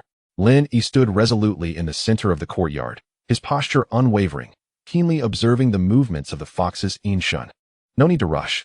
The voice of the fox's Yin Shun echoed ominously. Let me devour more lifeblood first, then I shall entertain you, to alleviate my husband's resentment. The fox's Yin Shun began to toy with the scholars like a hawk with its prey, as they unleashed their talents in a futile assault. Their literary arts producing only a cacophony without affecting the Yin Shun. Lin Yi quickly wielded the Qing Lang pen to manifest the Yin Shun. Though Li Wenbo was also a 7th grade practitioner, he could not contend with the Daoist Yin Shun. Moreover, this was the first prodigy of the academy, Chen Haoran, who had summoned this Yin Shun in a frenzied state. The murderous intent within the literary work was palpable, and thus, the Yin Shun's malevolence had intensified.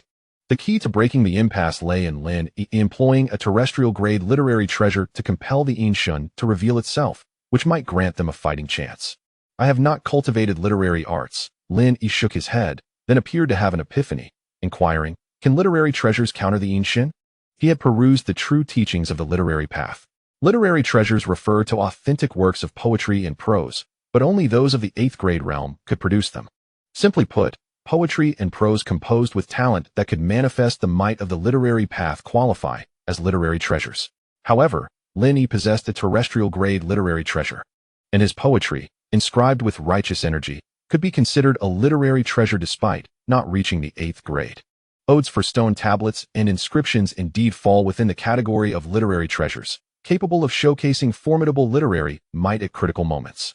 Moreover, such literary treasures could nurture one's talent, which was why the scholars prostrated and bowed deeply upon learning that Lin Yi authored the inscription, as they gleaned insights from his poetry that would allow them to cultivate their talents daily. What?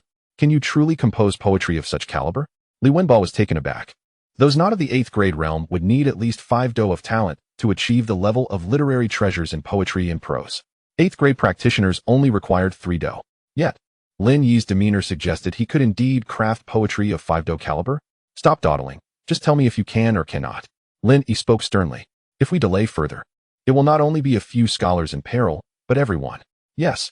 Li Wenbo gazed at Lin Yi with admiration. If you truly compose a 5 do poem, the fox's Yin Shun could be suppressed by the weight of your talent. Fetch paper from the room. Lin Yi's expression sharpened as he flicked the hem of his scholar's robe, his presence becoming more pronounced. In the courtyard, he became the sole focus. His righteous energy not manifesting outwardly, yet an innate sense of integrity radiated from him. Countless scholars turned their attention to him, gravitating closer. Excellent. Li Wenbo, witnessing this scene, felt a shiver run down his spine, goosebumps rising. He hurried into the room to retrieve paper. Lin Yi is about to compose a 5 do poem to suppress the Daoist Yin Shun. Prepare the writing desk. Before long, Li Wenbo returned with rice paper, directing the scholars to prepare the writing desk before Lin Yi. With a sudden realization, the fox's Yin Shun, which was devouring lifeblood, noticed the commotion and sensed danger. Swiftly approaching. Stop it, Li Wenbo shouted, but a scholar who attempted to use literary arts was effortlessly flung aside. Li Wenbo hurriedly ground the ink. beads of sweat cascading down his forehead as he muttered, "It will be ready soon. Just a moment." Lin Yi held the Qinglang pen, contemplating which poem would carry sufficient murderous intent to vanquish the Yin Shun. Done. Li Wenba immediately released the Qinglang inkstone and Qinglang grinder, gasping for breath. His hands swollen and bruised, yet his eyes remained fixated on the pen in Lin Yi's hand. "Today, you have embraced the path of Taoism and descended into madness. What does it matter that you are the first prodigy of the academy?" Lin Yi's eyes gleamed with murderous intent as he decisively put pen to paper. Chapter 55. The 7 Kills Transform into Poetry. "Today, you have embraced the path of Taoism and descended into madness. What does it matter that you are the first prodigy of the academy?" Lin Yi's heart was filled with unprecedented fury and murderous intent. The first line of the true teachings of the literary path states that scholars must not disrupt the law with their words. Any scholar who embarks on the literary path must cultivate virtue and morality, vanquish demons, and uphold righteousness. Taoism brings calamity to the world. Without the literary path, the world would be in turmoil. Scholars should recognize that Taoism must never be touched. Though the literary path may be arduous, it is far less enticing than the rapid ascension offered by Taoism, which can overpower scholars in mere years. However, such swiftly acquired power amplifies human desires infinitely, leading one to uncontrollably seek even greater strength. Slaughter. Devour lifeblood. The only shortcut to swiftly acquiring power has become a path that is destined to be rejected by righteousness and the world at large. Lin Yi, though not a sage, questions himself as he witnesses Chun Haoran cultivating his Daoist arts, manipulating the remnants of the Yin spirit to slaughter scholars. He cannot bear it. Just moments ago, these scholars were bowing to him, referring to him as Lin Shi, but in an instant, one among them has become a cold corpse. This tragedy is the result of Chun Haoran's inability to accept reality, believing himself to be inferior, trampled underfoot. Lin Yi could endure hostility directed at himself. But what Chun Haoran did was utterly unforgivable, wantonly slaughtering the scholars of the academy. The anger of both gods and men rises. Kill, kill. Lin Yi, wielding the Qinglang brush, channels righteous energy to its tip, inscribing the characters, kill, kill, kill, kill, kill, kill, kill on the rice paper. The 7 characters explode with resplendent golden light, illuminating the night as if it were day. The righteous energy surges skyward. As the Daoist Yin spirit, Su Meier rushes toward Lin Yi, she emits a piercing scream beneath the brilliance of the righteous light. The chaotic power of the Yin spirit overwhelms the courtyard, shattering the rockery and toppling the bamboo grove. Windows shatter, and chaos reigns within the courtyard. The scholars of the academy are knocked to the ground, helpless and lamenting. "Husband!" Su Meier cries out, her Yin spirit dissipating once more. In the closed study, Chun Haoran coughs up blood, yet this blood fuels his madness. His face turns pale, his eyes gleaming red, as he laughs maniacally. Although the 9-tailed fox's Yin spirit has vanished, it is an entity born of the scholar's writings, indestructible. On that day, Su Meier's servant, the old Daoist Qiu Yunji, has his Yin spirit exit his body, possessing a scholar. Chun Haoran channels all his energy, using Daoist arts to compose this text. As black mist rises from the rice paper, whoosh, the black mist rushes directly towards the academy's gate. It has come. The old Daoist Yin spirit trapped within the book mountain seems to sense something and quickly turns to look toward the academy, where a stream of clear energy is approaching. Excellent. For those who cultivate Daoist arts, this soul-charming technique represents the scholar's talents and will not be rejected. A smile appears on the old Daoist's face. However, in the next moment, the stream of clear energy from the academy, seemingly a manifestation of Daoist arts, enters the book mountain without being hindered by the literary monument. The clear energy envelopes the old Daoist Yin spirit, pulling it out of the book mountain and heading toward the academy. Buzz. The light within the literary monument recedes. The countless books within the book mountain dissipate, and tranquility returns. The scholars, guided by the old Daoist Yin spirit, merge with the 9-tailed fox of the Daoist arts, transforming into a third-rank celestial demon that slaughters the scholars of the academy. After completing this text, Chun Haoran suddenly spreads his arms and laughs heartily. Ha! Meanwhile, the old Daoist Yin spirit, swept along by the clear energy, directly enters Chun Haoran's literary palace. The talent inscribed on the rice paper also leaps to life, enveloping Chun Haoran's entire body like a black cocoon, for his talent has turned black. Within the literary palace, the old Daoist Yin spirit, unable to laugh, suddenly changes expression and exclaims, "Chun Haoran, what are you doing? What have you written?" Let me out at once so I can slaughter freely and refine the entire Pingzhou Academy, helping me achieve the Yang God position. Ha! Chen Haoran cackles. Helping you achieve the Yang God? I would rather assist myself in becoming a third-rank celestial demon. I and the Yin Spirit Su Mayor are now inseparable. And with your fourth-rank Yin Spirit as my guide, I shall soon attain the third-rank celestial demon. Ha! You insidious wretch. The old Daoist roars in fury but finds himself utterly powerless to stop it. For within Chen Haoran's literary palace, a once blank expanse now has a fine crack through which an endless stream of demonic energy flows in. This demonic energy transforms into black chains, binding the old Daoist Yin spirit, which then becomes part of the chains amid cries of terror and rage. Outside the study, Lin Yi puts down his brush, beads of sweat forming on his forehead as he surveys the devastated courtyard and the scholars lying on the ground, wailing in despair. His anxious heart finally finds some solace, believing that the Daoist Yin spirit has been vanquished once more. However, upon seeing several corpses already turned to desiccated husks, he feels a heavy weight in his heart. Had they not come to the main courtyard, perhaps they would not have met such a calamity. Wenba, Lin Yi calls out. Here. Li Wenba dusts off his trousers and scurries over, looking at Lin Yi with admiration. What are your orders, sir? Go inform the dean and the teacher to come here. We cannot let Chen Haoran's actions in cultivating Daoist arts and slaughtering the Academy's scholars go unpunished. Lin Yi is uncertain of Chen Haoran's current state, but he suspects he is likely injured unless he has other trump cards. Thus, it is crucial to summon Zheng Zhiqiu and the teacher to prevent any unforeseen circumstances. Understood. Li Wenba replies and departs. After calming their hearts, the scholars rise in succession, gazing at Lin Yi with expressions filled with indescribable emotion. The 9th rank Qi opening Lin Yi has created a work capable of subduing Yin spirits using Earth rank literary treasures. It is at least a poem of exceptional talent. Their minds are utterly captivated. Lin Shi, may we behold this masterpiece? Wang Chun, the 4th rank scholar, looks at Lin Yi with trepidation, eager to witness the work.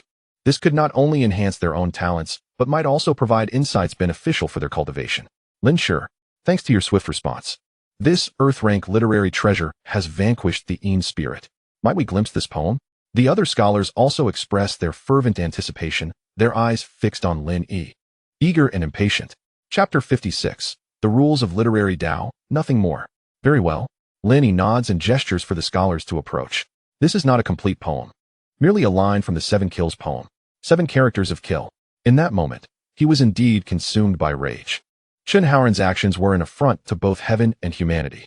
He longed to personally execute him. Thus, he recalled the verse of the 7 Kills poem from his previous life, and without much thought, he inscribed the 7 characters in one breath. Who would have known that this would become a masterpiece, capable of directly subduing the Daoist Yin spirit? Is this poetry? Is this not poetry? They exclaim. Clearly, it is an exquisite quatrain. Indeed, observe Lin Shi's writing. It is not only beautiful but infused with an aura of killing intent. These 7 characters encapsulate an overwhelming momentum. The poem's transformation into a masterpiece is not surprising. Absolutely correct. The scholars, upon seeing the 7 characters, were initially astounded. How could 7 characters of kill constitute a poem of exceptional talent? Yet, through the analysis of their peers, they began to see the reasoning. Each kill character conveyed a distinct vigor.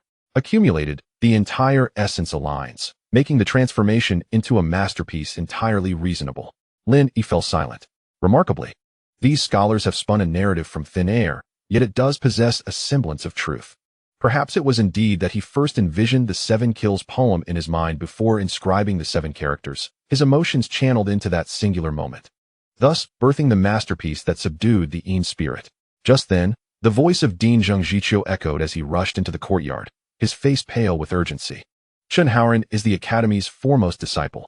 His article is the pride of Nangxiangfu, and he had hoped that with Chen Haoran's writing, Fang Qingshua's lyrics, and Lin Yi's poetry, a remarkable tale would emerge from Nangxiangfu. However, he was just informed by Li Wenba that Chen Haoran had practiced Daoist arts, summoning the remnants of a spectral deity to slay the scholars of the Academy. He was utterly bewildered. Dean. Lin Yi and the other scholars bowed respectfully, their expressions heavy as they silently moved the bodies of a few literati. What is happening? How could Chen Haoran possibly practice Daoist arts?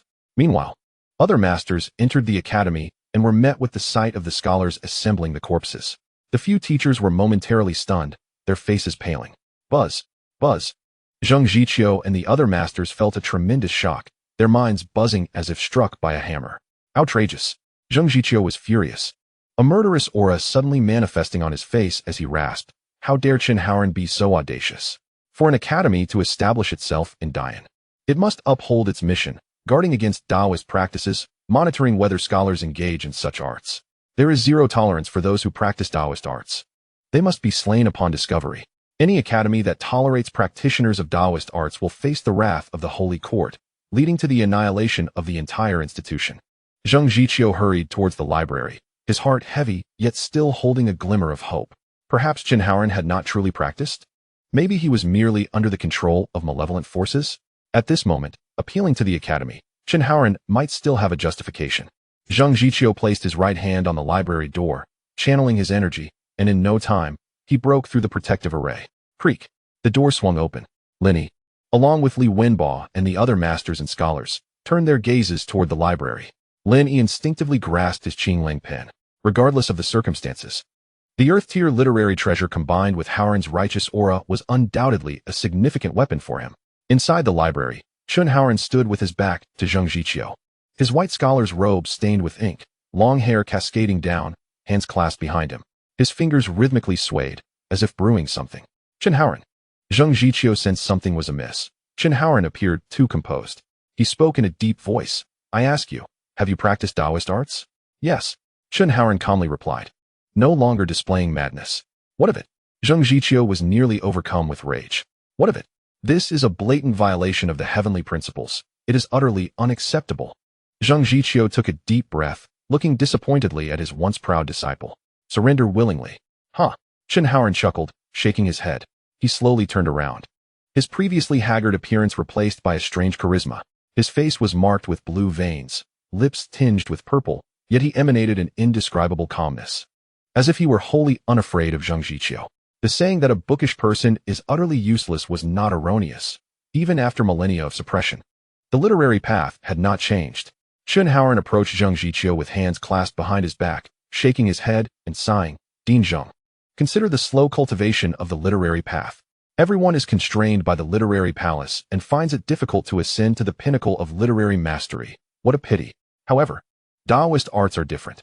As long as we scholars practice, we can effortlessly wield this power, deciding life and death without any limitations. How delightful. You dare utter such blasphemous words? You have succumbed to madness. You are beyond salvation." Zheng Jiqiu's chest heaved violently, glaring at Qin Haoran, gritting his teeth. Is reading merely for power? Reading is to seek the great way. The arts are merely powers that accompany our studies, gifts from the great way to enlighten and cultivate ourselves. Daoist arts are malevolent. They stem from the ancient Emperor Fuxi, who unleashed chaos upon the world, a foul spirit. Daoist arts cannot coexist with literary arts. You have forsaken your foundation and embraced the Daoist embrace. Today, I shall cleanse the academy. Zheng Jiqiu was truly enraged, declaring, "This place prohibits Daoist arts." Buzz. A surge of the literary path's fourth grade gentlemanly rules manifested. Zheng Jiqiu knew that Qin Haoran could no longer move. With determination, he pointed at Qin Haoran, proclaiming, "Annihilate both spirit and form." The gentlemanly realm's spoken word becomes law, endowed with divine power against practitioners of Daoist arts. Possessing a unique advantage, any Daoist below the fourth grade would be utterly annihilated. This is the power of the literary path granted to scholars. However, the annihilation of spirit and form is, for scholars, ineffective against many rules capable of injuring or killing them, unless sanctioned by divine judgment. At that moment, the scholar would lose the protection of the literary path and be directly erased by its rules. Why endure this? Zheng Jiqiu then closed his eyes, turned away, and walked towards the library's exit, feeling somewhat fatigued. Qin Haoran had once been his most cherished disciple. You reap what you sow, you cannot survive. Practicing Daoist arts within the academy, Qin Haoran had no path to salvation. With the dean's intervention, a gentleman's word would become law. Just moments ago, he had been audacious, and now he faced annihilation. Many scholars had anticipated this outcome. With the dean's intervention, Qin Haoran's demise was nearly certain. Yet at that moment, the fourth grade literary path's rules proved to be not so formidable. Chapter 57. Transformation of the Celestial Demon. Just then, Qin Haoran's voice rang out. He did not succumb to the rules of Zheng Jiqiu's spoken word, nor was he annihilated. Instead, he transformed into a beam of demonic light, and appeared outside the library. Wow! The scholars were taken aback, retreating in fright. What sort of divine power is this? Even Lin Yi could not help but furrow his brow. Are Daoist arts truly so terrifying? Chen Haoran disdainfully glanced at the scholars, then turned to Zheng Jiqiu, who was in shock, saying, Dean Zheng, how about I refine the Pingzhou Academy instead? These mediocre scholars are unlikely to achieve greatness. It would be better to support me. You. Zheng Jiqiu was speechless with shock. How are you unharmed? His fourth-grade divine power had inexplicably failed. Huh. Chen Haoran scoffed. That is because I am a third-grade celestial demon, transcending your rules. What? Zheng Jiqiu was taken aback, utterly stunned. Impossible. This is absolutely impossible. Meanwhile, the masters and scholars in the main courtyard were also terrified to the core. Third grade? How could he be third grade? Even if he practiced Daoist arts, it should not be possible to advance so quickly. How could this happen? We are finished. The academy is finished. They understood well that a third grade being already surpassed the entire academy, even if the dean and the masters joined forces. It would be of no use. The mysteries of Daoist arts cannot be understood without inquiry. How could one grasp their intricacies? Chen Haoran smiled at Zheng Jiqiu, saying, You see me merely as a seventh-grade benevolent person, yet after embracing the Daoist arts, my abilities have ascended to the third grade. Zheng Jiqiu's gaze flickered, profoundly shaken at that moment. Not far away, Lin Yi recalled the records of the myriad demons and the tome of the fox spirit he had perused. His eyes suddenly lighting up. He looked at Zheng Jiqiu and said, Dean, he is not truly a third grade. Chen Haoran furrowed his brow, abruptly turning to look at Lin Yi. A murderous intent barely contained within him. Swish, swish. Masters Qin Jinbei and Zhang Miaoyan swiftly shielded Lin Yi behind them. They could face danger, but Lin Yi must not be harmed. Not truly a third grade. Zheng Jiqiu paused in confusion. Lin Yi nodded, hastily explaining. Chen Haoran practices the Daoist art of summoning foxes, which is a form of puppetry within Daoist arts. This particular art has a unique characteristic. The greater the literary talent, the stronger the summoned fox. Chen Haoran summoned the nine-tailed fox. In the Chronicles of the Myriad Demons, the nine-tailed fox is classified as a second-grade demon immortal. However, the one he summoned possessed only the strength of a sixth-grade Yin spirit. Typically, once the nine-tailed fox materializes, it would undoubtedly consume Chen Haoran, yet he, being a seventh-grade scholar, must possess a means to counteract this.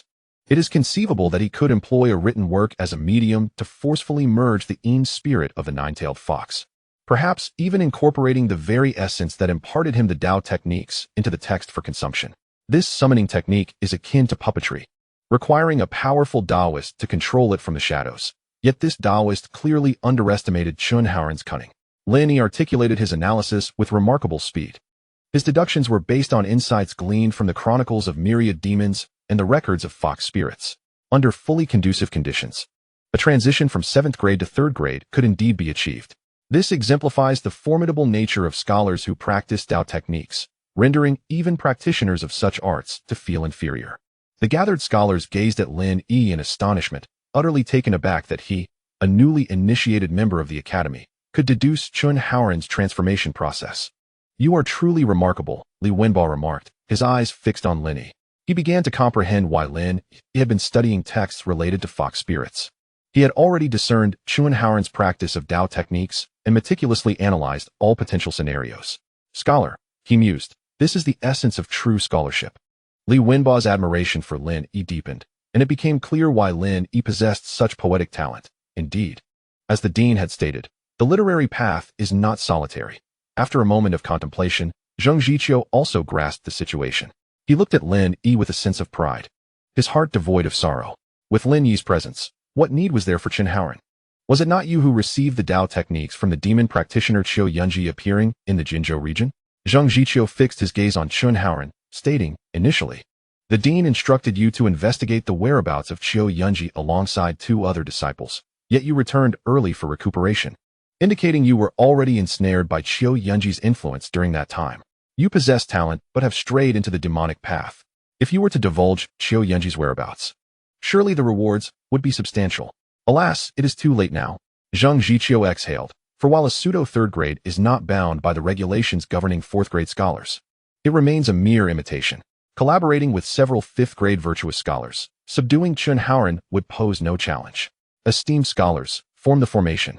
With Zheng Jiqiu's command, several scholars swiftly arranged themselves, each standing at a designated position, encircling Chen Haoren in a bow-shaped formation.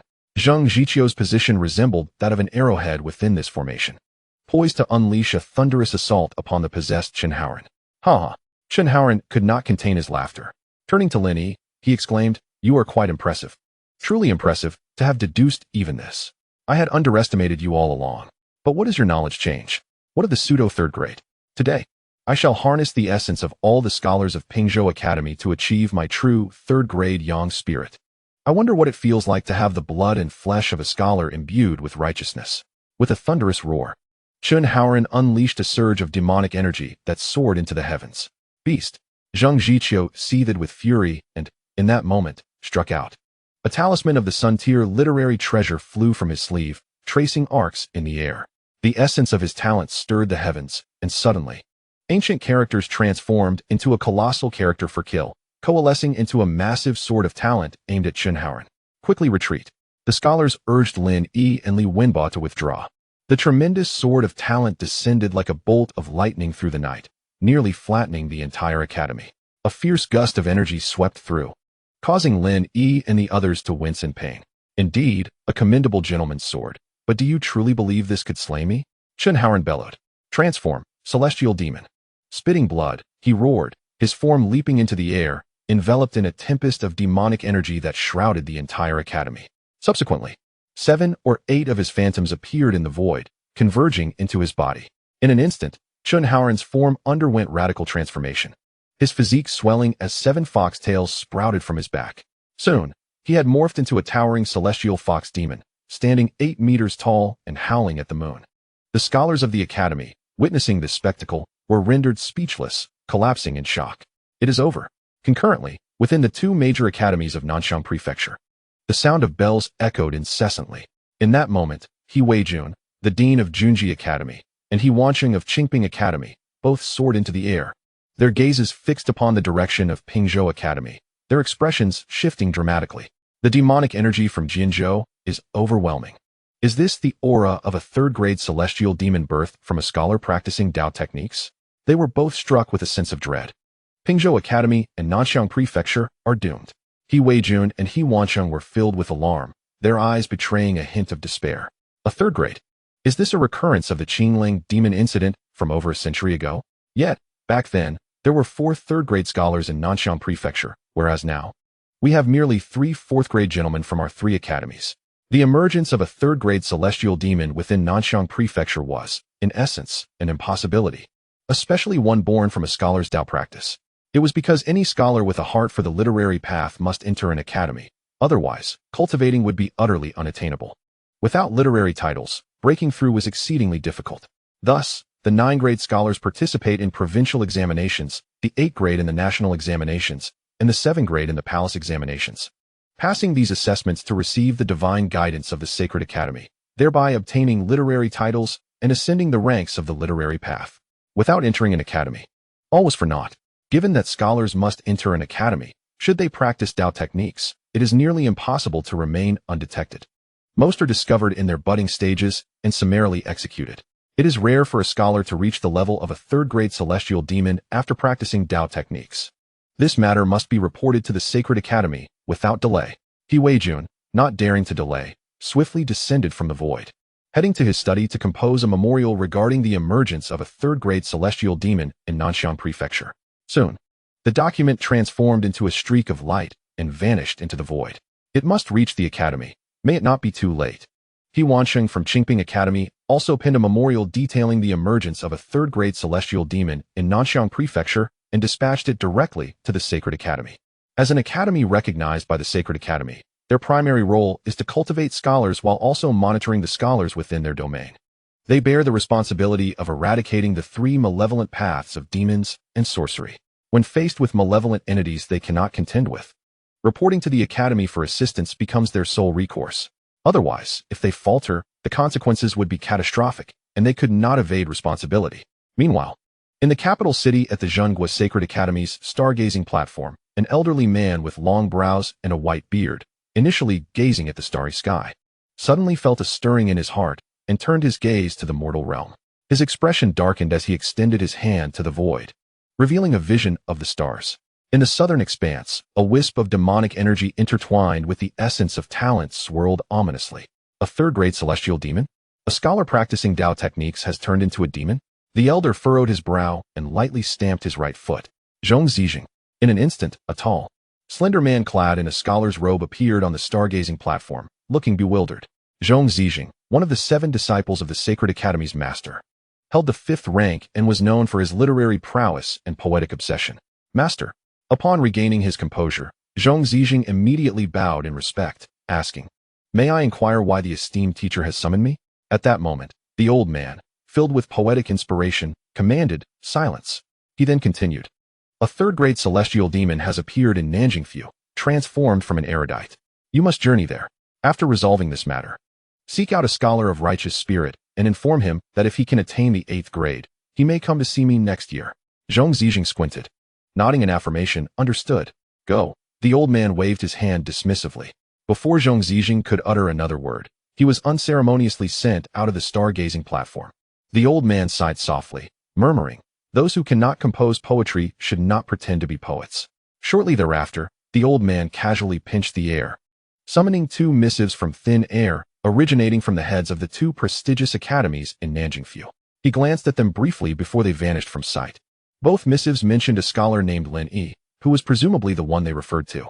In the small courtyard of Pingzhou Academy, the celestial fox demon transformed from Chunhaoren was besieged by the academy head, Zheng Jiqiu, and several esteemed instructors. Their talents intertwined, forming a grand net that firmly suppressed the celestial fox demon. However, they appeared to be struggling immensely, nearly losing grip on their literary treasures. Even a pseudo-3rd grade is still considered half a 3rd grade for a group of 5th-grade moral realm instructors. Achieving this was already commendable. Beast. Zheng Jiqiu lamented. Seeing his former top disciple transformed into a celestial demon, his heart filled with sorrow and rage. The literary treasure in his hand radiated brilliance. As he struck the air repeatedly, conjuring several lethal characters that morphed into colossal swords of talent, relentlessly slashing at the celestial fox demon embodied by Chunhaoren.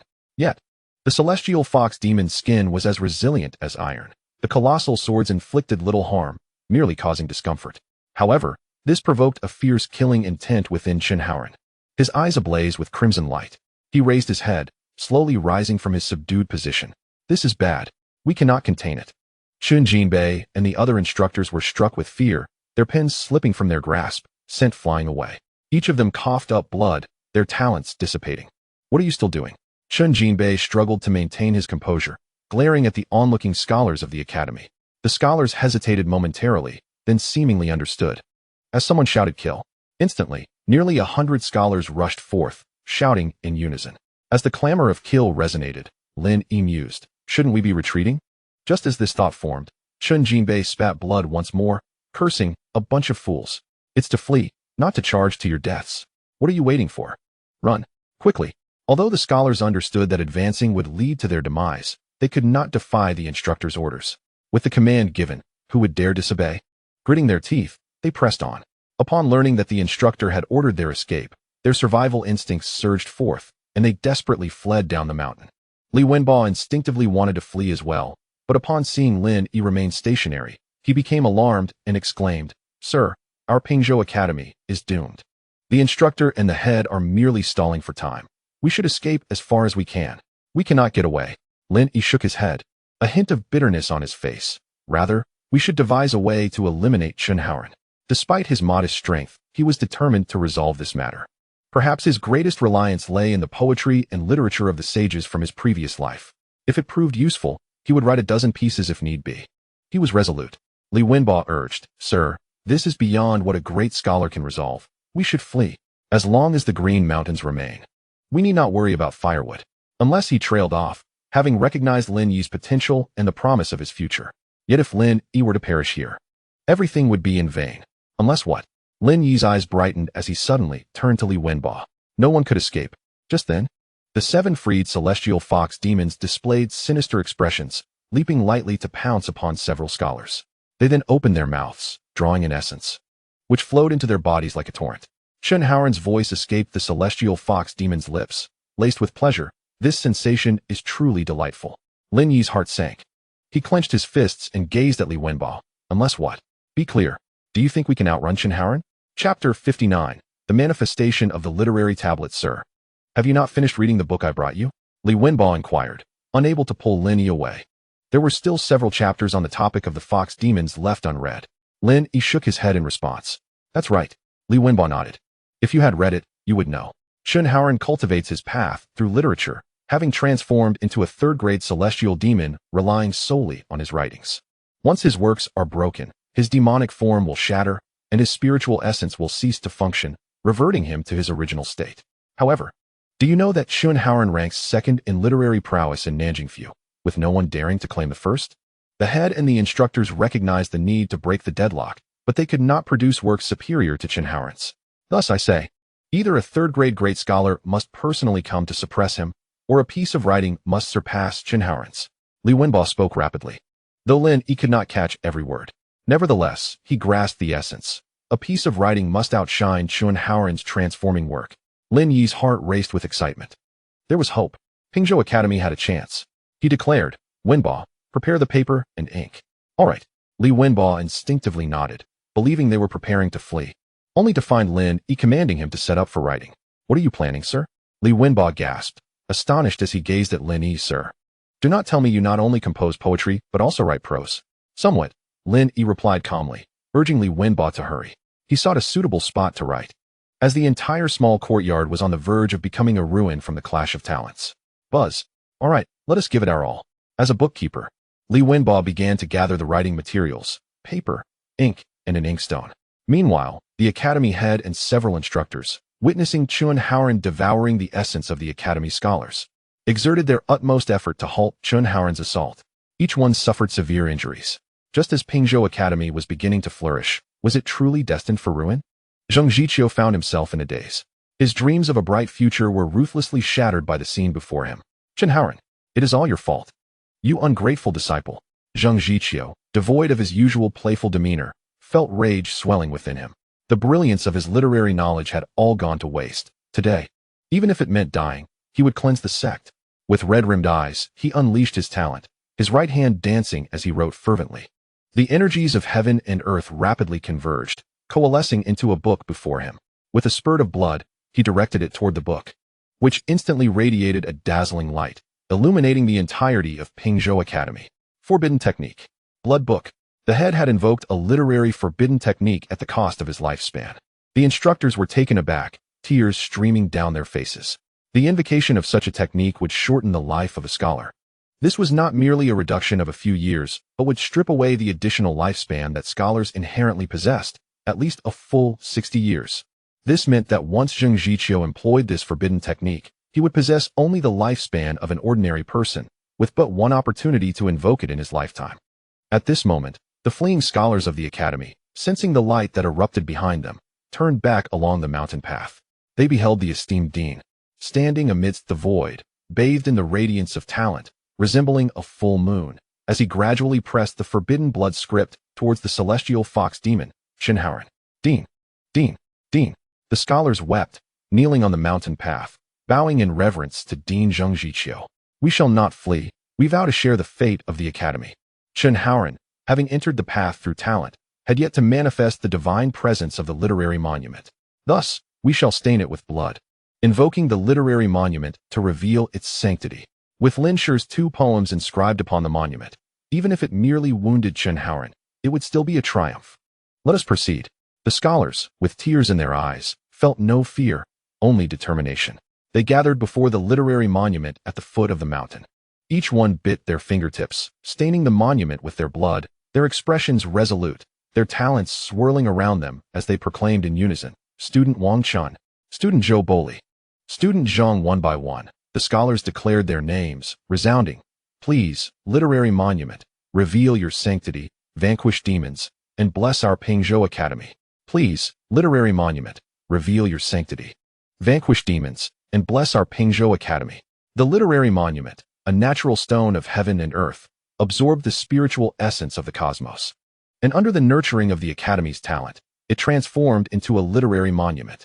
The poems inscribed upon it became its spirit, safeguarding the Academy, enduring for a millennium. The higher the talent of the poems and the scholars who created them, the greater the power the literary monument could exhibit. These two poems, one of 5 and the other of 6 measures of talent, could easily suppress demons or malevolent spirits of the 5th and 6th ranks. If Lin Yi's cultivation were to increase even slightly to the 3rd or 4th rank, it would not be impossible to subdue them. In the face of demons, ordinarily, it would not require scholars to stain the monument with blood.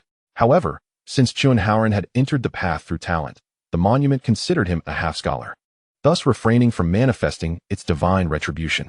But now, dozens of scholars awakened the spirit of the monument with their blood. In an instant, the faces of the scholars turned pale as they lost a significant portion of their vital essence, some collapsing from weakness. Those who remained conscious gritted their teeth and persevered. At that moment, the literary monument was enveloped in talent, and the scholars vaguely saw a mountain of books rising, countless sacred texts fluttering. The mountain of books drifted towards the main courtyard. Simultaneously, 4 swords of talent emerged from the monument, soaring into the air, while golden characters appeared upon the monument, revealing Lin Yi's poem, Swordmaster. The golden characters, transformed from righteous energy, fused with the 4 swords of talent, breaking through the void and pursuing the mountain of books, intertwining in the air to form a colossal sword of Tenjiang. Thank you, literary monument. The remaining scholars, weak yet respectful, clasped their hands in gratitude. They gazed at the mountain of books and the gigantic sword heading towards the academy's main courtyard, overwhelmed with emotion. Lin Shi has only just entered the 9th rank. Yet his poem possesses such power. I am no match for Lin Shi. Lin Shi shall surely enter the sacred academy. With Lin Shi in the literary path, we are not alone. Many scholars expressed their sentiments, but soon could no longer endure and collapsed before the monument, their gazes lingering on the mountain of books and the giant sword. With an anguished roar, Chunhaoren, suppressed by Zheng Zhiqiu's forbidden blood script, struggled violently. The brilliance of the blood script seared his demonic form, as if being roasted by fierce flames, emitting a foul odor, his flesh torn and bloodied. The immense pain drove Chunhaoren into a frenzy. At that moment, the mountain of books and the giant sword descended, carrying the overwhelming might of the literary path, aimed at the 7 demon foxes. Kill! Kill! Chunhaoren's expression changed dramatically, a strange red light flickering in his fox-like eyes as he bellowed, Qiu Yunji, why do you still resist? We are one. We rise and fall together. Surrender and fulfill me, and in turn, you fulfill yourself. Chapter 60, Tianxing Jian. Junzi Yiziqiang Bushi. Indeed, it was Qiu Yunji, the demon. No wonder he had not exerted his full strength. He was grappling with Qiu Yunji's malevolent spirit. Chun Jinbei and several scholars' faces turned ashen, an inexplicable despair enveloping their hearts. It was no wonder Chunhaoren had seemed somewhat restrained from the very beginning. He had been in a tug-of-war with the malevolent spirit. Good, good, good. The demon fox's left cheek revealed an old Daoist visage, filled with hatred. Yet tormented under the radiance of the blood script, he gritted his teeth and said, Old Daoist has calculated every move, yet ultimately miscalculated. If you cannot sacrifice the entire academy, even in death, I shall not spare you. In the next moment, the old Daoist visage on the demon fox's left cheek dissipated. Simultaneously, the demonic aura surrounding the 7-tailed fox intensified, seemingly threatening to extinguish the light of the blood script. Fortunately, the mountain of books and the giant sword descended to suppress him. The mountain pressed against Chunhaoren's back, while the giant sword cleaved down from above. Swish! Chunhaoren's demonic form was cut open, a deep gash appearing. Roar! Chunhaoren cried out in rage as his entire being was forced underground by the academy. The mountains trembled. Dean Zheng Zhiqiu breathed a sigh of relief, yet he did not allow himself to relax. He could hardly sustain himself any longer. The literary monument was still not powerful enough. It was futile. Zheng Zhiqiu understood clearly in his heart. If Lin Yi were just a bit stronger, it would be no issue. But now Lin Yi? As he thought of Lin Yi, Zheng Zhiqiu couldn't help but tremble, his gaze searching through the ruins of the courtyard. And he soon spotted Lin Yi, meditating with closed eyes. Alongside him was Li Wenbo, diligently grinding ink. What were they planning? Zheng Zhiqiu's heart raced. Vaguely, he seemed to sense something, his heart pounding wildly. Even he himself could not believe he whispered, impossible, absolutely impossible. Lin Yi awakened the heart of the literary path postnatally. And with this poem, it is already extraordinary. How could he possibly write an article that surpasses Chunhaoren? Yet deep within, Zheng Zhiqiu could not suppress a flicker of hope and anticipation. What if Lin Yi could? The poem inscribed upon the monument. Could this be Lin Yi's poem? Excellent, truly excellent. But alas, it has come too late. The old Daoist Qiu Yunji's fourth-rank malevolent spirit has been fully integrated. No one in Nanxiang Prefecture can stop me now. Ha ha. At this moment, Chun Haoran laughed heartily. His demonic form, once seared and bloodied, began to gradually recover. Chun Haoran knew that as long as he slaughtered the entire Pingzhou Academy, he would ascend to the true third-rank heavenly demon. Even if the Dai Yin could not sustain him, with his strength as a scholar entering the path, he could still manage to become a demon king in the land of myriad demons. This was his only escape. Once he perished, it would mean true annihilation of body and spirit. No wonder the Sacred Academy spared no effort in targeting the path techniques. Such a cultivation speed could allow mortals to ascend to the heavens in a single leap. Chun Haoran was particularly infatuated with the power of path techniques. His eyes blazed with a fierce red light as he growled, "Break! Crack! Crack!" Chun Haoran's demonic form suddenly stood upright, scattering the mountain of books and the giant sword. A fissure appeared in the monument at the foot of the mountain. It was all in vain. Dying alongside the academy is fitting for a sage. The remaining scholars before the literary monument revealed bitter smiles, closing their eyes, quietly awaiting the arrival of death. Are we ready? In the ruins, Lin Yi opened his eyes, having decided on the article to confront Chun Haoran. In truth, he could recall numerous articles, yet he feared they might be ineffective. Thus, he resolved to use that particular piece, aiming to annihilate Chun Haoran completely. Almost done. Li Wenbo, sweating profusely, finally finished grinding the ink in the Qinglang inkstone. Holding it carefully as he knelt beside Lin Yi, the rice paper lay spread upon a stone slab, with Lin Yi seated on the ground, his right hand holding the Qinglang brush. Dip in ink. Right. Beside him, Li Wenbo breathed heavily, his eyes fixed on the blank rice paper before Lin Yi, filled with anticipation yet anxiety. At that moment, however, Li Wenbo seemed to sense something. Abruptly looking up to find the celestial fox demon glaring down at him and Lin Yi, its gaze as cold as steel. Li Wenbo instantly broke into a cold sweat. A sudden thought surged within my mind. Has my life as a book boy come to an end? Master! Li Wenbo exclaimed, his voice trembling. Lin Yi, poised to write, lifted his gaze upon hearing the voice, his hand freezing mid-motion. He beheld the celestial fox transformed from Chun Haoran, its gaze fixed upon him with a malevolent intensity, brimming with boundless hatred and murderous intent. Lin Yi refrained from making any rash movements. Right. Are you not a poet of great talent? Do you now intend to shatter my demonic form with your words? How intriguing. You truly possess audacity to flaunt your literary prowess before me, Chun Haoran. Chun Haoran mocked as he approached Lin Yi, akin to a cat toying with a mouse. You possess courage, unlike me, who has succumbed to madness when provoked, unable to match others in the literary path, yet resorting to nefarious means. Initially, Lin Yi felt a flicker of fear, but now, inexplicably, he found a sense of calm. Having faced death once, what was there to fear? Chun Haoran's brow twitched, teetering on the edge of fury. He growled, I see you seek death. Today, I shall savor the flesh nourished by Haoran's righteous essence. How delectable it shall be. He opened his gaping maw, lunging towards Lin Yi. Master! Li Wenbo gasped, his heart racing, immobilized with fear. Headmaster! Teacher! Lin Yi shouted desperately. In a flash, Chen Jinbei and Zhang Miaoyun, along with several teachers, coughed up blood as they summoned their literary treasures, casting spells to ensnare the legs of Chun Haoran's demonic form with chains. The headmaster, Zheng Zhiqiu, pointed at Lin Yi, coughing blood as he declared, scholars are under the protection of the literary path. Words manifest as laws. A transparent tome hovered above Lin Yi's head, releasing threads of literary essence that enveloped him. As Chun Haoran's demonic form bit into the tome, it recoiled as if it had bitten into a hot iron. Now is the time. Lin Yi realized this was his final opportunity. Whether he could shatter Chun Haoran's demonic form hinged upon this article. With resolute determination, Lin Yi's right hand descended with the brush, righteous essence flowing to the tip. The heavens moved vigorously. A gentleman strives unceasingly. The Qinglang brush danced across the Xian paper, each character of righteous essence materializing, yet they failed to adhere to the paper.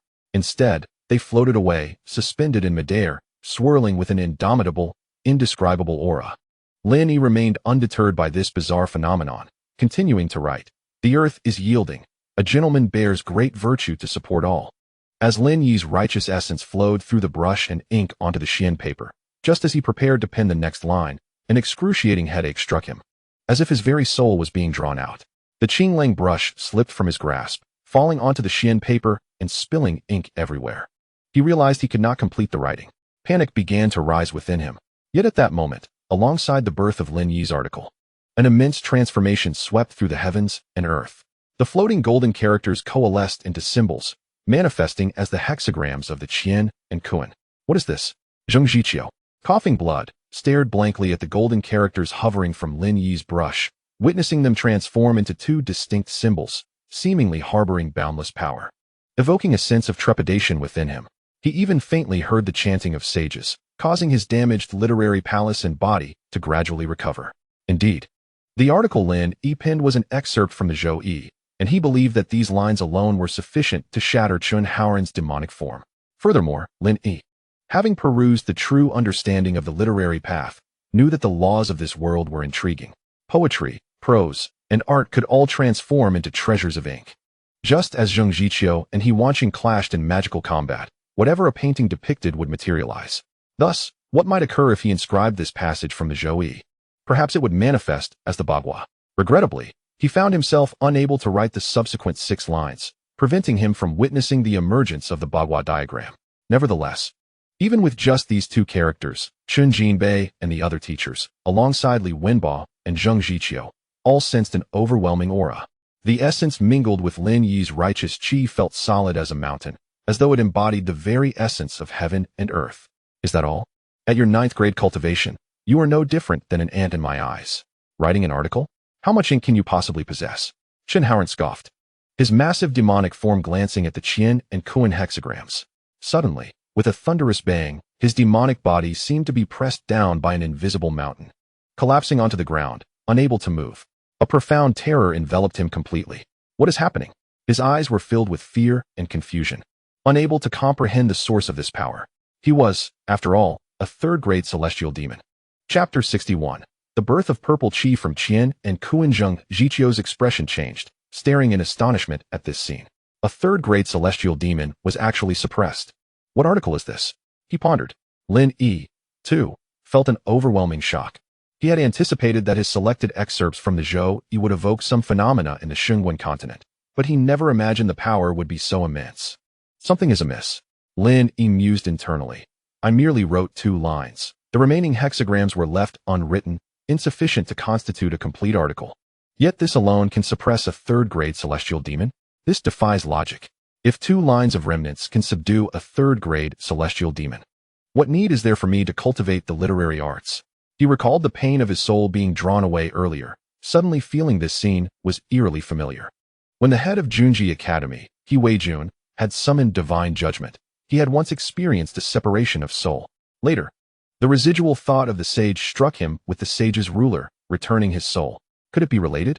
Otherwise, with his 9th grade open aperture cultivation, even the most magnificent poetry and prose could not possibly suppress a 3rd-grade celestial demon. Impossible. Absolutely impossible. I am no longer a false 3rd grade. Your words cannot break my demonic form. Chun Haoran, prostrate on the ground, expressed fierce unwillingness, attempting to struggle free. Yet the Qian and Kuan hexagrams above, entwined and rotating, exuded a pressure that rendered Chun Haoran unable to lift his head. His snout was buried in the dirt, limbs clawing at the earth, as though held down and rubbed against the ground by an unseen force. Humiliation, rage, murderous intent. I shall dye the heavens with my demonic blood. Break for me. Chun Haoran's eyes ignited with a strange crimson light, and his body shot forth several blood arrows.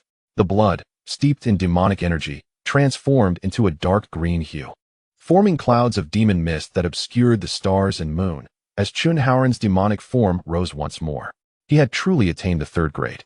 No matter how excellent the article, it could not break his demonic form. Indeed, it was not merely the power of the article.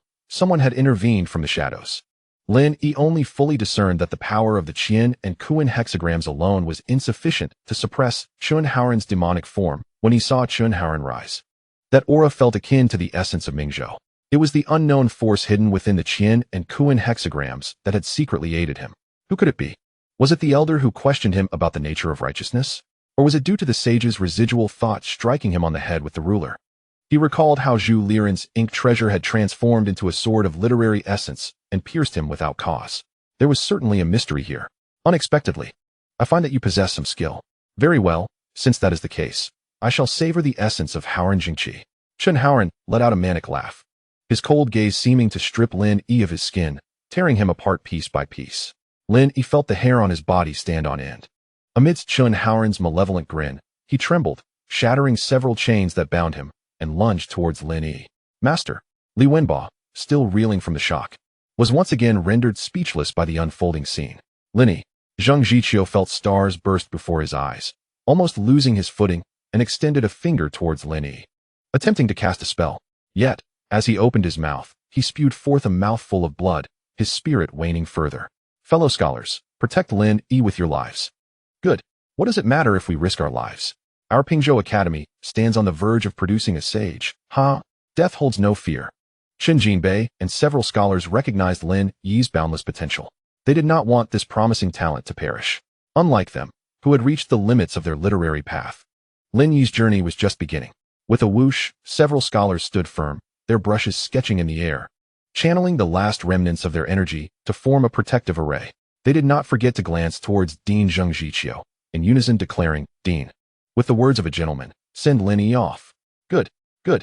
Your dedication to a lifetime of sage teachings is not in vain.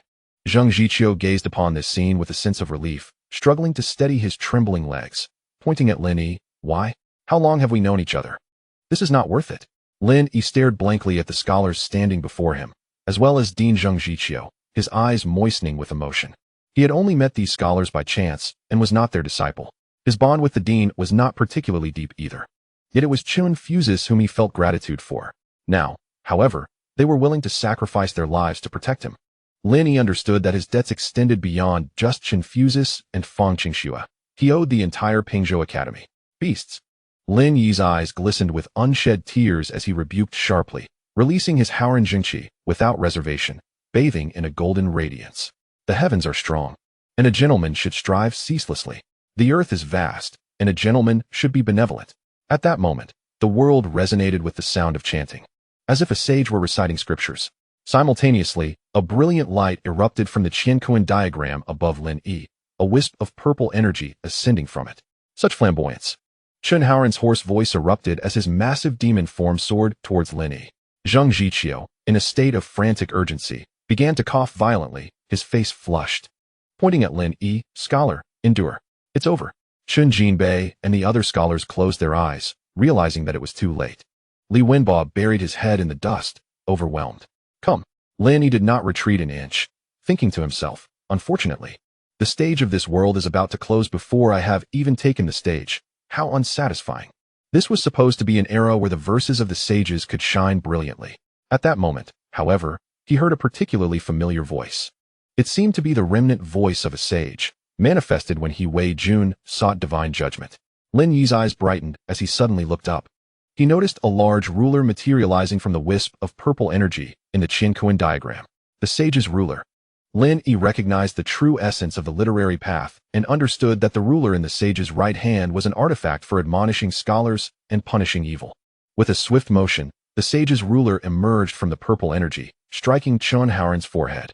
In an instant, Chun Haoran's once hideous face turned into one of terror as he stared wide-eyed at the ruler that struck him, his throat releasing a desperate cry. No, it can't be. How can you be a sage? Bang. Before Chun Haoran could finish his words, his colossal demon body began to crack like shattered porcelain, exploding into a cloud of dust. A tremendous shockwave swept across the entire Pingzhou Academy. Chapter 62. The ancestral tomb emits green smoke. It is over. Everything is finished. The scholars who had closed their eyes assumed Lin Yi was devoured by the celestial fox demon, collapsing to the ground in despair, pounding their chests in grief. The people of Nanxiang Prefecture would surely suffer, and with Lin Yi's death, what meaning would there be for me to live? Dean Zhang Jiqiu, lost in soul, struggled to raise his head, and in a daze, seemed to see a youth in a scholar's robe approaching him. Chun Haoran, you beast! You will be condemned by heaven and denounced by all. Upon uttering this, Zhang Jiqiu coughed up a mouthful of blood, lamenting, You were my most promising disciple. I had great hopes for you. In the future, when you reach the 6th rank, I would have recommended you to the Sage Academy, to pursue the path of literary excellence. What fear is there in a damaged one palace? I have already sent friends to the Sage Academy to seek elixirs. With your talent, surpassing me in 2 or 3 decades is not out of reach. But why did you tread this irreversible path? Cough, cough. Zhang Jiqiu coughed violently, struggling to catch his breath, trying to rise with his hands on the ground. However, he bore grave injuries, and the forbidden technique he had employed had drained his lifespan, rendering his physical condition no better than an ordinary elderly man. Dean, a familiar voice called out as Zhang Jiqiu saw a hand extend towards him. Instinctively looking up, he was met with the smiling face of Lin Yi. Lin Yi? Zhang Jiqiu's eyes widened in disbelief, staring at Lin Yi, who reached out to him. All is well. Lin Yi assisted Zhang Jiqiu to rise, leaning him against a stone slab amidst the rubble, saying, "Rest here for a moment while I check on Chun Fuses and the others." Zhang Jiqiu tightly grasped Lin Yi's hand, unwilling to let go, fearing that this was all just a dream. If it were a dream, he wished to hold on to Lin Yi forever. It was his fault that Lin Yi was in this situation. Lin Yi should have gone to Junji Academy or Qingping Academy. Then he would not have been ruined by the disciple he had taught. "Child, it is the old man who has harmed you." Zhang Jiqiu wept bitterly, filled with guilt. Lin Yi stared at Zhang Jiqiu in a daze, and after a moment's thought, he began to understand. Zhang Jiqiu had not witnessed the earlier scene and believed that they had both perished at Chun Haoren's hands. "Dean." Lin Yi gently patted Zhang Jiqiu's hand, smiling. "I am not dead yet." Not dead. Zhang Jiqiu was momentarily stunned, his tears halting as he pinched Lin Yi's hand hard. "That hurts." Lin Yi quickly withdrew his hand, gasping in shock. "That grip is too strong." Good. Knowing it hurts is enough. "You're not dead. The old man is not dreaming." Ha ha. Zhang Jiqiu laughed through his tears, though he laughed too hard and broke into another fit of coughing, gasping. "Where is that beast Chun Haoren? His demon form was shattered by your literary prowess?" "No, he fused with a fourth-rank Yin spirit. He is a true, celestial demon." Lin Yi replied. "He has been reduced to nothing. How could this be? Your realm is too low. Even the best writing has its limits." Zhang Jiqiu's face was filled with astonishment, as this was beyond his imagination. Lin Yi could not explain why the sage's ruler had appeared from the Qianquan diagram. The key was that the sage had not manifested. However, that ruler felt incredibly familiar. Back in Daxing Town, when He Wei Jun sought divine judgment, he had been struck by the remnant ruler of the sage. Could it be that the sage would not bestow the ruler upon him? Buzz. Lin Yi's heart stirred. At that moment, Chun Jinbei, Zhang Yaoyun, and several other scholars approached, trembling. "Dean, Lin Yi, are we all dead? I am utterly inept. Having failed to protect the academy and its scholars, and I could not safeguard Lin Yi and Chun Haoren, that wretched creature. May he suffer a miserable fate." The esteemed scholars, upon witnessing Lin Yi, who should have been devoured, suddenly standing alongside the dean, and noticing the absence of the celestial fox demon Chun Haoren, mistakenly believed that all had perished. Instantly, they were overcome with tears, sinking into profound guilt. Concurrently, their animosity towards Chun Haoren reached an unprecedented peak. Lin Yi surveyed Chun Jinbei and the others, stating, "Esteemed scholars, we are not dead. It is Chun Haoren who has met his end." "What? Impossible, Lin Yi. You are unaware. We scholars, upon death, are under the protection of the literary way, allowing our souls a chance to linger in the mortal realm. After witnessing our fates, they shall dissipate. Indeed, you do not comprehend." "Alas, Lin Yi, I apologize." The scholars sighed heavily. Had Lin Yi not come to Pingzhou Academy, he would not have encountered such misfortune. They had been negligent, never anticipating that Chun Haoren, after suffering a blow to his literary palace, would secretly cultivate the arts of the Dao. Lin Yi produced the Qinglang brush from his scholar's robe, declaring, "Surely the Qinglang brush would not also vanish into the void?" "What? No, it cannot be. Chun, strike me." With a resounding slap. "Ouch. How dare you be so serious? It hurts. We are truly alive." Chun struck Zhang Yaoyun, who immediately erupted in curses. Upon realizing the pain, she was abruptly awakened to the truth. The other scholars, having bitten their tongues, were filled with elation. "We are alive. Truly alive. Excellent. We need not perish without closing our eyes. Where has that vile Chun Haoren gone? I shall flay him alive." The scholars, having survived calamity, momentarily forgot their wounds, their spirits invigorated. Nothing could surpass the thrill of Lin Yi's survival. The dean remains unscathed. The academy endures. The South Xiang prefecture shall not face devastation. Scholars. Dean, we vow to coexist with the academy. At that moment, the scholars still standing at the foot of the academy charged back. Li Wenbo emerged from the earth, clutching his head, and upon hearing the scholars' rallying cry, instinctively declared, "We vow to coexist with the academy." Upon seeing Lin Yi, the dean, and the esteemed scholars all present, but notably absent of the celestial fox demon, he was seized by shock, exclaiming, "Have we all perished?" With exuberance, Zhang Miaoyun's expression darkened as she threw off her shoes, striking Li Wenbo on the head. "You fool! Can you not articulate properly? I shall beat you to a pulp." Another shoe flew toward Li Wenba. Ouch! Does it hurt? Does it hurt? Li Wenba, filled with joy, swiftly turned to Lin Yi, saying, Master, we are alive. Our journey as your attendant is not over. I can still serve you. Ha ha ha. Lin Yi, touched by Li Wenba's unwavering loyalty, chuckled. You shall be exhausted. Li Wenba gathered the Qinglang inkstone and Qinglang ink, cradling them in his arms, and approached Lin Yi, proclaiming, I, Li Wenba, am of the ox zodiac. I shall not be exhausted. Zhang Miaoyan chided. You worthless creature, your vision may be of some use. Laughter erupted among the scholars, their spirits finally lifting. They had just witnessed Lin Yi's immense potential. Not only was his poetic talent remarkable, but his writings were capable of subduing a third-grade celestial demon. Though fleeting, it sufficed to demonstrate that Lin Yi was not only a gifted poet, but also a writer of exceptional caliber. To serve as Lin Yi's attendant, Li Wenba's ancestors must be rejoicing in their graves.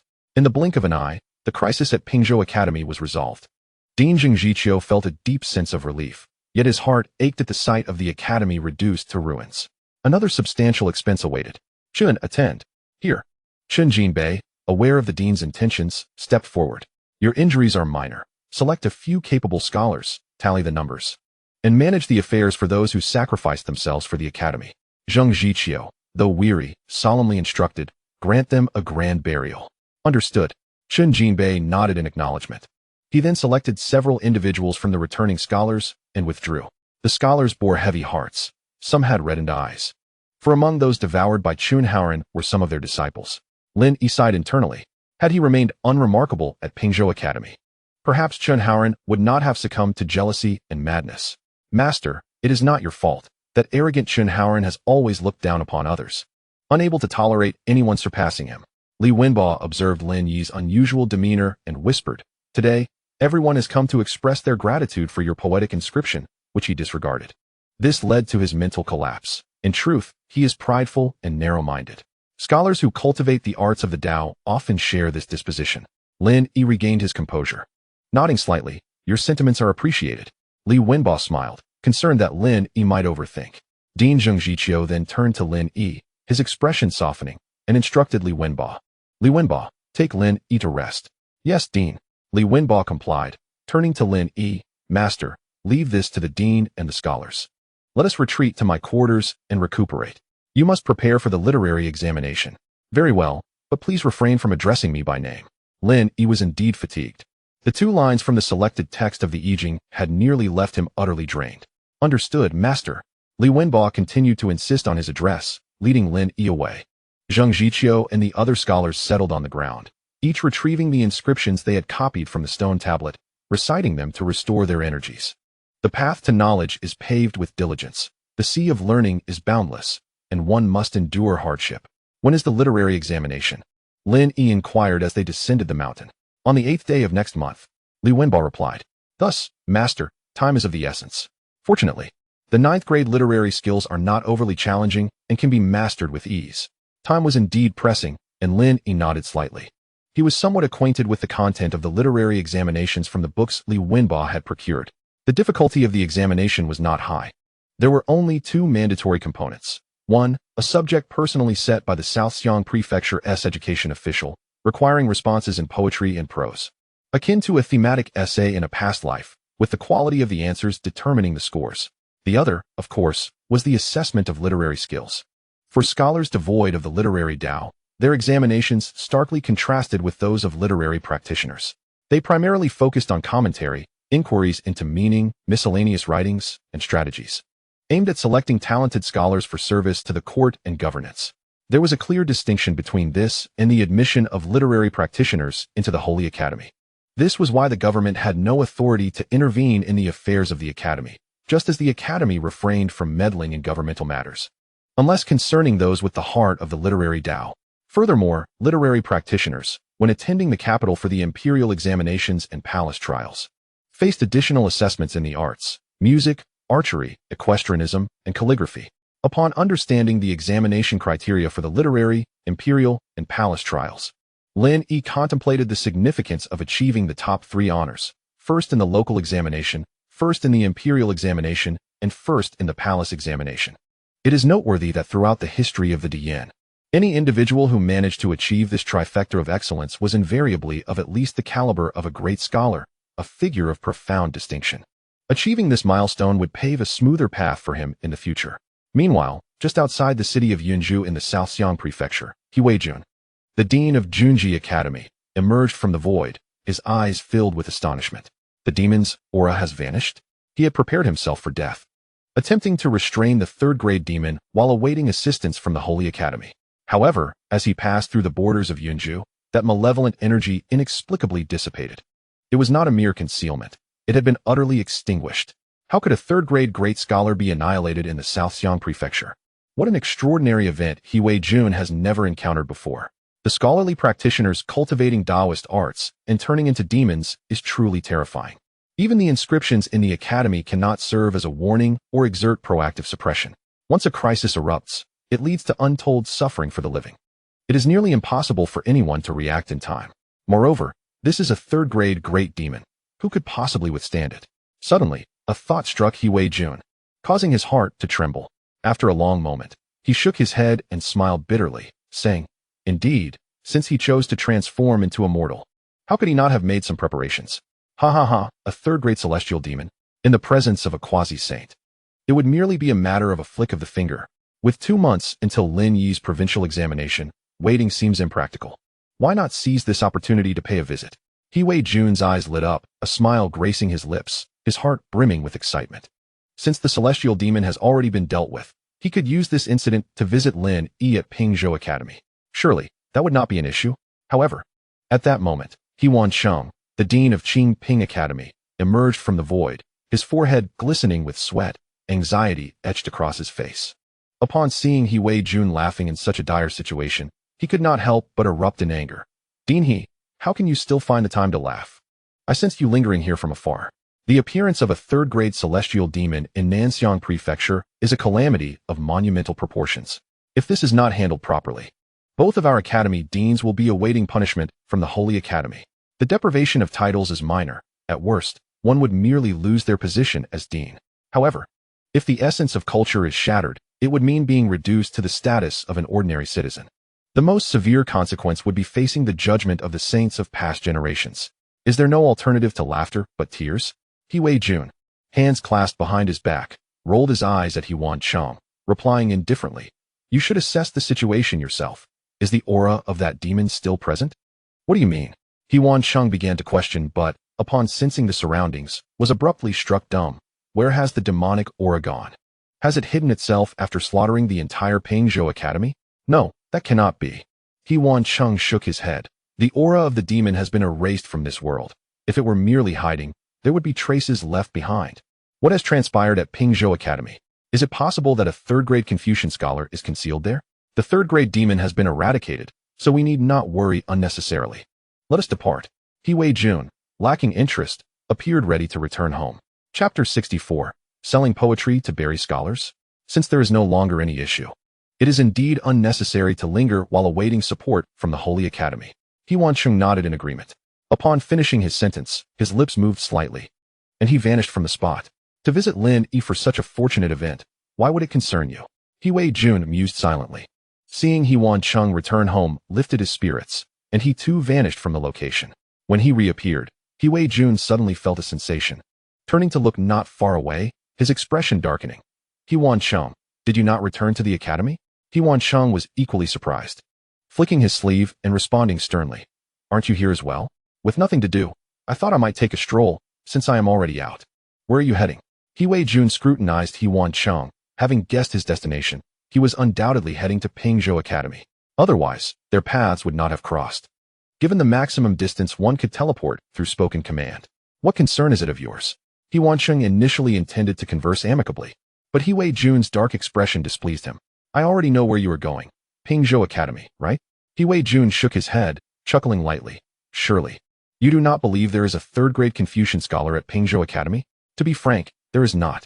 You might as well return to your Qingping Academy to avoid returning disappointed." "How petty." Huansheng's face flushed slightly at being seen through, and he stated earnestly, "Only you would think that. I am going to visit an old friend." The demonic aura emanated from Pingzhou Academy. "So the situation there must be dire. Is that so?"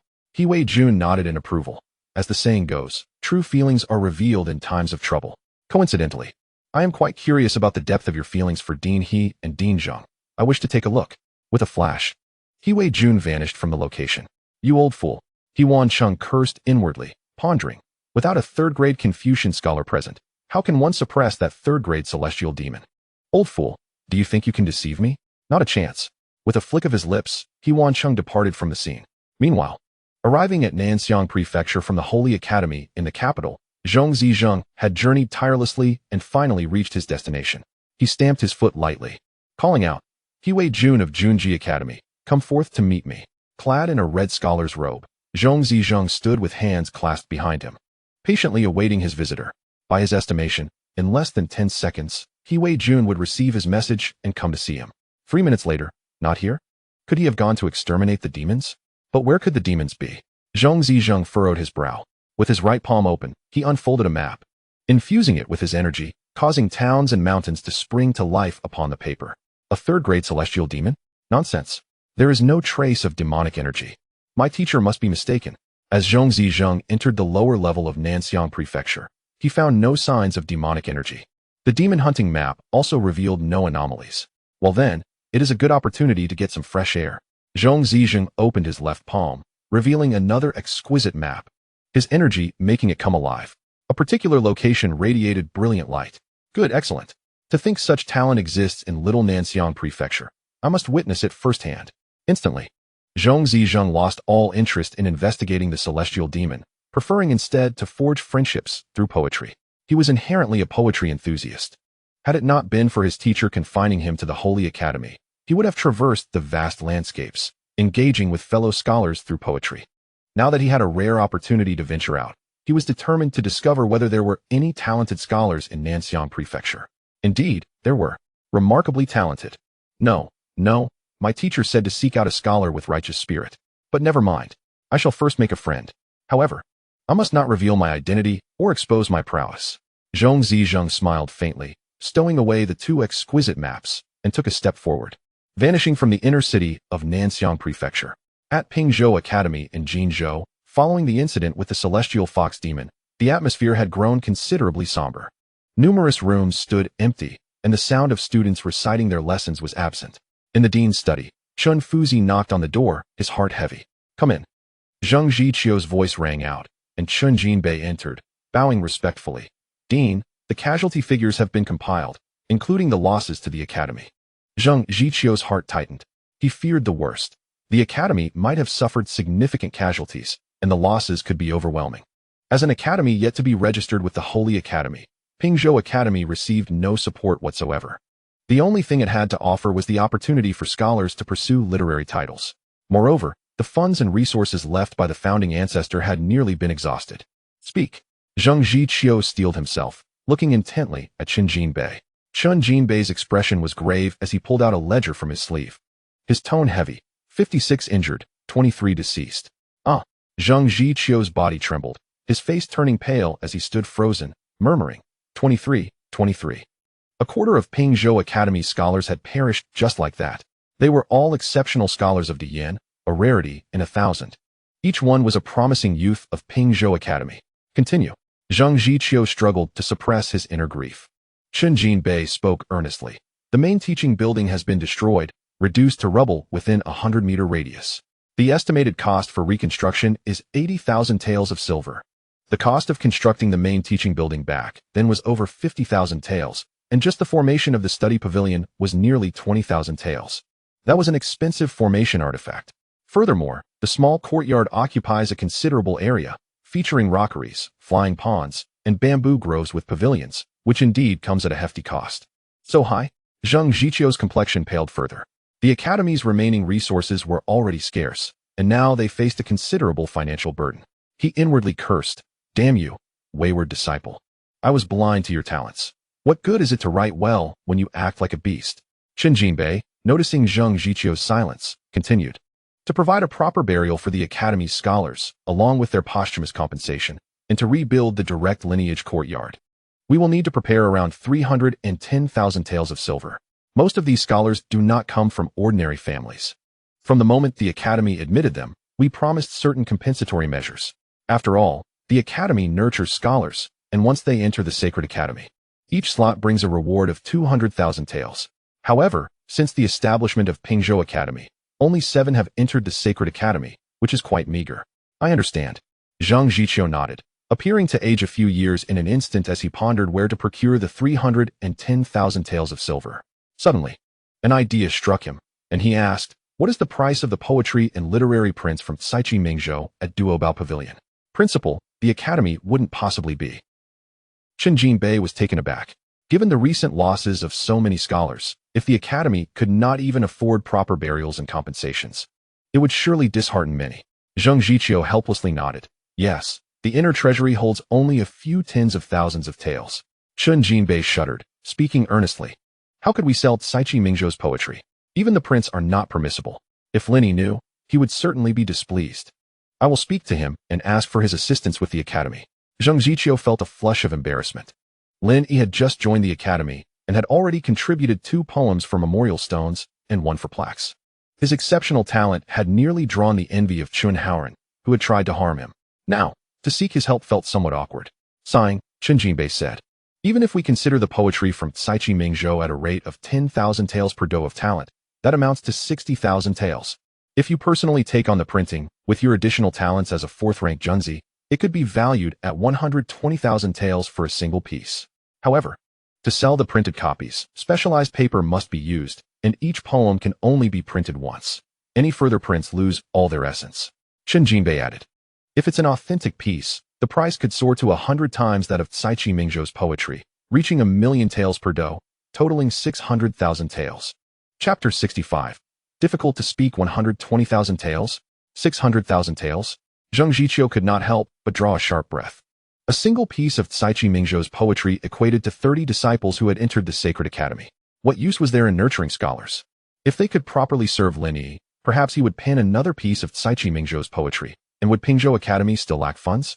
Zhang Jiqiu shook his head inwardly, realizing that any future verses from Lin Yi would rightfully belong to him, entirely unrelated to the academy.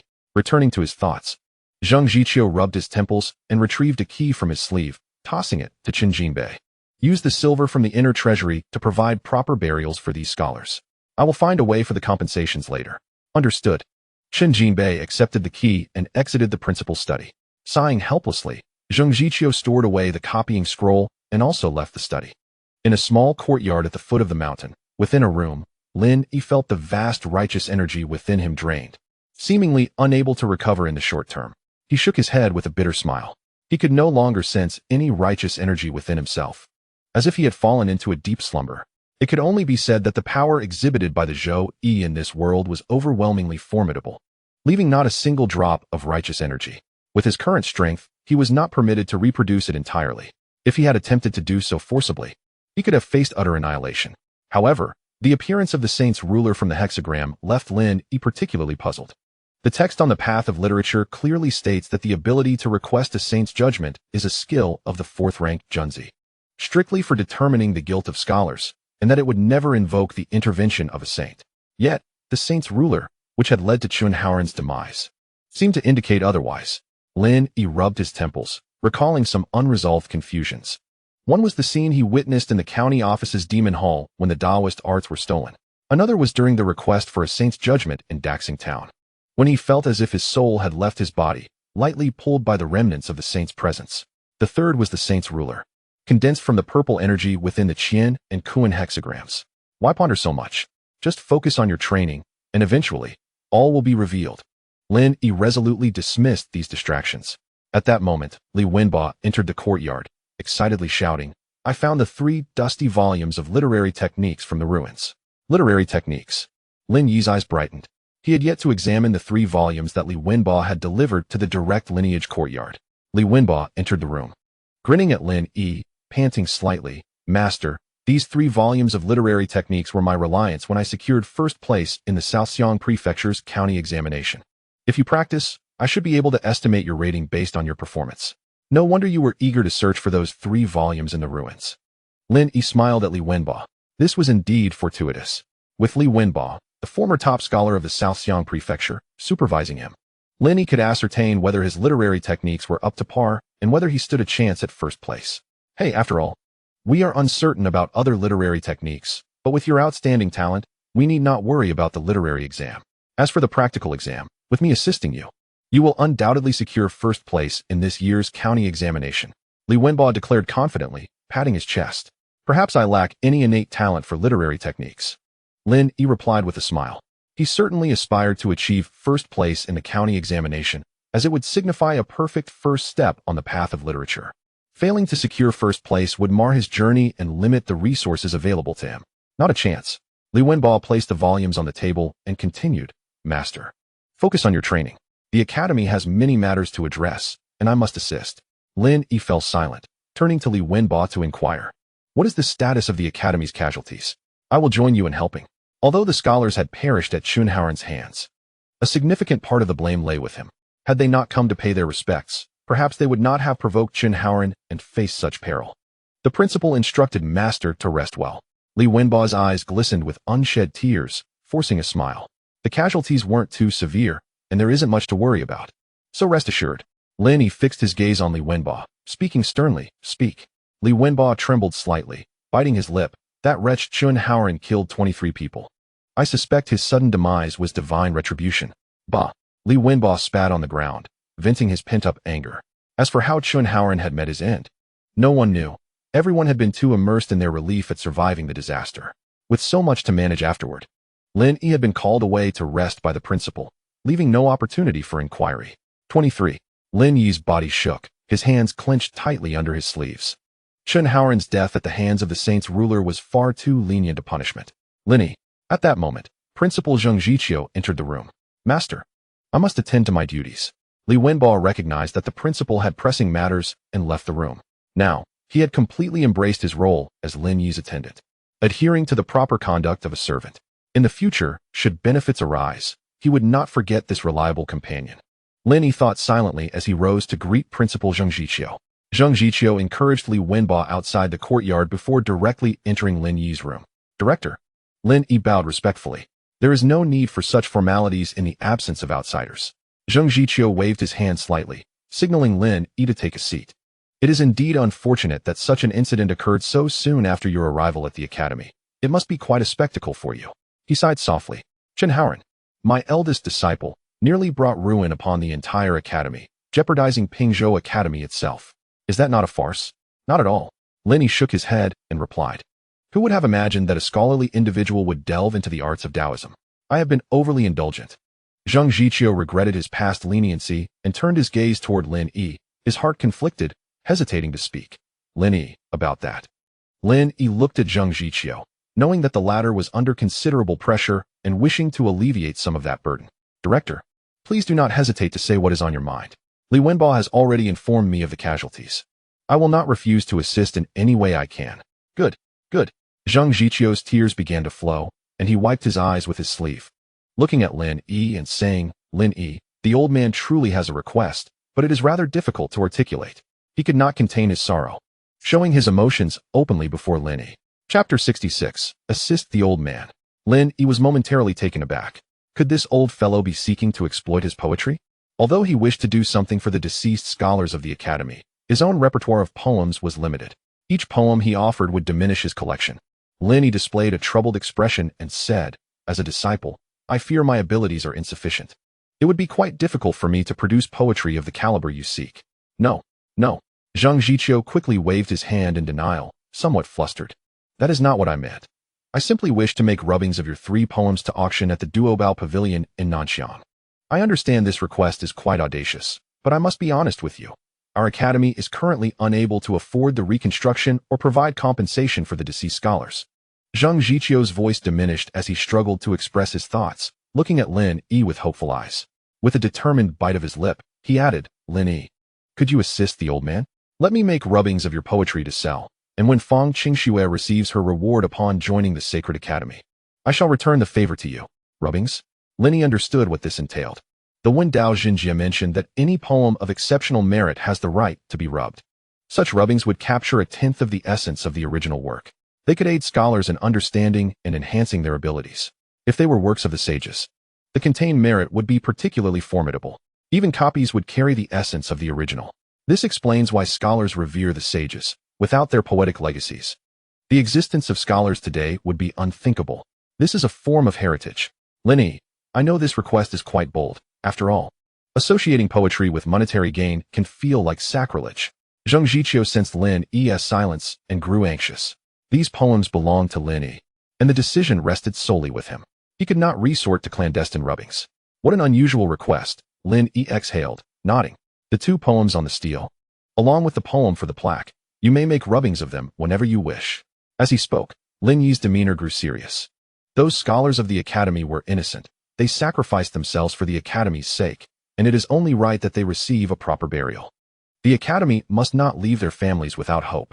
If the 3 poems can bring forth funds, then selling the originals would not be a problem. Director, you may proceed with your plan. If there is anything I can assist with, please do not hesitate to ask. I heard the scholars declare, we vow to live and die with the academy, and I also heard you and the sages vow to protect your disciples. Were it not for you and the sages, I too would likely have perished. Reflecting on the past events, Lin Yi was deeply moved and shaken. None of the academy's scholars were cowards. They were all commendable individuals. Even when he first arrived at Pingzhou Academy and faced their provocations, it was grounded in their pride. Now that the academy lacked funds, and if his poetry could be sold for money, he had no reason to refuse. Zhang Jiqiu had entrusted him with the academy's treasures. Even if he had to compose another poem, it would not be impossible. Very well, very well. Zhang Jiqiu, his white hair flowing and tears streaming down his face, gently patted Lin Yi's hand and choked out, the old man is proud of you, and Pingzhou Academy is proud because of you. Director, will the proceeds from the rubbings be sufficient? After deliberation, Lin Yi resolved to offer another poem of exceptional merit for auction. However, Zhang Jiqiu vigorously nodded, declaring, absolutely. It will be more than enough. A single set of rubbings can fetch 12,000 taels of silver. 3 sets will yield 36,000 taels. This will not only allow for a proper burial for the scholars who sacrificed themselves, but also ensure their affairs are taken care of. That is excellent. Lin Yi felt relieved and nodded. He then inquired, Director, when will they be buried? Where will the burial take place? According to tradition, scholars who sacrificed themselves for the academy are buried on the mountains behind the academy and are not sent back home. Currently, several sages are preparing the memorial hall, and the burial will take place in 3 days. Zhang Jiqiu relayed the academy's arrangements to Lin Yi. Understood. Lin Yi nodded. He resolved to bid farewell to the deceased scholars of the academy. However, Zhang Jiqiu suddenly recalled something and appeared somewhat melancholic. Noticing Lin Yi's puzzled gaze, he spoke. The incident with Chun Haoran's cultivation of Dao arts and his transformation into a 3rd-grade celestial demon will surely attract the attention of the Sacred Academy. The 2 old fellows from Nanxiang will undoubtedly be aware of it by now. Sigh, they are likely already on their way here. It is inevitable that there will be consequences. Zhang Jiqiu sighed. Were it not for the resolution of the demon threat, Lin Yi's safety, and Fang Qingshue's participation in the palace examination, he would have already resigned and taken his own life as penance. Lin Yi remained silent. There was little he could do to assist. Surely, the heads of the 2 major academies would not overlook Zhang Jiqiu's negligence due to his connection with Lin Yi. Chun Haoran's practice of Daoism had resulted in such calamity. As the academy's director and Chun Haoran's mentor, Zhang Jiqiu could not evade responsibility. Director. At that moment, a scholar from the academy knocked urgently on the door. Zhang Jiqiu trembled slightly and exchanged glances with Lin Yi. They may have arrived. Taking a deep breath, Zhang Jiqiu rose to leave the room, opening the door to find a panting scholar. He spoke in a stern voice. What is the commotion about? Lin Yi followed Zhang Jiqiu closely. The scholar reported, the head of Junji Academy and the head of Qingping Academy are currently at the foot of the mountain. Let them come up. Zhang Jiqiu maintained his authoritative demeanor before the other scholars, exuding an air of unspoken authority, though he felt a tinge of melancholy. What was meant to come had arrived. They brought with them the body of an elderly Daoist, now pausing before the stele, unwilling to ascend the mountain. The disciple reported, Qiu Yunji. Zhang Jiqiu squinted. Chun Haoran had become significantly more powerful after transforming into a demon, thanks in part to the influence of this demonic Daoist spirit. Let us descend the mountain. Zhang Jiqiu waved his sleeve and stepped out, making his way down the slope. Lin Shi. The disciple then noticed Lin Yi, bowed respectfully, and quickly followed suit. In the Shengguan continent, the struggle between literature and Taoism has persisted for thousands of years. It is time to see what a practitioner of Taoism truly looks like. Lin Yi harbored a sense of curiosity regarding the practitioners of Tao. He pondered the distinctions between the Tao here and his understanding of Taoism. He followed along. At the foot of Pingzhou Academy, in front of a stone tablet, lay the lifeless body of an old Daoist clad in tattered robes, carelessly discarded to the side. Two elderly men in black Confucian robes were leaning over the stone tablet, their hands tracing the poetry inscribed upon it, their forms trembling. How remarkable, indeed, is the saying that diligence is the path through the mountains of knowledge, and that hard work is the vessel across the boundless sea of learning. He Wancheng's eyes glistened with unshed tears as his fingers grazed the small characters, exclaiming, "I never expected that Pingzhou Academy would possess such an exquisite verse inscribed upon a monument. From this day forth, Nanxiang Prefecture shall boast 3 prestigious academies." Simultaneously, a thought surged within He Wancheng's mind. The inscription must be the work of a scholar of exceptional talent, for it is undoubtedly the poetry of a great sage. The more he contemplated, the more he found it peculiar. No wonder Zheng Ziqiu dared to challenge him and vie for Lin Yi. It was clear that his academy had inscribed poetry. Today, he must concoct an excuse to bring Lin Yi over and invite this esteemed scholar who vanquished the celestial demon to lecture at my Qingping Academy. With the recent demonic afflictions at Pingzhou Academy being caused by scholars, how could Zheng Ziqiu refuse? He Wancheng had already formulated a plan. Suddenly, he seemed to recall something and hastily retrieved paper, ink, brush, and inkstone, carefully and meticulously beginning to replicate the poem on the spot, a look of rapture illuminating his face. Meanwhile, on the reverse side of the stone tablet, another poem read, 10 years refining a sword. The frosty blade has yet to taste battle. Today, I present it to you. Who has grievances to voice? Wonderful. What a splendid piece. He Wei Jun's emotions surged, and he too found it hard to contain himself, his form trembling slightly. This poem exuded an audacious spirit, imbued with a terrifying sharpness, a hint of murderous intent, and an undeniable air of who else but me. This poem must also be the work of a talented poet from Mingzhou. He Wei Jun's heart raced as he brought forth his own writing materials, eager to replicate the masterpiece. His brush danced across the paper, a torrent of talent flowing forth, the characters imbued with a subtle fierceness that rendered his gaze piercingly sharp. 2 stone tablets, 2 poems inscribed, when combined with the earlier poem from Daxing Town, formed a triumvirate of illustrious verses from Mingzhou. He Wei Jun trembled slightly, secretly mused, Lin Yi, if you can make the Qinglang pen of Pingzhou Academy recognize you as its master, I shall be utterly convinced that you are indeed a sage incarnate. Even the third-grade celestial demon shall falter before you. Daring to act recklessly is tantamount to courting death. Calm down. He Wei Jun forced himself to regain composure, lest this fortunate opportunity be discovered by He Wancheng. Soon, he would find a pretext to draw Lin Yi closer, for only by forging a closer bond could he hope for future advancement. At that moment, Zheng Ziqiu descended from the academy. Director He, he called out from a distance. Upon seeing He Wancheng and He Wei Jun engrossed in replicating the inscription, his previous trepidation was swiftly replaced by fury. What are you doing?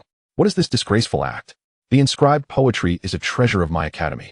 As heads of the academy, you dare to commit such a shameless act. Zheng Ziqiu's eyes reddened with rage as he hurried forward to intervene. However, the sudden surge of anger caused him to spit out a mouthful of blood.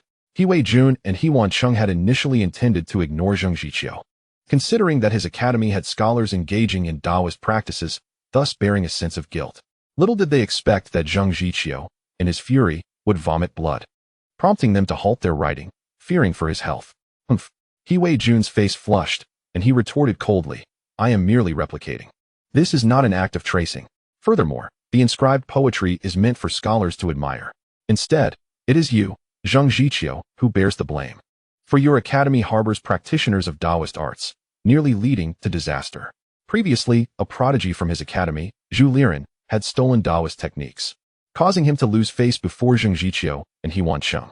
Now, the disciples of Pingzhou Academy had become even more outrageous, practicing Daoist arts that veered into demonology, warranting a thorough reprimand of Zheng Ziqiu.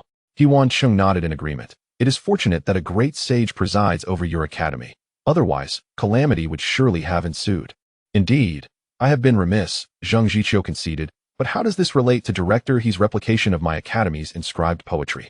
He began to mock them, turning to He Wancheng. And you, old serpent, what nonsense are you spouting? A sage presiding over the academy? Where's this sage? Tell me where. You dishonor the scholarly tradition. He Wancheng's face flushed with anger as he rolled up his sleeves, declaring, you old dog, I will fight you. He Wei Jun was also incensed. Yet, Upon hearing Zheng Jiqiu's words directed at He Wancheng, he found himself oddly calmed, even thinking, let them fight. Let it end in mutual destruction, and I can rightfully take Lin Yi. He Wancheng's talent surged within him as he glared at Zheng Jiqiu. His fourth-grade Junzi aura erupting, startling the many scholars who were arranging the ceremonial hall within the academy. They descended en masse. At that moment, Lin Yi emerged from the academy, feigning curiosity as he observed He Wancheng and He Weijun, interrupting the confrontation between He Wancheng and Zheng Jiqiu. Ah, Director He? Director He? What brings you here? As soon as He Wancheng spotted Lin Yi, his anger dissipated, and he relaxed his sleeves, donning a smile as he said, Ah, Lin Yi, I sensed that there were scholars in Pingzhou Academy dabbling in the demonic arts, so I came to investigate. He was determined to bring Lin Yi from Pingzhou Academy, maintaining the demeanor befitting an academy director. This old fellow is still not giving up. He Weijun cast a sidelong glance at He Wancheng, inwardly scoffing, while he smiled warmly at Lin Yi, saying, as the director of the academy, one cannot turn a blind eye to the emergence of great demons within Nanxiang Prefecture, hence I hurried here, thankfully averting disaster. You two directors are very considerate. Lin Yi offered his thanks with a respectful bow. He Weijun was taken aback, quickly bending in return, feeling undeserving of such acknowledgement. This scene left He Wancheng momentarily stunned. What? What does this mean? Why is He Weijun bowing to Lin Yi? Even Zheng Jiqiu looked perplexed, glancing back at Lin Yi with a face full of confusion. Lin Yi then noticed a corpse not far from the stone tablet, and walked over. The gazes of He Weijun and He Wancheng fell upon Lin Yi. Is this the demon practitioner Qiu Yanji? He certainly does not appear to be a good person. His visage is treacherous. Lin Yi scrutinized the corpse of Qiu Yanji with a slight shake of his head. The emergence of the Yin spirit can indeed kill invisibly, yet the risks are substantial. For once the Yin spirit is extinguished, the physical form cannot survive. It is akin to a vessel at sea. If the person aboard drowns, the vessel loses control and will soon be engulfed by the sea of suffering. Clearly, the demon practitioner Qiu Yanji's Yin spirit was devoured by Chunhaoren, leading to the demise of his physical form. He Wancheng turned to Zheng Jiqiu and inquired, This demon practitioner is Qiu Yanji, correct? How did he end up dead outside your Pingzhou Academy? He Weijun shot He Wancheng an exasperated glance, inwardly chuckling. How could he die outside Pingzhou Academy? Surely, his Yin spirit was expelled and destroyed by Lin Yi. Zheng Jiqiu, sensing the conversation had shifted to serious matters, adopted a more amiable demeanor and recounted, This demonic affliction arose from my wretched disciple, Chunhaoren. He was seduced by the demon practitioner Qiu Yanji and practiced the art of summoning foxes. Qiu Yanji likely intended to use Chunhaoren to sacrifice Pingzhou Academy, aiding his ascension to the third-grade Yang God realm. However, he did not foresee that my academy already possessed inscribed poetry, and his Yin spirit would undoubtedly face suppression. After Qiu Yanji became trapped within the Wenbei, it is estimated that he used secret methods to contact Chunhaoren. Chunhaoren then entered the realm of demons through his writings to rescue Qiu Yanji's Yin spirit, subsequently forcefully devouring it, which triggered the chaos of the third-grade celestial demons. Zheng Jiqiu, as expected of the academy's president, deduced the truth from the existing information with little effort. In fact, a person of his caliber, having attained the fourth-grade Junzi level, possesses profound understanding of the methods of the demon path. Knowing oneself and one's adversary ensures victory in every battle. The demon path is detestable. Chunhaoren deserves condemnation. He Wancheng and He Weijun gritted their teeth, their eyes filled with murderous intent. Fortunately, this demon calamity did not result in a catastrophe. Otherwise, both of them would certainly be unable to escape unscathed. So it was like this. That night, the foxine spirit that Chunhaoren summoned sought me out, clearly intending to devour my essence to replenish this demon path. Lin Yi, having gleaned some insights from Zheng Jiqiu's words, speculated in his heart, perhaps this demon path did not anticipate that I possess Haoren's righteous energy, which caused his plans to fail. This led to his resentment, prompting him to come to Pingzhou Academy, ready to unleash a massacre. Little did he know that Chunhaoren, unable to withstand the provocation, entered the path himself, and even left a hand behind, causing this demon to achieve nothing in the end, and instead aiding Chunhaoren. A fourth-grade spirit and a scholar managed to create a third-grade celestial demon. After realizing this, Lin Yi could not help but curse inwardly. The arts of this world are truly wicked. Chapter 68. The two presidents clash over the rubbing of the inscription. Indeed, it is deserving of condemnation. Zheng Jiqiu's eyes flashed with pain as he took a deep breath and said, Given the circumstances, I, an old man, have failed to manage properly, resulting in this calamity for the academy. I cannot absolve myself of blame." As he spoke, he turned to He Weijun and He Wanshun, his face reflecting a sense of relief as he calmly added, "If you two have come to seek retribution against me, after the scholars of the academy are laid to rest, I will personally go to the Holy Academy to atone. There is no need for you to take action. Please leave." Zheng Jiqiu directly issued an eviction order. The poem inscribed on the monument was already a loss. If they discovered there was also a poem on the plaque, they would surely cling shamelessly to it and attempt to replicate it. The President Lin Yi had intended to say something, but when the words reached his lips, nothing came out. Chen Haoran practiced the arts of the path. If he did not reveal himself, no one could discern it. Zheng Jiqiu was truly wronged. He Weijun and He Wanshun exchanged glances, suddenly at a loss for words. He Weijun glanced at Lin Yi and jokingly rebuked, "President Zheng, you are being overly formal. I came here not to seek retribution." Upon hearing that Pingzhou Academy faced a demon calamity, I was deeply concerned and rushed here to offer support. Who would have thought that upon arriving in Jinju, the demon calamity would already be resolved? However, knowing that your academy faced such difficulties, I simply wanted to check on you. Zheng Jiqiu trembled slightly, looking at He Weijun in astonishment. Is this still the cold-faced gentleman, He Weijun? He Wanshun was equally taken aback. Yet, being a perceptive individual, he quickly understood He Weijun's intentions. This fellow must be putting on an act to impress that great Confucian. The more he shows concern for Pingzhou Academy, the more likely he is to catch the eye of that esteemed elder and perhaps even secure a rubbing of the inscription. He Wanshun thought to himself. However, the benefits cannot all be claimed by He Weijun alone. He Wanshun smiled at Zheng Jiqiu and said, "Old Zheng, do not overthink it. Scholars practicing the path, the monument, and the bell cannot provide warnings. You cannot bear all the blame. The urgent matter is to settle the scholars of the academy and attend to the affairs of the deceased scholars. Even if someone from the Holy Academy comes, both He Weijun and I will certainly speak on your behalf." He Wanshun completely forgot the earlier moment when he rolled up his sleeves to fight. His eyes now filled with concern. Zheng Jiqiu's heart was moved, and his form trembled slightly. His eyes reddened as he also forgot the earlier incident involving He Wanshun and He Weijun replicating the monument's poem. Zheng Jiqiu clasped his hands and said solemnly, "I am grateful for the concern of both presidents. Please, let us discuss this further at the academy." How polite. Very well. He Weijun and He Wanshun nodded with smiles.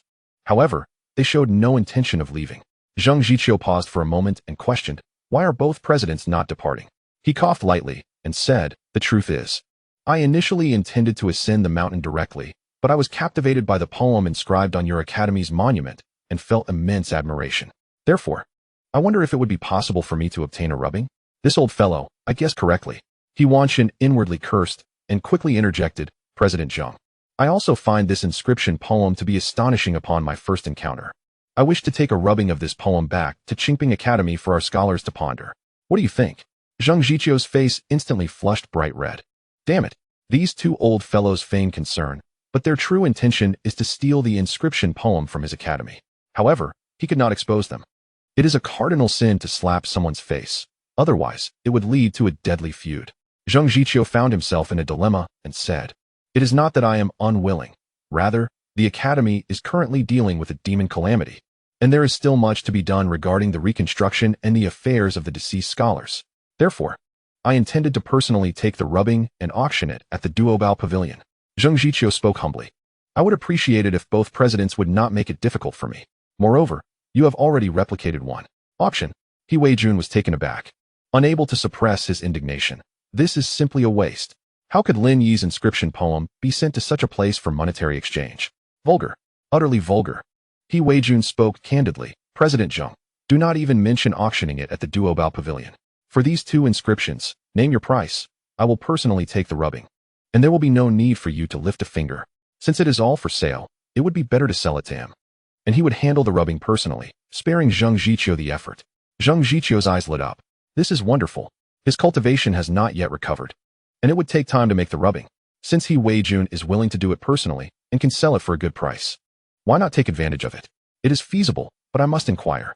Zheng Jiqiu intended to ask Lin Yi for his opinion, but He Weijun directly interrupted. "No need to inquire about the price. For a rubbing, I am willing to offer 150,000. 150,000. Zheng Jiqiu's eyes nearly bulged out. Profitable. Tremendously profitable. Lin Yi was equally astonished. Judging from Zhang Jiqiu's reaction, it must be a lucrative deal. This way, with this sum of silver, the affairs of those scholars who sacrificed themselves for the academy would be more secure. Lin Yi thought to himself, looking at Zhang Jiqiu, President, what do you think? Of course, wait. Zhang Jiqiu's words were abruptly interrupted by Huanshan, President Zhang. I also have a particular fondness for these two inscription poems and have fallen for them at first sight. I am willing to offer 180,000 for a personal rubbing. 180,000? Zhang Jiqiu's eyes widened. Damn it. What is the point of cultivating scholars in the academy? Not only is the risk substantial, but the rewards are also particularly meager. Focusing on nurturing Lin Yi, allowing him to travel and explore, and immersing himself in the mountains and rivers. Why worry about not producing talented poets? Lin Yi was also somewhat surprised. A poem brimming with talent is worth so much as a rubbing. How valuable must the original be? Previously, he was concerned about how to gather funds to allow Su Huaiji to enjoy a comfortable retirement, living like a wealthy gentleman. Now, it seems to be a piece of cake. What is your intention, Huanshan? He Weijun glared furiously, nearly exploding with rage. What intention? Huanshan was unwilling to concede and stood firm, saying, I also wish to obtain the rubbing of this inscription poem and am willing to offer a high price. What is inappropriate about that? As he spoke, Huanshan smiled at Zhang Jiqiu and said, President Zhang, why not ask that great Confucian elder if he would allow me to take the rubbing? I can present 36,000 silver on the spot. Great Confucian elder? Upon hearing Huanshan's words, Lin Yi's scalp tingled. Do not place such labels carelessly. He is merely a Jopin scholar who has yet to achieve the status of a Shiotsai. Why does Jun He's chest heave violently? His beard quivering in anger as he glares at Huanshan, exclaiming, Is 36,000 a substantial sum? He has offered 40,000. Lin Yi's poetry. Even if merely a rubbing's copy, I would exhaust my wealth to acquire it. Moreover, from his expression earlier, it seems he is willing to sell.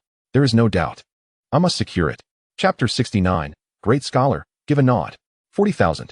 Zhang Jiqiu was left speechless, his heart brimming with astonishment. 40,000 for 2 rubbings of poetry. Surely, this is madness. Within Duobao Pavilion, there are indeed rubbings of considerable talent for sale, yet none exceed 12,000 in price. Huanshan's face flushed with indignation. And he declared, I shall offer 45,000. Ruthless. The old man is indeed fierce. Wujuan trembled with rage, his expression darkening. 50,000. Just then, the hurriedly descending Confucian, accompanied by a dozen scholars, chanced upon the scene of the two esteemed heads in a heated dispute. Instantly, the atmosphere was thick with astonishment. Director, what is happening? Chen Jinbei whispered to Zhang Jiqiu.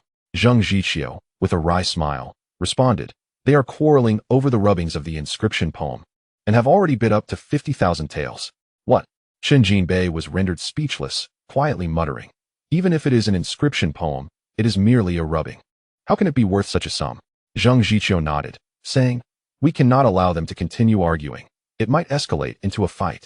Just as Zhang Jiqiu was about to intervene, Lin Yi, equally concerned about a potential altercation between the two esteemed scholars, suggested, Why must the two directors quarrel? 1 copy for each would suffice. Zhang Jiqiu chuckled at Lin Yi, saying, Lin Yi, as a junior, how can you mediate between them? Allow me to. But before he could finish, the two esteemed heads, who had already rolled up their sleeves in preparation for a brawl, instinctively halted, each dramatically flicking their sleeves. Neither could stand the sight of the other. Zhang Jiqiu was left bewildered. Why was Lin Yi's voice so compelling? Chen Jinbei shared his astonishment. Wujuan coldly remarked, Very well, my academy already possesses a similar didactic poem. I shall acquire the other rubbing. Since Lin Yi has spoken, he could hardly object. Quite fortuitously, Huanshan, concerned about the impression left on the esteemed scholar from Pingzhou Academy, stated coolly, I am in need of such a didactic poem. Lin Yi sighed with relief, smiling at the two esteemed heads. Is this not splendid? Each gets what they desire. Wujuan nodded. Indeed, sometimes letting go is also a form of gain. 1 copy will suffice. Huanshan hesitated. However, I wonder if that esteemed scholar would agree. He looked towards Zhang Jiqiu. There truly is no esteemed scholar at Pingzhou Academy. Zhang Jiqiu lamented. Director Zhang, you need not conceal it. These are 2 inscriptions. How could they be composed without the touch of a great scholar? Huanshan sighed, shaking his head. Moreover, who else could quell the turmoil caused by the celestial demon but a great scholar? If the esteemed one would merely nod, I shall proceed with the rubbings. Zhang Jiqiu was at a loss, unsure whether to laugh or cry, turning to Lin Yi with a jest. Great scholar, give a nod. Lin Yi, caught between laughter and tears, nodded. Very well. Proceed with the rubbings. He Wansheng was momentarily stunned, his entire being rendered motionless. Lin Yi. These two inscriptions are the handiwork of Lin Yi. This is, I told you there was no great scholar, yet you would not believe. He Wujuan chuckled.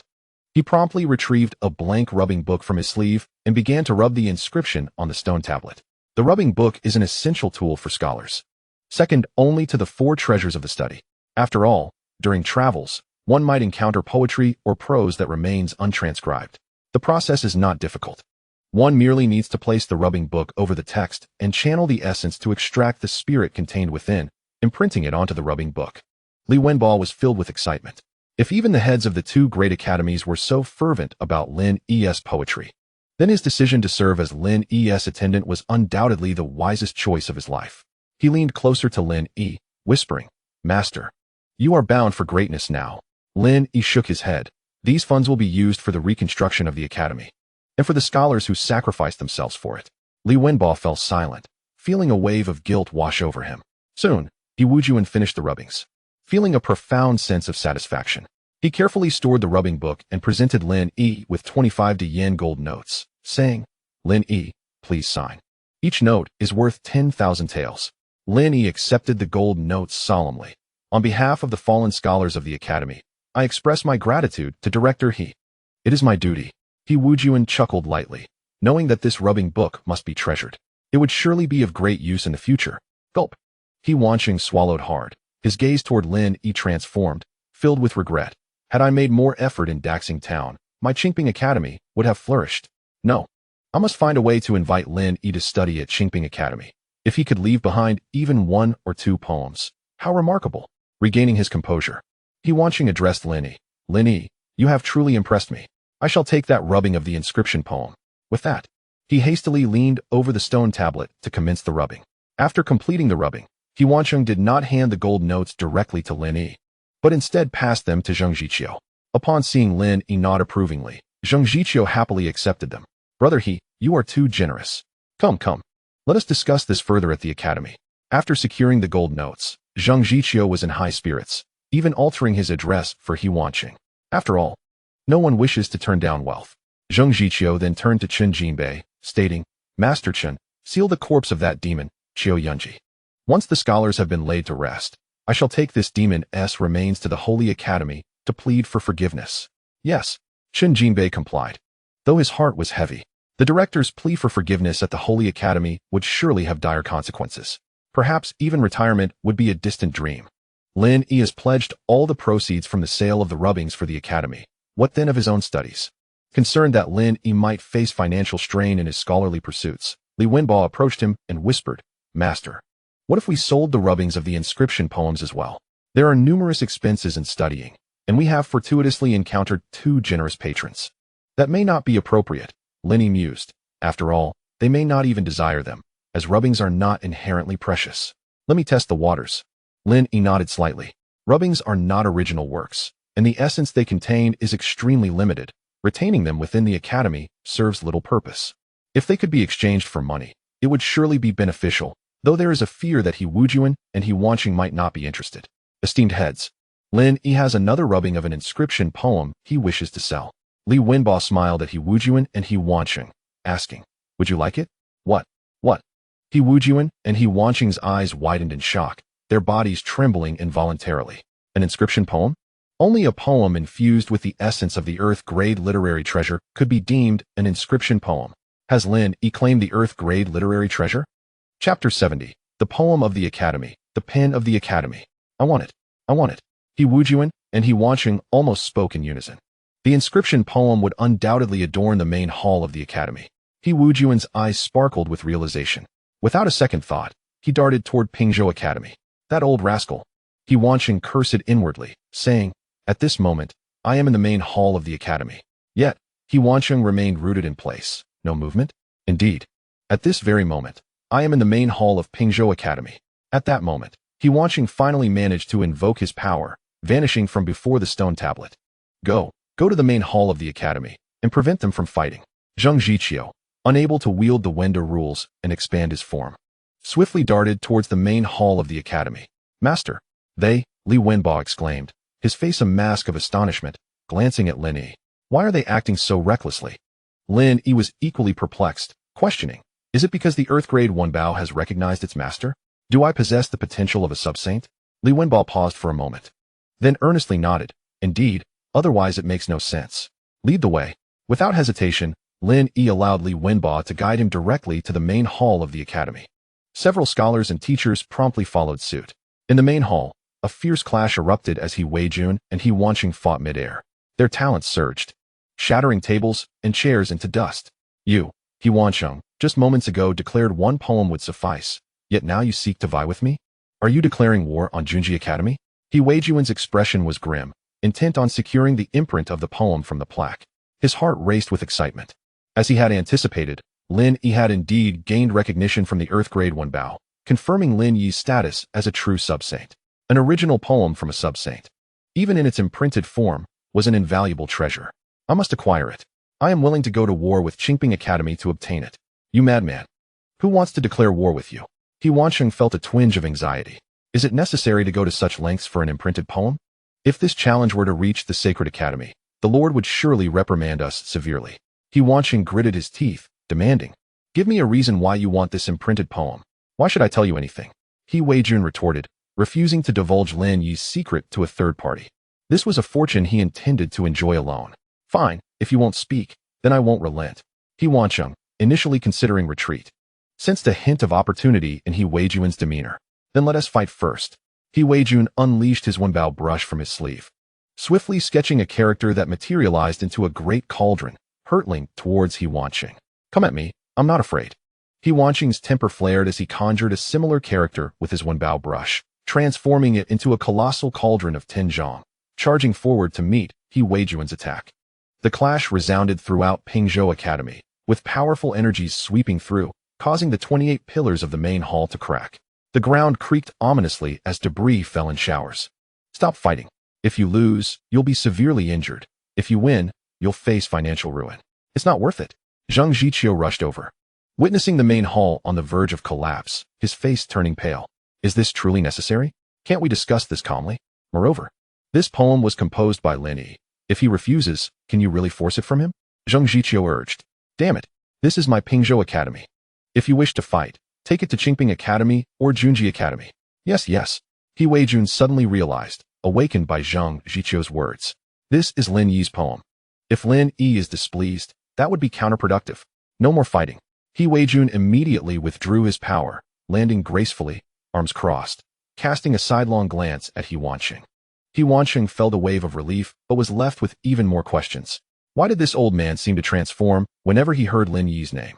There must be something more to this. Lin Yi's recognition of the Earth Grade 1 Bao only indicated his immense potential. But there were others with great potential at Junji Academy as well, He Wanqing pondered. Before long, the sound of hurried footsteps approached, as Lin Yi, Li Wenbo, and the scholars arrived. Lin Yi was taken aback by the sight of the main hall in disarray, murmuring, this can't be the work of the Tianhu demon, right? Li Wenbo shook his head, affirming, Master, it's certain that the two academy heads are responsible. Madman. Lin Yi mused, struggling to comprehend the actions of these two prominent figures. Is it truly necessary to resort to violence over a poem? Such behavior is detrimental to our camaraderie. Lin Yi, your timing is impeccable. He Weijun approached Lin Yi, skipping pleasantries, and presented a thick stack of gold notes. You surely want to sell the original of this poem. So I shall acquire the imprinted version for 50,000 taels of silver. Wow. Zhang Jiqiu and the other scholars gaped in astonishment, their mouths agape, as if they could fit a duck egg inside. So wealthy? This old man has lost his mind. He Wanqing cursed inwardly, realizing the absurd wealth on display. He Weijun, with a mocking glance at He Wanqing, taunted, I have no interest in competing with you. I simply wish to know, can you afford this price? Humph. Do you think I cannot? He Wanqing feigned disdain, though inwardly, he struggled to meet the amount. But I have no desire to engage in such base comparisons. As scholars, we ought not to be tainted by the stench of money. He Weijun sneered, is that so? Yet you've spoken of snakes, and your mouth has tasted blood. He Wanqing's face flushed crimson, his breath growing heavy. Lin Yi's lips twitched slightly. Goodness. It seems that scholars in this world are not merely pedantic individuals, but rather, they are all remarkable talents. Let us cease the quarrel, esteemed heads. If you truly desire it, I shall sell it to you for 50,000. Lin Yi sought to conclude the conflict between He Weijun and He Wanqing. What say you? He Weijun provocatively eyed He Wanqing. He then produced the imprinted version, levitating in midair, and began the imprinting process upon the plaque in the main hall. He Wanqing seethed with frustration, internally contemplating, this old man must know something. The thought resonated in his mind, buzzing with urgency. I must investigate the historical secrets from the palace upon returning. In a flash, He Weijun completed the imprinting. His spirits lifted and descended to the ground beside Lin Yi. Then, amidst the astonished gazes of all present, he asked, Lin Yi, could I trouble you to sign the imprinted version? Lin Yi hesitated, turning to see Zheng Zhiqiu, Li Wenbao, and the other scholars wearing expressions of disbelief. He too was puzzled, but surmised it was akin to signing a book in his past life. Very well. Lin Yi nodded, reaching for his Qingling brush. But He Weijun handed him his own brush instead, grinning, use mine. It's already inked. With no further thought, Lin Yi accepted the brush and inscribed his name. A flash of light emanated, quickly retracting. Beautiful writing, He Weijun exclaimed, carefully storing the imprinted version and brush. He felt immense joy, thinking, this imprinted poem shall become the treasure of Junji Academy, a lasting legacy from a sub-saint. And this earth-grade brush will serve as the Academy's pen. Once wielded by a sub-saint, He Weijun smiled contentedly, reflecting on the fruitful day. Chapter 71. Director He presents a couplets. He Weijun raised his gaze to the plaque, recalling the day in Daxing Town when Lin Yi composed a poem in mere steps, leaving him awestruck. It was this poem, forged from deep within the mountains. Flames burn fiercely without care. Bone and flesh may shatter, yet fear not, for purity remains in the world. After reciting the poem, He Weijun couldn't help but express, this poem shall be brought back to Junji Academy. Even as an imprint, it shall greatly benefit the scholars.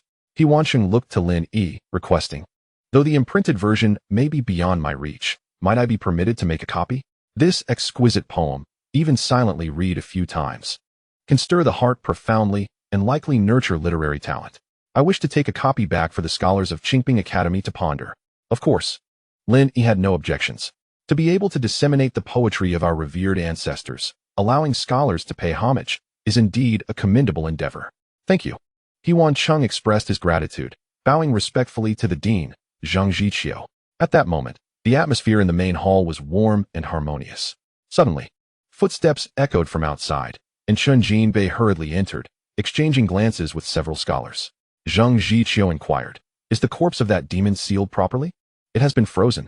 Chen Jinbei nodded, then added, moreover, the floral wreath has arrived, but the elegiac couplets and eulogies have yet to be written.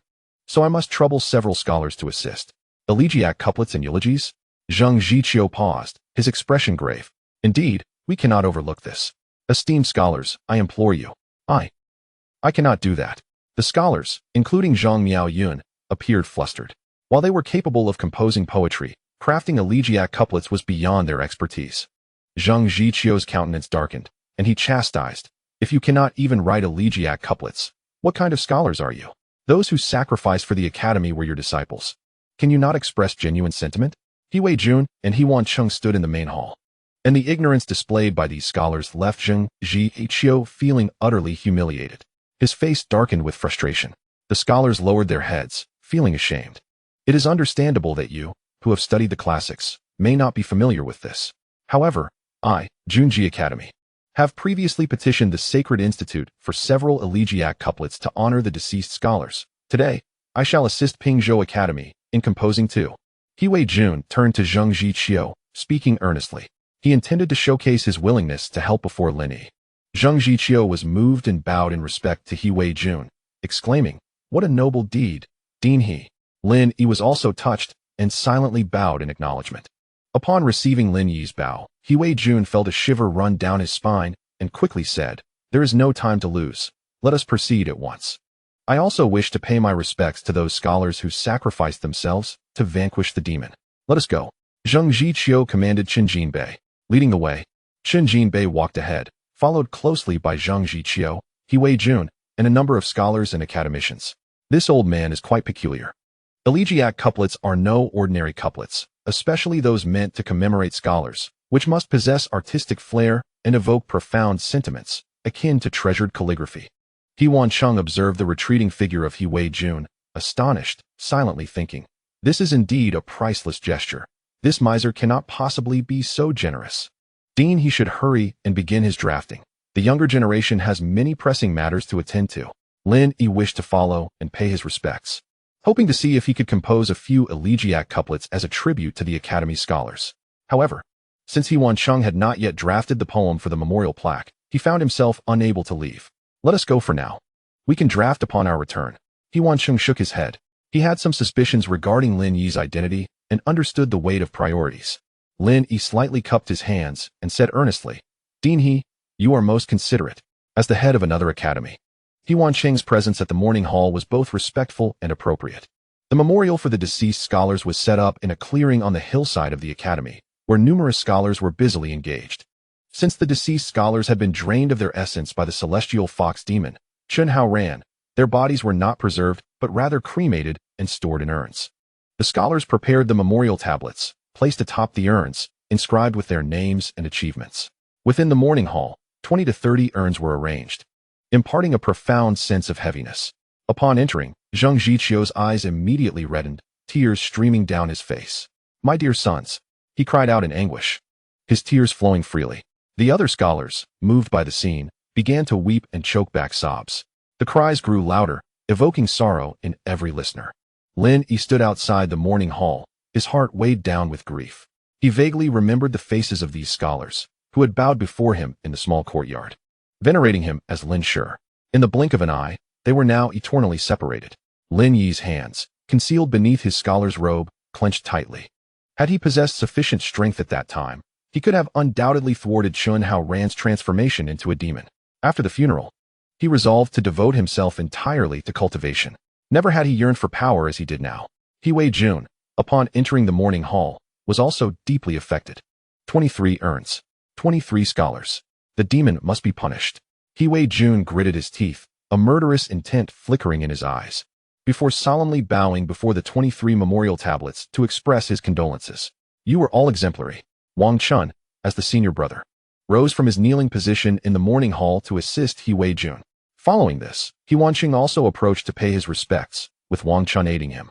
Expressing gratitude, not recognizing the two deans, Wang Chun inquired, May I ask how to address the two esteemed gentlemen? Are you relatives of my junior? I am He Wei Jun, Dean of Junji Academy. He Wei Jun replied. I am He Wancheng, Dean of Qingping Academy. He Wancheng added, Greetings, esteemed seniors. Wang Chun's legs buckled, and he collapsed to the ground, trembling uncontrollably. These were the leaders of the two major academies of Nanxiang Fu, esteemed figures in the scholarly community. No need for formalities. After He Wei Jun offered his condolences, he turned to Qinjin Bei and said, Bring forth the writing tools. He was ready to begin composing the elegiac couplets. Zheng Zhiqiu hastily waved his hand, urging, Quickly, prepare the writing tools for Dean He. Soon, a scholar brought over tables and chairs. Su Huaizhi, assisting in the morning hall, presented the ordinary writing materials. I will compose 2 elegiac couplets. You may later transcribe them onto the floral wreaths. He Wei Jun announced, then dipped his brush in ink and swiftly began writing the couplets. His talent was palpable. Elegiac couplets are not mere couplets. They possess significance akin to treasured calligraphy. A well-crafted elegiac couplet has the power to soothe the spirits and provide comfort to the bereaved, conveying sorrow and stirring the heavens. It allows scholars to feel an invigorating force, nurturing their literary spirits. Chapter 72. The Eternal Spirits, the Lasting Righteousness. Lin Yi entered the morning hall to pay his respects. He did not concern himself with He Wei Jun's composition of the elegiac couplets. His gaze fell upon the 23 memorial tablets, each bearing unfamiliar names. Lin Yi committed these names to memory, faint echoes of their solemn vows lingering in his mind. We swear to live and die with the Academy. We swear to live and die with the Academy. The eternal spirits will not perish, and the righteous will endure. He bowed 3 times. Lin Shi. Wang Chun noticed Lin Yi's eyes glistening with unshed tears and stepped forward to support him, choking back sobs.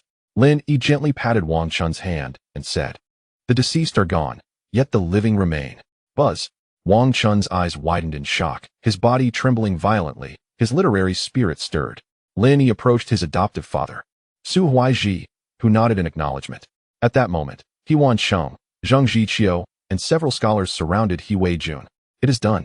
He Wei Jun concluded his writing, setting down the brush to dry the ink, and handed the elegiac couplets to Qinjin Bei, saying, Have them transcribed. Chen Jinbei picked up the rice paper, his eyes slightly reddening. On the ridge, the fragrant traces remain. Before the hall, we gaze upon their likenesses. The peach blossoms and flowing waters have long departed. Where do the bright moon and gentle breeze wander? Chen Jinbei choked out. Thank you, Lin Yi. He then carefully passed the rice paper to the other scholars for transcription. Upon seeing the elegiac couplets, the scholars were profoundly affected, tears streaming uncontrollably down their faces. We had promised to journey to the capital together for the imperial examination. Why did you depart first? Chuilian, let me follow you. Several scholars, deeply affected by the mourning banners, were overwhelmed with grief and rushed to several urns, weeping uncontrollably. Lin Yi's heart was stirred. There were only 2 banners, which were far from sufficient. At this moment, Zhang Jiqiu furrowed his brow and remarked that there was no time to request a eulogy from the academy for the burial. It seemed they would be unable to fulfill the necessary formalities. He Wei Jun sighed, stating that traditionally, when a scholar passed away, the Holy Court would dispatch a mourning banner and a eulogy. However, given the calamity that had befallen Pingzhou, it was likely that such standards could not be met this time. He Wancheng shook his head. The scholars lowered their heads, their faces flushed with shame. Zhang Jiqiu, with his white hair and beard, appeared suddenly aged, and with a bitter smile, lamented that this was all his fault. His failure to guide the students had led to the demise of so many promising young men, and now they could not even produce mourning banners or eulogies. I have failed the heavens, the sage teacher, their parents, and even their souls in heaven, he exclaimed. The scholars and teachers looked at Zhang Jiqiu, tears welling in their eyes. Allow me, Lin Yi said amidst the mournful tones, stepping forward as Su Huaiji looked on in astonishment. A chorus of gazes immediately fell upon Lin Yi. He Wei Jun could not suppress a gasp, a shiver running through him as he trembled uncontrollably. In his heart, he thought, the banners gifted by the sub-sage would surely cause the graves of these scholars to emit green smoke. Chen Jinbei chuckled wryly, saying, Lin Yi, this is a mourning banner, not a poem. They are not the same. Zhang Jiqiu approached, grasping Lin Yi's hand gently, and saying, Good child, the dean understands your intentions. But a mourning banner is fundamentally different from poetry. The intent is not the same. Yes, your intentions are understood by the teachers. Perhaps it is best to refrain. The other teachers chimed in. After all, mourning banners are a solemn matter, and if Lin Yi were to write something akin to a romantic poem, it would likely invite ridicule. It is expected that some of the deceased scholars' parents will attend the funeral tomorrow. If they were to see the mourning banners filled with romantic verses, it would surely infuriate them. He Wei Jun said, Let Lin Yi give it a try. I have faith in him. Zhang Jiqiu replied, This is not merely a matter of faith, Director He. Even the teachers of our academy hesitate to take up the pen. This is no trivial matter. The 3 great events of life, birth, marriage, and death, must never be treated lightly. The rites must not be violated. Had they not come to the academy that day, perhaps this tragedy could have been avoided. Lin Yi, with a calm demeanor, walked toward the writing desk, stating, A few mourning banners are inadequate to express my sorrow for them. I merely wish to do what I can. Excellent. He Wei Jun exclaimed, decisively yielding his position. He Wancheng glanced at He Wei Jun, silently acknowledging the old man. Lin Yi took up the brush. Lin Yi, Zhang Jiqiu and Chen Jinbei called out. But once Lin Yi had made his decision, it was impossible to dissuade him. He never buried his emotions, be they joy or sorrow. He did what needed to be done. The ephemeral nature of life, the sudden cutting of a budding flower, the heavens grieve and shed tears. Lin Yi wrote with divine inspiration. Though he lacked innate talent, the energies of heaven and earth converged upon his fingertips, enveloping the brush with a gentle grace, soothing the hand that penned the mourning banners. The people in the hall watched in awe, their mouths agape, as their expressions transformed. The brilliance of creativity resonated. This was an emotional communion with the cosmos. Zhang Jiqiu was taken aback. The so-called communion with the cosmos simply meant that emotions were vividly manifested in words. The energies of heaven and earth were drawn to this emotional expression, creating such a phenomenon. It could even elevate the writer's talent, nourishing their literary spirit. Ordinary scholars could not achieve this. A rare talent. Lin Yi was indeed extraordinary. The other teachers were left in stunned silence. They could not write mourning banners, yet Lin Yi's strokes summoned creativity and emotion from the very heavens. Perhaps he should remain a teacher. You are remarkable. Li Wenbo breathed heavily, excitement coursing through him as if he were the one composing the mourning banners. Lin Yi closed his eyes, moved by his emotions, and many mourning banners that he could not remember suddenly became vividly clear in his mind. He continued to write. his brush flying across the paper. The golden essence of his spirit flowed, bidding farewell with urgency, the earth forever mourning the departed souls. I have read countless tomes. Who shall I share the beauty of the moment with?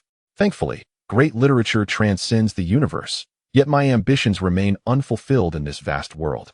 With vast knowledge and eloquence, my talents rival the stars above, yet I remain grounded among mortals.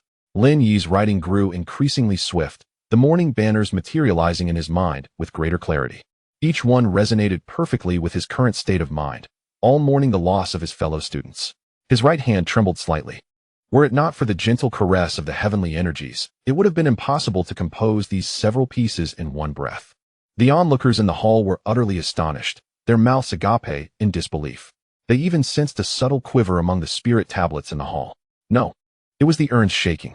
This was the movement caused by the heavenly energies imbued within Lin Yi's morning banners, brushing against the urns, mourning for the departed spirits. He Wei Jun suppressed his inner astonishment and mused. Truly, the subsage is remarkable. Sweat beaded on Lin Yi's forehead, yet he did not cease writing. Feeling it was still insufficient. The fragrance of tea and willow poetry questions the crown of knowledge. The orchids wither, leaving us in sorrow. As we pursue our studies, we yearn for boundless prospects, yet we are startled to hear the cries of cranes in the distance. With a crack, just as Lin Yi completed this particular morning banner, the brush in his hand could no longer withstand the torrent of heavenly energy and snapped in two. This sound, in the hushed hall, resonated like a clap of thunder. Then, silence returned. Chapter 73. The great scholar Zhong Zijing arrives at the academy. The hall was enveloped in silence. No one dared to breathe. Their gazes fixed on Lin Yi, who stood with a broken brush in hand. It's broken, Lin Yi chuckled wryly, turning to Li Wenbo and saying, Wenbo, pass me another brush. His forehead glistened with sweat, and his eyelids suddenly felt inexplicably heavy. With an influx of heavenly energy within him, he felt as if he were expanding uncomfortably. However, the morning banners were still insufficient. Enough. Li Wenbo trembled slightly. Lin Yi had already pinned at least 5 or 6 morning banners, and with the directors, there were 7 or 8 in total. Transcribing them was more than adequate. Moreover, the banners Lin Yi had written, though their specific contents remained unseen, had summoned creativity and emotion from the heavens, causing the scholars' urns to tremble. By this standard alone, they far surpassed the 2 banners dispatched by the Holy Court to Junji Academy. After regaining his composure, Zhang Jiqiu quickly urged, that is enough, truly enough. He had initially feared Lin Yi would overstep, but he was astonished to find that the banners had achieved a level of mourning that honored the spirits of the deceased. This exceeded his expectations. Lin Yi possessed immense talent. He was undoubtedly a prodigy. 23 scholars required 23 morning banners. Just as Lin Yi uttered this sentiment, he collapsed with a thud, his expression contorted in pain. Master, Lin Yi. With swift reflexes, Li Wenbo dove to the ground before Lin Yi fell, ensuring he landed safely atop him without injury. The other scholars, teachers, and Dean Zhang Jiqiu, along with Su Huaiji, all rushed over. He Wei Jun stepped forward, quickly lifting Lin Yi, prying open his mouth to administer a medicinal pill. Lin Yi's eyes remained tightly shut, yet the look of anguish on his face gradually faded. Only then did the crowd exhale in relief, turning to Chen Jinbei and saying, Teacher Chen, take Lin Yi to rest. He has overexerted himself. Very well, Chen Jinbei replied, lifting Lin Yi as Li Wenbo stood, saying, Teacher Chen, follow me. The two departed the hall, while He Wei Jun, He Wan Cheng, and Zhang Jiqiu watched them leave. Until now, He Wei Jun's body still trembled slightly. He pondered that this continuous high-intensity writing of elegiac couplets, resonating with the heavens and the earth, was beyond what a mere scholar of the 9th grade could endure. If something were to happen to Lin Yi, it would be better for him to dash headfirst into the pillar of the morning hall. That old scoundrel He Wancheng had kept a watchful eye. Increasingly curious about what exactly He Wei Jun knew, Zhang Jiqiu rose and bowed to He Wei Jun, exclaiming, Director He, I truly do not know how to express my gratitude. You know, I have always cherished talented individuals. Why not let Lin Yi join my Junji Academy? He Wei Jun smiled benignly at Zhang Jiqiu. What? Zhang Jiqiu hastily pretended not to hear. Oh dear, my body has yet to recover from the exertion of forbidden techniques, and I seem to have developed a bit of deafness. I can hardly hear anything. He then approached the scholar Zhang Yaoyun, instructing, have the scholars transcribe the elegiac couplet and affix it to the wreath. Yes, Zhang Yaoyun promptly began the transcription. However, upon seeing Lin Yi's elegiac couplet, the scholars were moved to tears, exclaiming in awe, oh, whoa, They could not contain their grief, overwhelmed by the profound meaning and sentiment encapsulated in the elegiac couplet, crying inconsolably until their tears nearly ran dry. Was it really that moving? He Wansheng had been observing for quite a while, craning his neck to catch a glimpse. As his lips moved slightly, 2 streams of tears slipped down his cheeks. This elegiac couplet was imbued with genuine emotion. It vividly expressed the sorrow and nostalgia for a classmate. Lin Yi was indeed a person of deep feeling. An uncontrollable thought surged within He Wansheng's mind, to snatch Lin Yi away to Qingping Academy. Naturally, it remained a mere thought. Soon after, He Weijun also glanced at the elegiac couplet, his pupils contracting in an instant. Hastily turning away while cursing inwardly, the fellows responsible for the burial rites of scholars in the Holy Academy are utterly inferior to Lin Yi. Meanwhile, at the Anyang County Post Station, Zhong Zijing appeared in the room where Lin Yi had awakened the heart of literary Dao. Zhong Zijing stowed away the map in his left palm, stating, "It is in this very room that a poem of remarkable talent was born. Oh, there is an aura of an inscription." Instantly, Zhong Zijing's interest was piqued. He exited the room and caught hold of a post attendant, asking, "Has a scholar stayed in this room? Where does his travel permit lead? Who are you?" "I am the post attendant." Just then, the post attendant, about to express his displeasure, was taken aback by the golden token inscribed with the character "Holy" in Zhong Zijing's hand. Frightened, he fell to the ground, trembling uncontrollably, and quickly said, "Not long ago, a scholar named Fang Qingxue visited from Pingzhou Academy." Pingzhou Academy? Fang Qingxue? That name sounds familiar. It seems to belong to the top candidate from last year's Holy Academy examination. Zhong Zijing nodded slightly, remarking, "Her future is limitless." At such a young age, she managed to compose a poem of remarkable talent. Pingzhou Academy? It must be an unlisted academy. Intriguing. Ignoring the prostrate post attendant, Zhong Zijing unfurled the map in his left hand, his gaze fixating on a red dot where talent converged. Whoosh! He vanished without a trace. "Ah!" The post attendant, witnessing the sudden disappearance of Zhong Zijing, shrieked in shock, rolling his eyes back and fainting. Moments later, at the foot of Pingzhou Academy, a middle-aged man clad in a crimson scholar's robe appeared. It was Zhong Zijing. Since he was here to explore what kind of academy could nurture a talent like Fang Qingxue, he felt that such a grand scholar's robe was indeed too ostentatious and might frighten the scholars. With a swish, Zhong Zijing turned around, transforming his bright red scholar's robe into a plain white scholar's shirt. Smiling gently, he stepped into the domain of Pingzhou Academy. As an unlisted academy, it did not possess the aura of inscribed poems, yet Fang Qingxue's poem of remarkable talent bore the essence of an inscription. He wondered if it was inscribed here at Pingzhou Academy. Zhong Zijing murmured softly, "If there is an inscribed poem, I shall ensure that Pingzhou Academy is listed." Not long after, he spotted a towering literary monument standing at the foot of the ascending stone steps. A literary monument. Zhong Zijing's eyes lit up with excitement as he hurried to the monument and was instantly captivated by the inscribed poem composed by Lin Yi. "The mountain of books has a path paved by diligence. The sea of learning is boundless, and one must toil as a boat." Marvelous! What exquisite writing! Although Fang Qingxue appears to be a woman, she is capable of penning such poetry. Truly impressive. Zhong Zijing felt an immense sense of joy.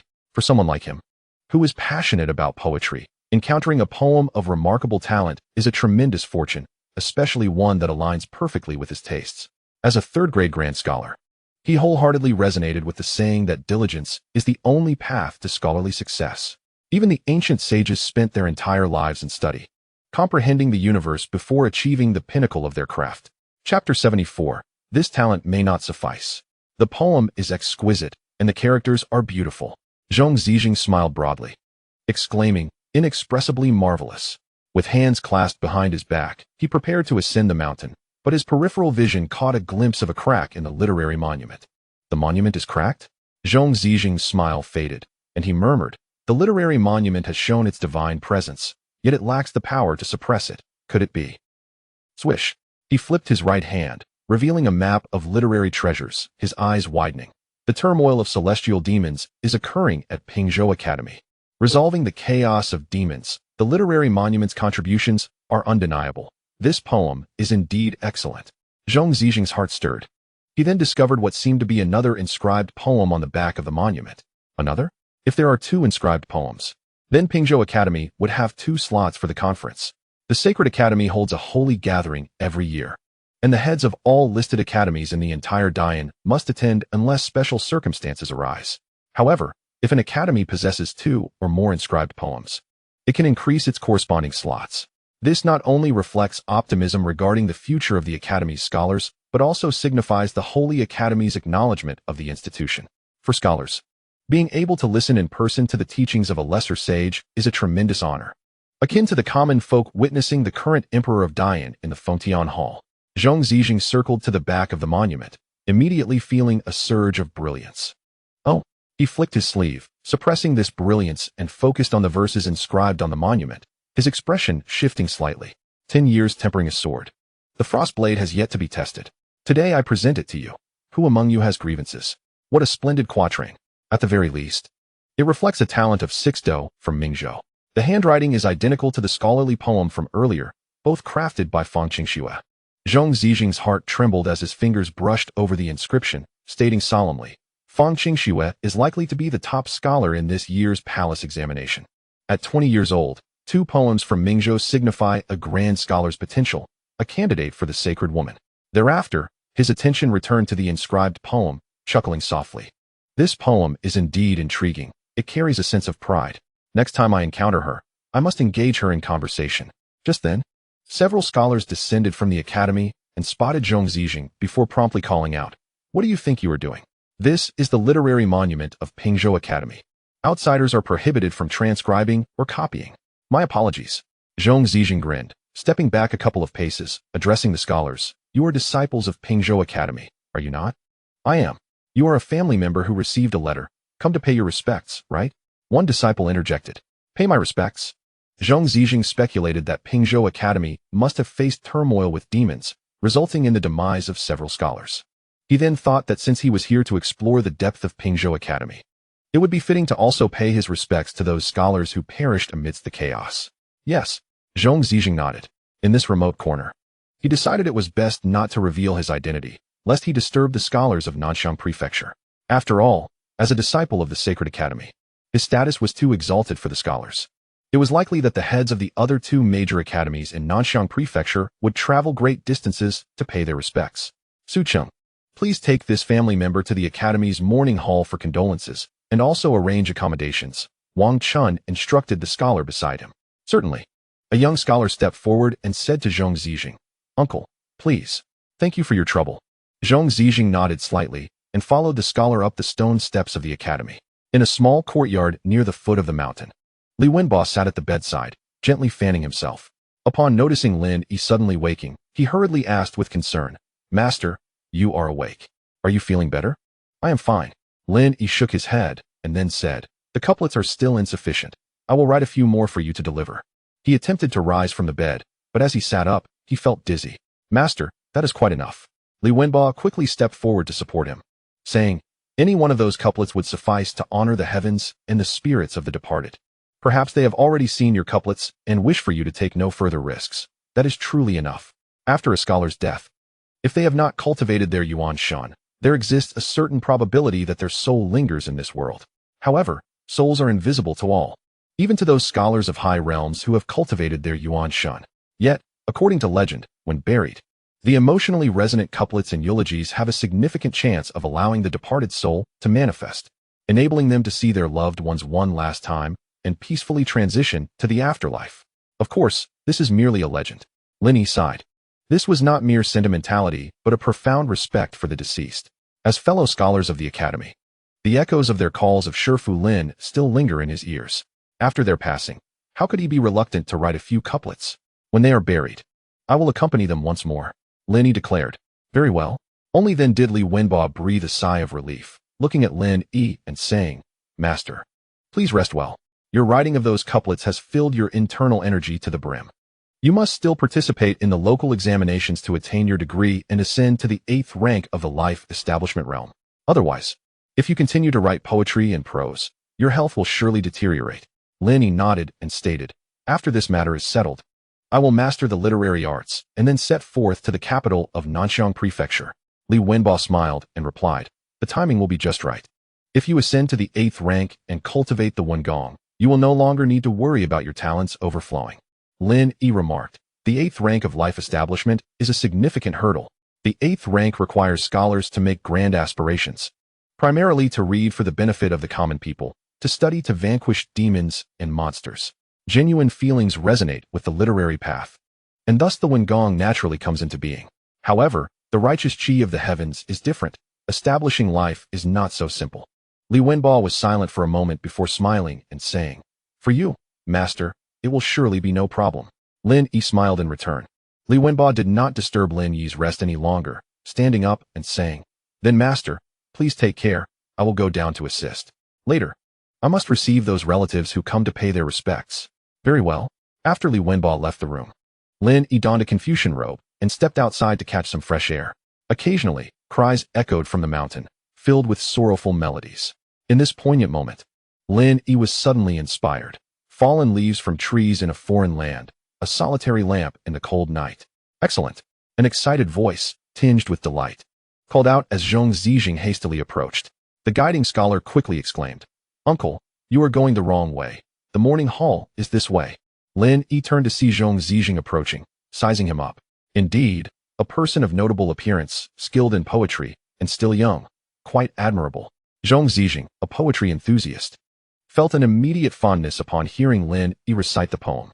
Seeing Zhong Zijing dressed in a Confucian robe, Lin Yi clasped his hands and asked, "May I inquire your name, esteemed elder?" "No need for such formalities. Just call me Zhong Shu." Zhong Zijing, not one to put on airs with those who could compose poetry, then furrowed his brow and said, How long have you been studying? Why are you only at the 9th rank of Qi opening? This aptitude does not seem commendable." Chapter 75, The Holy Sun. Zhong Sure, this aptitude does not seem commendable. Zhong Zijing shook his head, feeling somewhat disappointed. While his poetic talent was commendable, his literary aptitude was lacking, making it unlikely for him to achieve great success in poetry and literature. Lin Yi had heard similar remarks multiple times and had grown numb to them. Lightly laughing, "If my aptitude is lacking, then I shall make up for it with diligence." He slightly clasped his hands, turned, and returned to the courtyard to prepare for his literary practice. He pondered that this Zhong Zijing must be a relative of a deceased scholar and also a learned individual. Even with hard work, Zhong Zijing sighed, losing interest as he followed the academy disciples to the morning hall. Fallen leaves from trees in a foreign land, a solitary lamp in the cold night. Zhong Zijing carefully savored this line of poetry, praising it endlessly. There is an old saying in Daoist, "A tree tall 1,000 zhong, leaves fall back to their roots." This young man has infused the sorrow of homesickness and the bittersweet feelings of his heart into the verses. The words cold and alone truly evoke a sense of desolation and solitude. He is indeed a talented poet. What a pity that his literary aptitude is too poor. It will be difficult for him to make a mark. Zhong Zijing could not help but feel regret and casually asked the guiding scholar, "How long has that scholar been studying?" Su Qing shook his head. "I'm not quite sure. There is no need to disclose the academy's matters to outsiders. These are the secrets of the academy." Zhong Zijing smiled, not saying, yet he did not press further. Outside the morning hall of the academy, He Weijun and He Wanqing stood at the edge of the cliff in the distance. He Weijun gazed at the distant mountains and said, "Why did Dean He summon me here?" He Wanqing replied solemnly, "He Weijun, to speak candidly, what is Lin Yi's true identity? What do you know? I knew you would ask these questions." He Weijun turned to glance at He Wanqing, chuckling, "Do you think I would divulge any information?" He patted He Wanqing's shoulder, saying, "Given that we are both masters of Nanxiang Prefecture Academy, I will give you a reminder. Make friends with him, and you may have the prospect of entering the 3rd rank." What? He Wanqing's heart jolted. This was even more terrifying than he had imagined. His Wengong had no possibility of growth. He had already reached the 4th rank, and it was nearly impossible to ascend to the 3rd rank. Although there is only one realm of difference between a 3rd rank scholar and a 4th rank gentleman, the challenge is akin to climbing to the heavens. Without significant fortune and aptitude, it is utterly impossible to achieve the 3rd rank. As for the reason, it is inconvenient for me to disclose. He Weijun turned to leave.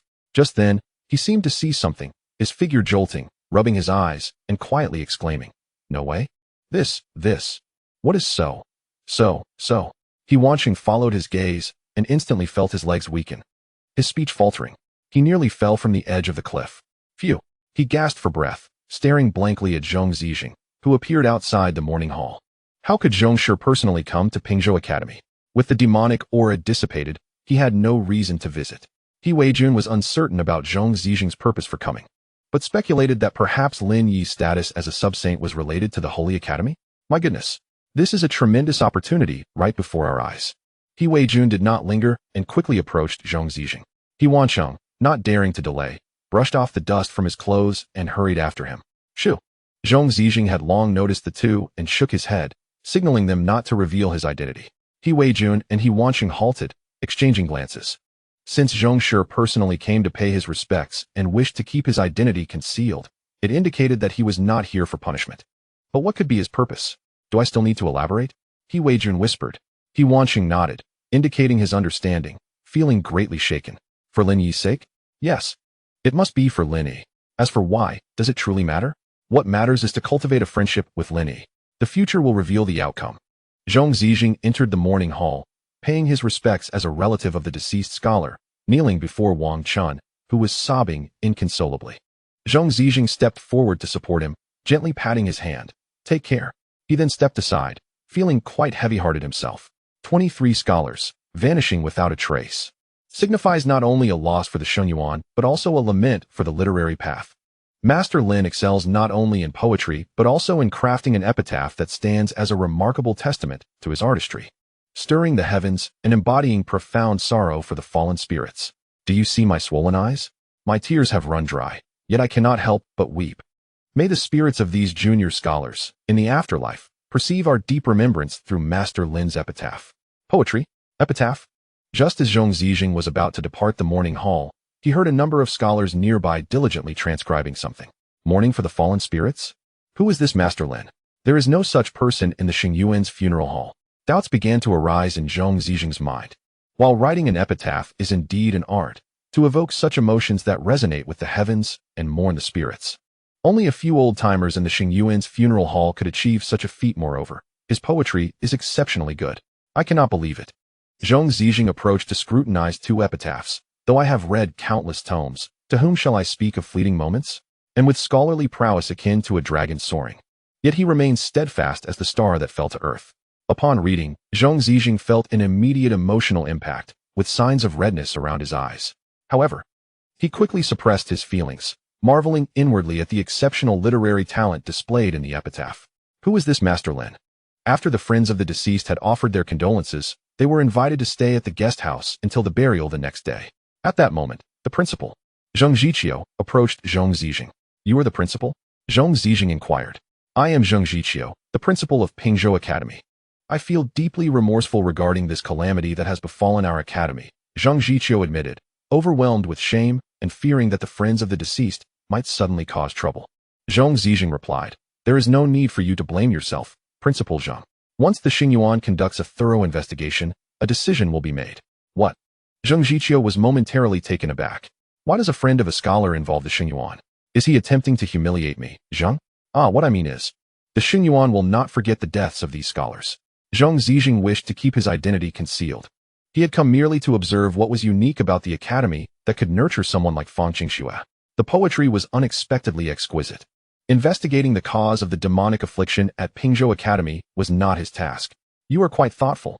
Zheng Jiqiu nodded, pondering that regardless of whether the Xingyuan would remember, at the very least, he hoped they would not suffer too greatly. Subsequently, Zhong Zijing did not linger in the morning hall for long and was escorted to a guest room to rest. With time on his hands, he decided to stroll around Pingzhou Academy to absorb the ambience that fostered the emergence of a talent like Fang Qingxue. Suddenly, a knock echoed on the door. Come in. Zhong Zijing glanced at the door and discerned who was entering. He Weijun and He Wancheng pushed the door open.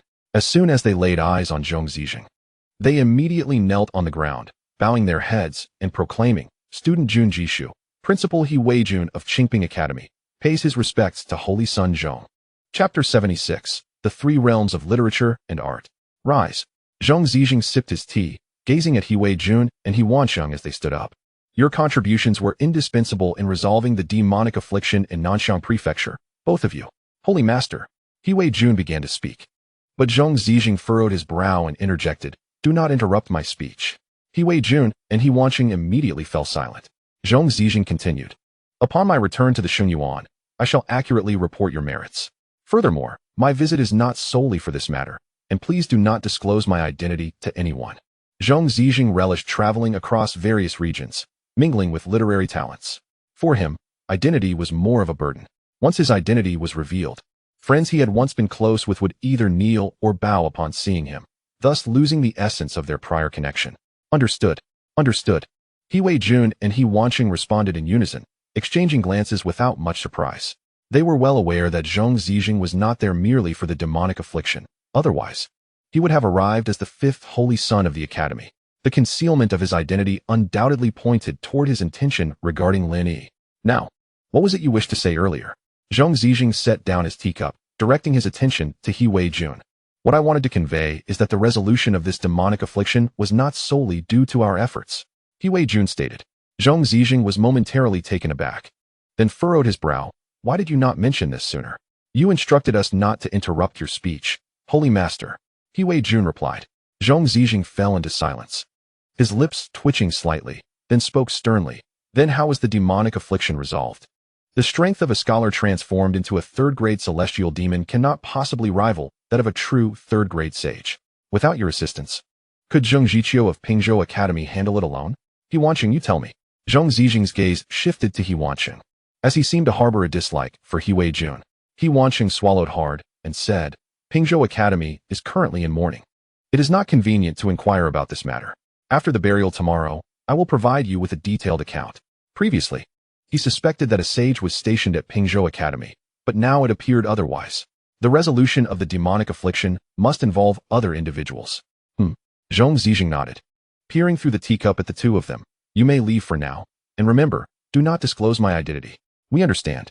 He Wei-jun and He Wanqing bowed respectfully and exited the room. Once Zhong Zijing sensed their departure, he murmured softly, Is an unregistered academy truly worth your stay here? Perhaps you seek to usurp the poetry inscribed on the literary tablets. Bah! Zhong Zijing spat out a bit of tea leaves and promptly left the room. In a small courtyard near the foot of the mountain, Lin Yi retrieved 3 volumes of literary techniques returned by Li Wenbo and began to study them with great seriousness. Literary techniques. In truth, they bear little difference from Taoist techniques. One harnesses spiritual energy, while the other draws upon literary talent. 2 distinctly different energies of the universe naturally give rise to 2 divergent paths of cultivation. Additionally, the spiritual energy of heaven and earth is derived from a trace of turbid essence created after the Emperor of Humans separated heaven and earth, rendering it unrecognized by the orthodox literary path. Conversely, Taoist techniques involve the cultivation of the Yin spirit, consuming vitality to bolster oneself, making them even more difficult to reconcile with heavenly principles. Lin Yi opened 1 volume of literary techniques and became engrossed in its content. Literary techniques serve as a means to convert literary talent into offensive capabilities, a method, while literary talent itself strengthens the body. Vanquishing demons and monsters necessitates offensive strategies, thus giving birth to literary techniques. Literary techniques are classified into 2 categories, ordinary techniques and ink treasures. In addition to the abilities bestowed by the realm of literary arts itself, Lin Yi had gleaned some knowledge about literary techniques from the true comprehension of literature. Ordinary techniques are easily understood. They refer to the offensive capabilities wielded by scholars through their literary talent. For instance, Fang Qingxue grievously injured a corpulent constable at the post station with her talent, and Chun Jinbei killed the fleeing corpulent constable with his sword of talent in the county office. When confronted by Zhu Liren, he depicted a ferocious tiger with his brush. All these belong to the realm of ordinary literary techniques. Ink treasures, on the other hand, possess the power contained within poetry and prose, such as the ink treasure that previously protected Zhu Changyu, the Qingjiao painting by Principal He Wanqing, and the beautiful women painting by Principal Zheng Jiqiu, all fall under the category of ink treasures. As for the inherent abilities of the literary arts realm, they are commonly referred to as divine powers. For example, the 4th-grade Junzi realm grants the ability to have one's words manifest as laws. Lin Yi pondered thoughtfully and murmured, The fragmented verses of the Zhou Yi that I previously wrote, could they transform into the hexagrams capable of slaying demons? Why is it that the poems I composed only evoke the anomalies of Mingzhou and cannot transform into techniques for killing enemies? This aspect remains unexplained for Lin Yi. However, the true comprehension of literature does mention one point. Literary techniques essentially involve a profound understanding of the characters within the techniques, which can then be inscribed in the void to combat and defeat enemies. This represents the first level of the literary technique realm, the realm of writing. The second level is the realm of characters, where a scholar comprehends all the characters of the techniques thoroughly, allowing them to inscribe the most essential character in the void to vanquish foes. This is a masterpiece, each word lethal, unleashed in an instant. The third realm of literary mastery is known as huajing. This realm is more comprehensible. It signifies that when a scholar fully comprehends the art of writing, they can inscribe a character into the void with their treasured brush, and that character will manifest into reality.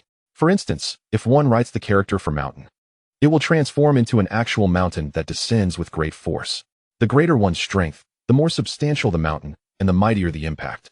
There are also individuals like Chun Jinbei, who, upon inscribing the character for kill, can conjure a flying sword of talent that swiftly eliminates a fleeing fat constable.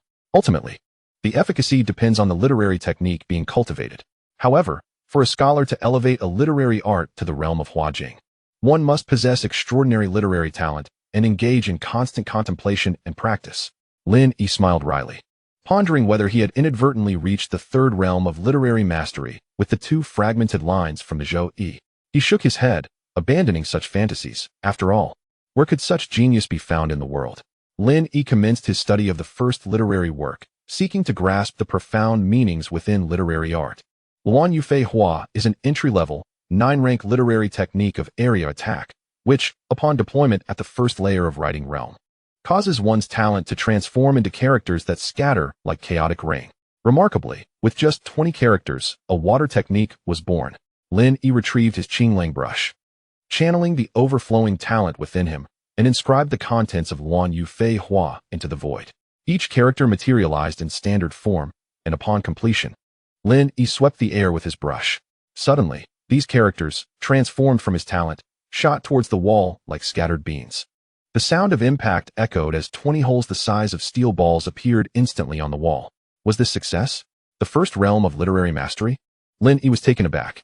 Could it truly be this simple and effortless?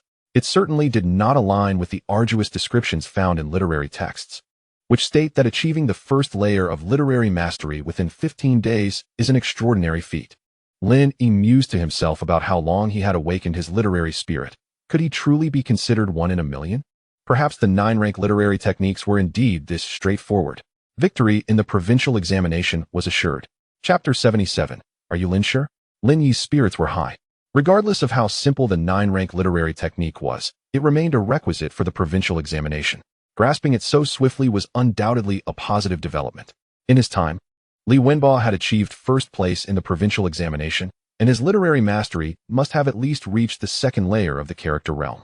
Many scholars from Nanxiang Prefecture participated in the provincial examination, and to stand out, the first layer of writing realm was evidently insufficient. Practice. Lin Yi continued his training, but felt that achieving the first layer of writing realm had been remarkably effortless. Perhaps he should directly attempt the second layer of character realm? Contemplating this, he took up the Qinglang brush, silently reciting Luan Yufei Hua. Then, with a focused gaze, he channeled his talent to the tip of the brush and inscribed the character for water into the void. The character hung suspended, and in an instant, it transformed into dozens of smaller characters, densely shooting towards the wall. The impact was thunderous, and the wall bore 20 gaping holes. Its power was several times greater than that of the first layer. Had he succeeded again? Lin Yi felt bewildered. Typically, the second layer of character realm required at least a year or two of rigorous training. Yet, he accomplished it with ease. What was amiss? The true explanation mentioned stories of sages enlightening scholars, akin to an immortal bestowing wisdom. Could it be that during the moment of calling upon the sage, he had inadvertently received such enlightenment? The more he pondered, the more plausible it seemed. Otherwise, there was no other explanation. Moreover, when he subdued Chunhaoren, it was also accompanied by auspicious energy, directly obliterating Chunhaoren's spirit. Lin Yi shook his head, deciding to consult Li Wenbo later. He then retrieved the Daoist literary texts and began to read, his talent subtly augmenting. As the moon shone dimly and the stars twinkled, in the main hall of the academy, Zhong Zijing, disguised in plain clothes, strolled into the premises. Fang Kingsnow's ability to compose poems for inscriptions was greatly influenced by the scholarly atmosphere. He wondered how the inscriptions in the main hall of the academy fared. Upon entering, Zhong Zijing was momentarily taken aback. The hall was in disarray, with broken chairs and tables strewn about. Cracks in several pillars were wide enough for a hand to fit through. Residual talent of a fourth-rank gentleman lingered. Who could have done this? Zhong Zijing furrowed his brow.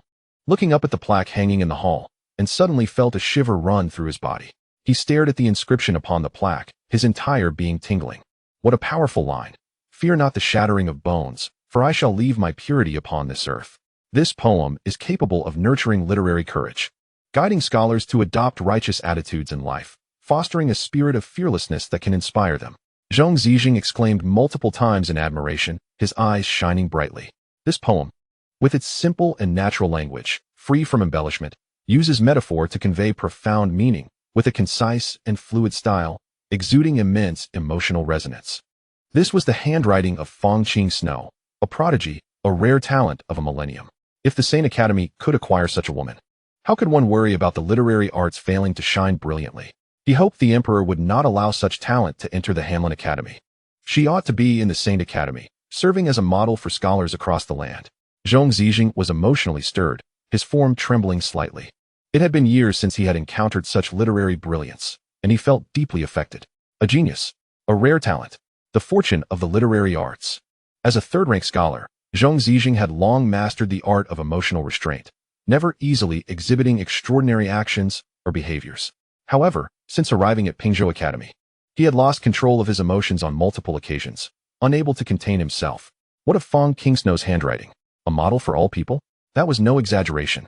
At that moment, Li Wenba's voice rang out.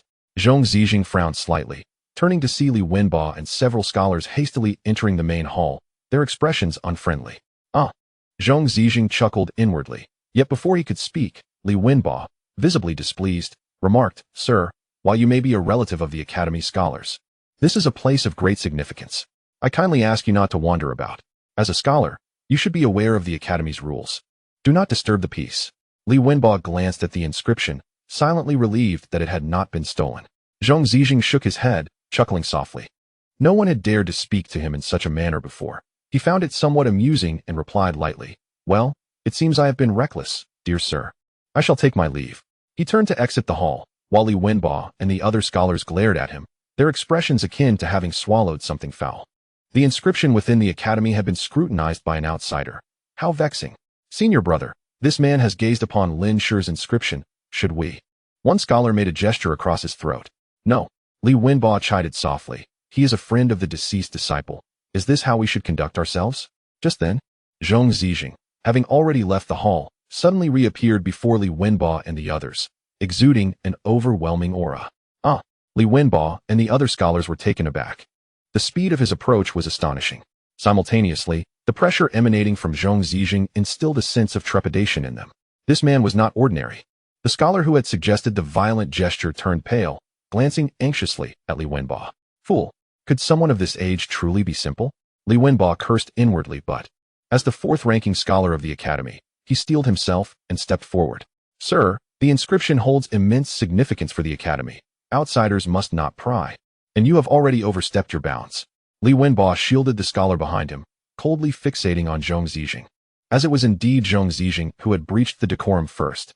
If the person before us dares to inflict harm, the three most formidable figures of Nanxiangfu will ensure that he is left unable to escape unscathed. Ha! Zhong Zijing was initially taken aback, but soon understood. He smiled at Li Wenba and said, Do not worry. My uncle means no malice. He merely wishes to know the identity of the scholar mentioned earlier, Lin Shi. Is this poem on the plaque not the work of Fong Qingxue? The name left a profound impression on Zhong Zijing. Earlier in the day, the scholars of Pingzhou Shiyuan had alluded to those emotionally stirring couplets, seemingly attributed to Lin Shi. Now, hearing of this extraordinary poem as well, he could no longer contain his curiosity. If this poem on the plaque was not penned by Fong Shiji, then the similarly inscribed poems on the stele must surely also derive from the mysterious Lin Shi. Who was this individual? How could he possess such talent? With such brilliance? Why had he never heard of him before? Li Wenba and the scholar heaved a sigh of relief.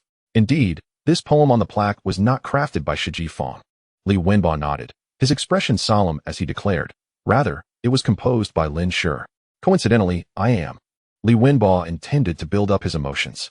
But before he could finish, Zhong Zijing, unable to contain his impatience, questioned, You? Chapter 78. You did not prepare a eulogy? Zhong Zijing scrutinized Li Wenba, shaking his head inwardly. Impossible. This fellow appeared somewhat gifted in poetry, yet lacked the aura that could produce verses of such grandeur. The other scholars looked on in slight bewilderment, wondering if Zhong Zijing intended to impersonate Lin Shi. However, Li Wenbao's face flushed as he exclaimed, "How could I possibly be Lin Shi? Yet, to not frighten you, I am his only disciple." His tone brimmed with pride, as if being Lin Shi's sole attendant were a most distinguished honor. "Oh, you are his disciple?" Only then did Zhong Zijing comprehend, nodding in understanding. No wonder. At this moment, he felt an overwhelming eagerness to meet Lin Shi. The poems on the stele and plaque, each showcasing extraordinary talent, left even him a great confusion. In all, a high level of scholarship merely indicated diligence and aptitude, yet poetry was a pure reflection of one's innate talent and literary enlightenment. Without sufficiently potent insight, one could not hope to compose verses of such caliber. People admire those who can create poetry and prose because they elevate the spirit and impart literary wisdom. Where is this Lin Shi? To be candid, I am quite eager to pay him a visit. Zhong Zijing yearned to reveal his status as a third-grade Confucian and implore Li Wenbao to lead him there. Yet, he knew he could not act so recklessly. He was still recuperating and would have to wait for an opportunity to meet him. Li Wenbao cast a helpless glance. Recuperating? Zhong Zijing paused for a moment, then nodded repeatedly. Indeed, it is not convenient to disturb him. However, I shall be staying at the guest house of Pingzhou Shiyuan these days. Should Lin Shi recover, I would be grateful if you could introduce me. At that moment, Zhong Zijing produced a jade pendant from his sleeve and handed it to Li Wenbao, saying, "This pendant is a gift for you. Please do not forget, no merit without reward." Li Wenbao promptly returned the pendant to Zhong Zijing, stating earnestly, "We are all scholars. Please do not use this to humiliate me." He wished to avoid any potential grievances with Lin Yi that could arise from such an act. Indeed, he is a well-educated individual. Although he may be somewhat rigid, his character is unparalleled. Zhong Zijing retrieved the jade pendant, explaining, "It is not a particularly valuable item. However, should you one day gain entry to the Jingguo Xingyuan, this pendant may bring you unexpected benefits." Li Wenbao's eyelids twitched, a hint of sorrow flickering in his gaze. Such advantages from the pendant? Why was this not mentioned sooner? Rest assured, Uncle will not divulge the poem on the plaque when I meet Lin Shi one day. I shall present you with a generous gift. A smile graced Zhong Zijing's face as he departed with poise. Ha! What a splendid poem, truly splendid. From afar, Zhong Zijing's hearty laughter echoed outside the main hall, his joy indescribable. Who is this person's acquaintance? Can his jade pendant truly yield benefits at the academy? A scholar looked on in disbelief. Indeed, who does he think he is? A son of heaven? Perhaps he has gone mad from reading. Otherwise, who would dare intrude upon the main hall of the academy? Other scholars joined in laughter. All right, clean the main hall and take a rest. Also, have a couple of people stand guard at the main hall. Li Wenbao directed everyone to get busy. Now that he had become Lin Yi's disciple and ranked fourth in the academy, many scholars respected him. On the following morning, Lin Yi awoke from a brief slumber, groggily opening his eyes to find that dawn had already broken outside. Studying indeed expands one's abilities. If only my aptitude were sufficient. Could I not become a sage simply through study? Lin Yi chuckled at himself. If studying could make one a sage, then Dian would not have produced only one Consanguine. "Master," Li Wenbao's voice called from outside, "have breakfast first. We will soon attend to bid farewell to our departed brothers."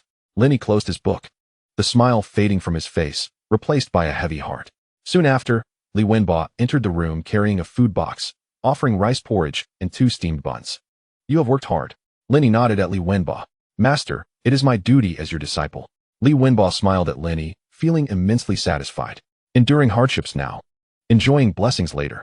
At the academy's hillside, scholars donned white robes, their wrists tied with white satin, while some family members of the deceased wore mourning attire.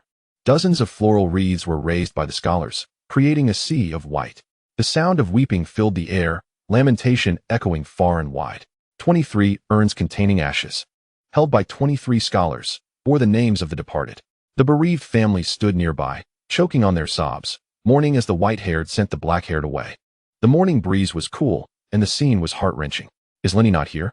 Zheng Jiqiu stood at the forefront of the funeral procession, gazing towards the stone steps. Seeing the time had come, he no longer waited and called out, "Let us ascend the mountain. May it be auspicious. Let us depart." The funeral procession began to move. Among the attendees was He Wanqing, the head of Junji Shiyuan, who remarked with surprise, "Why has Lin Yi not arrived?" He Wanqing replied, "Is your elixir ineffective?" He Weijuan responded, "Impossible. The Yunshin Dan's effects are reliable. What other elixirs could compare?" "He Yuanzhang, have you prepared the eulogy that Director Jing requested last night?" He Wanqing then seemed to recall something and inquired. Oh no. He Wei Juan trembled slightly, frowning. After seeing Zhongshi last night, I completely forgot. You. He Wanqing was momentarily stunned, saying, with the families of the deceased present, we lack a eulogy. This surely contravenes the rites. I shall inquire with Zheng Zhiqiu. That old man could not have forgotten. He Wei Juan declared, rushing to Zheng Zhiqiu's side. However, before he could speak, Zheng Zhiqiu asked, Hey Yuanzhang, have you written the eulogy I requested? Frowning, He Wei Juan replied, Director Zheng, you have not prepared it, have you? Is this in accordance with the rites? Do you wish for the spirits of these departed scholars to find no peace? Zheng Zhiqiu halted, his gaze fixed upon the academy's cemetery in the distance, swallowing hard. Unable to move his legs, he exclaimed, I asked you to help write one. Are you trying to bring about my demise? Hurry. Lin Yi urged Li Wenbo to keep up.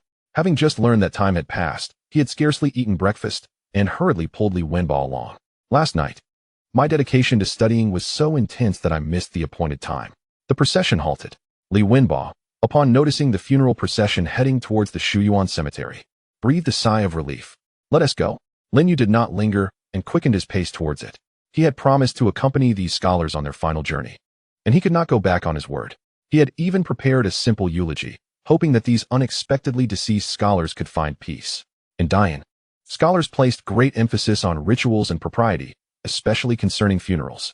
After all, the spirits of these scholars who sacrificed themselves for the Shuyuan might be watching over them. Chapter 79. What do you call him? Master? Why aren't you leaving? The scholars in the funeral procession felt puzzled. Zheng Zhiqiu was conflicted in his heart. He glanced back at the 23 memorial tablets of the scholars and felt an overwhelming sense of shame, thinking, good lads, do not blame the dean. Let us go. Zheng Zhiqiu gritted his teeth and set off once more, with the procession following behind him. He Wei Juan looked towards the end of the line, seemingly searching for someone. When he spotted Zheng Zhijing, his body quivered slightly. Noticing the gaze directed at him, he quickly acknowledged it with a nod and a slight bow. Wishing the good lads of the Xunyuan a safe journey, Zheng Zhijing trailed at the back of the procession, his emotions inevitably swayed by the somber event. The more he engaged in such matters, the more he yearned for the profound heritage of the Xunyuan, hoping to eliminate the soil that nurtured the existence of Daoist arts, so that no scholar would perish due to them again. Fortunately, he had caught up. Just then, Lin Yi finally caught up, standing right beside Zheng Zhijing, feeling relieved. Is that you? Zheng Zhijing recognized Lin Yi and furrowed his brow, saying, as a scholar, do you not understand these basic rights and proprieties? Where were you last night? As a third-grade scholar, he felt entitled to admonish all scholars of the Dain Shuyuan. Lin Yi glanced at Zheng Zhijing, thinking he was being overly concerned, and replied calmly, studying. Zheng Zhijing was left speechless. If it was indeed for studying, it was somewhat excusable. Thankfully, he had caught up. At this moment, Li Wenbo also arrived, panting heavily. He was particularly astonished by Lin Yi's physical resilience. Despite being at the 9th level of Qi opening, he seemed to have better stamina than Li Wenbo, who was at the 7th level of the Renhe realm. It's you. Zheng Zhijing saw Li Wenbo and initially intended to scold him. But recalling that he was Lin Shi's attendant, he said, young man, you must have forgotten the time while studying last night. Why are you standing at the back? Why aren't you in morning attire? Do you not understand these basic rights? Li Wenbo frowned. Zheng Zhijing was momentarily taken aback by Li Wenbo's words. As the 5th son of the Xunyuan and a third-grade scholar, it was already a great honor for him to accompany these scholars. Wearing mourning attire? That would be against propriety. It would be akin to asking an emperor to wear mourning for commoners, which would surely provoke outrage among the ministers. In truth, the elder was merely a friend of He Yuanzhang and He Wanqing, not a relative. Zheng Zhijing could only rationalize it that way, thinking that if He Wei Juan and He Wanqing knew he referred to them as friends, they would probably be thrilled. Oh, I see. Li Wenbo's expression softened considerably. Being friends with the two deans must indeed be significant. He clasped his hands in respect. There is no need for such formality. Once Lin Shi has recuperated, let the elder meet him. Zheng Zhijing smiled at Li Wenbo. Meet me? Lin Yi was taken aback and scrutinized Zheng Zhijing, confirming he did not recognize him at all. Clearing his throat lightly, Lin Yi thought it best not to meet until he understood Zheng Zhijing's intentions. Li Wenbo understood immediately and nodded, saying, all right, rest assured. At that moment, Zheng Zhijing felt a sense of satisfaction, his heart filled with anticipation. He couldn't help but ponder that this Lin Shi should be around 40 to 50 years old, possessing great knowledge and an ethereal demeanor, yet with an undeniable sharpness. Just like the poem he composed, A Decade to Forge a Sword. If only this Lin Shi were a bit younger, he would surely be the son of the Xinyuan. Zheng Zijing held high hopes for this Lin Shi. He was a poetry enthusiast, deeply respecting those scholars capable of composing verses of exceptional quality. Though he was a great scholar, he had advanced through study and cultivation. The best poems he could produce barely reached 4 Do in quality. However, his prose was commendable, and with the right opportunities, he could very well achieve the status of a sub-holy through his writings. Nevertheless, he did not desire that. It lacked the challenge he sought. After all, his teacher, the current master of the Xinyuan, achieved the title of sub-holy through his literary work Zhenghua. He wished to attain the status of sub-holy through poetry, eschewing the conventional path. Thus, he sought to forge connections with gifted poets. The funeral procession arrived at the cemetery, where the 23 pre-dug graves stood out starkly. "My son, you wretched scoundrel." The relatives, upon seeing the graves, were overtaken by emotion and began to wail uncontrollably. Their cries echoed in the air, filled with profound sorrow. "Time is up," Zheng Ziqiu declared loudly. The scholars, along with the teachers and relatives of the deceased scholars, turned to him in confusion. "What is going on? Are we to bury them now? What of the eulogies? Without eulogies, how can my son rest? How can we console their spirits in the heavens? This is against propriety." As the relatives wept, they saw Zheng Ziqiu skipping steps and began to voice their objections. Seizing the urns of ashes with flushed faces, "My son sacrificed himself for your Shuyuan, and you would bury him like this? How is this different from a mass grave? Is this how you scholars behave? Have your teachings of sages been devoured by dogs? Eulogies and memorials are essential. Father." The relatives clutched the urns tightly, tears streaming down their faces. Zheng Ziqiu's complexion turned pale, his body swaying unsteadily. He looked helplessly at He Wei-jun and He Wansheng, but both shrugged in resignation. It was over. Zheng Ziqiu felt his heart sink. He had thought that He Wei-jun would prepare eulogies, especially since very few relatives had appeared during the previous night.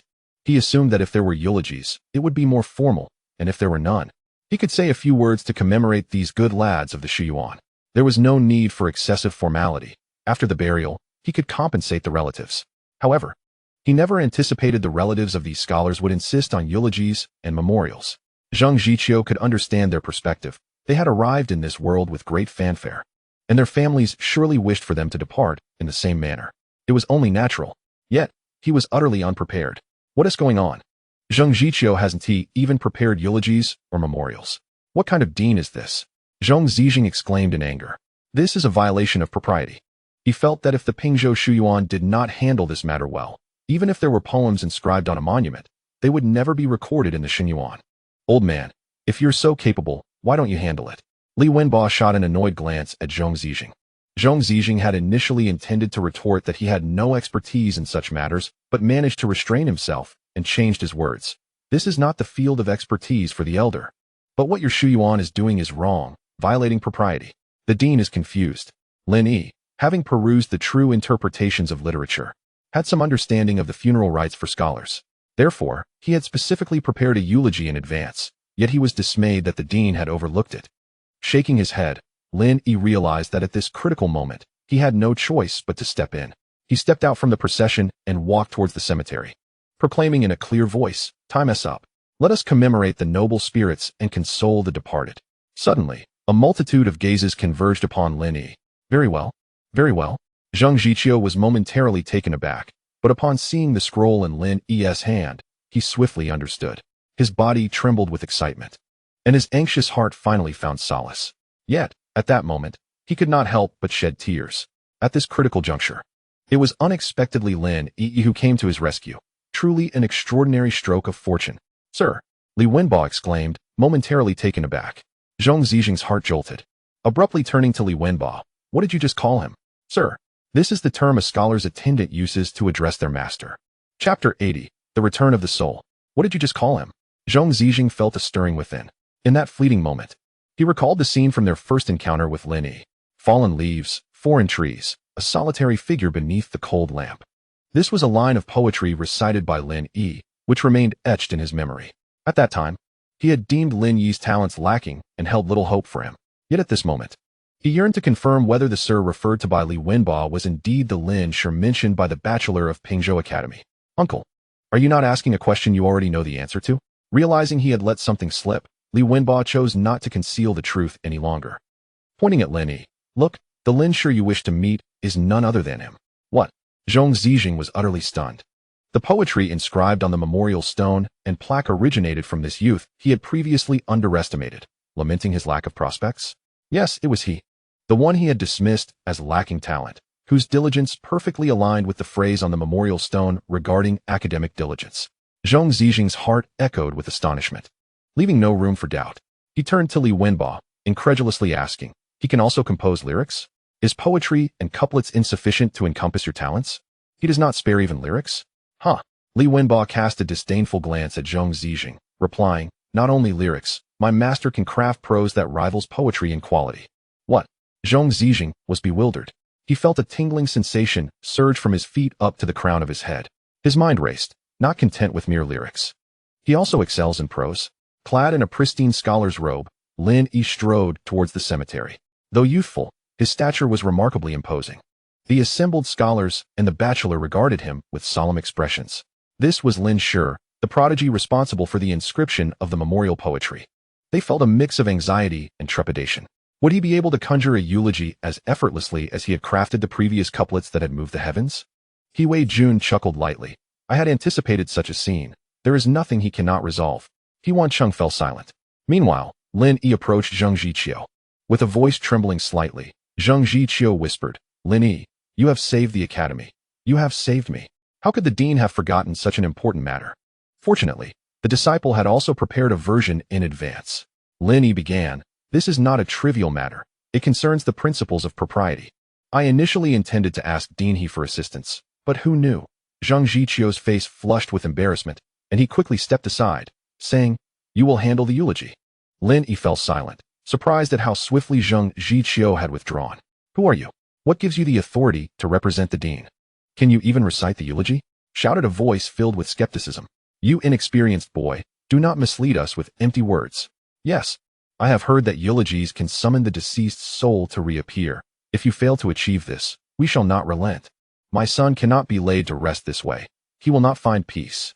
The family members were on the brink of emotional collapse, tightly clutching the urns of ashes. Weeping inconsolably, Lin Yi observed them quietly, his own mood weighed down. "I, Lin Yi, a scholar of Pingzhou Academy, am honored to be addressed as Lin Shi by my late fellow scholars," Lin Yi proclaimed in a resonant voice. The cemetery fell silent, and all gazes turned towards him. The morning breeze was cool, and the cemetery felt desolate. The clouds were pale, the spring chill biting, the cold wind howled, and the sorrowful music lingered. As if the heavens wept and the earth mourned. The moon waxes and wanes, and humans experience sorrow and joy. Today marks the moment when 23 of my late fellow scholars ascend the mountain, eternally resting in the depths, as I pay tribute with this eulogy, commemorating their memory. Lin Yi's voice echoed through the cemetery, resonating in the mountains. Zheng Zhiqiu gazed blankly, as if a new world had opened before him. He Wei Jun and He Wancheng, the two deans, were also agape, staring at Lin Yi as if he were not a mere youth. Indeed, how could he possibly be just a boy? He was an extraordinary talent descended from the sages. It was only fitting. He would ultimately rise anew and achieve the esteemed rank of a sage. Zhong Zijing felt his breath quicken, his eyes sparkling, as he murmured, "The moon waxes and wanes, and humans experience sorrow and joy." What a magnificent line. This verse must be incomplete. If it were to be finished, it would undoubtedly surpass the finest works of Mingzhou. With a swift motion, Lin Yi unfurled the rice paper, and in an instant, the ink danced upon it. Unperturbed, he declared, "Oh, the common folk. Who among them is without parents, bearing burdens, fearing their brevity? Who is without siblings, like hands and feet? Who is without spouses, like guests and friends? What gratitude is there in life, and what blame in death?" Alas, as Lin Yi recited the eulogy, a gust of wind suddenly swept through the cemetery. The clouds gathered ominously. A heavy aura permeated the air. The previously weeping family members of the scholars, upon hearing the eulogy, could not restrain their sorrow once more. The flower wreaths and couplets brought into the cemetery rustled in the wind. The delicate rice paper felt sturdier than cloth. It seemed as if a great change was brewing in the heavens and the earth. Zhong Zijing witnessed this scene, his hair standing on end, disbelief etched on his face. No, it cannot be. The old men of the Sacred Academy's funeral division had spent their entire lives attempting to uncover the possibility of the spirits manifesting through eulogies and couplets. Yet they had never succeeded. This is beyond human capability. Only the way of literature can achieve it. Lin Yi remained oblivious to these celestial transformations, continuing to recite. Whether they exist or not, their families know not. People may speak, casting doubts. In their hearts, they see them in dreams. As offerings are poured, they cry out towards the horizon. The heavens are sorrowful, and the grass and trees mourn. If there are no offerings, the spirit has no resting place. Just then, the couplets that had been affixed to the flower wreaths suddenly erupted with resplendent light. Simultaneously, the eulogy Lin Yi had written with the Qinglong brush also radiated brilliance. The energies of heaven and earth surged, coalescing without dispersing. What is happening? Lin Yi was astonished, speculating that the eulogy had transformed into a masterpiece under the Qinglong brush. Yet he could not pause. He continued, alas. Is it time, or is it fate? This has been the case since antiquity. What can be done? Soul, return. With a thunderous roar, a sudden clap of thunder resonated from the heavens. Dozens of couplets and eulogies intertwined with the energies of heaven and earth, forming pillars of power that shot up into the clouds, piercing through the dark clouds. Beams of light streamed down from the cloud cover, as if sacred light were showering upon the world. The family members clutching the urns of ashes stared in awe at this scene, as if the phenomenon born from the energies of the couplets and eulogies was bidding farewell to their departed loved ones. Father. Suddenly, a little girl dropped to her knees, gazing at a beam of light shining through the clouds, extending her hands and crying out, Father, Father. The crowd followed the little girl's gaze, their expressions transforming into one of sheer horror. Chapter 81. The Eulogy. The beam cast down upon the earth, the energy coalescing into clouds, enveloping the realm in sorrow. Father. The little girl, donned in mourning attire, perceived an ethereal figure within the light. It seemed to be her father. Other family members of the scholars also glimpsed the spectral figure, their expressions filled with terror. Daughter, daughter, did I not die? Where am I? Yes. That wretched Chunhauern killed me. Am I a lost soul? In the void, the ethereal figure cried out, yearning to embrace the little girl. Yet it could never step beyond the beam of light. Looking down at its hands, it understood everything. Soon after, it appeared to sense something, its gaze shifting towards Lin Yi. In his gaze, the cemetery's mourning banners soared with talent, while Lin Yi radiated brilliance, a celestial hexagram manifesting above him. A sage's measuring rod hovered in the air. In a moment of clarity, he seemed to glimpse the ethereal figure of a sage. It was Master Lin's mourning banners and eulogies, coupled with that sage's measuring rod, that allowed his spirit to linger momentarily. I am on the verge of fading away. Yet to see my daughter one last time fulfills my heart's desire. Daughter. The spirit waved towards the little girl in the cemetery. Father. Wailing, the little girl cried out. He stood up and ran towards the beam of light. The spirit shook his head, silently choking on sorrow. He looked down upon the little girl, his face filled with tenderness. Child. Suddenly, someone from the crowd called out, rushing towards another beam of light.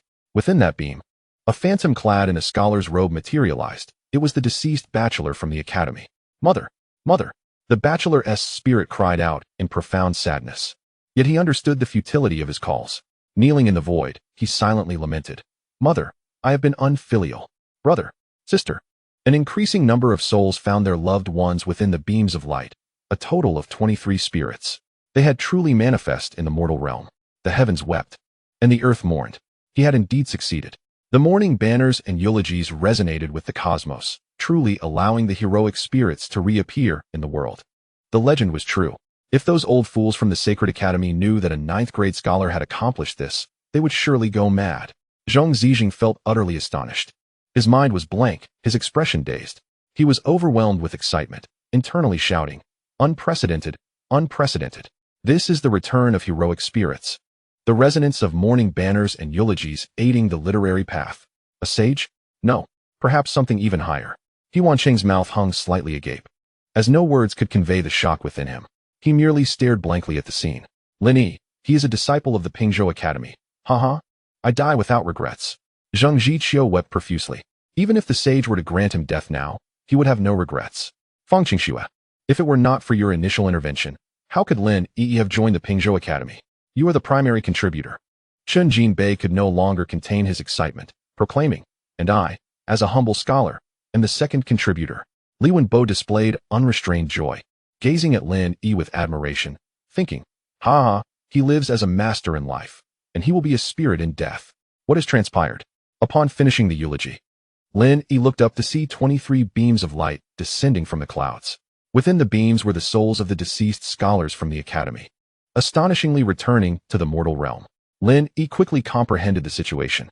Murmuring softly, the eulogies and mourning banners mentioned in one Dao Jie could indeed stir the heavens and earth, potentially manifesting extraordinary phenomena, but this was merely a legend. Lin Yi found this hard to believe. Yet witnessing these deceased scholars reunite with their relatives in such a manner filled him with profound satisfaction. A smile graced Lin Yi's face. He knew that no matter how exquisite the eulogies and mourning banners, they could not compare to the scene before him. Perhaps they would soon vanish, but this moment was eternal. Take care of yourselves. Every person must face death, whether early or late. To see you once more after death. There are no regrets. Master Lin, thank you. At that moment, the souls seemed to sense something. They looked at one another, each revealing a smile. Mother, it is time for me to go. Daughter, grow well. Your father watches over you from above. Wife, I am sorry. I have neglected you and our child for so many years in pursuit of knowledge. If life is hard, remarry, do not blame yourself. The spirits spoke. Though their voices could not be heard, yet their relatives seemed to hear, each clutching their hearts, weeping and pleading for them not to leave. Lin Yi gazed up at the souls, his eyes glistening with tears, thinking, I can hear their words. Senior brother, senior sister, in the next life, let us be classmates again. The spirits exchanged glances, and in perfect accord, their gazes settled upon Lin Yi.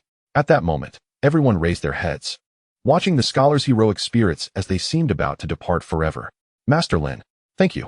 With a swift motion, the 23 souls bowed in unison towards Lin Yi.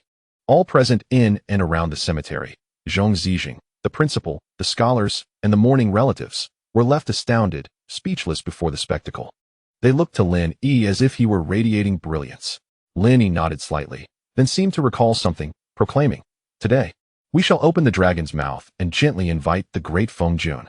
All masters, scholars, and friends of Pingzhou Academy, prepare offerings of 3 sacrificial animals and wine, arrayed in the tomb hall, to proclaim before the revered deities of this mountain and land. Only the divine is righteous, and virtue can match the heavens. May this mountain embrace the waters, granting shade to the future. Before us, mountains cradle the beauty, while behind, the tomb base is protected. In front, the vermilion bird flourishes with people. Behind, the black tortoise guards the name. On the left, the azure dragon brings wealth. On the right, the white tiger enters the academy, ensuring prosperity for those before the mountain and fortune for the descendants behind. I humbly offer this minor ceremony. May it be well received. You may rest in peace. Lin Yi understood the great rites of burial. After the eulogy comes the sacrificial text. Legends say that completing this process allows the deceased to find rest, and the living's sentiments are conveyed. The sacrificial text. Can anyone recite it? When Master Lin speaks, it is surely a masterpiece. How could we not commit it to memory? The scholars were filled with excitement, urging the Academy's scholars to memorize the sacrificial text. First, the mourning banners. Then, the eulogies. Finally, the sacrificial text. Lin Yi not only possessed exceptional poetic talent, but also a profound understanding of the cosmos. Now, as a hidden dragon in the abyss, he would surely soar to the heavens one day. Not a creature of the pond, not a creature of the pond. Zhong Zijing was at a loss for words. Feeling a sense of loss, it was as if everything he had pursued in life, Lin Yi had already achieved. As Lin Yi concluded the sacrificial text, the energy of heaven and earth surged like a tide, transforming into auspicious clouds that enveloped the souls of the scholars in a cascade of radiant light. Suddenly, the 23 scholarly souls knelt in the void, choking back tears, exclaiming, Master Lin. The name of Master Lin echoed through the heavens and earth, resounding endlessly. When they looked up again, the souls had vanished into the cosmos. Father. Chapter 82. The third-ranked great scholar meets Lin Yi. The cemetery returned to silence. The morning breeze remained cool. The auspicious time had arrived. Burial. Zhang Jiqiu declared loudly. The Academy scholars approached the relatives holding the urns of ashes, stating, It is time to lay them to rest. Only then did the families willingly hand over the urns to the Academy. The burial followed. Lin Yi bowed respectfully and turned to exit the cemetery. Li Wenbo hurried to greet him. This young brother. Young brother. The relatives of the Academy scholars caught up with Lin Yi. Lin Yi looked at them in confusion, saying, My condolences. An elderly woman knelt down, crying, and Lin Yi quickly helped her up, saying, Absolutely not. The elderly woman wept. We, too, come from a scholarly family, and we understand how that extraordinary phenomenon came to be. Young brother, you have granted this old woman the chance to see her child one last time. This is a tremendous kindness. Please accept my gratitude. No, Lin Yi shook his head hastily, smiling wryly. Elderly lady, you are wishing for me to shorten my lifespan. How could I accept an elderly woman kneeling before me? The elderly woman was taken aback, but ultimately chose to bow. Lin Yi, feeling helpless, had no choice but to accept. Thank you, big brother. Young brother, thank you. The relatives of the scholars bowed deeply to Lin Yi, expressing their gratitude. Lin Yi returned the gesture, but could no longer withstand the enthusiasm of those around him. He cast a glance at Li Wenbo, who instantly understood and extricated Lin Yi from the encirclement. The two descended the mountain directly. He Weijun and He Wanqing exchanged glances, with He Weijun chuckling lightly. Now you comprehend more deeply, don't you? Indeed, He Wanqing replied earnestly, nodding.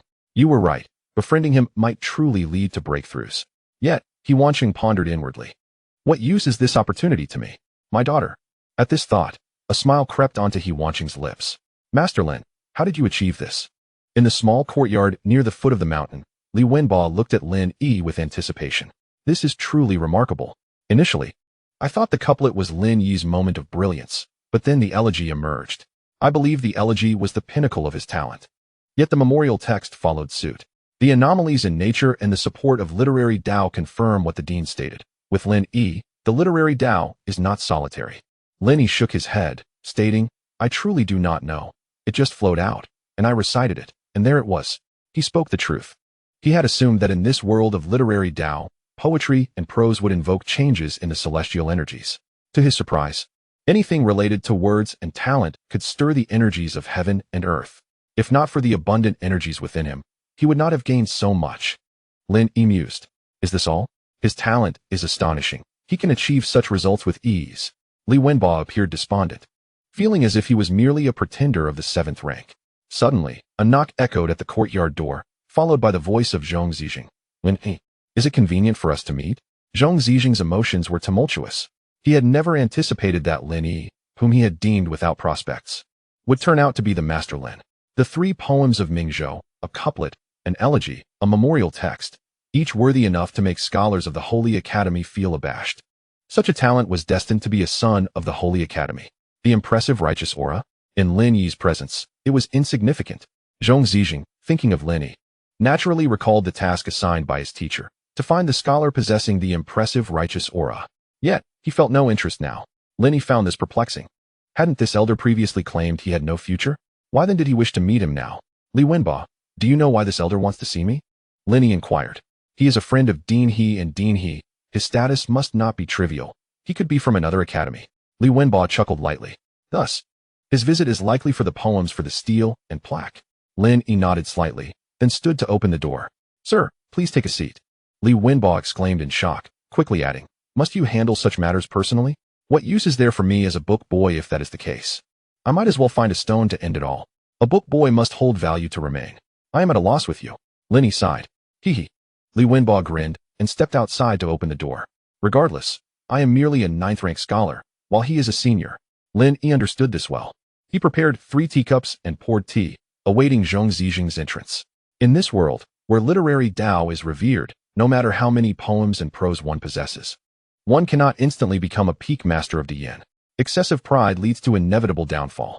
Until absolute strength is attained, one should reveal their brilliance when appropriate and remain reserved when necessary. This is the true path. Lin Yi. Zhong Zijing entered the room briskly, his mood buoyant. Lin Yi cupped his hands and said, Senior, please sit and enjoy a cup of tea. Good. Zhong Zijing nodded repeatedly, sitting down to drink tea. This young man understands propriety, not holding a grudge against his earlier criticisms. Observing Li Wenbo standing, Lin Yi smiled wryly. Why are you standing? Join us for tea. I follow your lead. Li Wenbo also took a seat. Lin Yi turned to Zhong Zijing and asked, Might I inquire why the senior wishes to see me? If it concerns the poems for the stele, the printed copies are no longer available. However, if copying is permissible, it can still serve a legitimate purpose. To be honest, upon seeing your few poems, I was particularly fond of them. Zhong Zijing replied with a smile. I am quite the poetry enthusiast, especially keen on befriending those who can craft verses. Initially, I thought the poems were penned by Yuan Fankings, nearly causing a misunderstanding. When I discovered you were the true poet, I was astounded. Moreover, I did not expect your poetry to be so exquisite. The couplet, elegy, and memorial text are equally remarkable. You are truly exceptional. Zhong Zijing generously praised Lin Yi, giving him a thumbs up.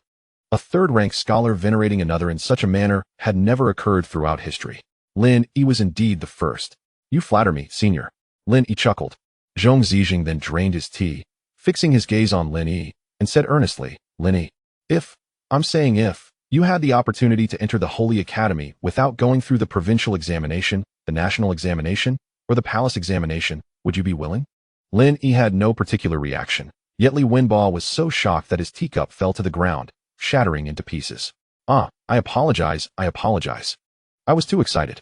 Li Wenbo hastily apologized, his hands trembling as he bent down to clean up the mess. The Holy Academy. Heaven above. This is the sacred ground in the hearts of scholars, the lifelong pursuit of all scholars.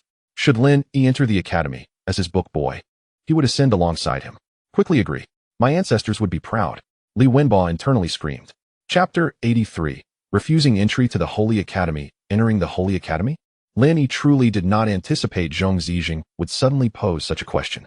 He turned to glance at Li Wenbo, who was collecting the fragments of the teacup. It was clear to him why Li Wenbo was so agitated.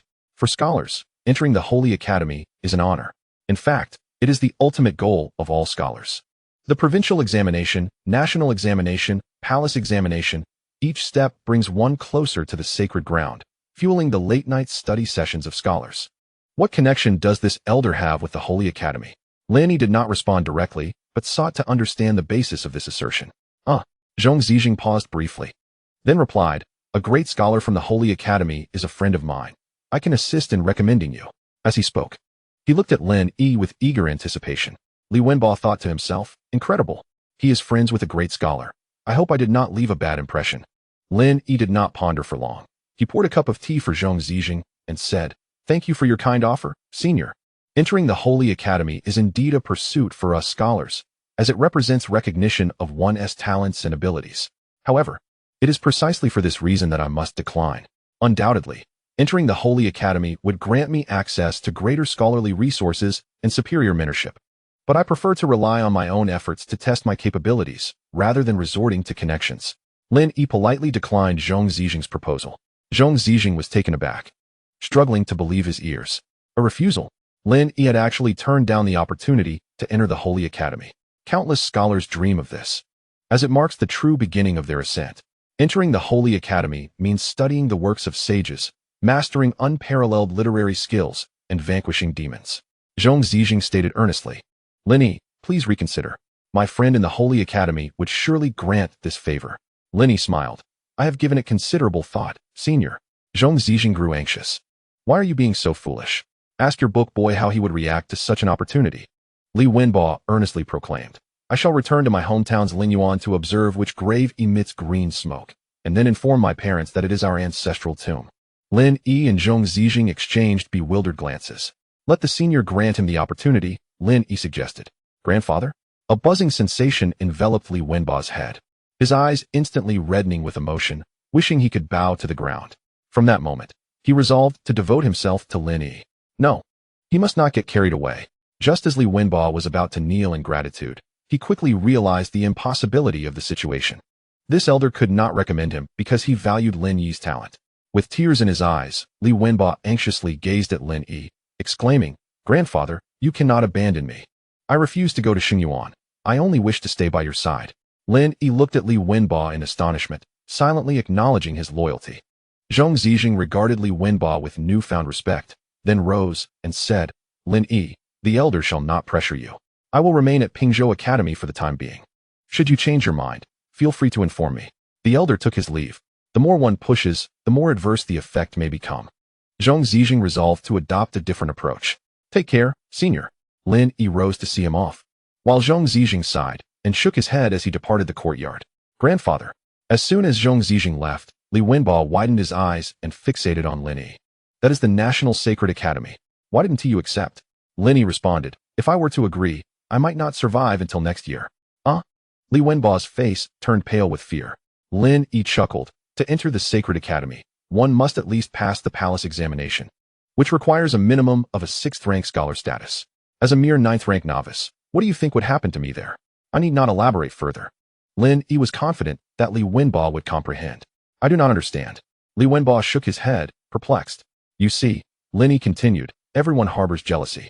If I were to enter the Sacred Academy, it would not only be those who have toiled for a decade or more who would resent me. Even those already enrolled would feel disdain. Even with the support of this elder, could he shield me every day? Once I enter the academy, I would be beset by countless schemes, provocations, and humiliations. I would be forced to endure insults, with no escape, my life in the hands of others. Tell me, what significance is there in entering the Sacred Academy under such constraining circumstances? If I am to go, it must be with grandeur, entering with the utmost pride, demonstrating to all scholars that I am not to be trifled with. Lin Yi had traversed through perilous encounters with death, and understood well the dangers of acquiring that which exceeds one's capabilities. Entering the Sacred Academy as a 9th-rank scholar?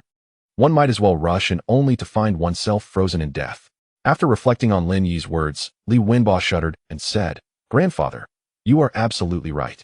Once I master 2 more literary techniques, I shall head to Nanxiang Prefecture for the provincial examination." Lin Yi would indeed enter the Sacred Academy, but not in this manner. Li Wenbo was taken aback. "Grandfather, have you already mastered one?" "Not quite," Lin Yi nodded, "just the basics." "I see." Li Wenbo exhaled in relief, having been frightened. It had taken him 2 years to cultivate the 9th-rank literary technique, Wan Yu Fei Hua, to the 2nd tier. With this technique, he secured 1st place in the provincial literary exam. "Then, grandfather, focus on your cultivation. I must see to the guests." With that, Li Wenbo withdrew. Meanwhile, in the imperial palace of the capital, Emperor Lin Yunhong was engrossed in his studies, holding the sacred bamboo scrolls, his intellect radiating. "Your Majesty." A figure emerged from the shadows, bowing low. "I have reinvestigated the incident from years past, and discovered that all the palace maids and eunuchs who witnessed the event have met with mysterious deaths. However, I have found a breakthrough. On the day of the palace fire, one eunuch has a record of leaving the palace but none of returning, and he is recorded in the archives of the Ministry of Rites as already deceased." Emperor Lin's expression grew serious. "Who is it?" "Zhao Guoji," Long San replied. "Where is the servant beside the empress?" The emperor's breathing grew heavy, a glimmer of sharpness in his eyes. "I have verified that Zhao Guoji had already died 15 years ago. According to my findings, he was accompanied by an infant, whose whereabouts remain unknown." Long San hesitated for a moment. "I suspect that the infant Zhao Guoji was carrying is the legitimate crown prince." Suddenly, Emperor Lin rose with an imposing aura, declaring, "Investigate further. Go south to uncover the truth. If you fail, I shall have your head." "Yes." Long San bowed and retreated, drenched in sweat. Chapter 84. My wife just gave birth. Under the night sky at Pingzhou Academy, in the headmaster's study. "So late, 2 headmasters come to find me. What is the matter?" Zheng Zhiqiu inquired, observing He Weijun and He Wanqing across the tea table. "The aftermath of the demon incident at the academy is settled. Now tell us how the 3rd-ranked great demon was slain." He Wanqing questioned. He Weijun nodded in agreement. Zheng Zhiqiu seemed to have anticipated this and was not surprised. "The academy united as one to slay the celestial demon." "Do not spout nonsense. You sacrificed over 100 lives at Pingzhou Academy and still could not have slain a celestial demon." He Weijun was incredulous. "If I am not mistaken, it is related to Lin Yi, correct?" He looked at Zheng Zhiqiu. Zheng Zhiqiu's body trembled slightly. He Weijun smirked. "It is indeed related to him, but I cannot explain how he accomplished it." Zheng Zhiqiu shared his confusion. He Weijun mused. Who can fathom the methods of such a being? He Wanqing had grown accustomed to the situation, but recognized Lin Yi's profoundness. "When you go to the Sacred Academy, should the master inquire who resolved the matter, just say it was your disciple Chun Haoran, who was negligent in his cultivation and self-destructed." At that moment, He Weijun interjected. He understood that Lin Yi had not chosen to enter the Sacred Academy, but opted for the seemingly inferior Pingzhou Academy, likely aiming to keep a low profile. Since Zheng Zhijing had already arrived at the academy, he could not attribute the demon's defeat to him. Thus, He Weijun was determined to protect Lin Yi's identity. This secret must never be disclosed to another soul. Zheng Zhiqiu regarded He Weijun with suspicion before turning to He Wanqing. He Wanqing replied calmly. "Following what headmaster he suggested will not lead us astray." Zheng Zhiqiu smiled inwardly, relieved to find an excuse to protect Lin Yi. After all, the article Lin Yi had written that day, once its extraordinary nature was revealed, would surely attract the attention of the Sacred Academy. However, as Lin Yi was merely a 9th-rank novice, going to the academy now would spell certain death. Thus, it was paramount to shield Lin Yi as best as possible. "Very well." Zheng Zhiqiu nodded, then looked at the 2 headmasters. "Are you concealing something from me?" "Huh." He Weijun scoffed. "Knowing too much will do you no good. Simply focus on being the headmaster, and the benefits that await you will exceed your imagination. To be honest, he envied Zheng Zhiqiu. He may lack great abilities, but his luck was extraordinary, having stumbled upon a wild sage entering the mortal realm. I shall take my leave. He Weijun sipped his tea, set down the cup, and stood to depart. He Wanqing followed suit, leaving without delay. Zheng Zhiqiu muttered to himself, these two old fellows, when did they become so in sync, so close? They must be up to no good. Should I discover any intentions to harm Lin Yi, I would risk everything to confront them. Zheng Zhiqiu, upon thinking of Lin Yi, could not help but smile with satisfaction. How wonderful! His face radiated joy. In the guest quarters of the academy, He Weijun and He Wanqing once again entered the room of Zheng Zhiqiu. As they stepped inside, they prostrated themselves on the ground, exclaiming, "We pay our respects to the Holy Sun, Master Zheng. Rise." Zheng Zhiqiu, with a troubled countenance, glanced at the two and asked, "Have you inquired thoroughly?" Just as He Weijun was about to speak, Zheng Zhiqiu interrupted him, turning to He Wanqing and saying, "He Wanqing, you speak." He Wanqing respectfully replied, "Master Zheng. That day the demon was none other than the student Chun Haoran from Pingzhou Academy. Chun Haoran is adept at writing." He then recounted in detail the incident involving the celestial fox demon to Zheng Zhiqiu. Zheng Zhiqiu had employed forbidden literary techniques, sacrificing his own lifespan, which ultimately led to Chun Haoran, transformed into the celestial fox demon, being unable to suppress the turbulent energies within, resulting in his self-destruction. The demon's corpse is currently sealed in ice, and one day Zheng Zhiqiu will bring it to the Holy Academy to atone for his sins. As He Wanqing finished speaking, he subtly raised his gaze towards Zheng Zhiqiu, who appeared lost in thought, resting his chin on his hand. "Master?" He Wanqing called out, coming back to his senses. Zheng Zhiqiu instinctively replied, "Yes, I understand." He Wanqing chose not to elaborate further, deeming it better to remain silent. "You have done well. After the provincial examinations, during the Holy Assembly, I shall mention your name before the master." Zheng Zhiqiu then fixed his gaze upon He Wanqing, stating seriously, "However, there is a matter that requires your attention. Master, please instruct me." "I shall not hesitate," He Wanqing exclaimed with excitement. To catch the attention of the Holy Master is a tremendous honor. Perhaps it could even lead him to the Holy Academy. He Weijun subtly shook his head, thinking to himself, such limited vision. Instead of striving elsewhere, it would be better to serve Lin Yi well. There is a disciple at Pingzhou Academy named Lin Yi, who possesses remarkable poetic talent. I wish to take him to the Holy Academy. Zheng Zhiqiu continued calmly, "Yet he has refused my offer. You must think of a way to persuade him," he added, "but do not reveal my identity." I had previously told him that I have a friend at the Holy Academy. He Wanqing was taken aback. Lin Yi is unwilling to go to the Holy Academy? He Weijun could not help but chuckle, for it was as he had anticipated. If Lin Yi had any desire to attend the Holy Academy, he would have gone straight there. Why choose the inferior Pingzhou Academy? Refusing Zheng Zhiqiu aligns perfectly with Lin Yi's character. Zheng Zhiqiu frowned at He Weijun, asking, "What are you laughing at? This is serious." He Weijun's heart leaped, and he quickly explained, "I just thought of something amusing." "What is so amusing? Share it with me," Zheng Zhiqiu urged. He Weijun's lips twitched as he pondered. "My wife has just given birth." Uffed. He Wanqing could not hold back his laughter and burst forth, only to quickly stifle himself upon noticing Zheng Zhiqiu's displeased gaze. "What is it that makes you laugh?" Zheng Zhiqiu questioned. He Wanqing, flustered, instinctively adopted He Weijun's excuse, saying, "My wife has also given birth." He Weijun trembled, struggling to suppress his laughter. "I see. Then you must be marrying the same woman. Go home and ask whether this child belongs to you or him."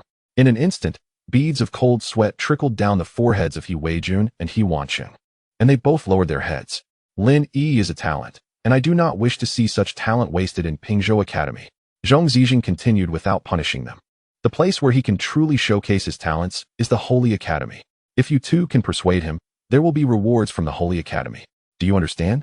He Wanqing bowed deeply and said, "I understand. I understand." He Weijun nodded in agreement. "Go now." Zheng Zhiqiu waved his hand, indicating for them to leave promptly.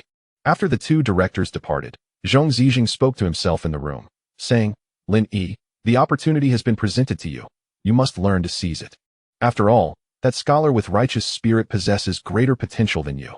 I appreciate your poetic talent, which is why I have made an exception to bring you into the Holy Academy. Over the years, I have never taken in a disciple. You are the first to ignite my interest." Suddenly, Zheng Zhiqiu chuckled. "If you were to join my school and then discover that I am the fifth holy son of the Holy Academy, you would surely be astonished. That scene would undoubtedly inspire you to compose a poem." Chapter 85. Director, Something has happened. At Pingzhou Academy, as the stars twinkled in the clear night sky, He Weijun and He Wanqing walked down the mountain path, each lost in thought. Director He, you knew Lin Yi would refuse, didn't you? He Wanqing suddenly inquired.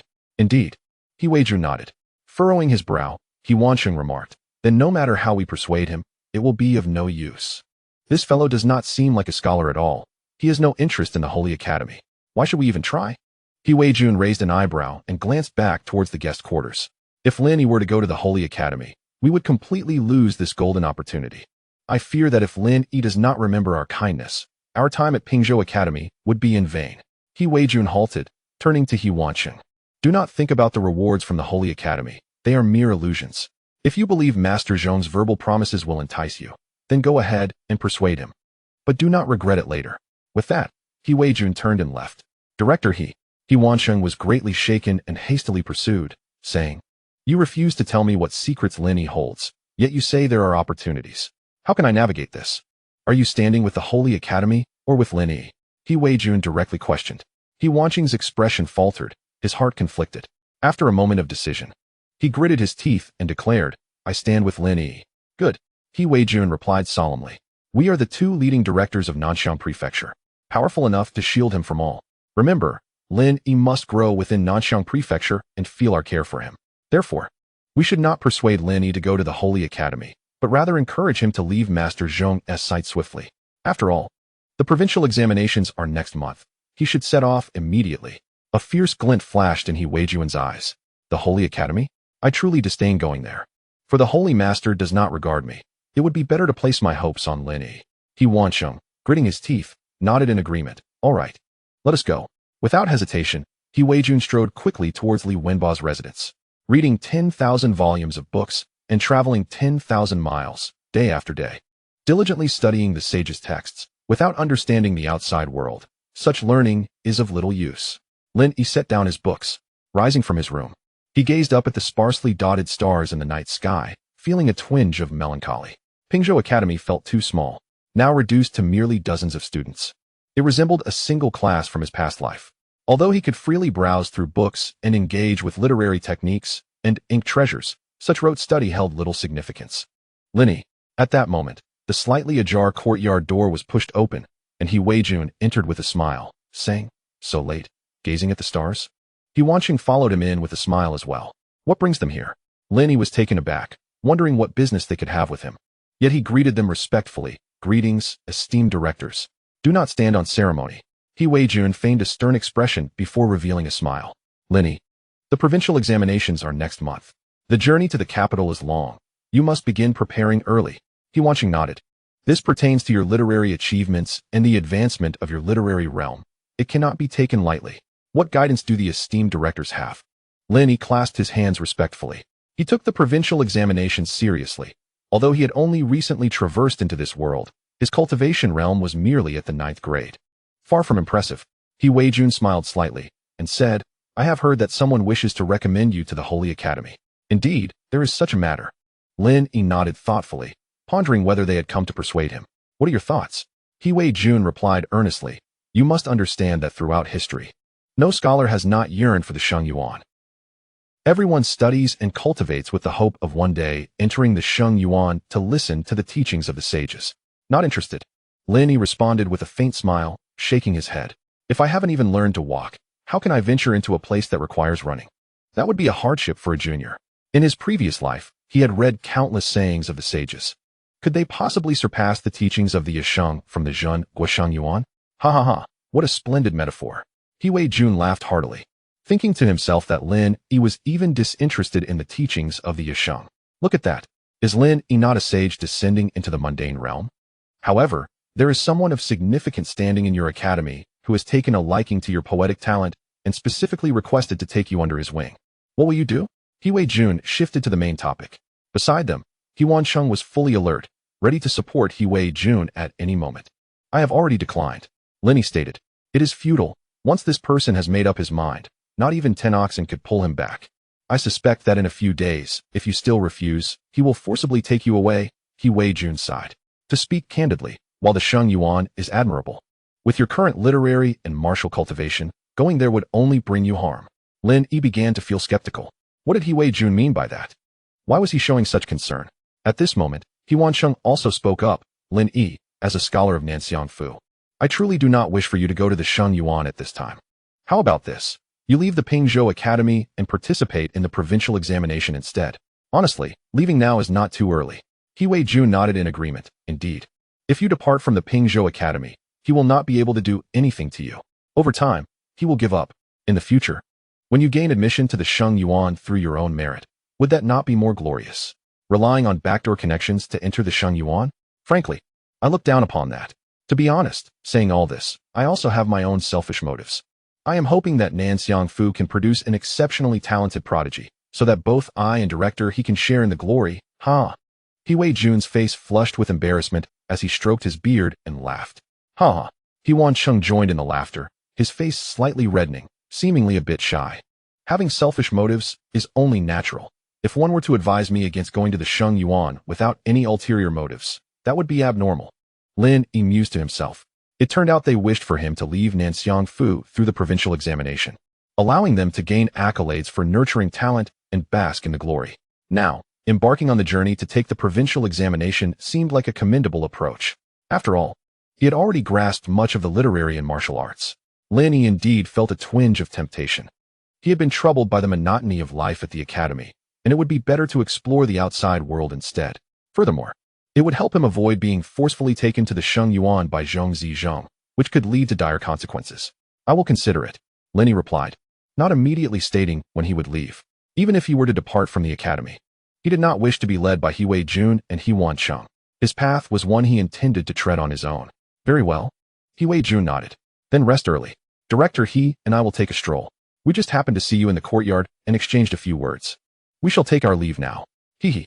Director He chuckled while stroking his beard, and then he and He Jun exited the courtyard. In Dian, the identity of a scholar was tremendously esteemed, especially for those endowed with talent. Various individuals vied for their attention, while the ordinary folk, who often had no access to literary pursuits, were regarded as mere ants in the eyes of scholars. It was truly a disheartening reality. Were ordinary people not human? Why should they be likened to ants? To hell with that. Lin Yi silently cursed. After all, just a few days prior, he himself had been regarded as an ant in the eyes of scholars, which undoubtedly left him with some resentment. Director, there has been an incident. Chapter 86. This is nonsense. Director, there has been an incident. In the tranquil study of Director Zhang Zhiqiu, who was dozing off, the sudden exclamation startled him, causing him to shudder. What are you flustered about? Have some composure. Zhang Zhiqiu glared at the scholar who had entered the study and demanded, Speak. What has happened?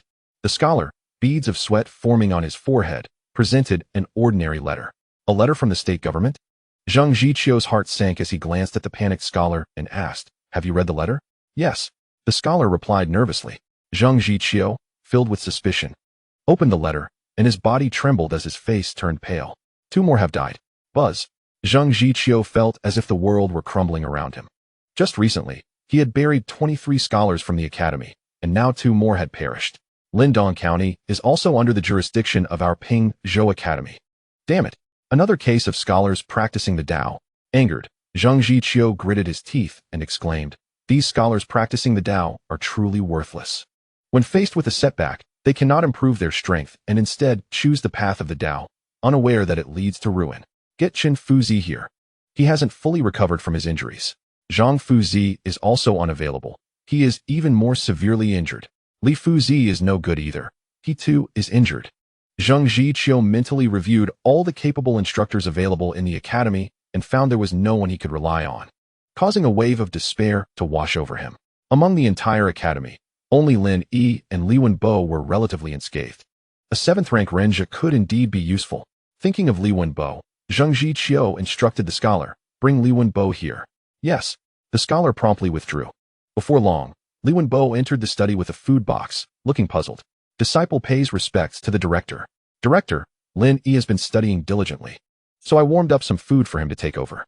If there is anything to discuss, we can talk later. It would be unfortunate if it got cold. Li Wenbo was anxious. Zhang Zhiqiu paused momentarily, then nodded and said, You have done well. I will be brief. An incident involving scholars practicing the Tao has occurred in Lindong County. resulting in the deaths of the 2 scholars from our academy who went down the mountain to investigate the demonic Daoist Xiao Yunji. You are to depart for the Lindong County government early tomorrow morning to eliminate the evil. This matter? Li Wenbo's expression changed as a glimmer of killing intent appeared in his eyes. He replied earnestly, to dare kill disciples of our academy. They must die without a doubt. Precisely, Zheng Zhiqiu affirmed. However, director, please assign someone else. Lin Yi needs to study and cultivate his literary skills these days. I cannot leave. Li Wenbo refused to carry out the mission. Killing that scholar would yield no reward for the academy. It was far better to focus on being Lin Yi's study companion, which was of utmost importance. You. Zheng Zhiqiu was furious, his beard bristling as he glared, raising his foot to throw a shoe at Li Wenbo's face. Smack! The shoe struck Li Wenbo's face, but he remained defiant, saying, Director, let the other junior brothers handle it. Clearly, I have been too lenient with you all. This atmosphere of casual study, where one practices the Tao and another rebels, has caused you to become ever more audacious. Zheng Zhiqiu was boiling with rage, searching for something to throw on the desk. He picked up an inkstone, contemplating smashing it, but realizing it was a precious writing tool, he refrained lest he lose his only capable candidate. Instead, he removed his other shoe and hurled it, but missed. Worried that Zheng Zhiqiu might be overwhelmed with anger, Li Wenbo then suggested, how about, Director, you help me request a leave of absence from Lin Yi? Request what leave? Just then, Lin Yi appeared in the study. Sir. Li Wenbo's eyes lit up with surprise. Why have you come? Do you have business with the director? Just a small matter. Lin Yi nodded. Having listened to He Wei Jun and He Wan Cheng's words, he felt a stirring in his heart and decided to come over. Lin Yi, you have come. Zheng Zhiqiu's face instantly brightened at the sight of Lin Yi.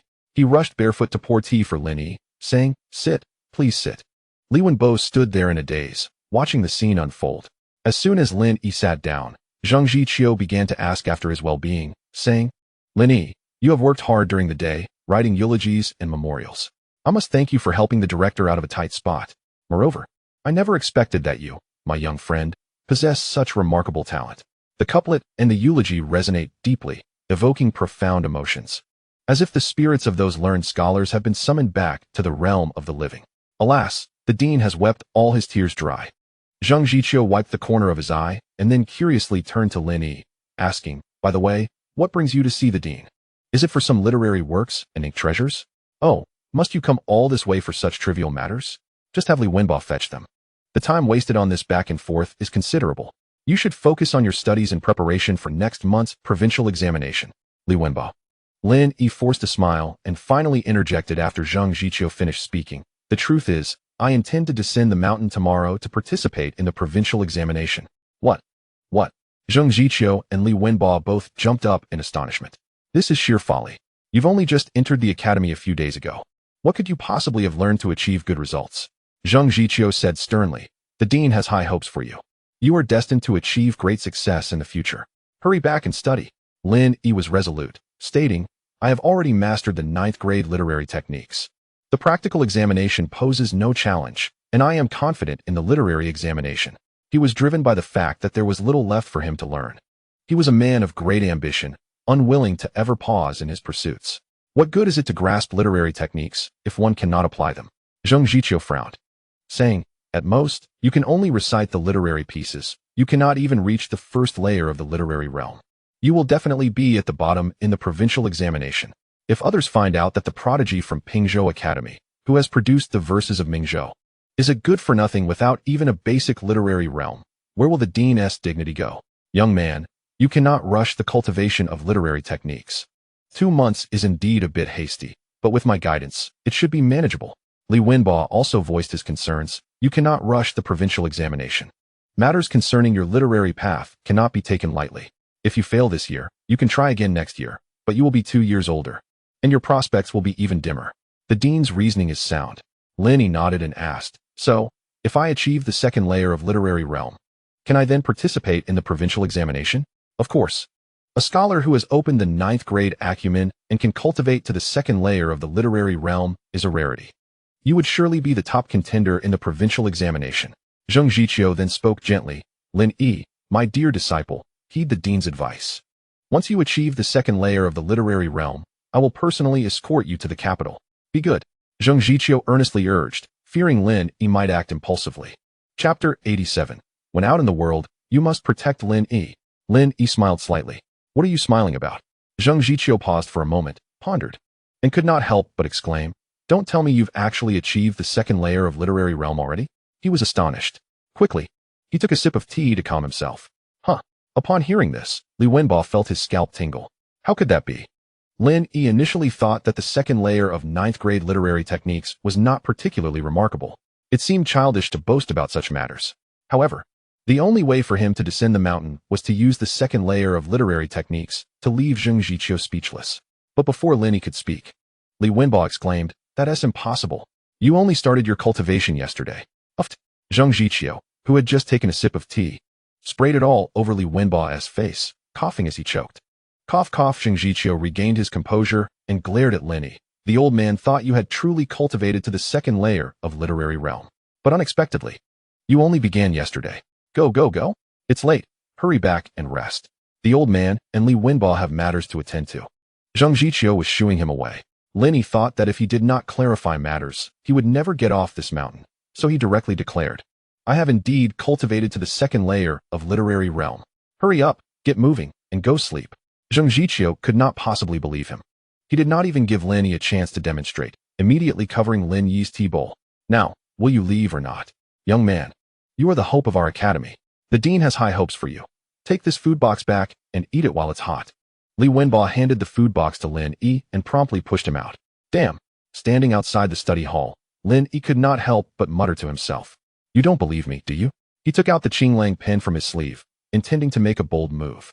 Dean, I will head to the Lintong County government tomorrow morning to subdue that demonic cultist. Please help me request a leave of absence. Li Wenbo still thought it necessary to make the trip. The academy was in dire need of revitalization, and he was truly the only one capable of making an impact. After all, he was the fourth in the academy. Very well. Zhang Jiqiu nodded. It's a trivial matter. But just then, outside the study hall, the aura of heaven and earth suddenly stirred. What is happening? Zhang Jiqiu and Li Wenbo were just about to step outside to investigate when countless sounds of something slicing through the air suddenly assailed them. Whoosh, whoosh. 70 or 80 golden characters fell like raindrops, heading straight for their faces. Li Wenbo was taken aback, exclaiming, Dean, we're under attack. We're under attack. He unleashed his aura, and a semi-transparent white barrier appeared in front of him, blocking the onslaught of the golden characters. Crack, crack. However, the sound of the golden characters colliding with the aura shield was particularly jarring. Li Wenbo even felt a twinge of soreness in his arm. Who dares to show off such petty skills here? Zhang Jiqiu stepped forward, and the incoming golden characters disintegrated upon contact with him, returning to the heavens. He and Li Wenbo rushed out of the study hall. What they saw next made their scalps tingle, as if their years of study had been in vain. Lin Yi, holding the Qinglang pen, waved his hand as the pen danced in the air, conjuring water characters that transformed into countless golden characters, continuously flying toward them.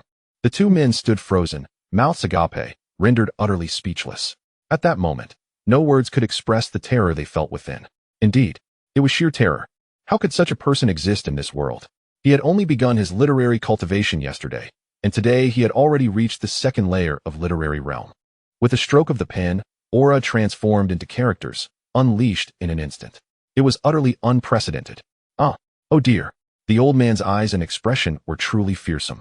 The two dazed men were battered by Lin Yi's literary techniques, leaving them with bruised faces and pained expressions.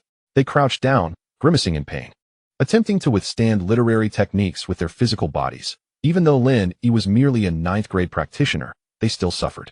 Moreover, this was literary technique wielded with the Qinglang pen.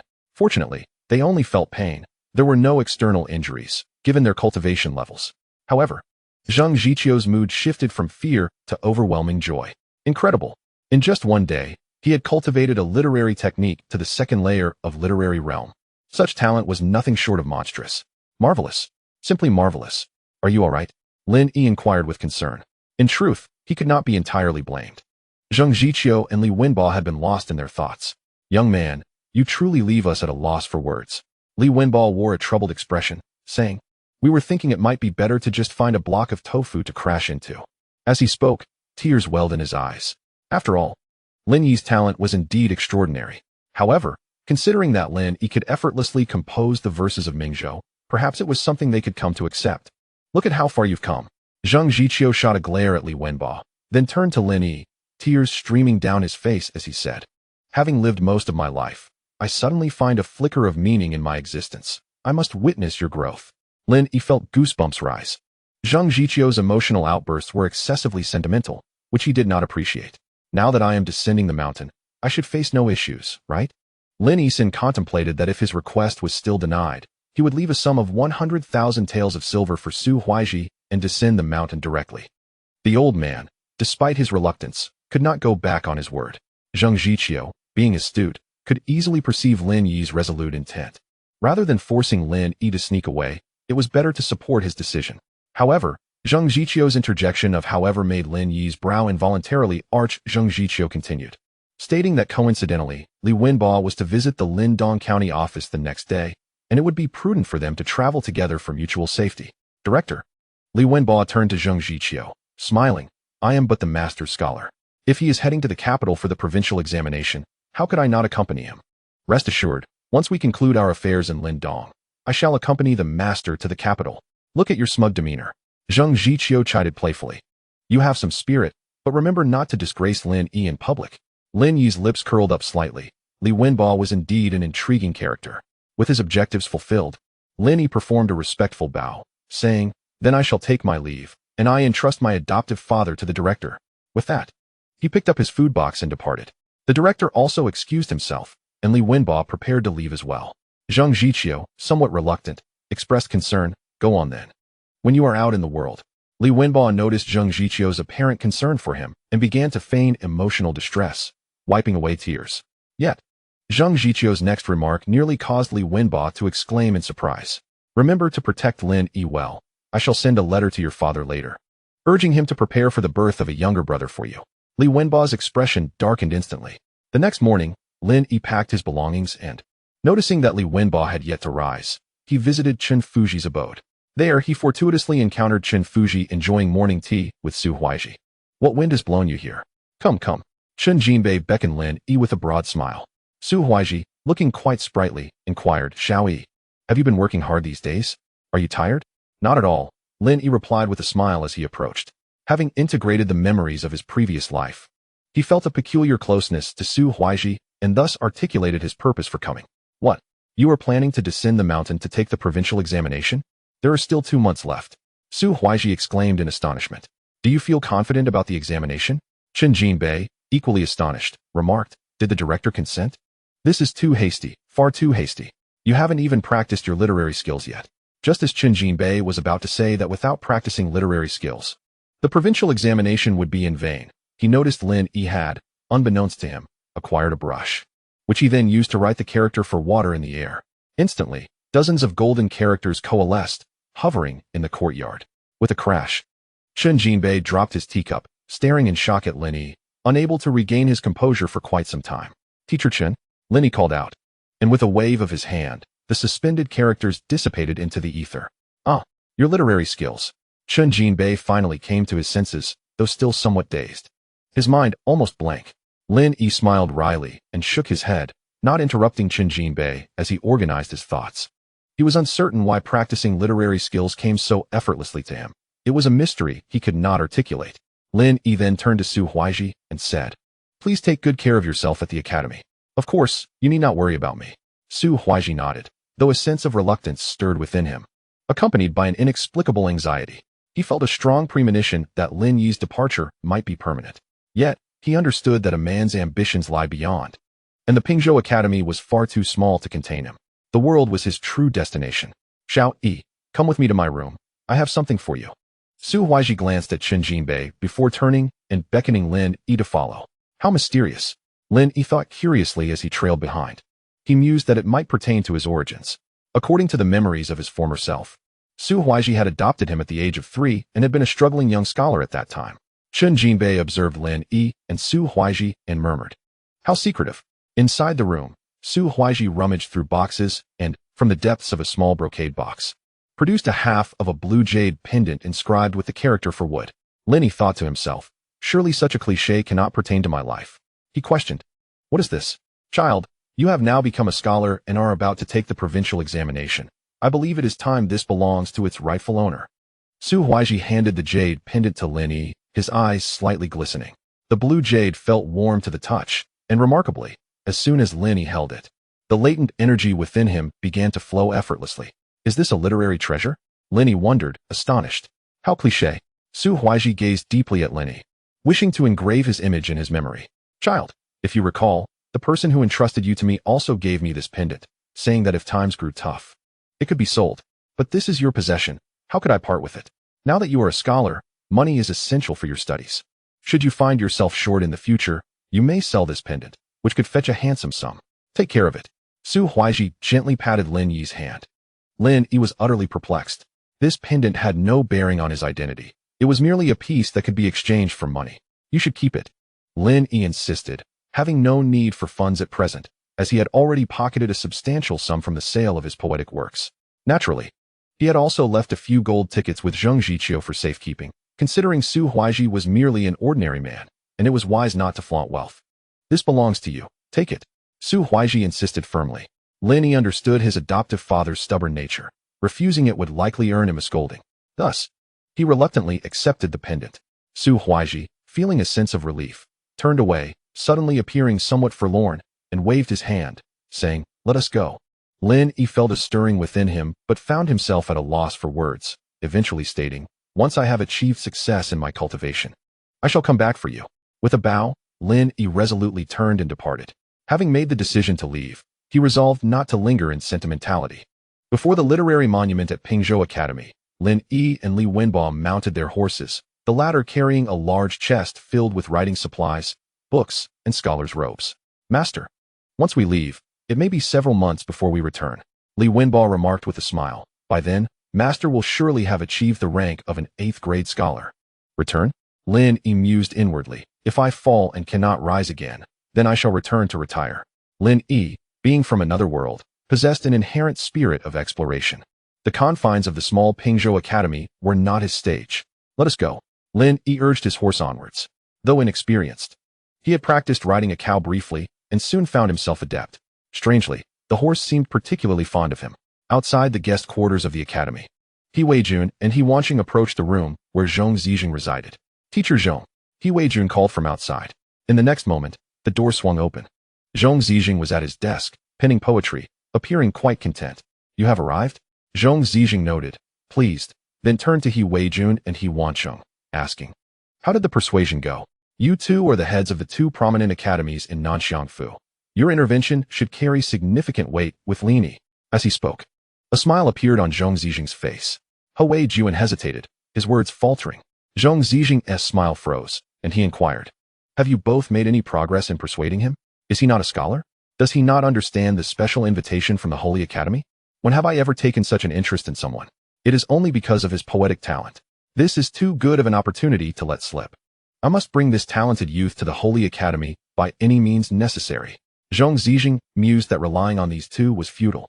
It would be better for him to take matters into his own hands.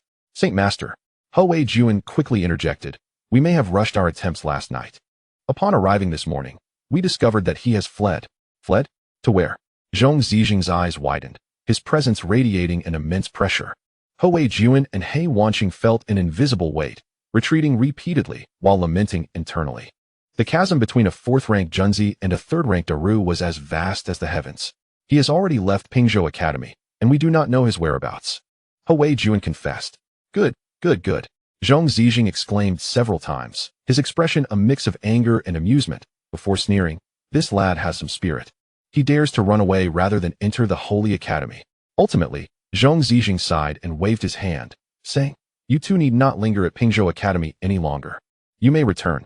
There is no necessity for me to remain here either." He Weijun and He Wanqing exchanged glances before silently withdrawing. Once outside the room, their hearts raced, and their bodies were drenched in cold sweat. "Lin Yi, oh Lin Yi, you were given a splendid opportunity. Yet you not only rejected it, but ran away. Well done. No matter how talented you are in poetry, without the resources of the Holy Academy, you will struggle to achieve anything significant. Since that is the case, I shall seek out that scholar in Nanxiangfu, one who possesses righteous spirit, and cultivate him, so you may witness the splendid future you have forsaken." Zhong Zijing was incensed by Lin Yi's actions. He resolved to find that righteous scholar and ensure Lin Yi would regret his decision. Chapter 89. The County Office of Lindong County. The largest county in Jinzhou is vast and abundant, teeming with talented individuals. More than half of the students from Pingzhou Academy hail from Lindong County. Moreover, its proximity to Yunzhou means that many exceptionally gifted scholars opt to join Qingping Academy, as it is recognized by the Holy Academy, thus offering resources beyond what Pingzhou Academy can provide. At this moment, in the county office of Lindong, County Magistrate Zhang Dong was in a furious uproar. I have fallen into a terrible stroke of misfortune. Just as promotion seemed imminent, this incident occurs.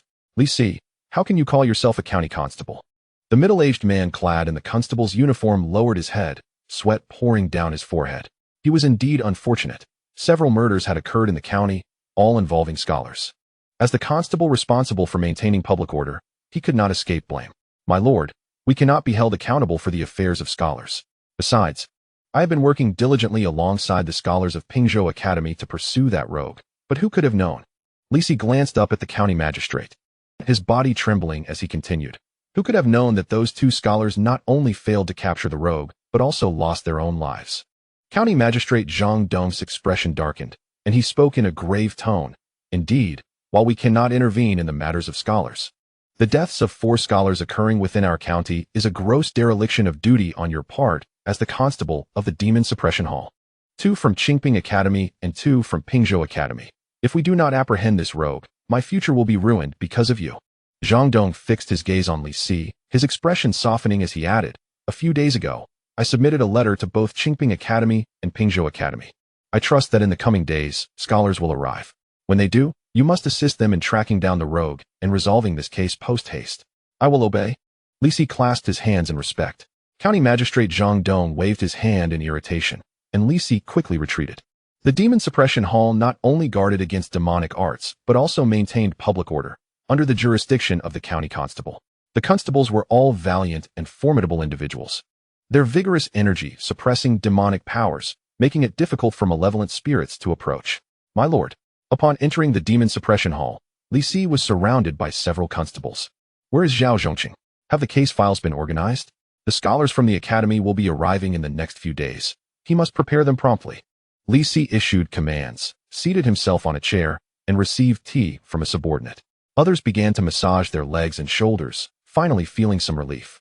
Before long, a young man dressed in scholarly robes approached, carrying several case files.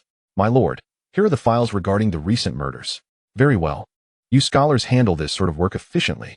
Li Si glanced at the young man and remarked, Zhao Zhongqing, why do you always wear such a gloomy expression? Has something happened to your wife? The young man named Zhao Zhongqing trembled slightly, then forced a smile that was more sorrowful than crying. Enough, enough. You may leave.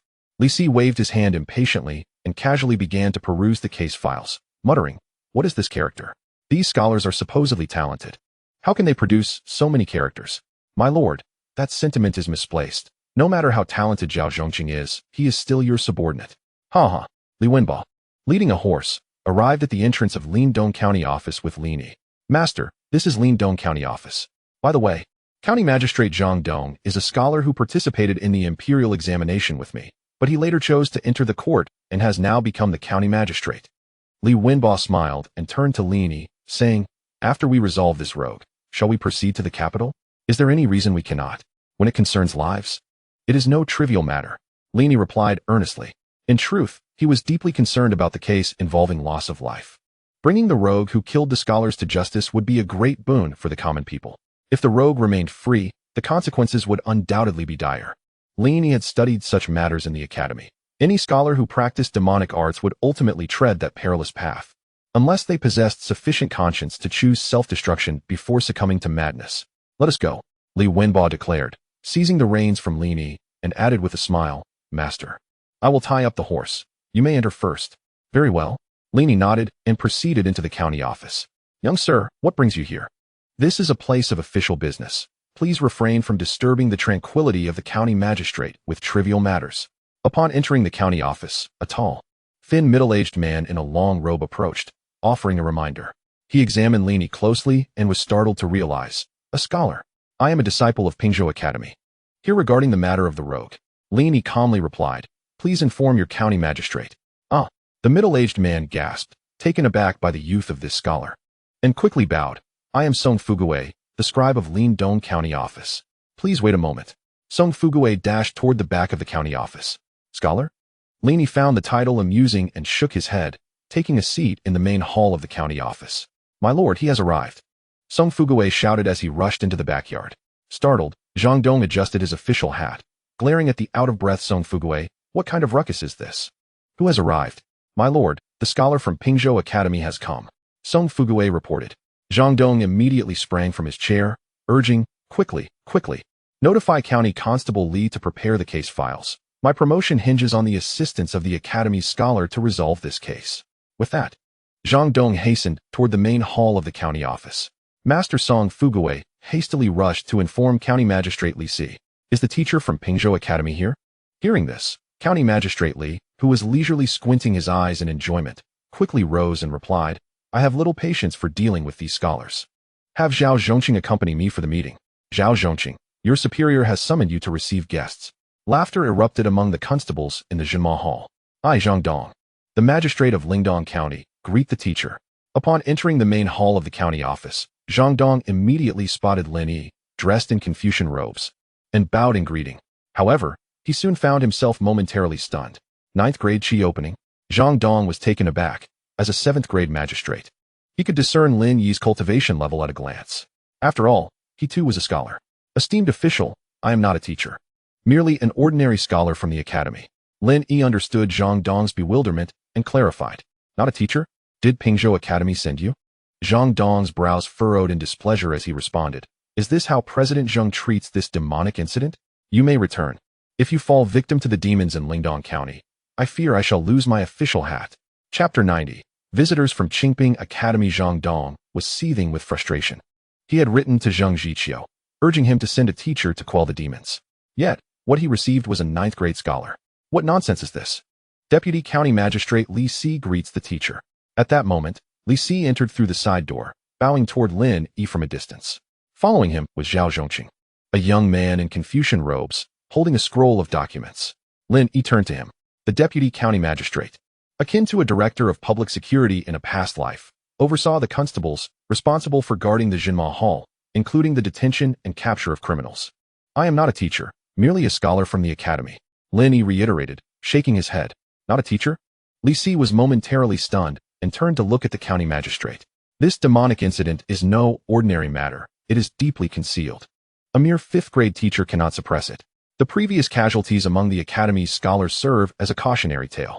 Zhao Zhongqing raised his head slightly to glance at Lin Yi, a flicker of surprise crossing his eyes before he lowered it again. Lin Yi smiled at County Magistrate Zhang Dong, saying, There is no need for concern, Master Zhang. I will not be participating in this incident. Another will handle it. Another? Zhang Dong's curiosity was piqued. Where is this person? Just then, a joyful voice from outside the hall echoed, Zhang Dong. Everyone turned to see Li Wenbo entering with a large box, a broad smile on his face. Li Wenbo, you rascal. Ha ha. Upon seeing Li Wenbo, Zhang Dong burst into laughter and stepped forward to greet him. It has been over 3 years since we last met. What brings you, the top scholar from Nanshang Prefecture, to my humble abode? Li Wenbo clapped Zhang Dong on the shoulder, saying, I would rather not be here. But with our fellow disciples falling victim to the demons, how could I stay away? Zhang Dong paused, a frown creasing his brow. Surely not. Did Pingzhou Academy send no teachers? Only you? Do not blame Pingzhou Academy, Li Wenbo reassured him. To be frank, we recently faced a crisis with a 3rd grade celestial demon, and we simply cannot spare any hands. Several teachers are currently recuperating, but rest assured, my involvement will pose no issue. A 3rd grade celestial demon? Is it handled? Zhang Dong stammered, his body trembling in fear. Celestial demons appearing within Jinzhou is a calamity of monumental proportions. Indeed, Li Wenbo affirmed. That is why I said you need not worry. Pingzhou Academy is truly formidable. Should word of this spread, scholars will surely flock to join. Zhang Dong could not help but marvel, then said, Come, since you are here, let me host you with a feast. The inner courtyard has already prepared a banquet. We must have a good chat. Zhang Dong, being on friendly terms with Li Wenbo, shed his formal demeanor, momentarily casting aside his worries. Agreed. Li Wenbo nodded. At that moment, Zhang Dong remembered Lin Yi and inquired, By the way, Wenbo, who is this person? Master. Zhang Dong was about to ask about the 9th grade individual when Li Wenbo exclaimed, Master, this is Zhang Dong, a current official of the court. and we share a solid friendship. Solid friendship? In what regard? Lin Yi observed the amiable exchange and instinctively tilted his head, responding, indeed.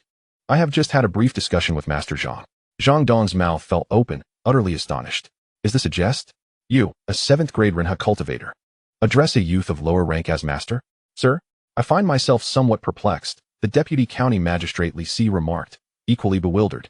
You are perplexed? So am I. Zhang Dong silently cursed. Subsequently, Li Wenba guided him toward Lin Yi, wearing an awkward grin. Zhang Dong. This is the esteemed teacher in the hearts of all scholars at Pingzhou Academy, the direct disciple of the president, Lin Yi, and I. Li Wenba proudly thumped his chest and declared, I am his sole attendant. What? Zhang Dong's mind went blank, feeling as if it might explode. A wave of numbness coursed through him, his feet seemingly glued to the ground. The top scholar from Nanshang Prefecture, a prodigious literary talent, Li Wenba, had fallen to the status of a mere attendant to a 9th grade scholar. Insanity. Li Wenba must have lost his mind. The deputy county magistrate, eyes wide, stared at the 7th grade scholar treating this youth as his master. What madness is this? In the world of scholars, how chaotic it has become. Where is the straightforwardness of martial artists? The one with the strongest fist is the leader. Zhao Zhongqing stood by, staring at Lin Yi with wide eyes, filled with disbelief. More shocked than when he heard of the 3rd grade celestial demon. Zhang Dong, do not wear such an expression. To be frank, my master, Li Wenba began. But Lin Yi interjected, it is imperative we resolve the case quickly. There is little to discuss. This fellow, so talented yet so fond of showing off. Then let us remain silent. Li Wenba chuckled and promptly chose to be quiet. He pondered whether to privately inform Zhang Dong of this opportunity. Zhang Dong's mouth twitched. He was genuinely startled. The more he observed Lin Yi, the more he felt something was amiss. Could he be Zhang Zhiqiu's illegitimate child? Zhang Dong, considering this possibility, inwardly scolded, You Li Wenba, a disgrace to scholars. To curry favor with your president, you would make his illegitimate child your attendant. Bah, sir. Just then, a constable rushed into the main hall, exclaiming, Sir, teachers from Qingping Academy have arrived. Zhang Dong's body jolted, and he quickly replied, Please let them in. Qingping Academy is a prestigious institution recognized by the Holy Court, far superior to Pingzhou Academy. Well done, Zhang Dong. How do you manage your duties as a magistrate? Even before the representatives from Qingping Academy entered, their voices resounded outside the hall. Swiftly, 3 figures entered the main hall, led by an elderly scholar with a goatee dressed in a Confucian robe. Behind him followed young men and women clad in Confucian robes and skirts. The man was handsome, while the woman possessed a sweet countenance. The elder in the Confucian robe strode with a commanding presence, exuding an aura of authority. Upon entering the county office, he took the main seat without hesitation and, striking the armrest of his chair, glared at Zhang Dong with a somber expression. Zhang Dong, what will you offer to compensate for the life of my disciple? As these words left the elder's lips, a profound silence enveloped the entire hall of the county office. So quiet that the fall of a pin could be heard. Zhang Dong's forehead pulsed with veins. As a 7th-rank county magistrate, although his cultivation might not match that of a 5th-rank scholar from the academy, he still held an official title granted by the court. He was a magistrate by decree. The elder, regardless of his 5th-rank status, was not a disciple of the sacred academy and thus lacked the authority to dictate terms to a magistrate. Zhang Dong coldly fixed his gaze upon the elder, speaking in a low voice, Mind your words. Lin Yi raised his eyes, casting a deep glance at Zhang Dong, a smile gracing his lips. This was the spirit of a court official. What did it matter if the academy's scholar was present? To cause a ruckus in the county office, pressing a court official for compensation, was a flagrant violation of the law, utterly outrageous. A report to the court would surely bring punishment upon the elder from the sacred academy. Oh, the elder was evidently taken aback, casting a cold glance at Zhang Dong. My disciple from Qingping Academy perished in your Lingdong County. Am I not entitled to seek accountability? Accountability is one thing. Yet I have made it clear, mind your words and attitude. No matter my shortcomings, I am still a court official. With a swift motion, Zhang Dong settled into the magistrate's chair, looking down upon the elder. Who is present here? State your name. Zhang Dong glared at the elder, his official demeanor emanating a natural authority. Li Wenba, filled with excitement, whispered to Lin Yi, Sir, our old brother is indeed formidable. He possesses a strong backbone and a fiery temper, which is why we believed he was suited to serve in the court. Having courage, capability, and the will to act, what does it matter if he has a temper? Lin Yi, in turn, admired Zhang Dong's fortitude. It was no wonder that upon learning of his 9th-rank cultivation, Zhang Dong had urged him to flee immediately. Such was Zhang Dong's character. You, the elder was nearly apoplectic.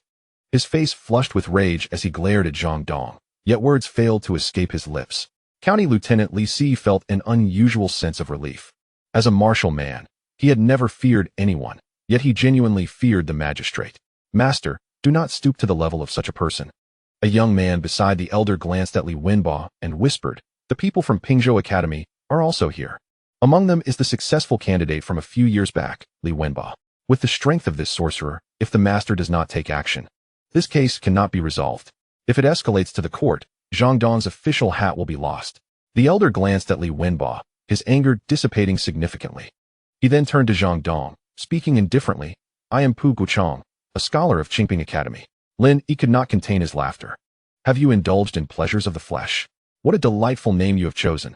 Quite talented. Pu Guchang turned to Lin Yi, instantly erupting in fury. Who are you? A mere 9th-rank student? What qualification do you have to laugh here? Pu Guchang unleashed his 5th-rank aura of virtue, pressing down upon Lin Yi. Yet, Lin Yi appeared utterly unaffected. Pu Guchang furrowed his brow.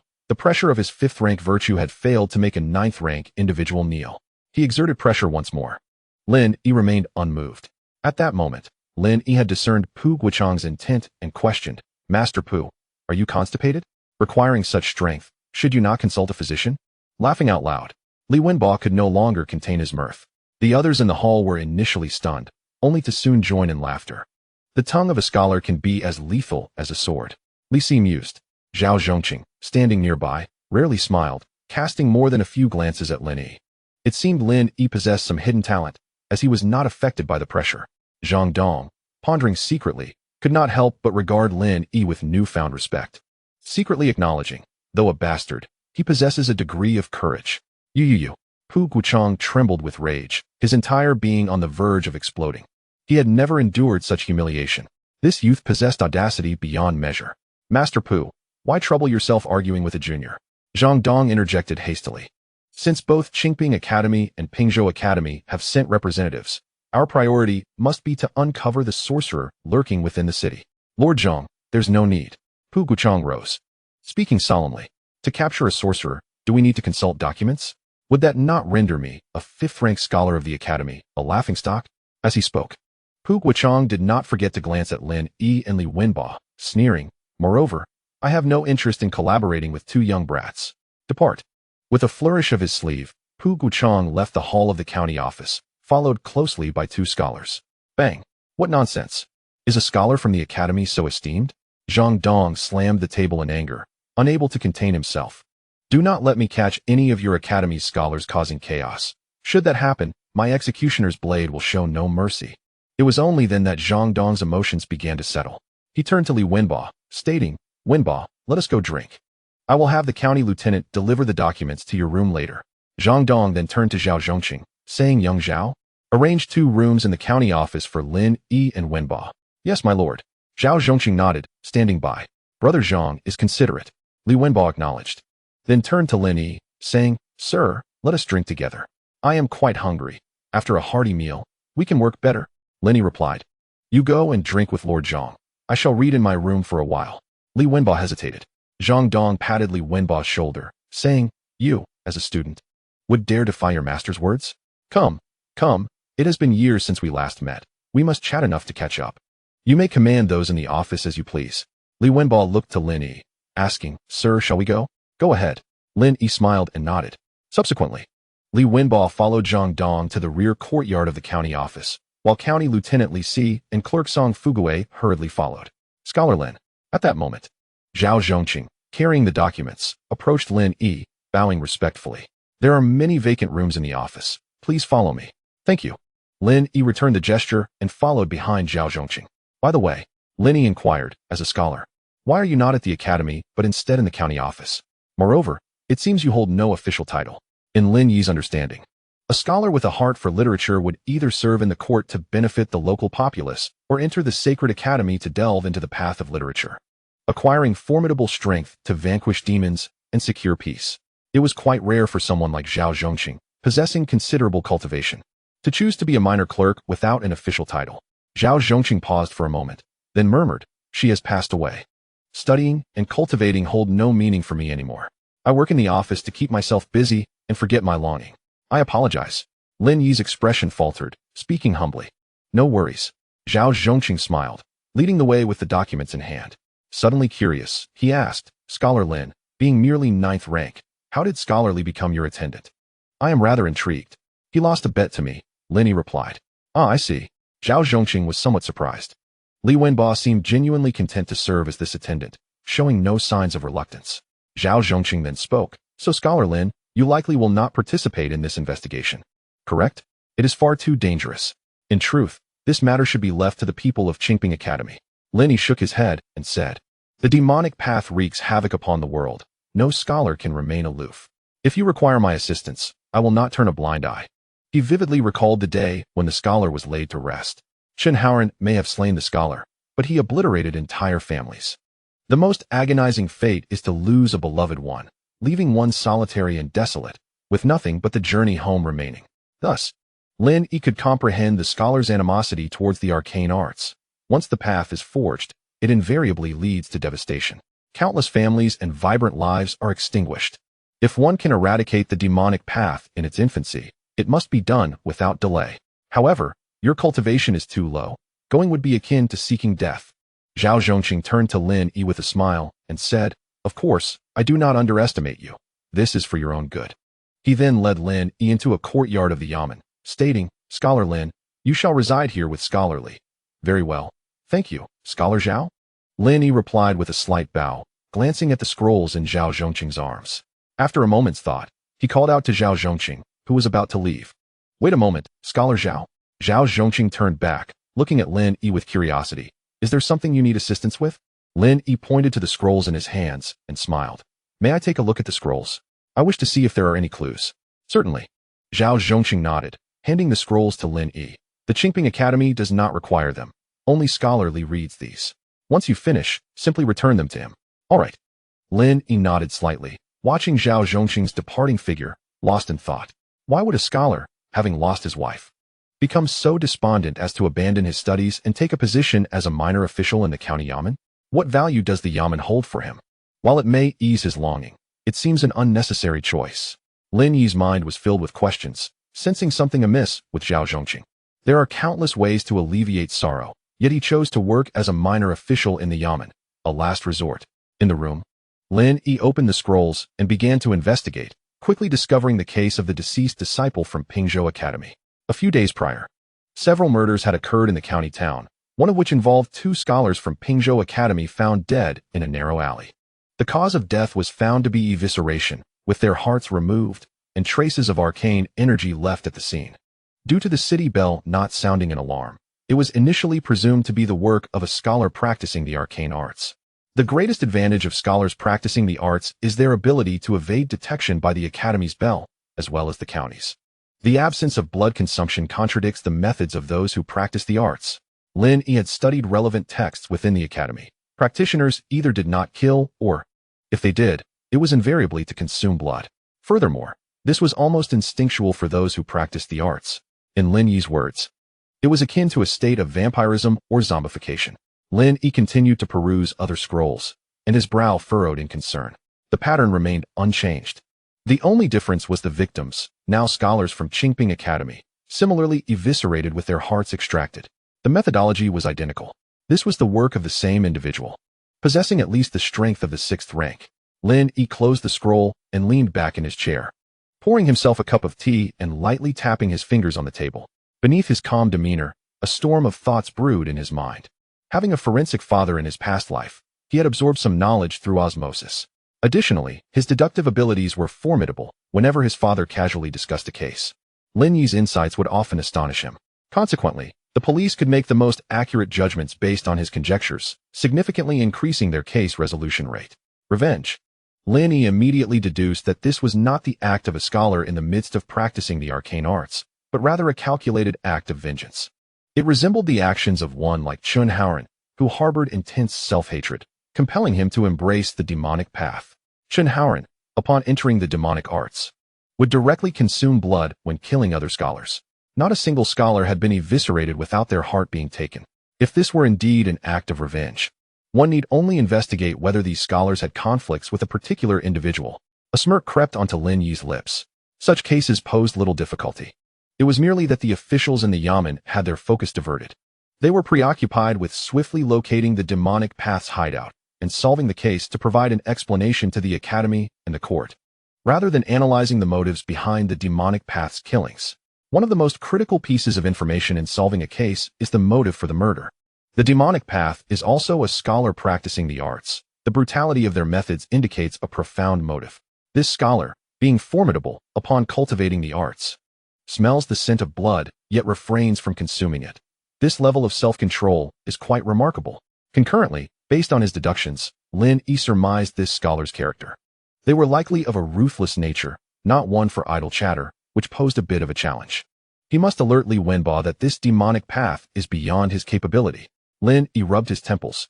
From the current circumstances, it appeared that this scholar had not succumbed entirely to madness and was not indiscriminately killing the innocent. They were targeting scholars out of vengeance. However, this was merely a temporary state. The longer the time elapsed, the more difficult it would become for the scholar to control their inner demons, leading to complete demonic transformation. Meanwhile, in the back courtyard of the county yamen, Li Wenbo and County Magistrate Zhang Dong clinked their cups and spoke freely, discussing history and current affairs, occasionally composing poetry and sharing laughter, creating a warmly congenial atmosphere. Wenbo, speak honestly with me. Why do you wish to be Lin Yi's attendant? Zhang Dong, emboldened by drink, ventured to ask a question that Li Wenbo might find quite irksome. Ha! Burp. Li Wenbo belched, patting Zhang Dong's shoulder, and replied earnestly. You know not of what you speak, my friend. Li Wenbo raised his thumb, his eyes brimming with admiration, and exclaimed passionately, we lost a bet to him, agreeing I would be his attendant for a year, but we were unwilling to accept that. Indeed, you are the top scholar from Nanxiang Prefecture, brimming with talent, who would willingly serve as his attendant for a year. Zhang Dong empathized with Li Wenbo's sentiments, raising his cup and saying, come, let us drink to that. Exactly. With the effects of the alcohol heightening his emotions, Li Wenbo declared, thus, we swore to be his attendant for life. If he wishes to send me away next year, I shall cling to him like a leech. Brother Zhang, I must confess, I have already sworn a solemn oath. In life, I am as Lin Yi's man. In death, I am Lin Yi's ghost. Buzz. Crash. Upon hearing this, Zhang Dong's body jolted, causing the cup in his hand to slip and shatter into pieces. His mouth agape. He sat there, momentarily stunned. Then, as if sobering up, his complexion paled slightly as he said, Wenbo, you are mad. Even if he is Zheng Zhiqiu's illegitimate son, you need not go this far. What illegitimate son? I am not.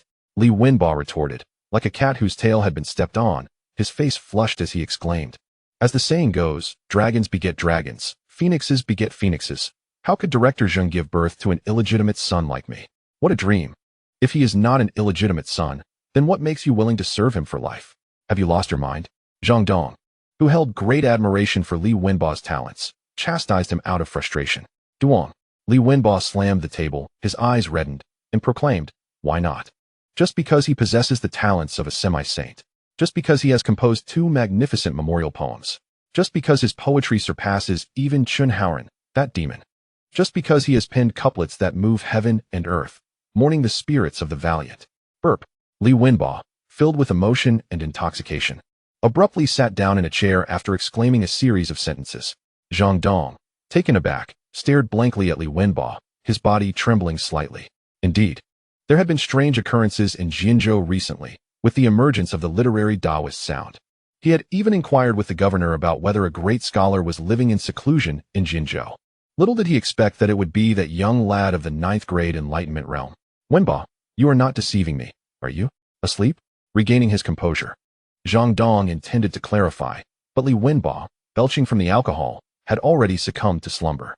Zhang Dong shook his head and muttered, this fellow has yet to abandon his habit of drinking and boasting. In a certain tavern in the Lin County government office, Pu Guochang of Qingping Academy sipped tea, while a sweet-faced talented woman behind him massaged his shoulders. Opposite sat a handsome young man. Master, that demon Daoist is hiding now, seemingly too afraid to show himself. The young man, with a glint of murderous intent in his eyes, declared, however, I have instructed my junior disciples to search one by one in the southern city.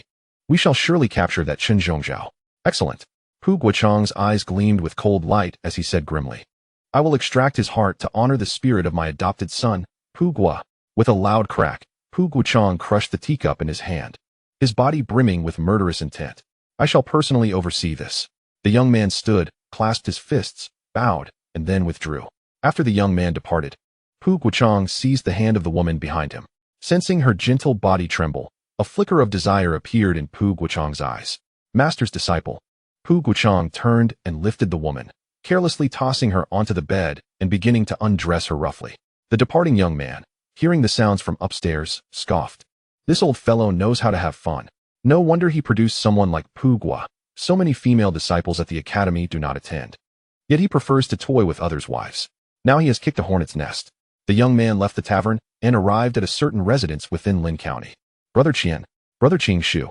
Upon entering, several young men clad in white Confucian robes emerged. Any news on Chen Zhongzhao? Inquired Qian Qingshu. Not yet. The brothers are searching each courtyard one by one. We should have leads soon. One scholar replied. Qian Qingshu nodded and said, remember, we need Pu Fuzi alive. Yes. The scholar cupped his fists, then seemed to recall something and asked, by the way, Brother Qingshu, have the people from Pingzhou Academy sent anyone since those two fellows died? Qian Qingshu chuckled. What can a second-rate academy like Pingzhou send? Just a 9th grade and a 7th grade scholar. Those two were unfortunate. They switched allegiance to our Qingping Academy to serve Pu Gua as a servant, and now they ruined someone's wife and lost their lives. The scholar laughed derisively. Those worthless fools. Qian Qingshu smiled, and then instructed, you all go follow up and ensure they don't act recklessly. Zhang Dong is not someone to provoke. If anything goes wrong, don't blame the academy for not protecting you. Yes. The scholars cupped their fists in acknowledgement and left the residence. In the rear courtyard of the county office, Lin Yi studied late into the night. Reading indeed enhances one's talent, but it is limited and does not embody the grand righteous spirit. Lin Yi set down his book, gazing at the bright moon outside, murmuring softly, is it only through reading the poetry and prose of my previous life that one can cultivate the grand righteous spirit? With this thought, Wenba, grind the ink. Lin Yi began to speak, but remembered that Li Wenba was already drunk and fast asleep in the adjacent room. With a bitter smile, he proceeded to grind the ink himself. Among the book of songs, the piece that resonates with me the most is Guanju. Shall I give it a try? Lin Yi dipped his brush in the ink and began to write. The Osprey's Call, on the river islet. The graceful lady, a gentleman's perfect match. Immersed in this state, the essence of heaven and earth converged at his fingertips, infusing the poem into the Xian paper. A faint golden glow emanated from the characters. Soon, Lin Yi noticed the talent within him beginning to transform into a golden righteous spirit. Indeed, Lin Yi thought to himself. After completing the poem, he realized that Guanju exhibited signs of talent radiating outward. He swiftly tucked the poem away, sealing it as akin to a binding.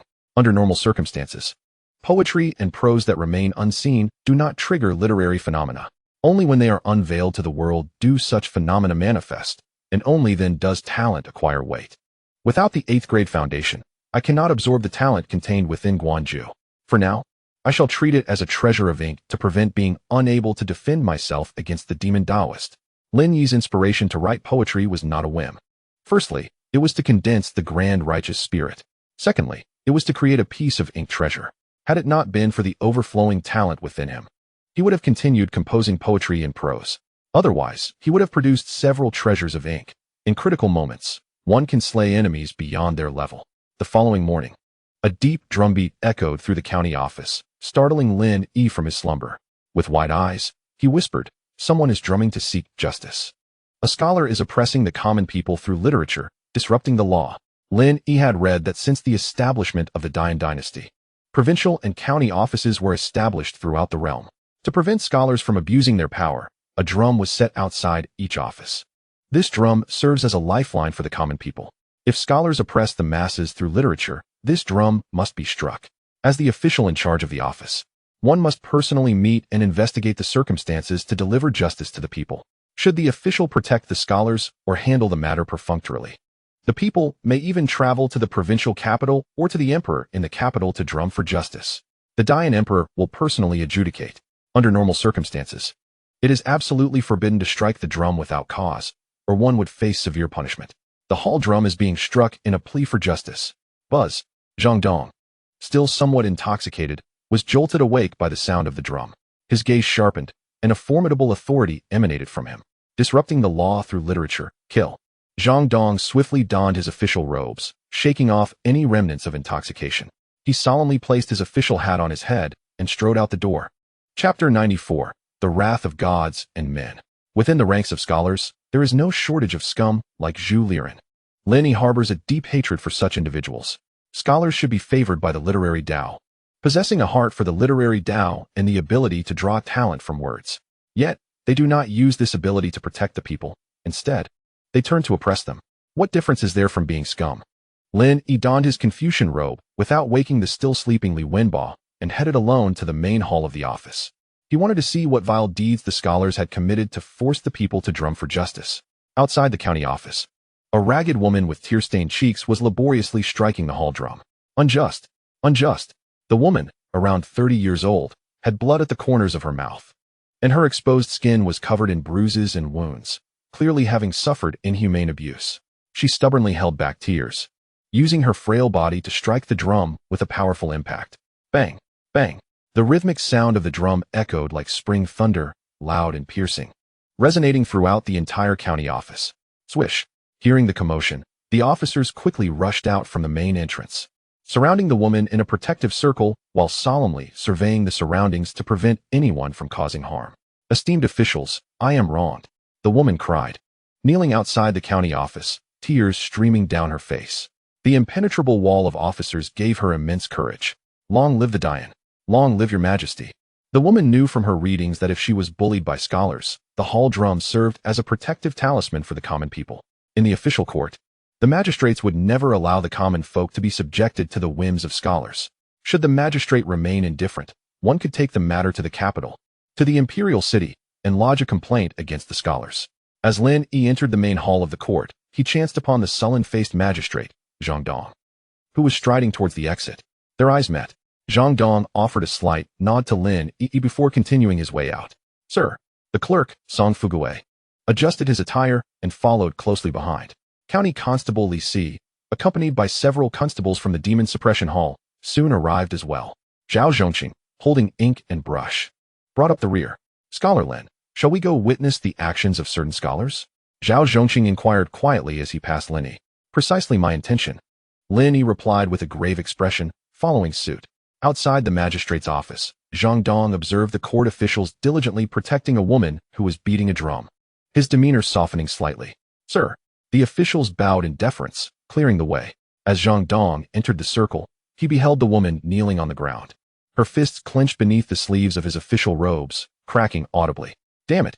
Upon seeing the woman's countenance, Zhang Dong surmised the gravity of the situation. Lin Yi and Zhao Zhongqing stood off to the side, with the latter producing paper and brush to document the grievances. Sir, this humble woman is wronged.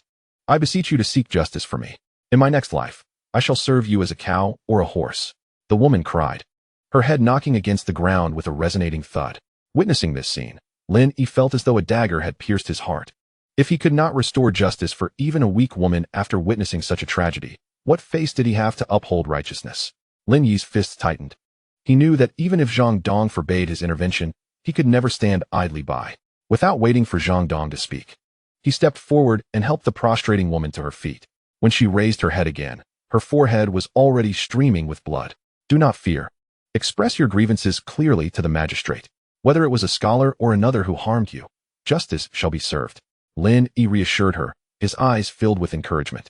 He had awakened the heart of literature and virtue, yet he was, at his core, a commoner. Beneath the weight of the literary path, he felt like a mere insect. He had merely been fortunate enough to leverage the poetry of his past life to gain the privilege of utilizing the power of the literary path. Zhao Zhongqing's hand trembled slightly as he held his brush, watching Lin Yi, and recorded his words. Unbeknownst to him, tears had begun to well in his eyes, and a barely perceptible sense of relief washed over his face. Observing Lin Yi's actions, Zhang Dong's eyes flickered with a hint of approval. He turned to the weeping woman and said solemnly, "What he says is true. Share your grievances with me, and I shall ensure justice is served.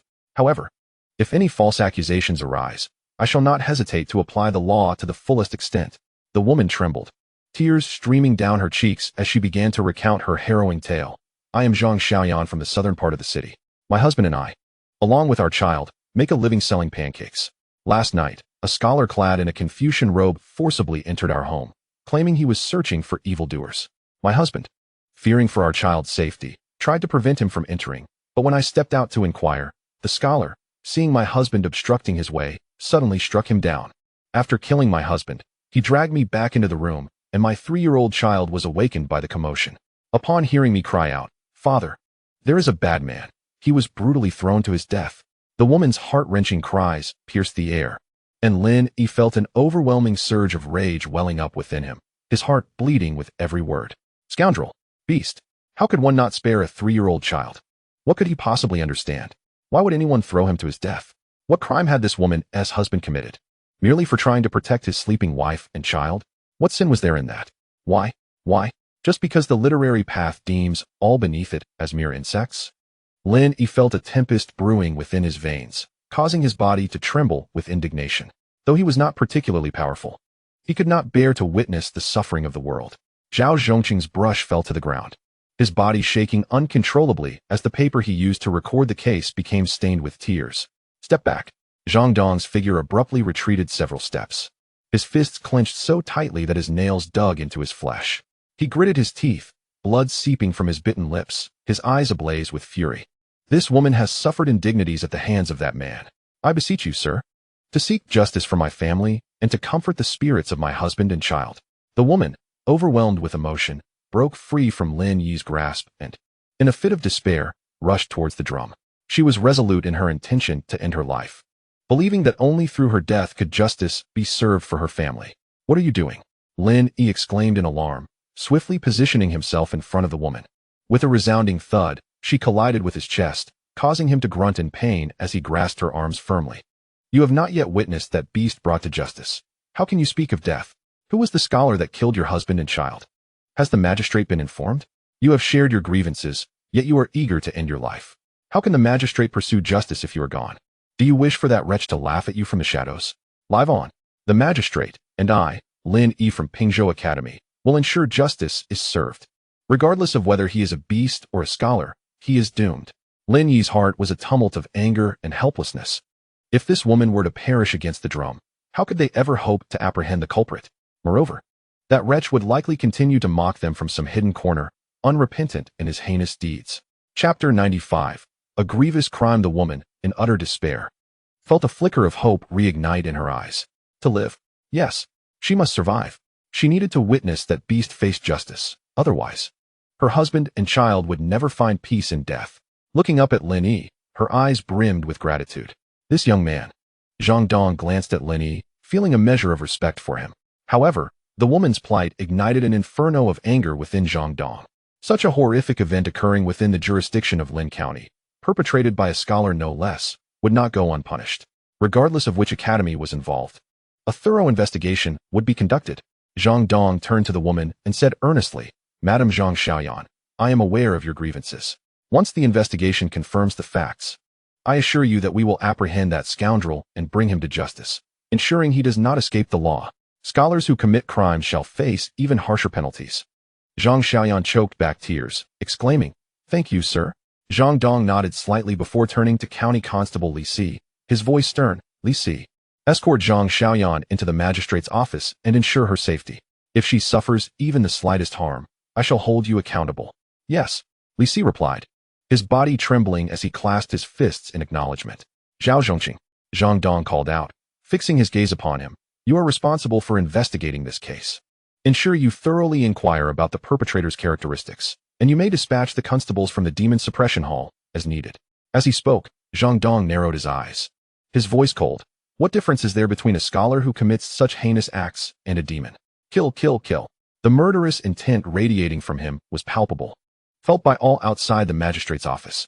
Lin Yi, witnessing Zhang Dong's fervent determination, understood that the case of Zhang Xiaoyan would be pursued with utmost diligence by the court.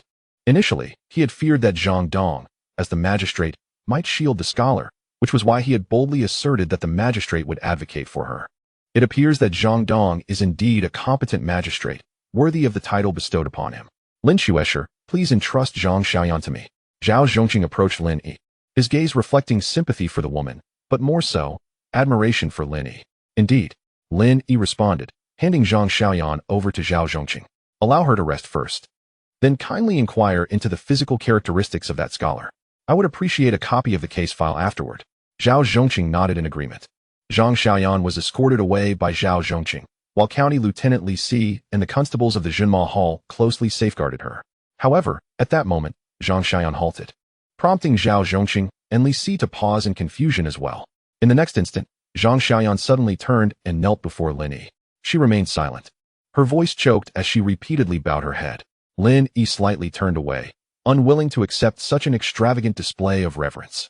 Women are inherently fragile, yet as mothers, they are resilient, and as wives, they are formidable. Lin Yi reflected upon his own journey, having been ensnared by the machinations of the scholar Zhu Liren, and now confronted with a case of murder committed by another scholar. How many scholars in the entire Daoist, emboldened by their status, act with impunity? This thought sent tremors through Lin Yi's heart. The Holy Academy, do they not take action? The so-called representatives of the literary path, the sacred ground for scholars. Can they truly bestow accolades upon such scum? At this moment, Lin Yi recalled the absurd inquiries posed to him during his initiation into the righteous path, eliciting a cold smile within him. He clenched his hands tightly beneath his robes, feeling a profound shame in being associated with scholars. Why are they granted extraordinary powers and long lives, yet the common people who sustain them are disregarded? Ultimately, the blade is turned against them. After Zhao Zhongqing and the others escorted Zhang Xiaoyan into the county office, Zhang Dong, who had witnessed all of this, turned to Lin Yi and said, Lin Yi, I have something to discuss with you. Indeed. Lin Yi nodded in response. They proceeded into the office, as the constables holding their staffs gradually withdrew, and the onlookers were dispersed. Among the crowd, two elegantly poised young men left with ashen faces.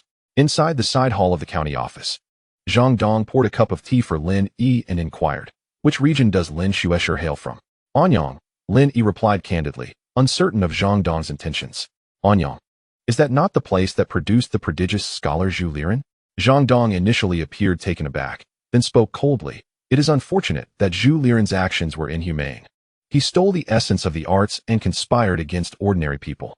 I fear his grave is now overgrown with grass. Lin Yi, surprised by Zhang Dong's wit, did not conceal the truth, stating, in fact, I am the ordinary person who was wrongfully accused. You? Zhang Dong scrutinized Lin Yi from head to toe and remarked, you are a scholar, not an ordinary person. Lin Yi chose not to elaborate, interpreting Zhang Dong's words as acknowledgement of his previous victimization by fellow scholars. Zhang Dong took a sip of tea, a hint of melancholy in his voice as he said, Lin Xuesher, initially, I regarded you merely as an ordinary ninth-rank scholar. However, following the case of Zhang Xiaoyan, I have discerned that you are unlike other scholars. Your literary prowess surpasses that of Wenbo. To be candid, I hold you in high esteem, more so than the poetic talent that Wenbo possesses. Like you, I have witnessed countless injustices in this world, scholars envious of one another, classmates betraying one another. I have also seen scholars oppressing the common folk, and the families of scholars exploiting their influence. Zhang Dong rose, pacing as he spoke, thus, after failing the imperial examination, I resolved to enter government service. I aspire to be a magistrate for the people. I wish to provide a formidable support for those who have been wronged. During my tenure in Lingdong County, I have endeavored to do just that. Yet, curiously, I have not encountered a single case involving scholars. Later, I discovered that matters concerning scholars are managed by the scholars themselves. They receive a few rebukes from their mentors and consider the matter resolved. I have encountered several instances of scholars bullying the common folk, yet the people are too intimidated to confront them. Some even believe that if they had not erred in any way, how could scholars possibly mistreat them? Ha ha ha. As Zhang Dong recounted this, a mournful laughter escaped him, shaking his head. It is difficult to govern. Possessing ambition without a platform to exercise it is a challenge. Therefore, I aspire to rise through the ranks to the provincial capital, to the capital city, to places where one can dare to confront scholars. Little did I anticipate that today I would finally encounter a case where someone dares to accuse a scholar. If the investigation proves true, I shall wield the guillotine upon that wretched soul. As he uttered these words, it was as though the pent-up energy within him was unleashed. He abruptly turned to Lin Yi and declared, Lin Yi, you too should pursue a position in government. You are suited for such a role. The common folk require scholars like you to advocate for their interests. I shall now bestow upon you a share of my official authority. Will you join Zhao Zhongqing in thoroughly investigating this case? Lin Yi was momentarily taken aback, then fell into silence. Was this an invitation for him to join the ranks of officials?